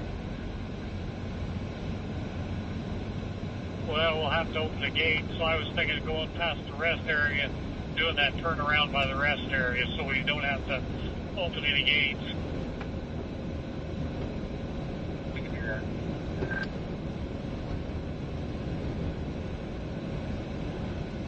Did you say something? Yeah, these people stopped. They started flashing it, but I don't know why they stopped following. Oh, yeah, because there was that little, 1 foot drift, and that was it. I'll just stop for a second. Hey, Troy's aren't there. Shut. I'm sorry, they're off the road. Ha! There's no way they have snow tires on that thing. Are you freaking kidding me? Turning around. All the way across the road. Oh my god. Oh yeah, they're stuck. Okay, I guess I should have asked them where they're from. They're probably from frickin' Florida. Oh, I'm on the road. I should have asked him if he knew how to drive in the snow. Just put your blade down, just skim it, and head back to shop, please.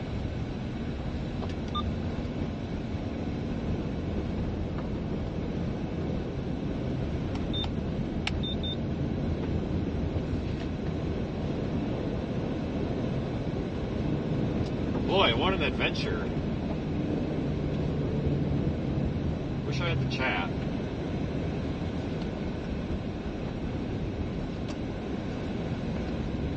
How?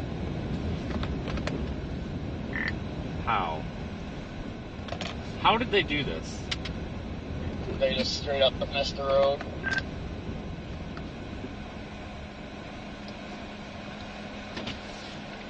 I like your ball, John. Yeah. Do you have a tow hook on the front of that? Yeah.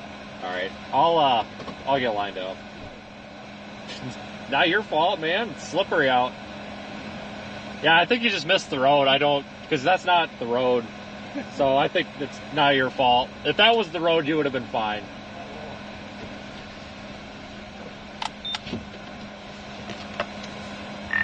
Oh, this poor guy's pride.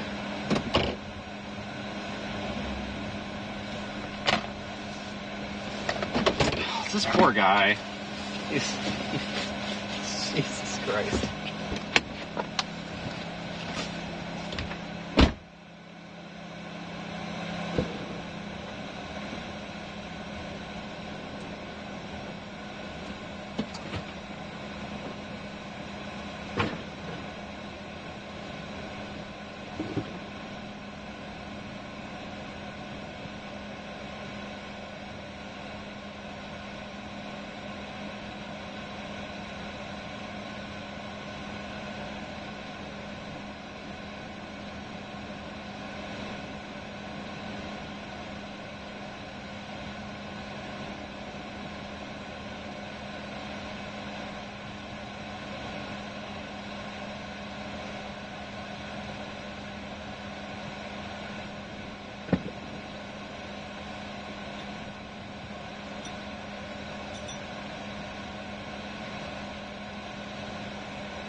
Oh, I need a fucking knife.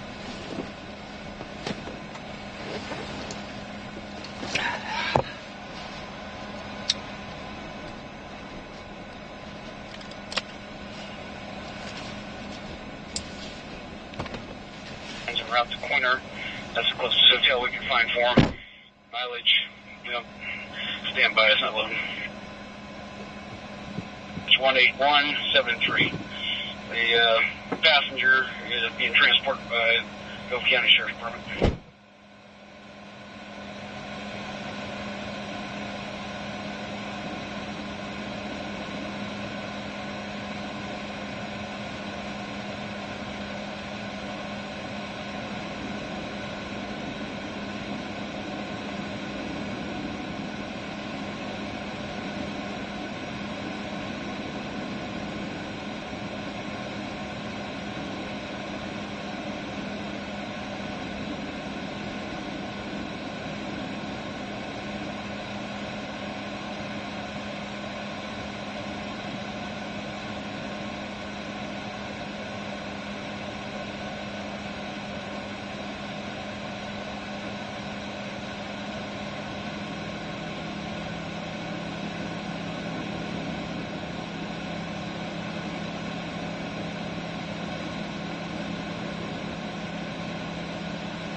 I just gotta jump in to warm up for a second. This poor guy. Yeah, I'm trying to get my hands warmed up for the last one. It's just there's so much plastic under this damn car.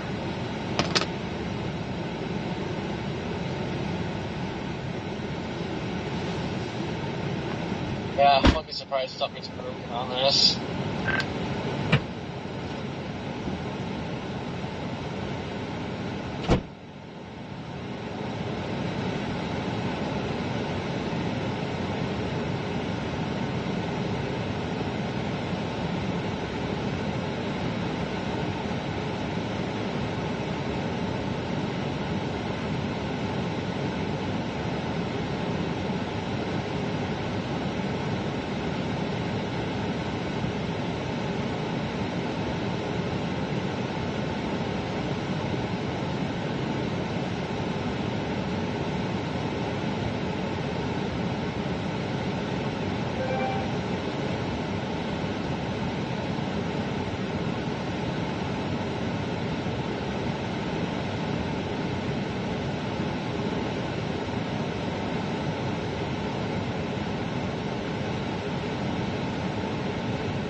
This is a two-coat situation.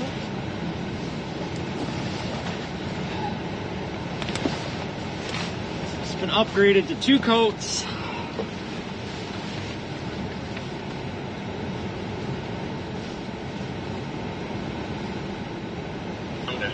You can probably turn your blade back.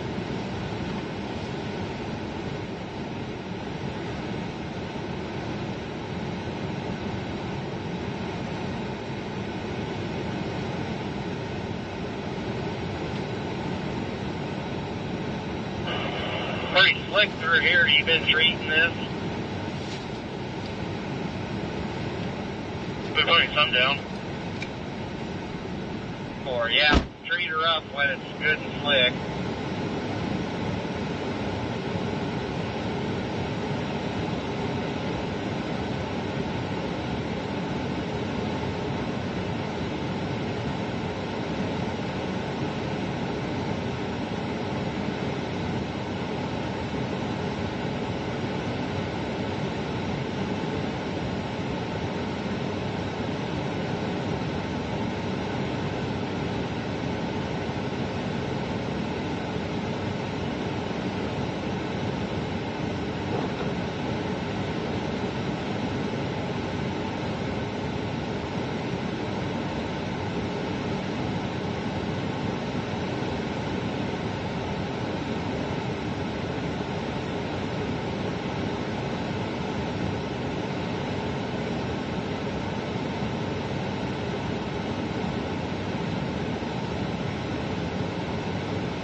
Flash your lights if something goes wrong.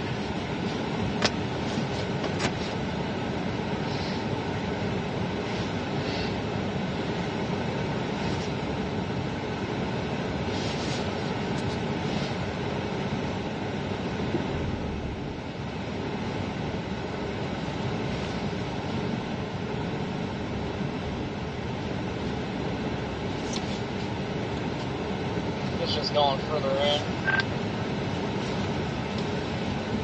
Okay. Oh, shit, he got it.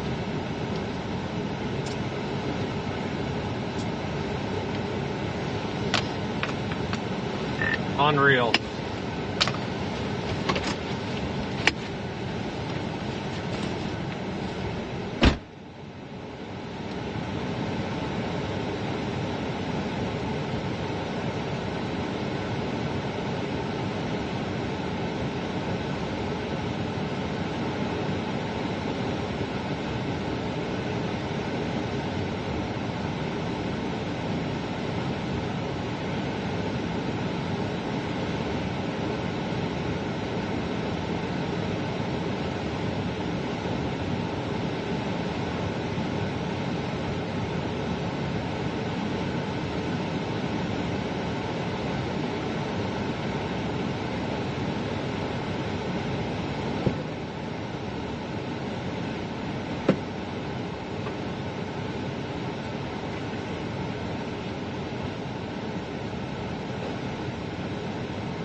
Northbound shoulder and plowed to the middle.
Dry gloves.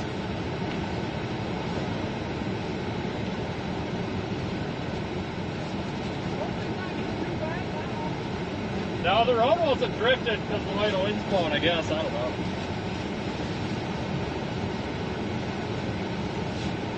Fucking foreign cars.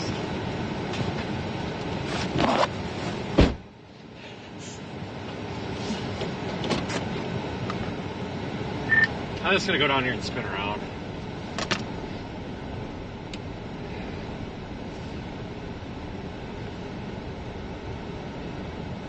Yeah, he just missed the road, guys. I have no chat.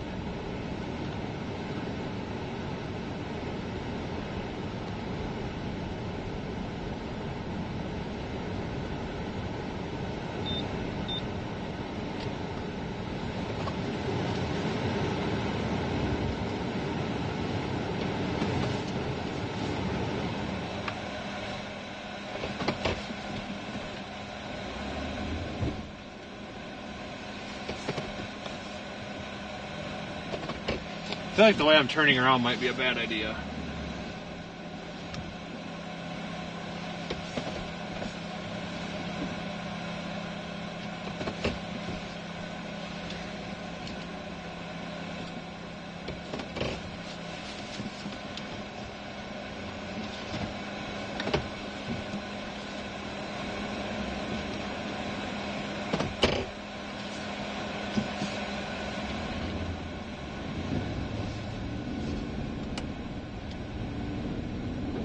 Momentum. There we go. Oh shit. Hey, Corey.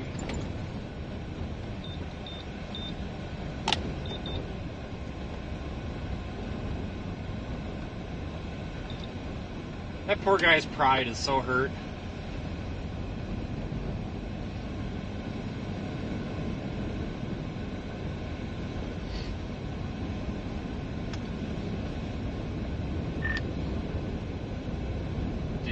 poor guy's pride.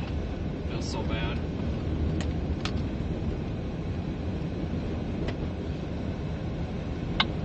Go ahead. Back to Colby. What was that? Volume turned down. Make sure your truck's filled up. Ready to go. Pop off and Brian. D2. No, I just said that poor guy's pride is so hurt.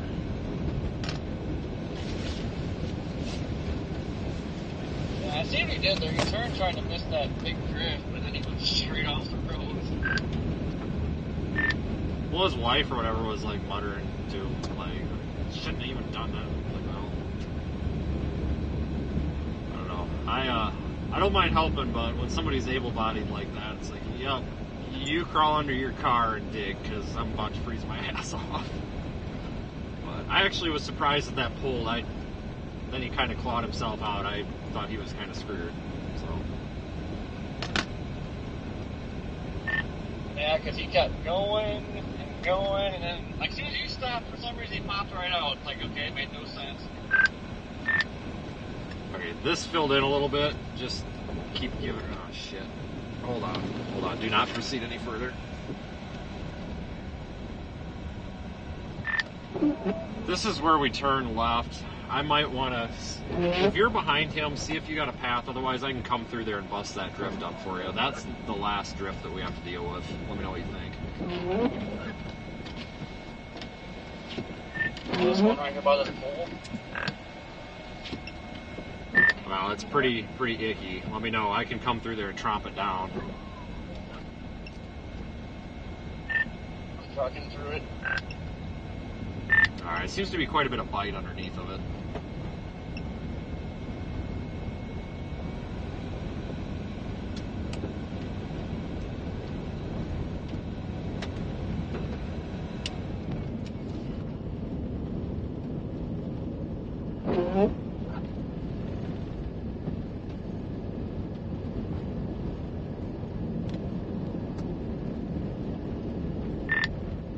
I might be having alternator issues, so I'm just going to get us up to 24. I think it might just be because I had all my equipment on, but I'm going to get up to 24, just get off of these roads, but that's where we need to go anyway.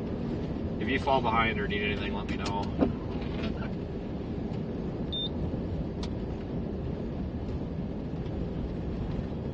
Alright, so let me know if a big drift comes up again, because like right now it's back to gravel. Copy that. I have not come across any yet. I'll let you know when I execute the left turn. This is all good through here.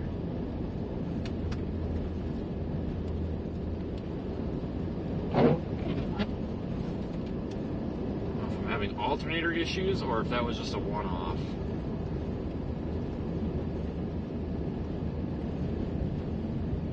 Could have just been a bunch of snow clogged up. You know what it probably was snow clogged up in the belt. Making the left-hand turn now, you'll see the turn, it's SH23. There's a dead end sign just past the intersection, but you want to turn left.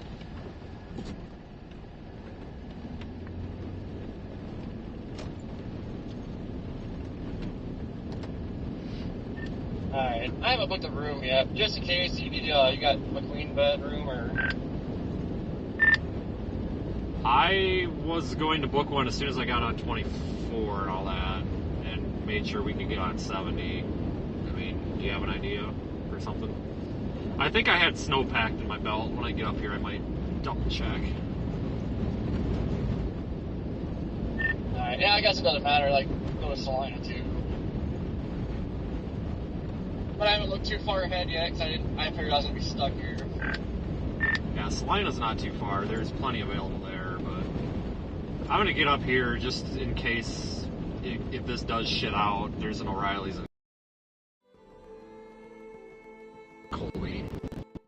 It was having issues there when I came through these, so I probably just packed a bunch of freaking snow in the belt. Probably need to get out and make sure that belt is on there.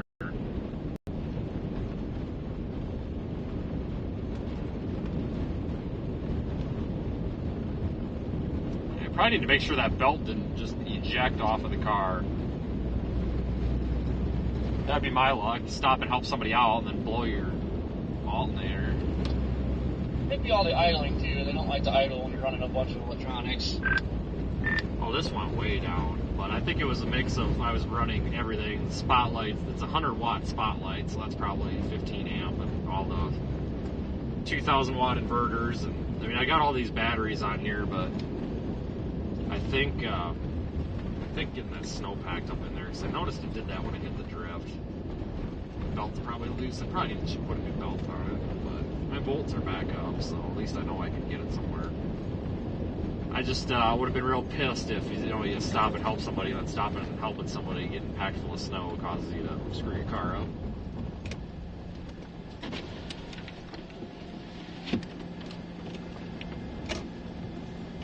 I just turned right on 24 here. I'll go a little bit slow and catch up.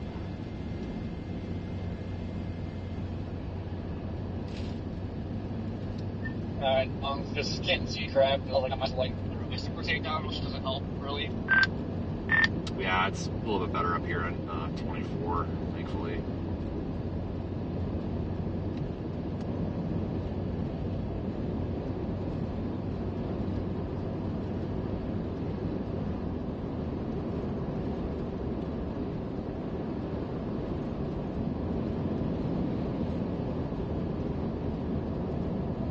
I've just shut all electronics off that I can for now, just to see if we can get this back up. I think I need to get a voltmeter in here that's digital. Let's see, I think this radar detector tells me volts.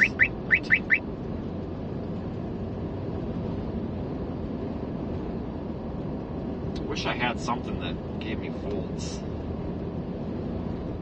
on the 12-volt bus, but I think I noticed I started having those issues there when I plowed into that snowdrift, so I probably packed snow up into the belt. My belt's probably a little bit worn. That probably caused a few issues.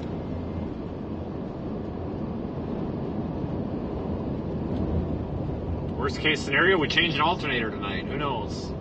The night is still young. It could be anything. Literally anything that happens tonight.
Thanks for joining, everybody.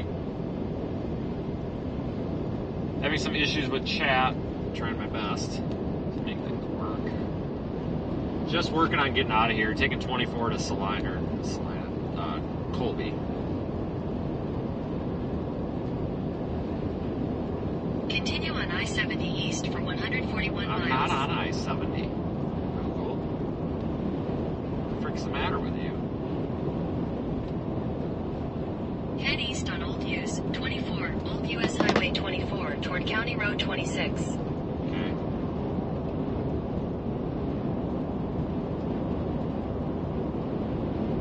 Well, the belt must be on there, or we wouldn't be going.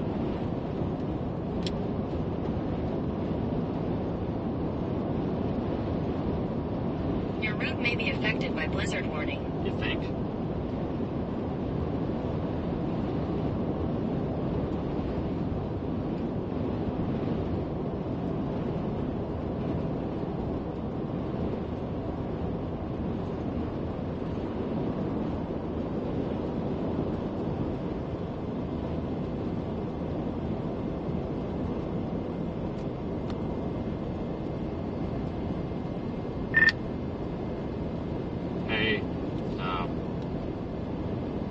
This road gets a little bit squirrely up here. I think part of it's my rear-wheel drive, but it's a little bit slick under there. I'm just doing 40. I mean, it's not dangerous or anything. It's just maybe a little bit slicker than it looks, but, you know, again, it could be the rear-wheel drive.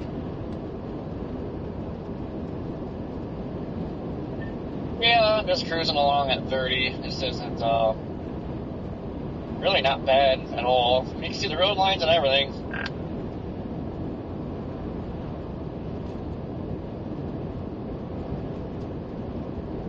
Yeah, this road ain't bad.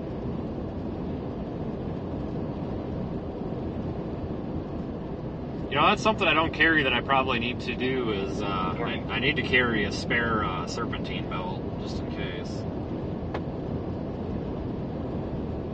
Never know when you might need a spare serpentine belt. Work with Georgia Temporary People 502-3477.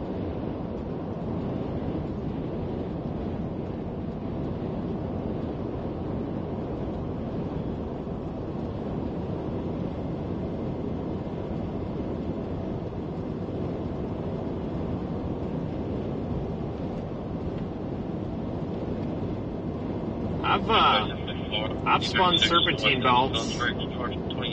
Thanks, Barnett. By the way, I've got chat starting to reload again here.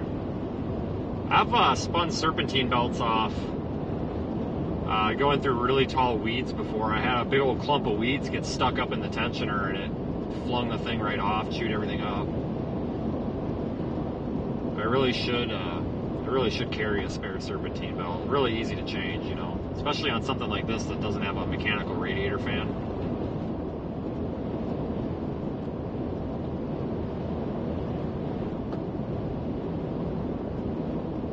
So it's just super easy to get at.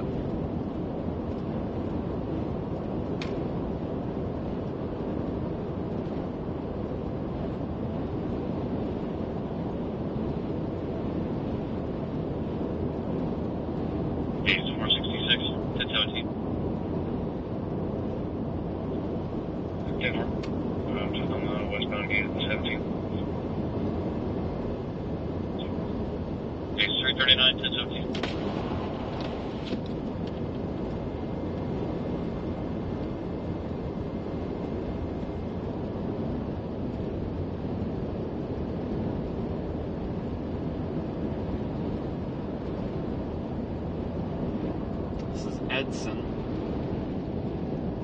Seen this a few times today.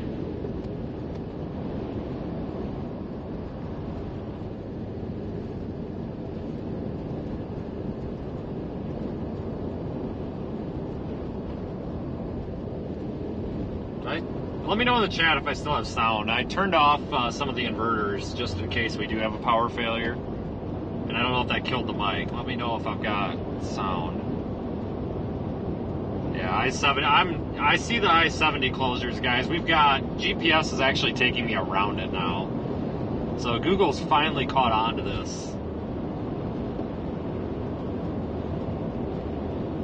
Okay, I'll go. Yeah, I killed everything that I don't need. You know, everything except the inverter in the back, which I'd have to go physically turn off. But turned all the inverters off up here, just in case we do have an alternator failing. Because worst case scenario, I could pick up an alternator in Colby. Should, knock on wood, I think I'm doing okay though.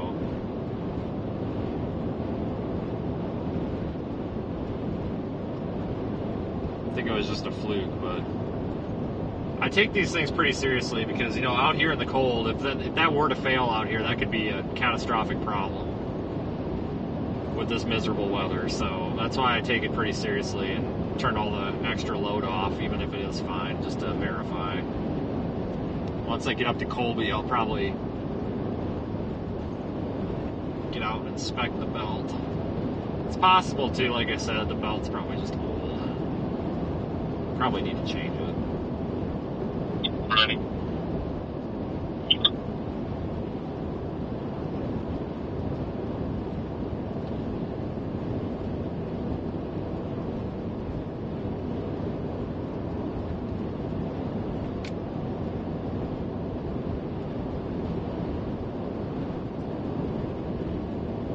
$1,000 for your battery and alternator? That's ridiculous.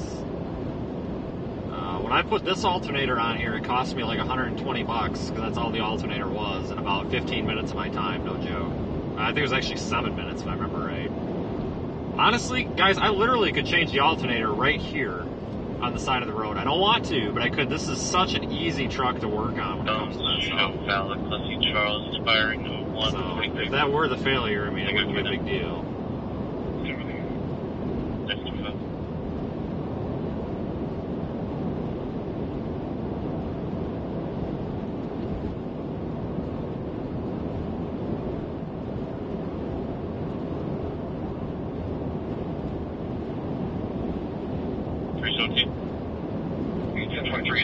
Pointer mileage 18205.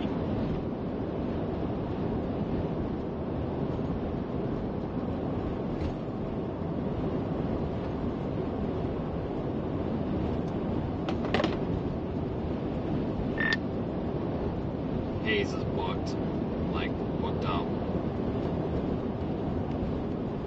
330. 1042. What's that? You broke up. Nothing available in Hayes. Might have to be Salina.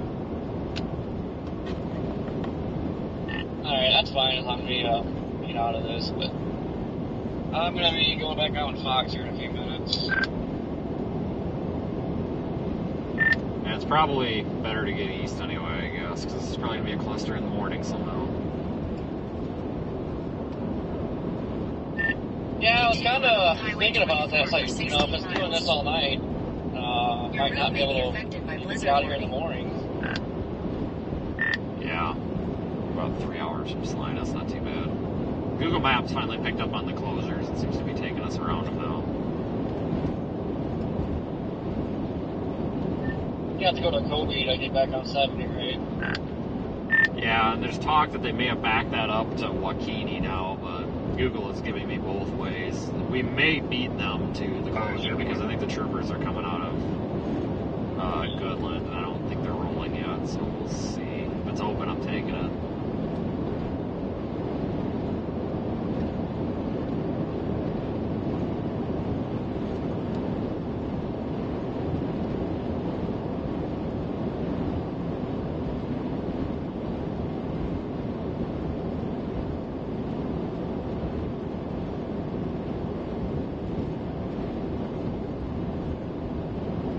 This is worse. These conditions are worse than what we've dealt with all day. I mean, these aren't really that bad, but you get the idea.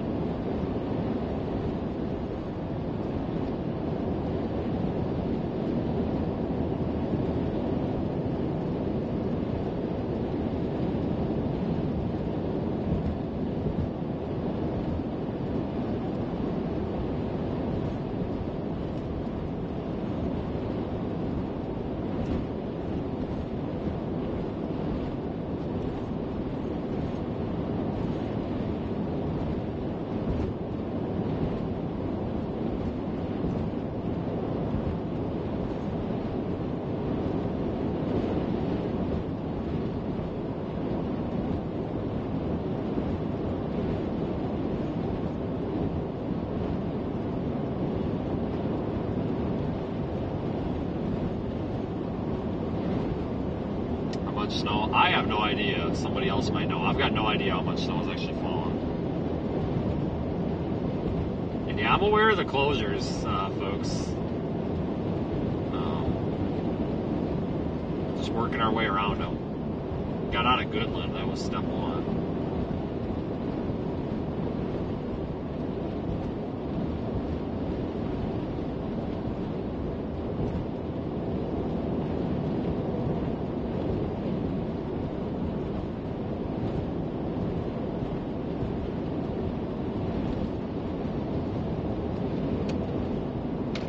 Whiteout again. Gross.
folks. I'm all right with the closures. Like I said, we're just working our way around them. It's not a choice or an option for me to stay here tonight.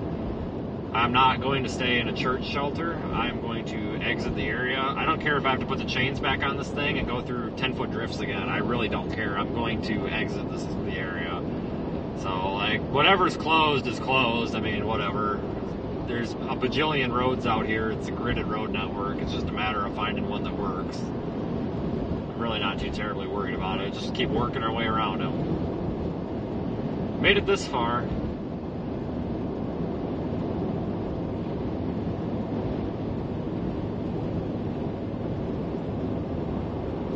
Oh shoot, that's about to... You know what? Hold on here. I gotta power the camera wasn't charged.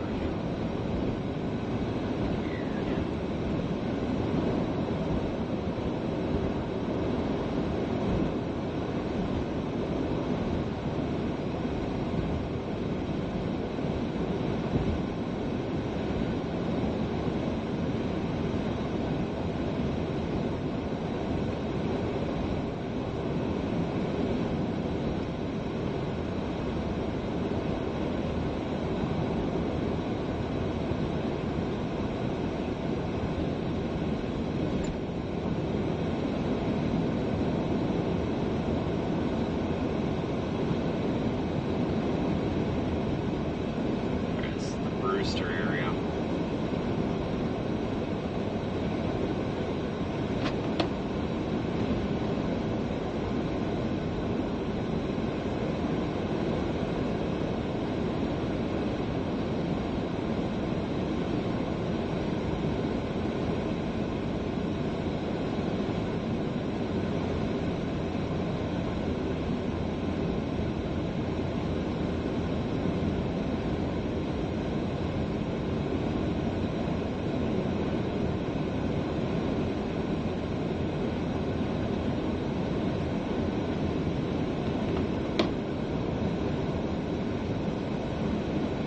Stop sign.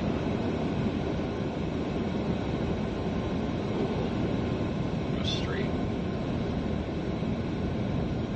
I assume.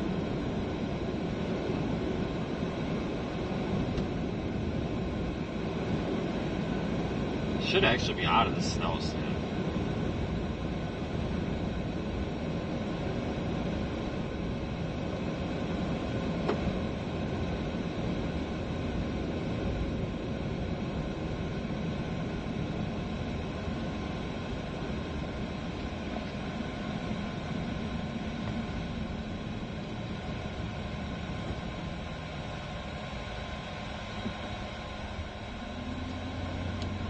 Old 24.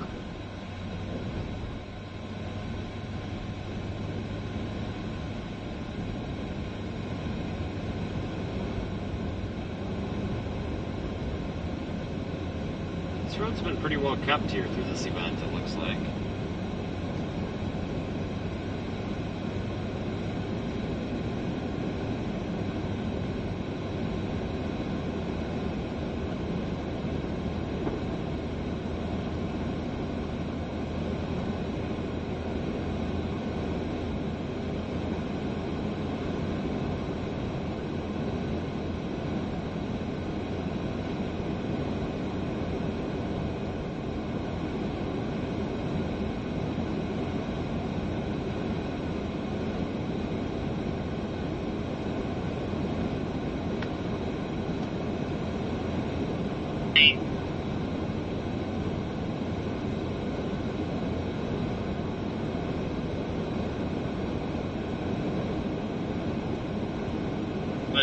Doug, where are you guys at? We're just about at the 17th. Up the gates at eastbound, please, for me. 10-4 will do. Hi, Doug. What's that? And open the gates at the 17th, eastbound. 10-4.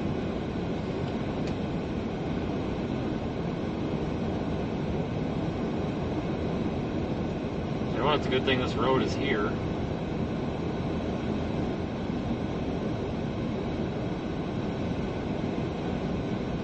can't tell if this car is stuck. No, they're just driving really slow. Yeah, they're moving. Really slow. All vehicles. Or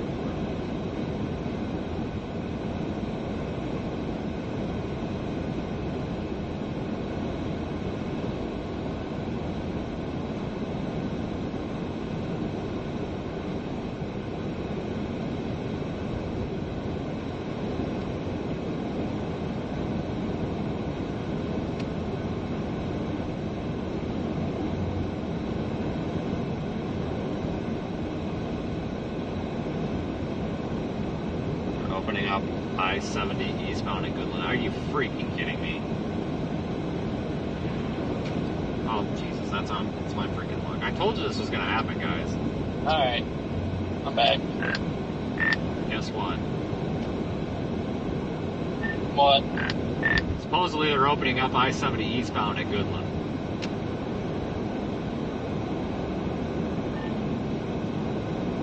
Oh, you gotta be kidding me. I knew this would happen. Well, that means they have to open it. If it's not open eastbound up here, I will find whoever the hell is running traffic, and I'm just going to be like, look, for my sanity and your sanity, just open the damn gate for the love of God. Like, here's a coupon to McDonald's. Like, just open the gate. Yeah, when you said they were going to close it down further east or whatever, and said the cops were coming, I had headlights coming up behind me. I was like, oh, great, here we go. It's probably a cop. I'm going to get pulled over. Like, what are you doing? As I'm on Fox, like, well, you know, we're just driving. Yeah, I didn't even stop for that game warden guy. He looked like he had a word for me, but it's kind of at the point right now where it's not an option for me to stay there. I cannot sleep in this car tonight. I've got these thyroid issues and shit. Like, I cannot sleep outside. I'm not doing it, and I'm not going to a church shelter, so I'm going to get where I need to go, and I'm not going to cause a wreck. Knock on wood. It's like, just please let us get ourselves where we need to go. Like, we're not total idiots out here. None of the tow truck driver at the gas station was all pissed off about it. He's like, this is just ridiculous. I got cars to get out of here, and I can't get to them, blah, blah, blah. Everybody at that gas station was like, it's always worse than this, and they never close it. So I don't know what was different about this event than other ones that caused this big meltdown. I wonder if it's just because it's a blizzard morning. I wonder if it's just a winter storm morning and that would make a difference.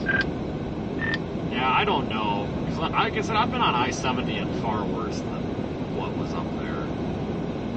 I mean, it would have made sense if they were yanking a bunch of cars out and stuff, but I understand the closure at Lyman. I mean, they had a semi across the road, but not exactly sure what's going on out here. You know, everybody's telling me it's for safety reasons. Well, I understand that, but I don't know what the safety reason is. Nobody's hey, get the stop opened up, please. They're not talking about what the safety reason is. Like, is it black ice the whole way? Is there a drift across the road? Like, DOT is going to be a little more specific. You can come up this on-ramp. Or this off-ramp right here, it's 17. Come up here and help me.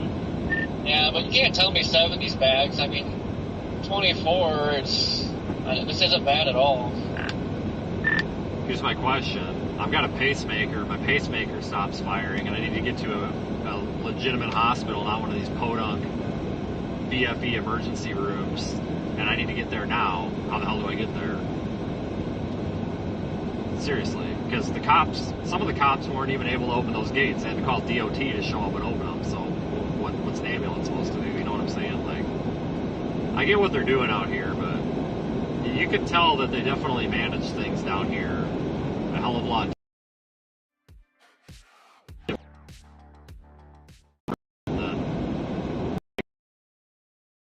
up in the Dakotas and stuff. I mean, well, shit. I mean, they closed. Gotta be mad to get it closed up there. I mean, bad to the point where you can't physically drive on it.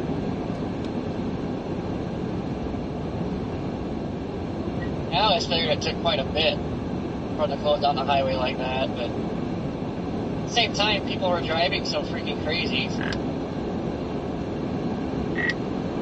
Well, I know. that's part of the problem. I think everybody starts panicking. And like I said, I bet half of those hotel rooms in Goodland, if this does indeed get open tonight, I bet half of them just go vacant because all the people that bought them are just gonna peace out. Which I get, but at the same time kind of sucks because now people like us can't, I mean, I don't know. They need big ass signboards at these exits explaining the closure and why, and if there's an ETA.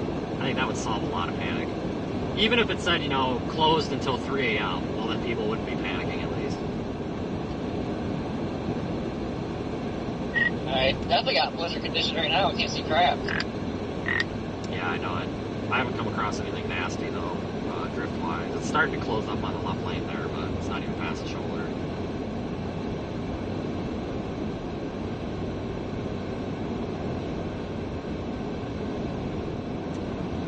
Yeah, I'm aware of the Goodland being open, guys, but we're past that. I can't go back to Goodland to get on. We're almost in Colby now. In fact, we're in Colby now. Just opened the arms here at the 17 eastbound. I believe second range. They're going to open up 70 both ways. On the 184. They want to do it on 184. It's like, heck, I'm just go sit there and wait for 70 to open, but my luck, I'd sit there and it wouldn't open.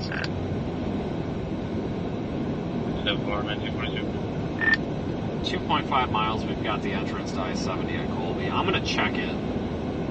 Just because if they're opening it eastbound back at Goodland, then chances are they're probably in process. I would imagine just opening the entire thing eastbound. Just check it. If there's somebody poking around up there, I'm going to ask them what the hell the deal is. Because if it's going to be open there, even if it's a half an hour, I'll just sit and wait.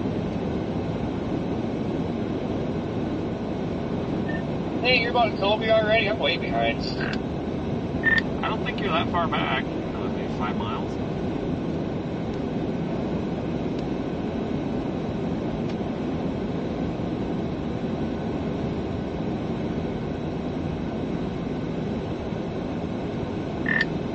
Our friends are still back there.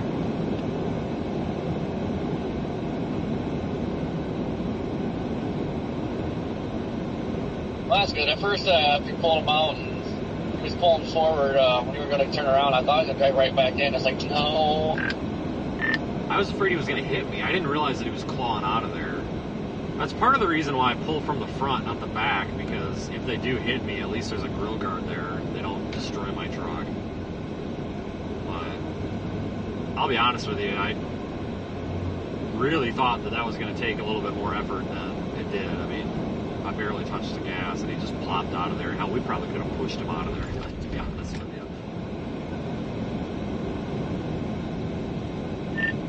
Well, the way he hopped out after you stopped pulling, it's like I think he could have got himself out to begin with. I was kind of wondering about that.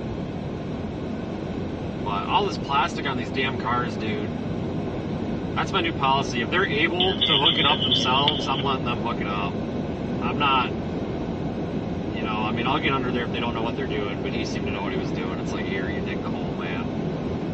I don't know why they don't put tow hooks on these cars anymore. Like, there's no reason to not put a tow hook on a car on the front and the back. I don't understand that.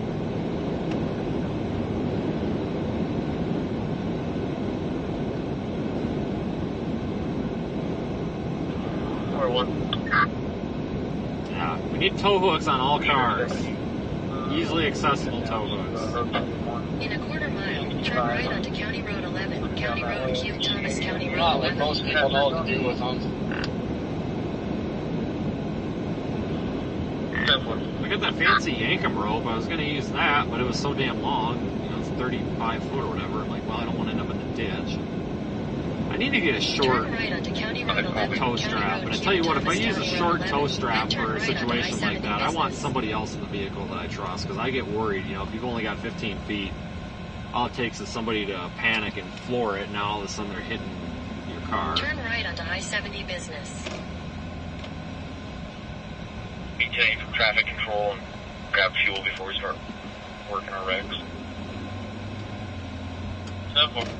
Continue on I-70 Business for half a mile. Oh yeah, we need to start with spare tires, that's right. Yeah, can't even put a freaking spare tire on half of these cars anymore, let alone a tow hook. About 17's back open. In a quarter mile, turn left onto the ramp. I think this is still closed, but I think I might wait around a minute because if they're starting to open up parts of 70, so this might be the next one over. I thought this would be getting better by now. So, do you know if there's any interest? That's all wrong.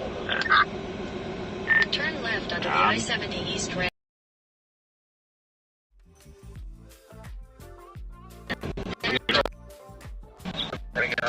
Son of a bitch, you can get on here. I'll just shove everything. You go check it out. Confirming it is open at Colby. So if you follow the GPS to Salina, it'll take you there. Hallelujah, people. So I'll be if they close that stupid thing before I get there. I'm gonna freaking. There'll be a nuke over here. You know what, dude? Now that you say that, I probably should have sat there and waited for you. 206 miles. Shit, I really should have waited for him, shouldn't I? Whoops. Oh well. Yeah, I mean, if that were to happen, at least Kobe's up here. Carl and Tristan. You should be okay because they're talking about breaking down traffic control pretty much everywhere. I think that they just opened that up. There was fresh tire tracks there too. Then Doug and Glenn to Caruso, and they can meet halfway. It's crazy how things actually, like weather-wise, got worse. Now they want to open it up. But earlier when they closed everything down, they're going to have to especially get by out Brooklyn, it as soon as they wasn't can get that there bad. and get going. 10-4, copy that, Doug. You're going to Caruso. I know. I remember driving through here once where there was like 5 inches of snow, like fresh powder on the interstate. And then she's coming in. And like packing it down. Packing it down as I went, it was open. Like, I don't know. There must be something that we don't know. Maybe there was an accident somewhere that didn't get reported or something.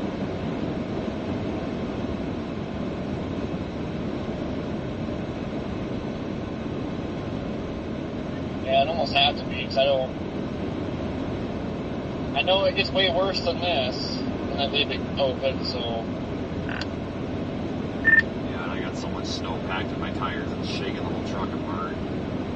Now I almost need to go somewhere warm to get that melted the hell out of there.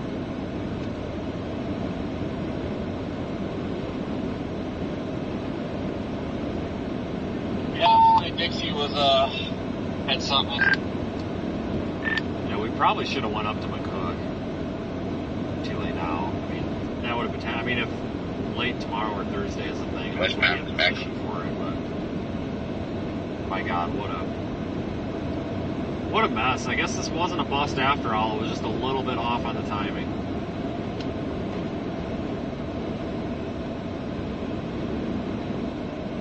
Yeah, definitely made up for yesterday too. Because I mean, this is blows yesterday away too, which is sad.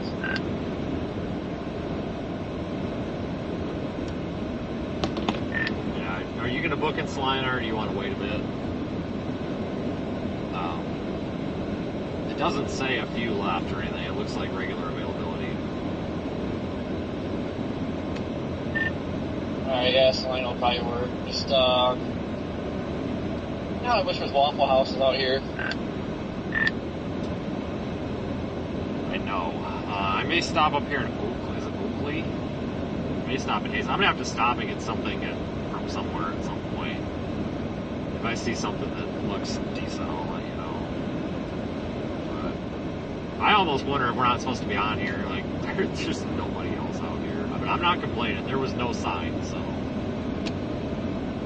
Yeah, I'm almost wondering if I'm not supposed to be on this road. About a mile west of town, you're probably going to deploy your tow cloud and knock all this stuff off. There's about 3 inches Yeah, of the drift man is through not there. opening up. I thought you'd be dead for a little while. Be a little bit careful. I keep coming across these patches where it's Just west of town is the tree road. There's a big drift all the way through there, across perfectly all the way clear to the track. otherwise. Yeah, it's, I mean, like, even the way 24 is right now, I mean, Oh no, this isn't bad. Just take your time.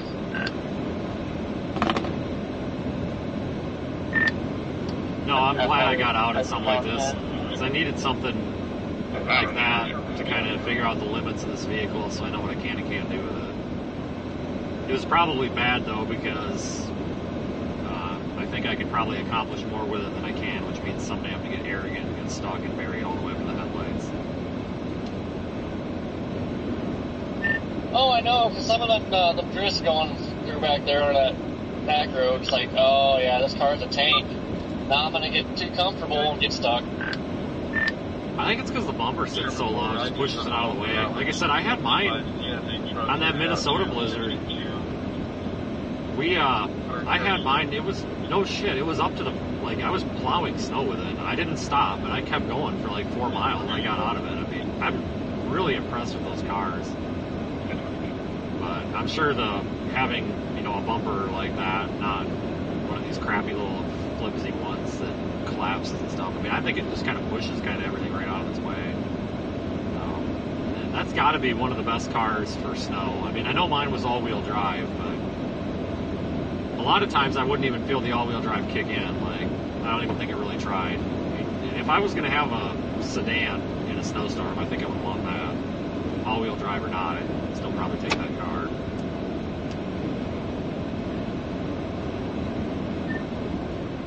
Yeah, plus with all the added weight too, with all the stuff I have in here, I mean, for the most part, this thing's a tank. And then even in Colorado, I had it. Well, when my GPS said it was a county road, we started out a county road, but then it turned it into a muddy field. Like, that's back when I thought this thing was all-wheel drive, and it plowed right through it. Now looking back, it's like, oh, I wouldn't have tried it if I knew what I knew now, but this thing is a trooper, especially compared to my Malibu. I'd be in Goodland right now if I had the Malibu. If you get an Explorer or something, put those Michelin cross climbing 2s on there. They're freaking. Well, that's what this guy's got on his car behind me. My God, I went through anything. That Buffalo Blizzard, there was not one time when I thought I was going to get stuck or anything. Those tires are just nuts. Expensive as all hell, but I tell you what, they lasted a long time. I had like 55,000 miles on there before it got down to like 530 seconds. And that's saying something, because I usually throw tires away at like 30,000.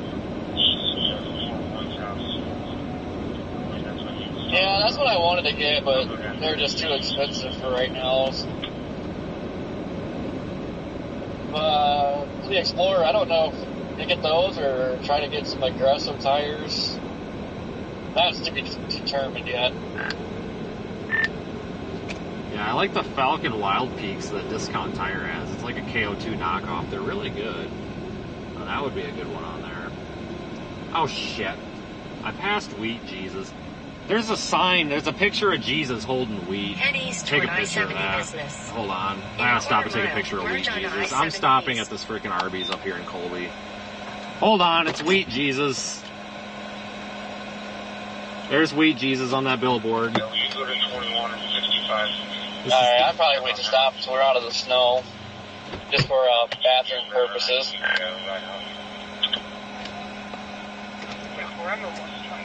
Is there anywhere?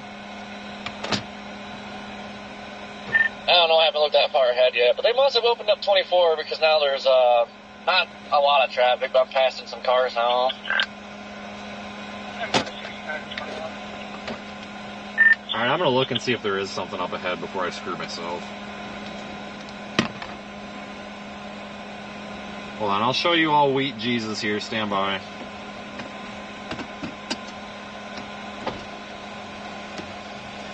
Oh, that's westbound traffic on 70.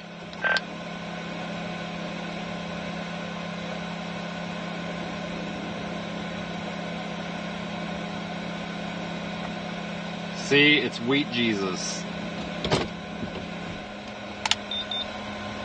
I don't get it either.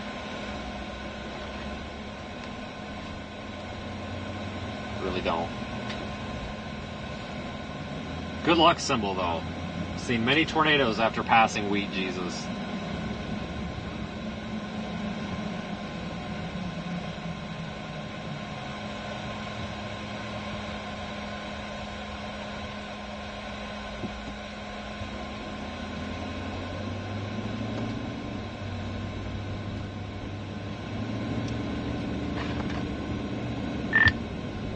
gas is $2.42 down here. Head north on I-70 Business toward West Willow Avenue. In 800 feet, turn right onto West Willow Avenue.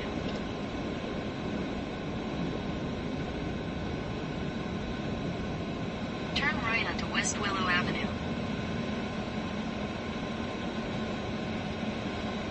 I'm diverting to Hayes. They've got an Applebee's and all sorts of shit. Head north on Right I-70 on. You want to go to Business. Applebee's? In 400 feet, turn right. I about hit a pedestrian just driving, walking down the darn road here with dark clothes on. Yeah, I'm probably going to go to Applebee's because I don't know what else I'm going to get that's not McDonald's. Head north on I-70 Business toward Davis Avenue. Okay, I got to make an illegal U-turn here, guys. Look the other way. Make a U-turn at Davis Avenue. Make a U-turn at Davis Avenue. Look away. You ain't seeing nothing. I'm so freaking lost right now. Google's barking at me. Oh, shit. In a quarter mile, turn left onto the I-70 East ramp to Salina. I just full center a little too hard on that U-turn. Did about a 360 in the middle of the road down here. It's a little slippery if you get off the highway. A little slippery back there, guys. Did not expect that. I honestly thought that was dry pavement. Yeah, just over a mile. If I get on 70. Yeah, I thought it was dry pavement. I did a U-turn and I punched it. Pretty much did about a 320 degree turn on that.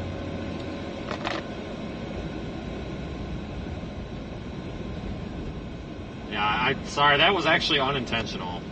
Yeah, it's so weird how like it goes from the roads like complete crap, all of a sudden boom, just wet Turn pavement. left onto the I-70 East ramp, then merge onto I-70 East.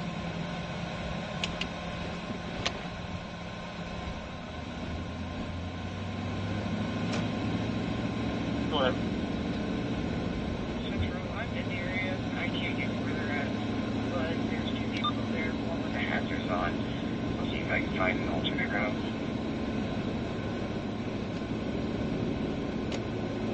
Let's get the hell out of this place. Continue on I-70 East for 105 miles. Right. Yours? There's a snowdrift bigger than my car. Yeah, we may have to get out. Maybe some. In your hole.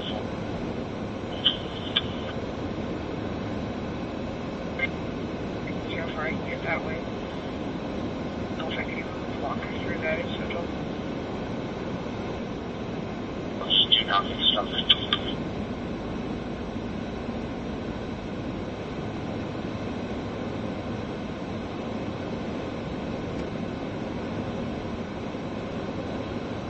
Anyway, we're on I-70 again.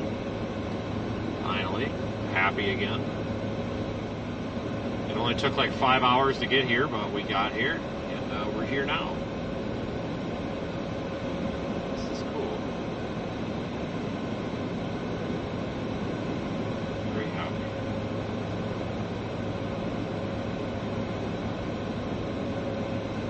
So that was fun.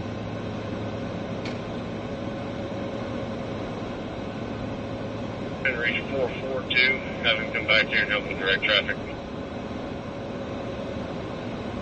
Copy that. 413 is not back to you. Business. Yeah, so fun fact, I left Wisconsin at midnight 05 this morning, Central Time. Went to bed last night, did the whole third shift thing, got up at 11:45 p.m. Central Time, got in the shower, noticed our friend Daniel from Australia was live streaming, so I pulled him up. He kept me awake for most of the drive out here. That was fun. Made lots of timing references that really weren't that funny, but were pretty funny. You know, standard procedure.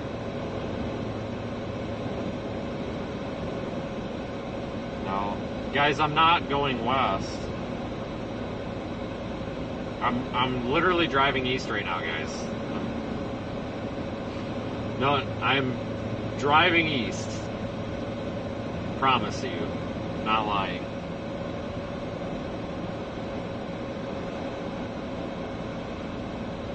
I've literally got like four compasses and a map in here. We're all good. Good. It's a nice gentle Hey, I'm in the snowfall. loader. I'll make a quick pass down to 8th Street, down to Road 21 there. 10-4, thank you. I'm coming around to go down 8th Street.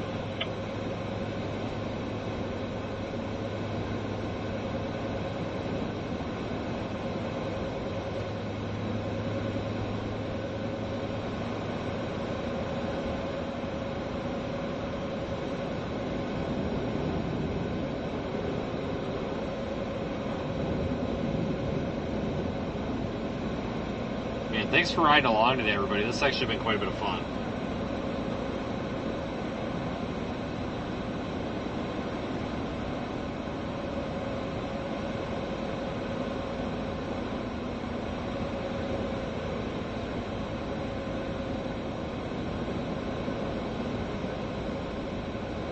Trying to find a spot on the road here that feels a little bit more stable.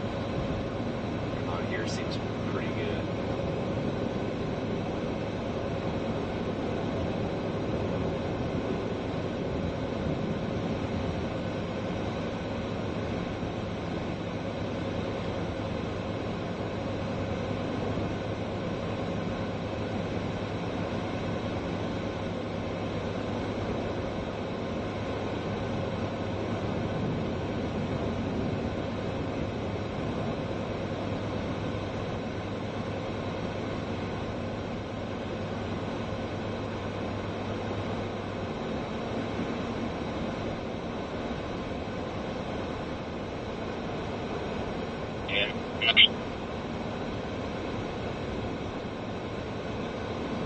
Super peaceful out here now.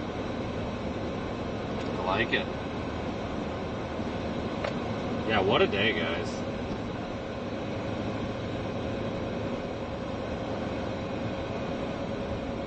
And girls. Sorry. To be inclusive.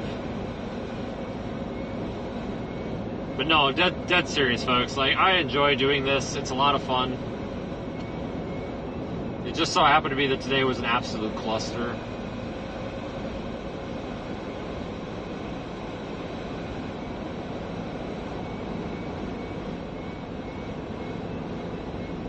Thanks, Dave. Appreciate your super chat. I have no idea when the next stream is going to be. It could maybe be tomorrow. But it could be a few days from now. I'm not entirely sure.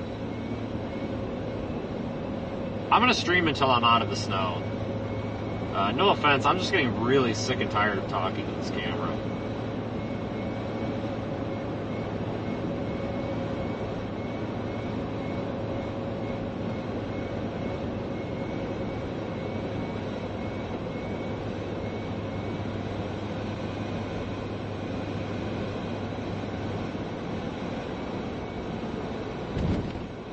What a fun time, though. There is just nobody out here either.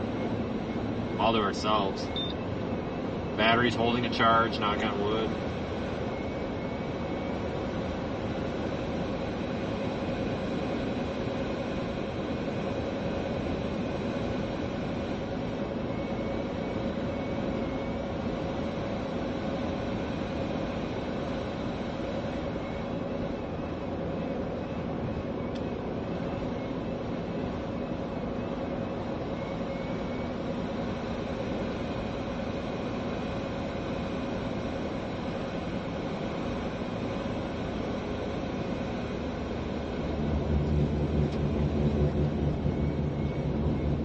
So today was not a bust. I was kind of thinking it was going to be, but definitely was not a bust.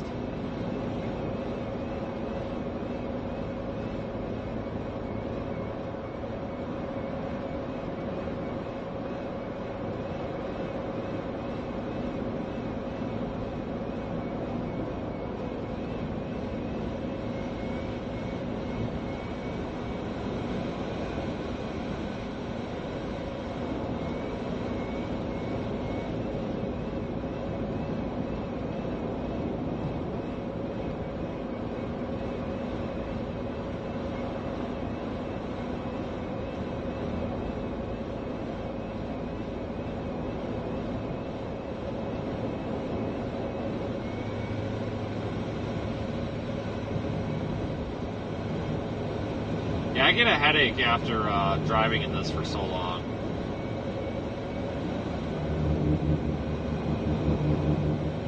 Trying to keep the wheels right on that, right off of that rumble strip, because the road vibrations are really kind of becoming a problem with all the snow packed in the tires and throwing them off balance. It seems like if I stay out of the wheel tracks, it's a little smoother.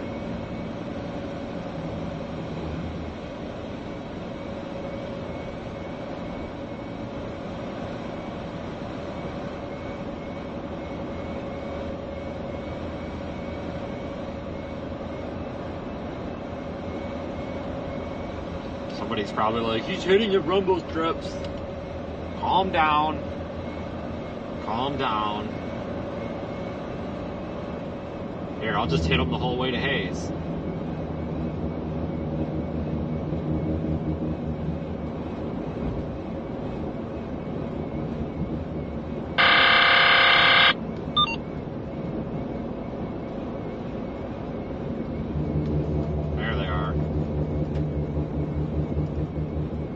That's better. Always somebody that gets really worried about that. Like, you hit the rumble strips. Are you distracted? No. For some reason, no matter where I'm at, like when there's snow on the road and I can't see the lines very well, I just really gravitate close to the shoulder. A lot of people gravitate like toward the middle, but for some reason I just keep finding myself over there on the shoulder, which is fine, I guess. Plow up ahead.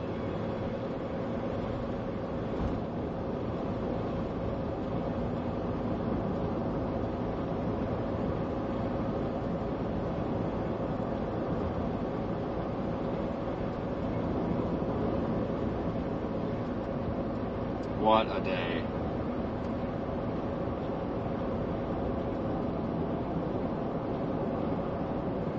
I hope all you guys had fun.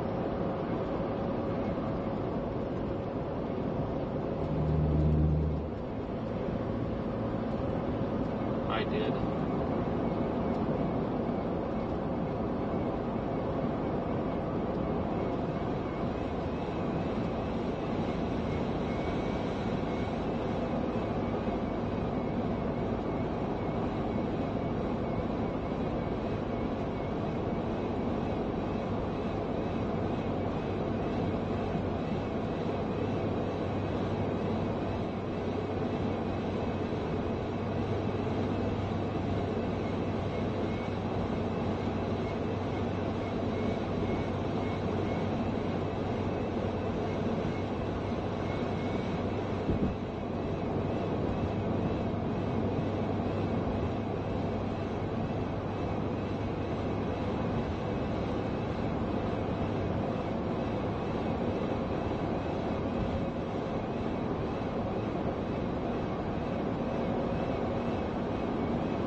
Should be out of this snow pretty darn quick here. A couple of miles here.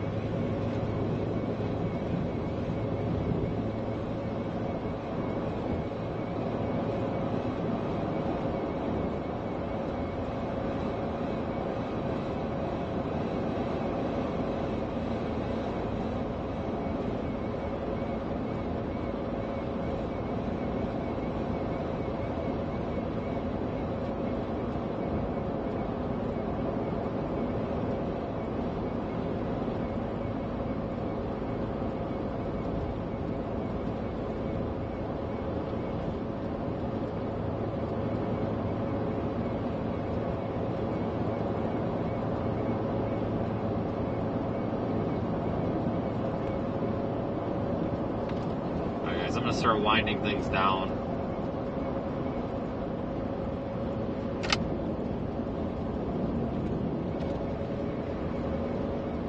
This was a fun night. I really enjoyed it.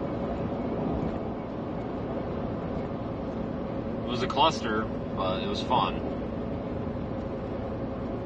Remember, we do have a Discord server. Go to seethestorm.net. You will find a link to it on there somewhere. You can join the community there as well. Thank you to all of our financial supporters as well.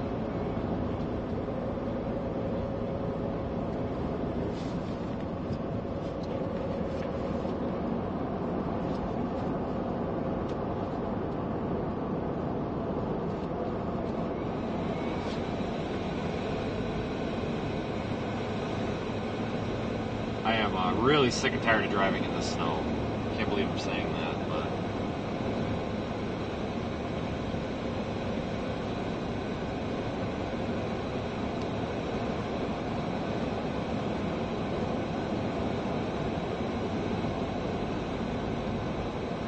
alright folks, I hope everybody had a good Christmas.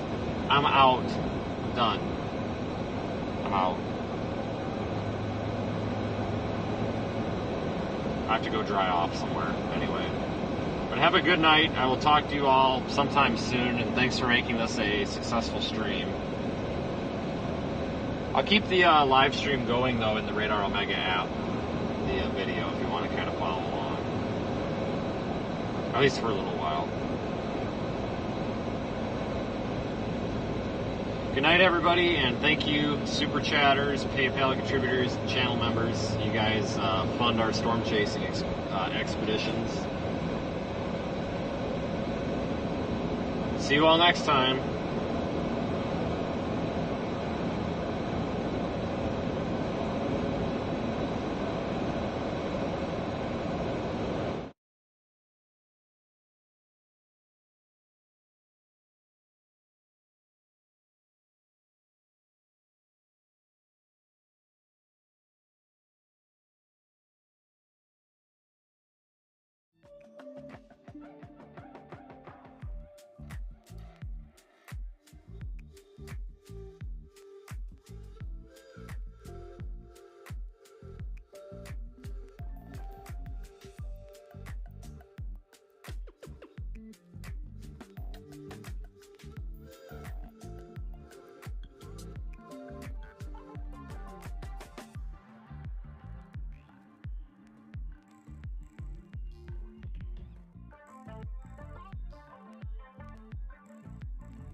Waelti.